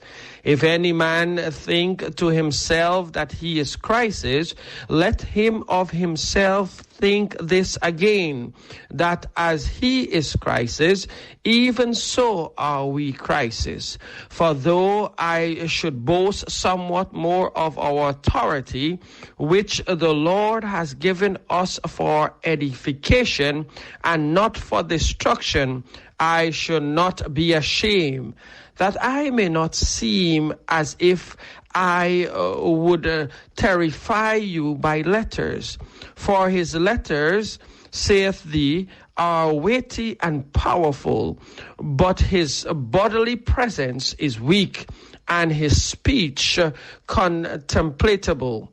Let such an one think this, that such as we are in the word by letters, when we are absent, such will we be able indeed when we are present. May God add blessings to the reading of his word this beautiful morning.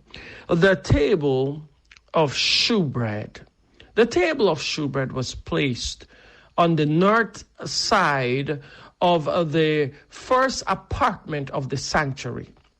The table was 2 cubits long, a cubit and a half in width, and a cubit and a half in height. It was overlaid with pure gold, and like the altar of incense was ornamented with a crown of gold around the top. On the Sabbath day, the Levites made 12 loaves or cakes of unleavened bread. These cakes were placed on the table hot every Sabbath day, arranged in 2 rows or pillars, 6 in a row, with pure frankincense with poured frankincense on each row. During the entire week, the bread lay on the table, but some translators, but some translators, it is called the bread of the presence. At the end of the week, it was removed and eaten by the priests. This explains why Elimelech, the priest, had no common bread on the Sabbath to give to David, as the priest was accustomed to eat the hallowed bread on that day. It was not lawful to bake common bread upon the Sabbath.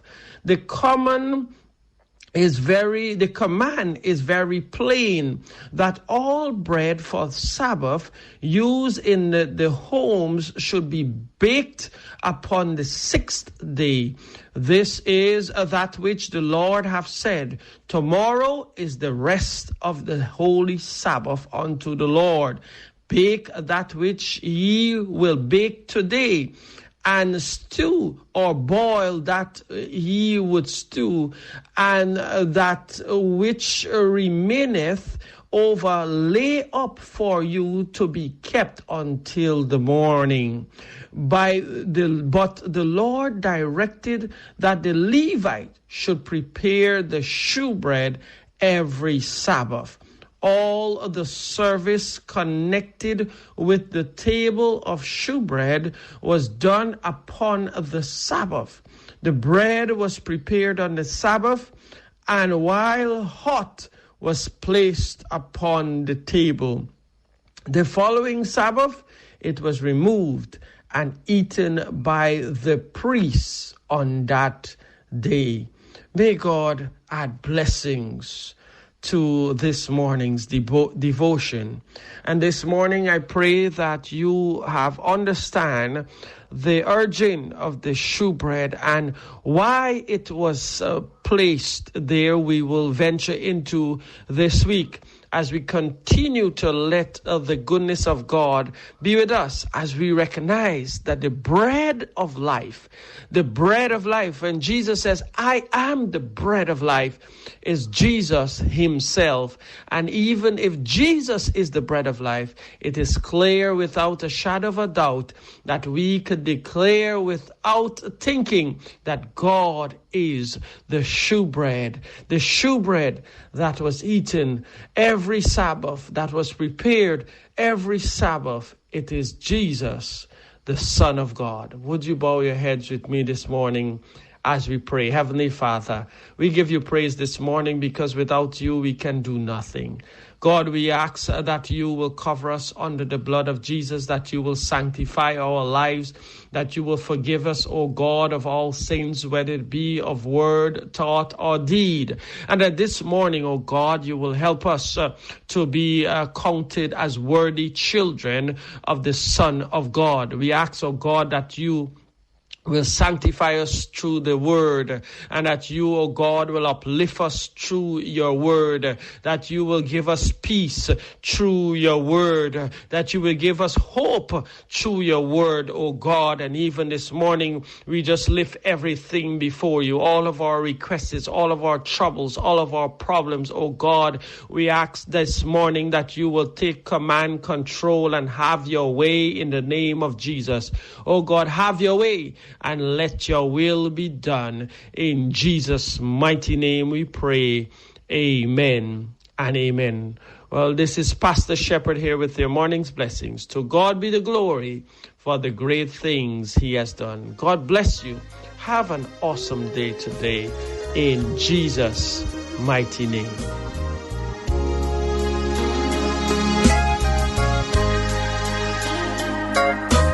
I've been battered, bruised and torn, but I'm still here. Some days my life was filled with fear. Oh, but I'm still here. So many times I had to fight just to stay in the right. I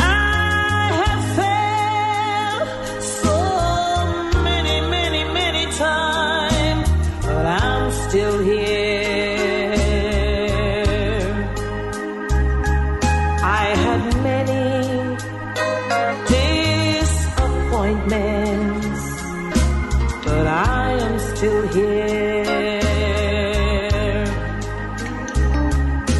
There were days when I thought I could not make it, Lord, but I'm still here. So many storms I had to bear, Lord, for your joy they can't compare. Storms of sickness, storms of strife, oh, but I'm still here. I've been abused and misused, but I am still here. Been persecuted and accused, oh, but I'm still here. Lord, it's such joy to know that your love. That's Evangelist Bridget Blutcher. I'm still here. Good morning to you on this Monday morning. It is now 5:45. Stay tuned as we now bring you the Living Word devotion from the Bethesda Methodist Church. Stay tuned.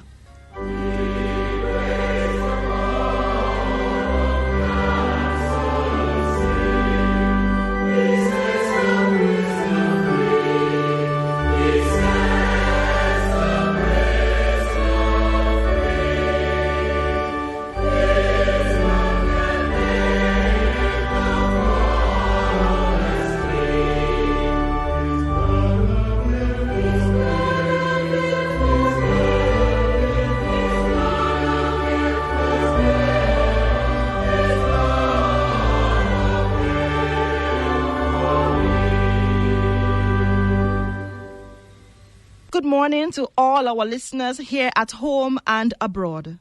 I am Janella Samuel Austin, and I count it a special joy to greet you and to welcome you to the Living Word, which is a devotional presented by the Methodist Church in Dominica. The Methodist Church was raised up to spread scriptural holiness throughout the land and to reform the nation. It is in keeping with this mandate that we share this devotion with you. We are delighted that you have tuned in, and we pray that yours will be a heartwarming experience as you listen.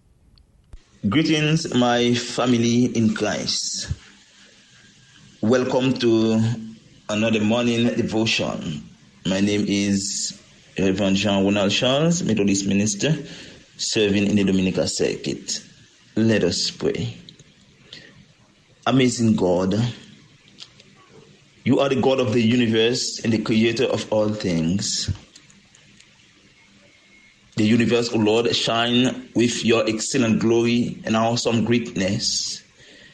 The sun, moon, and stars speak of your handiwork and astounding creativity. Nothing can compare to you, for you alone, O God, are God. And we stand in awe of who you are. This morning, Almighty God, we lift your name on high and we adore you. We confess that we fail to recognize you in our daily lives. We confess, Lord, that we have left undone those things which we ought to have done, and we have done those things which we ought not to have done. And there is nothing good in us, O God. Have mercy on us, merciful Father. Forgiving God, we thank you for what you have done for us, your children, at Calvary. We thank you for sending your Son, Jesus Christ, to save us. He endured so much pain and suffering for our salvation. We thank you for the gift of the Holy Spirit, who enable us to walk in the example of your Son each day. We give thanks to you for help, for strength, for grace, and your unconditional love. This we pray through the merit of your Son, Jesus Christ. our Lord and Savior. Amen. I read from the book of Acts, chapter 16, verse 35 to 40. When morning came, the magistrate sent the police, saying, "Let those men go." And the jailer reported the message to Paul, saying, "The magistrate sent word to let you go. Therefore, come out now and go in peace." But Paul replied, "They have beaten us in public and condemned men who are Roman citizens, and have thrown us into the prison. And now, are they going to destroy us in secret? Certainly not. Let them come and take us out themselves." The police reported these words to the magistrates, and they were afraid when they heard that they were Roman citizens. So they came and apologized to them, and they took them out and asked them to leave the city. After leaving the prison, they went to Lydia's home. And when they had seen and encouraged the brothers and sisters there, they departed. The word of the Lord. Thanks be to God. Our topic for this morning's reflection: following Christ faithfully through crises. The text for reflection this morning comes to us from the book of Acts, chapter 16, verse 40, which read, "After leaving the prison, they went to Lydia's home. And when they had seen and encouraged the brothers and sisters there, they departed." This verse tells us of the very first action of Paul and Silas after they were released from prison. The book of Acts joined with Luke's story to show that the divine plan did not end with Jesus Christ, but continued in and with the church. Acts of the Apostle is a safe version of the story of Jesus Christ within the context of the Roman power. When the church leaders agreed that the gospel was for Gentiles as well as for the Jews, the church took a great step forward. It was good for the gospel to be proclaimed in the entire world.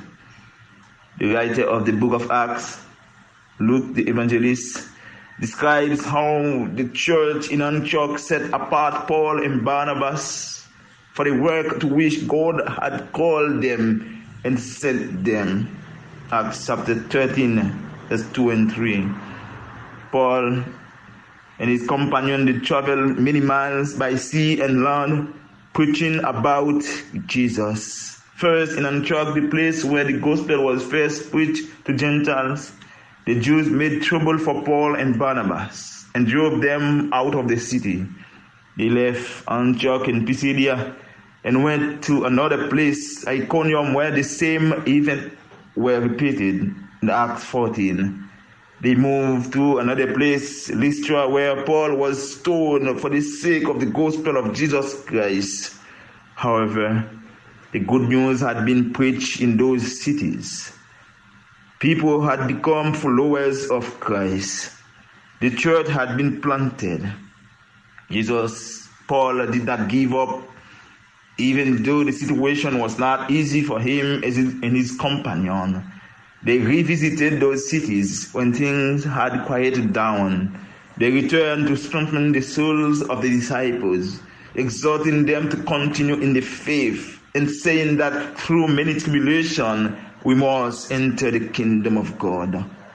In Acts chapter 16, Paul and Silas were in prison, and after leaving the prison, they went to Lydia's home. And when they had seen and encouraged the brothers and sisters there, they departed. In this particular passage of scripture, we see the example of two faithful and committed servants of Christ. As Christ's followers, difficulties, persecutions, troubles, humiliation may come across, but this difficult situation did not stop them in doing their duty for Christ. In this same passage, in verse 23 to 25, if we notice carefully, we will see the level of commitment, the faith of two servants of Christ. The text says, after they had given them a severe flogging, they threw them into prison and ordered the jailer to keep them securely. But following these instructions, he put them in a more cell and fastened their feet in the stocks. About midnight, Paul and Silas were praying and singing hymns to God, and the prisoners were listening to them. In the midst of their suffering, maybe pain all over their bodies after being beaten severely, they were praying, singing, ministering to their fellow prisoners. At the same moment when the day was about to change to a new day, their situation changed as well, as all the doors of the prison were open and everyone's chains were unfastening. After they were released from prison, they did not return home to see their families. They did not stop proclaiming the message of salvation. However, they went to the home of a sister in faith by the name of Lydia, who was from Thyatira and a dealer of purple cloth. Lydia and her household received Christ and were baptized after hearing Paul and Silas' message before their imprisonment. Note, the early church was basically based on household, which was composed not only with the members of the family, mother, father, children, but it included other friends and extended family who used to share together as part of the family of God. And right after their release from prison, they went to see them. They brought some words of encouragement to them. The text says that when they had seen and encouraged the brothers and sisters there, they were ready to leave. Following Christ requires commitment, sisters and brothers. Following Christ faithfully requires sacrifices, as we will never allow any difficult situation to stop us. We will never allow trouble of this present life to stop us. If we notice carefully, the situation of the world becomes more and more complicated. In this world, we live in an age of uncertainty, an age which has lost its faith in God. But those of us who accept Christ, we are called to remain faithful to Him. Jesus expressed the challenges to follow Him. As a matter of fact, before He ascended into heaven, He said that to His disciples in John chapter 16, verse 33, "In the world you will face tribulation, but take courage. I have conquered the world." As we follow Christ faithfully, my sisters and brothers, we are called to persevere even in the midst of pandemic, illness, unemployment. We are called to stay focused on Christ, our solid ground, our solid work, in order to overcome challenges we may encounter on the way. Whatever obstacle you encounter in your way, do not feel discouraged, as we are called to persevere through faith until the end. Therefore, my family in Christ, despite all kinds of challenges life may bring, we are called to keep our eyes on Jesus by faith. And one thing to note, we should not allow problems or other obstacles that exist in this present life to stop us as we walk with the Lord. This morning's text challenges us to remain faithful to Jesus as we follow Him. Paul, as a faithful servant of Christ, after being humiliated in prison, stoned at some places. But the same Paul in the next chapter, which is chapter 17, Acts 17, Paul continued his journey along with his companion, Silas. As we are among the faithful servants of Christ. Brothers and sisters, when we remain faithful to Christ as we follow Him, His presence, His protection will be with us always. In the same way Christ's presence was with Paul in his journey of faith. Although life's struggle may be devastating, we as faithful servants of Christ, we must always remember Christ's presence is there to strengthen us, to deliver us, to protect us.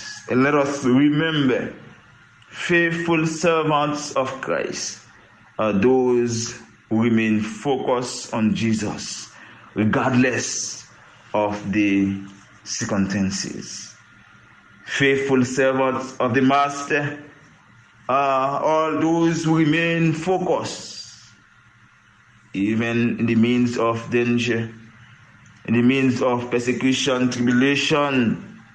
We are called to remain faithful to Jesus Christ, our Master.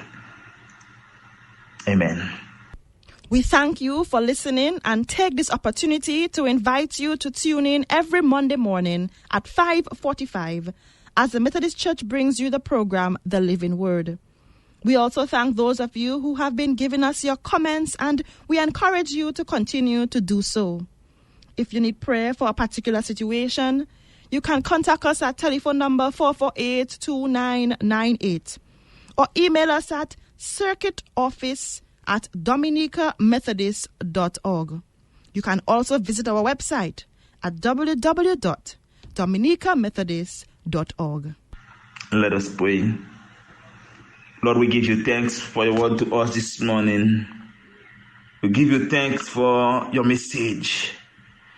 As we continue to follow you, as we continue to work for you, O God, help us to always remember that you are with us. Your presence is with us, even in the midst of great storms. Help us to remember that you will make a way. Be with us to pray. In the mighty name of our Lord and Savior Jesus Christ. Amen and amen.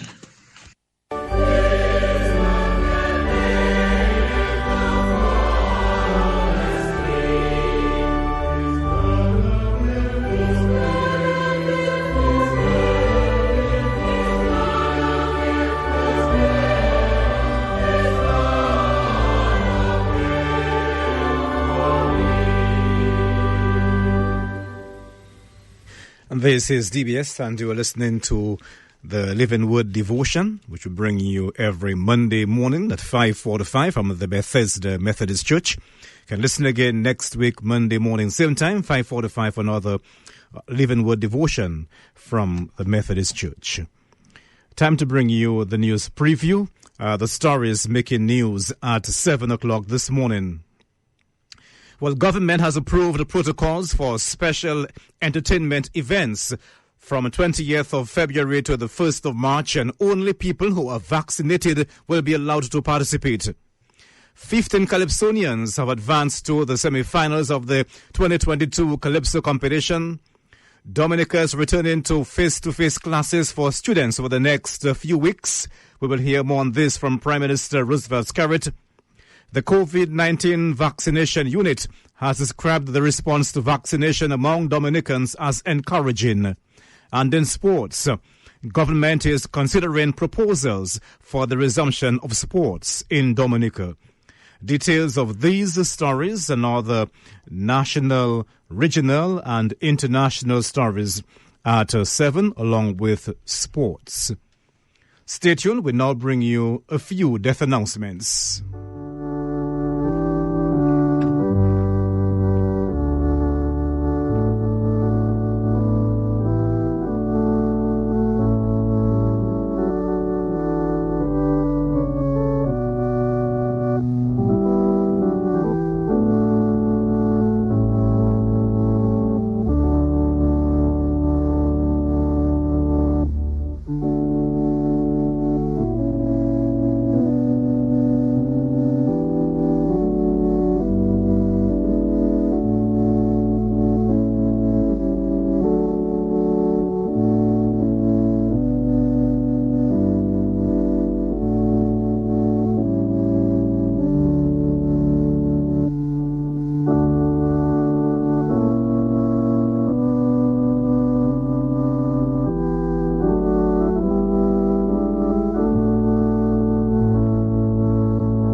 We announce the death of Myron Orion Benjamin, age 28, of Antigua, who resided in Cochrane. He died on Saturday, the 1st of January. He was the son of Marian and Tony Benjamin. He will also be remembered by his sisters Myra and Maya, brothers Michael and Markish, niece Kumaya, nephew Kumario, grandparents Christine Benjamin and Luvina Banis,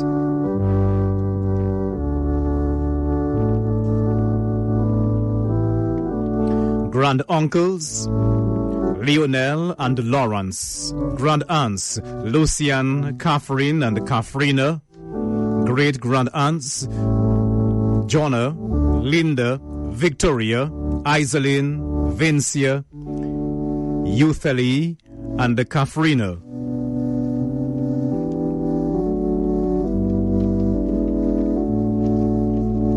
Great-grand-uncles Pastor Emmanuel Francis, Hilroy, Clem, Valentine, and Valerie. Godparents Annette Joseph and Carter Jeremy. Great-grandfather Augustus Benjamin. Aunts Desiree, Mava, Sonia, Vernell, and Monet. Uncles Fergus and Kent Benjamin, Jeffrey, Joseph, and Fitzroy Myler. Cousins Onika, Rahim, Andre, Jessica, Gavin, Charissa, Joshua, Atara, Kensha, Ashton, Sherika, Valencia, Valda, Timus, Giovanni, Trevor, Carol, and Anita. Close family and friends: Dr. Irvin McIntyre, Prime Minister Honorable Roosevelt Scarrett, Nurse Ivo John Baptist, Davidson Valerie, Darius, Greg, Seth, Gemma, and Elrie Valerie, Kervin Joseph, Keith and family, Miranda, Madeline, the Francis family of Cochrane, Pastor Victor Simon, Chris Williams, and the Craig Francis, Lauren and the Delvin, Gerard and family, Anita Matthew, the community of Cochrane, relatives and friends in Antigua, in Dominica, and the USA. Names are too numerous to mention. The body of the late Myron Orion Benjamin, aged 28, of Antigua, who resided at Cochrane, will be transported from Lanehurst Funeral Home for viewing from 2 p.m. on Thursday, 27th of January at the Roseau Pentecostal Church. The funeral service will take place at 2:30 p.m. on Thursday, 27th January at the Roseau Pentecostal Church and will be followed by interment at the Roseau Public Cemetery.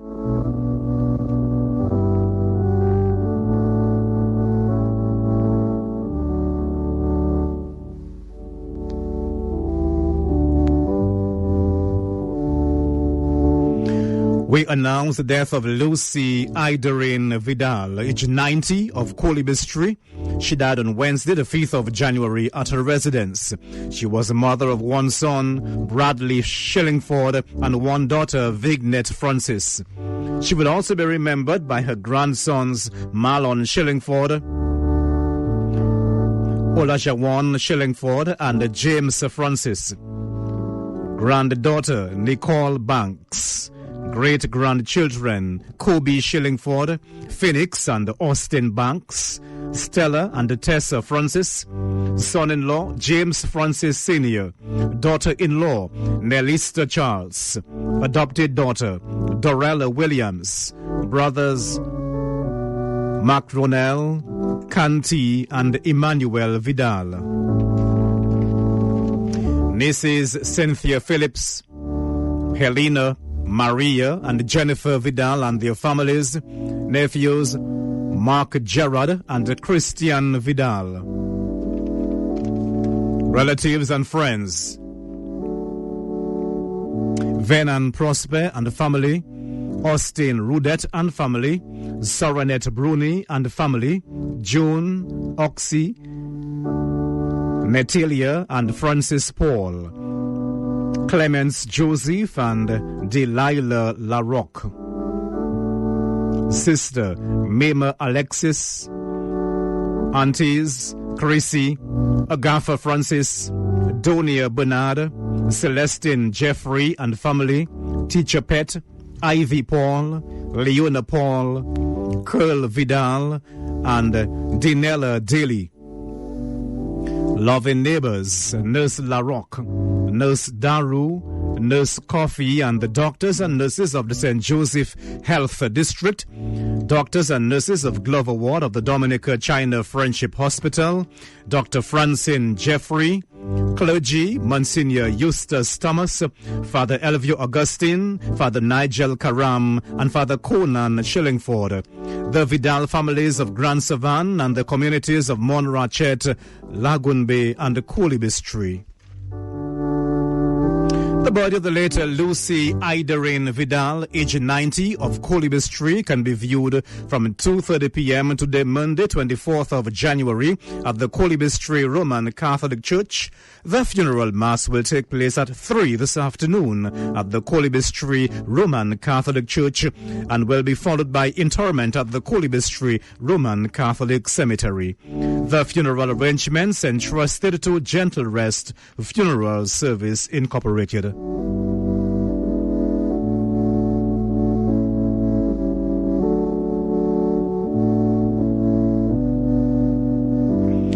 And we announce the death of James DeVeril Wop Wop Douglas, age 70, of Sophria.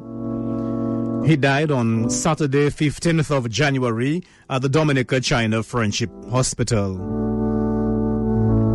He was the father of one son, Philip Douglas. He would also be remembered by his sister, Estelle Bellot, brothers Paul Francis and Ashton Mingo, daughter-in-law, Lulu Douglas, granddaughter, Shania Douglas, adopted daughter, Mary Louise and her children, adopted son, Greg Johnson and his children, brother-in-law, Isidore Bellot, sister-in-law, Anna Mingo, nieces, Diane, Dora, Connie, and Sharon, nephews, Dorival, Dean, Ricky, Junie, and Carlton, godchildren, as goddaughter, Dion, close friends, Philippa, Maisie, Laureen, Bobby, Kimball, Amid, Miko, Teacher John, Joanna, Benicia, Auguste, Catherine, Vivian, and Joan Delsol, Honorable Denise Charles, Prime Minister Honorable Roosevelt Skerritt, Cardinal Felix, Randy, and the communities of Sophria, Scotshead, and Gallio. The body of the late James DeVeril Whoop Whoop Douglas of Sophria will be transported from Gentle Rest Funeral Service Incorporated for viewing from 2:30 this afternoon at the Sophria Roman Catholic Church. The funeral mass will take place at 3 this afternoon at the Sophria Catholic Church and will be followed by interment at the Sophria Catholic Cemetery. The public is informed that all COVID-19 protocols will be observed. The management and staff of the Dominica Broadcasting Corporation extend deepest condolences to the family and friends of the late Myron Benjamin, age 28, of Antigua, who resided in Cochrane, Lucy Iderine Vidal, age 90, of Colibistry, and James DeVeril Whoop Whoop Douglas, age 70, of Sophria.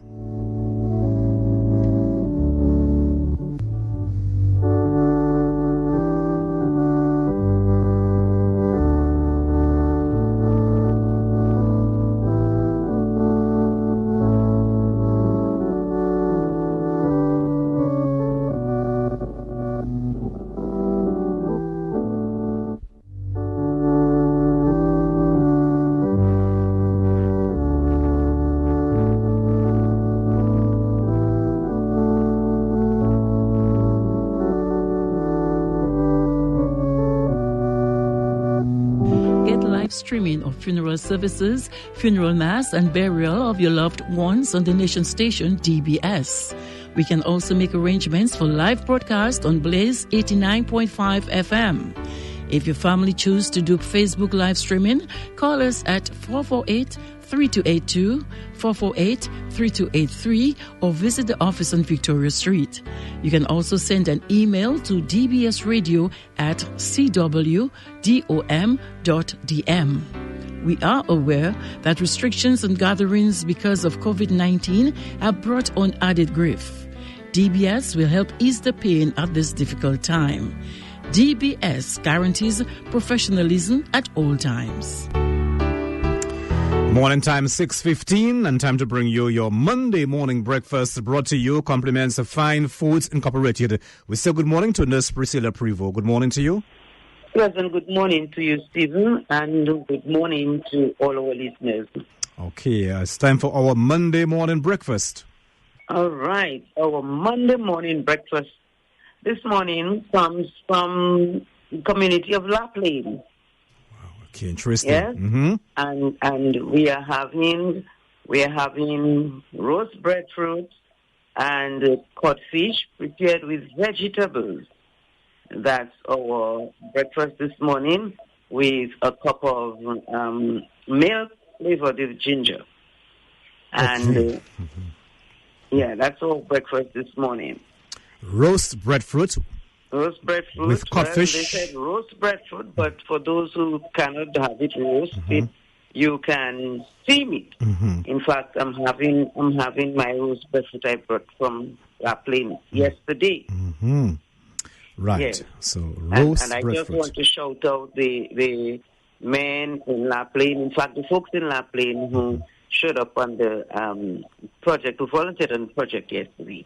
Okay. So, and they said they listened to the breakfast, morning breakfast on DBS, and I asked them for breakfast for this morning. And they gave roast breadfruit. Right. With some codfish, you said, and some vegetables? Yes. Well, they said smoked herring. Some people do smoked herring. Smoked herring or codfish. Okay. With vegetables. Right. And the health tip for this morning, and as I said, I'm shouting out the guys up there and saying special thanks to them for showing up on the Agri project in La Plaine yesterday. Good community spirit. And there are some benefits, and I just want to share with us some benefits of volunteering. You know, Dr. Alan Lake did research and found out that 96% of persons who volunteered said that volunteering makes them feel happier. And 68% said volunteering makes them feel healthier. And 73% said volunteering makes them feel less stressed. And 58% said volunteering helps them sleep better. Yeah. So generally, volunteering reduces the body stress and also releases endorphins, the brain natural painkiller. And 95% of individuals feel good after volunteering. You know, and you can sense that, you know, in the reaction after the volunteering activity took place. That is so true, Ms. Prevost. Imagine an elderly person, elderly lady needs some assistance, and you volunteer to do something good. You know, you feel good after. You know, you feel happier. You feel less stressful. You feel more healthy. You feel good. You know, just volunteering. Yes, certainly. And I mean, some people leave overseas and come to assist, assist us here. So it is good when we can, volunteer in our community. There's somebody who needs to, get something done, repair a house, fix the roof, or do a casting, or something of that nature, and we can assist, then that is good. And also, one of the benefits is that people learn new skills. True. even while volunteering. Right. So thank you for that, Ms. Priva. Our breakfast and our health tip. God bless. Have a wonderful day. You too. We want to wish you a very productive day, and we'll hear from you again tomorrow morning, same time, God willing. Take care. Yes, certainly. God bless. All the best. This morning's breakfast was brought to you, compliments Fine Foods Incorporated. Best price, new and improved, supermarket and home store. Wide range of grocery items, fresh produce available every day, freshly cut meat and frozen products. And visit the home store, available upstairs for all your decor for every room in your home. Convenient parking located on the riverbank.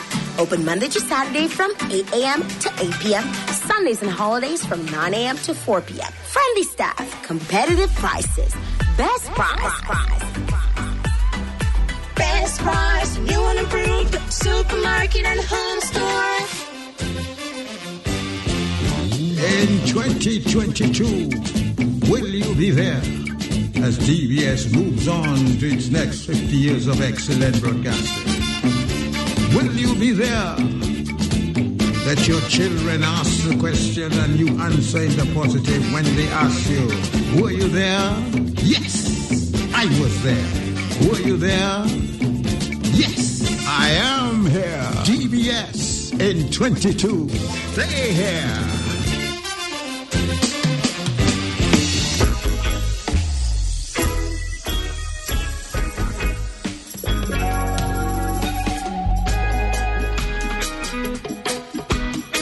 Another warrior child. So we don't go run wild. No.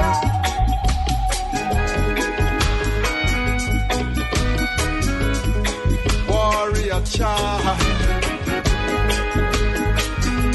We not go run wild. Oh no. I am just the son of a runaway slave. Freedom songs in my head. I am just a born of a calling of a brave. Warrior blood runs in my vein.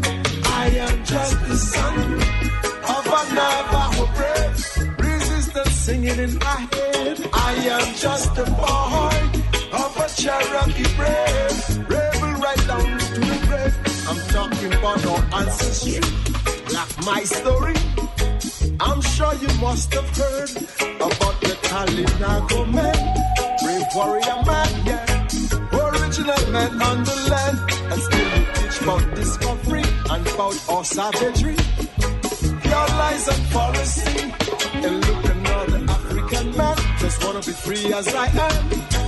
Run as fast as you can. As I am just the son of a runaway slave.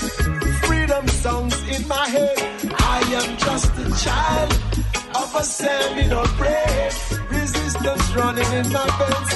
I am just a... This is Harry Moore from Monjon with Love. Rebel right down to the grave. I am just the son of a brave. 23 minutes after 6. As I bid you welcome to Good Morning Dominica this Monday morning. It's Monday, the 24th of January 2022. The name is Stephen Deja until 9:30. Good morning, Monjon, your very own Harry Moore, son of a brave. About the wicked and their story. We teach the children our truth and right so they can know when to put up a fight. Here is our motivational thought for today. It says that sometimes the smallest act of love can take up the biggest space in someone's heart. That is so true. Sometimes the smallest act of love can take up the biggest space in someone's heart. Today you can reach out to somebody.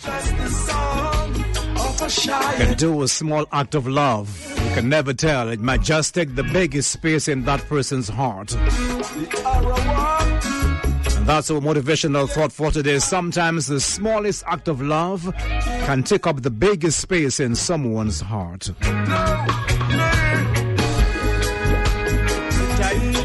Harry Moore. Well, it's a good morning to you, Dean. What's up this morning, my brother? Everything's okay? Merci beaucoup. Thank you very much. It's Dean Moyes. People won't be fooled around. They won't be pushed pushed around. Stand firm and hold the band. We'll free them. I also want to say good morning to Harry Moore. Good morning to you, Harry Moore. Merci beaucoup. Thank you very much as well, okay? Enough love to you, man. Of their great ancestry. And of course, Dean is one of the many regular listeners of Good Morning Dominica. Good morning to you, Dean, and do have a great day, okay? Growing up proud and living free. I am just the son of a runaway slave. Freedom sounds in my head. I am just a child of a calling I go pray. Good morning, Cochrane. Today's the birthday of Laureen Laura. Good morning to you, Laureen. Today's your special day. It's your birthday. Happy day to you. Happy birthday and all the best on this, your birthday. Coming to you from your husband, Saxon Laura. From your daughters, Saren. And from Candia in Antigua. From your grandson, from your brother Jerry, from your sisters and the rest of the home circle. And all wishing you blessings on this, your birthday today. Also wishing you many, many more birthdays. That's the birthday of Laureen Laura in Cochrane. Good morning to you. And happy day to you. Happy birthday, okay? I know that Saxon will ensure that you will have an enjoyable birthday today. All the love in the world on this, your special day. The birthday of Laureen Laura of Cochrane. Morning to you, Saxon. All the best as well coming to you from your daughters, from Saren and from Candia in Antigua, from your grandson, your brother Jerry, your sisters and the rest of the home circle. Cut the cake and celebrate and have fun on this, your birthday today. Just wanna be free as I am. Run as fast as you can, as I am just the son of a runaway slave. Freedom songs in my head. I am just a child of a Seminole brave. Resistance running in my veins. I am just a boy of a Comanche brave. Rebel right down to the... Here's extending birthday greetings to twin sisters Suzette Augustus in Shawford and Susan Augustus in Guadeloupe. And also extending advanced birthday greetings to Sylvian Augustus Lashley in Barbados, whose birthday will be on Thursday. And all the best coming to you guys from your big sister, Sandra Sorrento in Eggleston. So here's wishing the twin sisters Suzette Augustus in Shawford and Susan Augustus in Guadeloupe happy day, happy birthday. And also here's wishing that Sylvian Augustus Lashley in Barbados will have an enjoyable birthday on Thursday. All the best coming to you guys from Sandra Sorrento, your big sister. Morning to you, Sandra. How is Eggleston this morning? Lambert, good morning to you. What's up this morning? Everything is okay? Warrior child. I say we never run wild. No, tighten it up.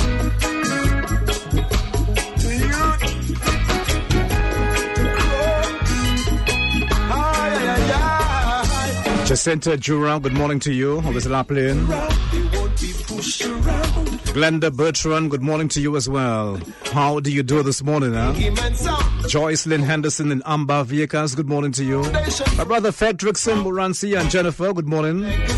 Of their great ancestry, then rule their destiny. Today's the anniversary of Montgomery and Joan Samuel. Good morning to you guys, and do want to wish you guys happy anniversary. That's Montgomery and Joan Samuel. Happy anniversary, okay? Enjoy. I am just a child of a calling I go pray. Warrior blood runs in my veins. I am just a child of a native. Special morning to Jane Christopher in Penville. Good morning, Penville. Good morning, Viekas. How do you do? Harry Moore and Son of a Brave.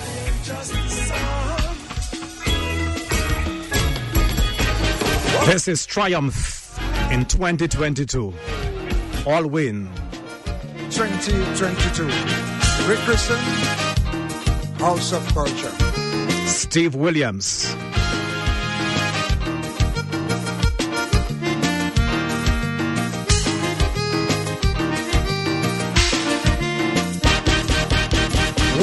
to a nation who never respect and preserve its culture, only to showcase talent for the visitors, naming things after politicians, stadium sportsmen and civil servants. But what about the cultural stalwarts that put this nation right on top? Because we'll all lose if we don't promote our cultural elders. Yes, we'll all lose. Do away with Windsor and Queen Victoria. Yes, we'll all lose.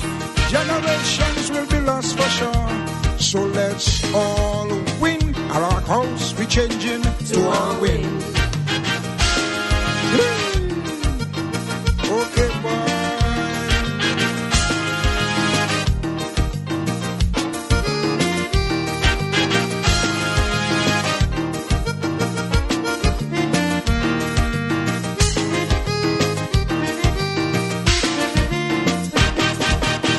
People who have done lesser, we build buildings up to their fame.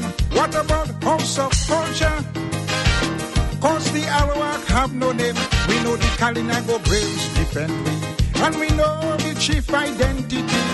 Now that the house renovating, I suggesting a rechristening. Because we all lose if we don't promote our cultural elders. Yes, we'll all lose. Do away with Windsor and Queen Victoria. Yes, we'll all lose. Generations will be lost for sure. So let's all win. Our house we changing to our win. Okay, boy.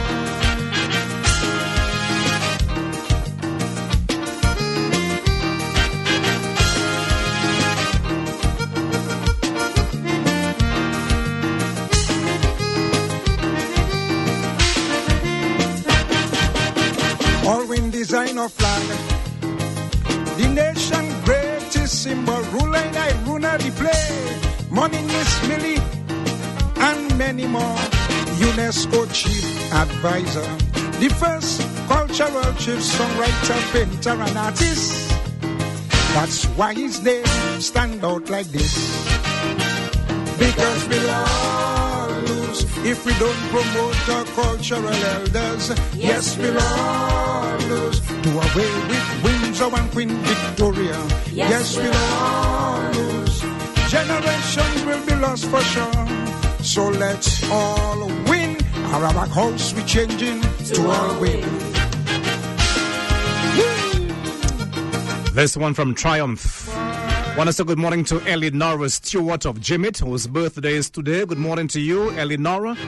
All the best on this your birthday, coming to you from teacher Nadet Williams. Blessings to you. Do enjoy your special day. Eleonora Stewart of Jimmet. Morning to you, teacher Nadet Williams. How do you do? Yeah. Not even the late Joe. Up to now they can't find a place to immortalize their memory. The Marina Deschamps have no name. Antipellan still worthy of mention. Now with this renovation, I suggest all in them will be positioned. Because we'll all lose if we don't promote our cultural elders. Yes, we'll all lose. Do away with Windsor and Queen Victoria. Yes, we'll all lose. Generation will be lost for sure. So let's all win. Our house we changing to our win. Okay, boy. The morning time compliments Digicel Network. It is now 26 minutes before 7. You can be a Digicel grand prize winner of $15,000 cash this new year. Buy your Digicel Prime bundle, top up from $15 or more, or pay your Digicel bills on time to qualify. This is interesting. Even if the engine is off, there is still oil clinging to the engine. Hi, hello. What? What are you now? We're Castrol Magnetex Intelligent Molecules. You are what? Castrol Magnetex Intelligent Molecules. We cling to the engine and keep it always protected from startup. Bet you were just thinking that, yeah? Yep. How did you know? Because we're intelligent and always ready to protect. That's right. I see that. You all even talk. He's a smart one. Hey, are you making fun of me? I lock you up in the engine. You better. Castrol Magnatech. It's more than just oil. It's liquid engineering. Available from Garaway Enterprises, Old Street, Roseau, Dominica.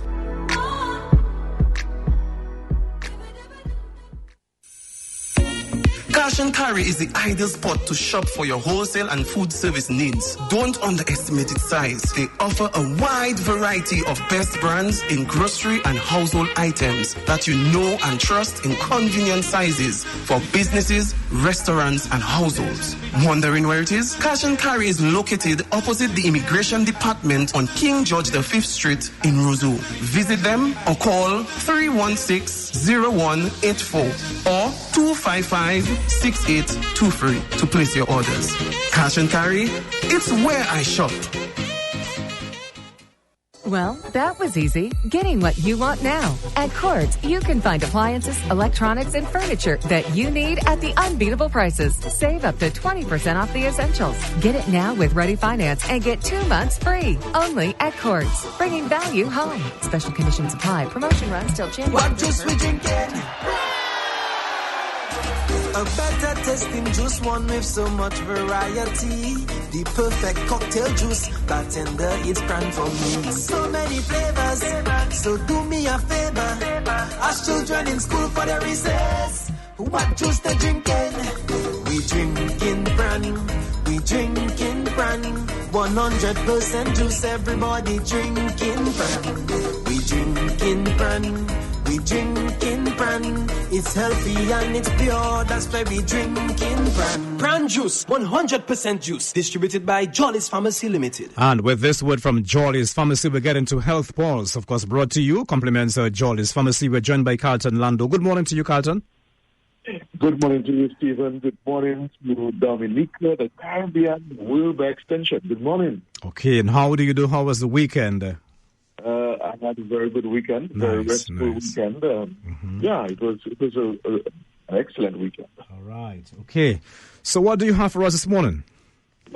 Well, this morning I want to focus a little on a condition that affects quite a number of people. It's one that can be a bit uncomfortable, but at the same time, it is one that is quite curable. And that is jockage. Have you heard of jockage?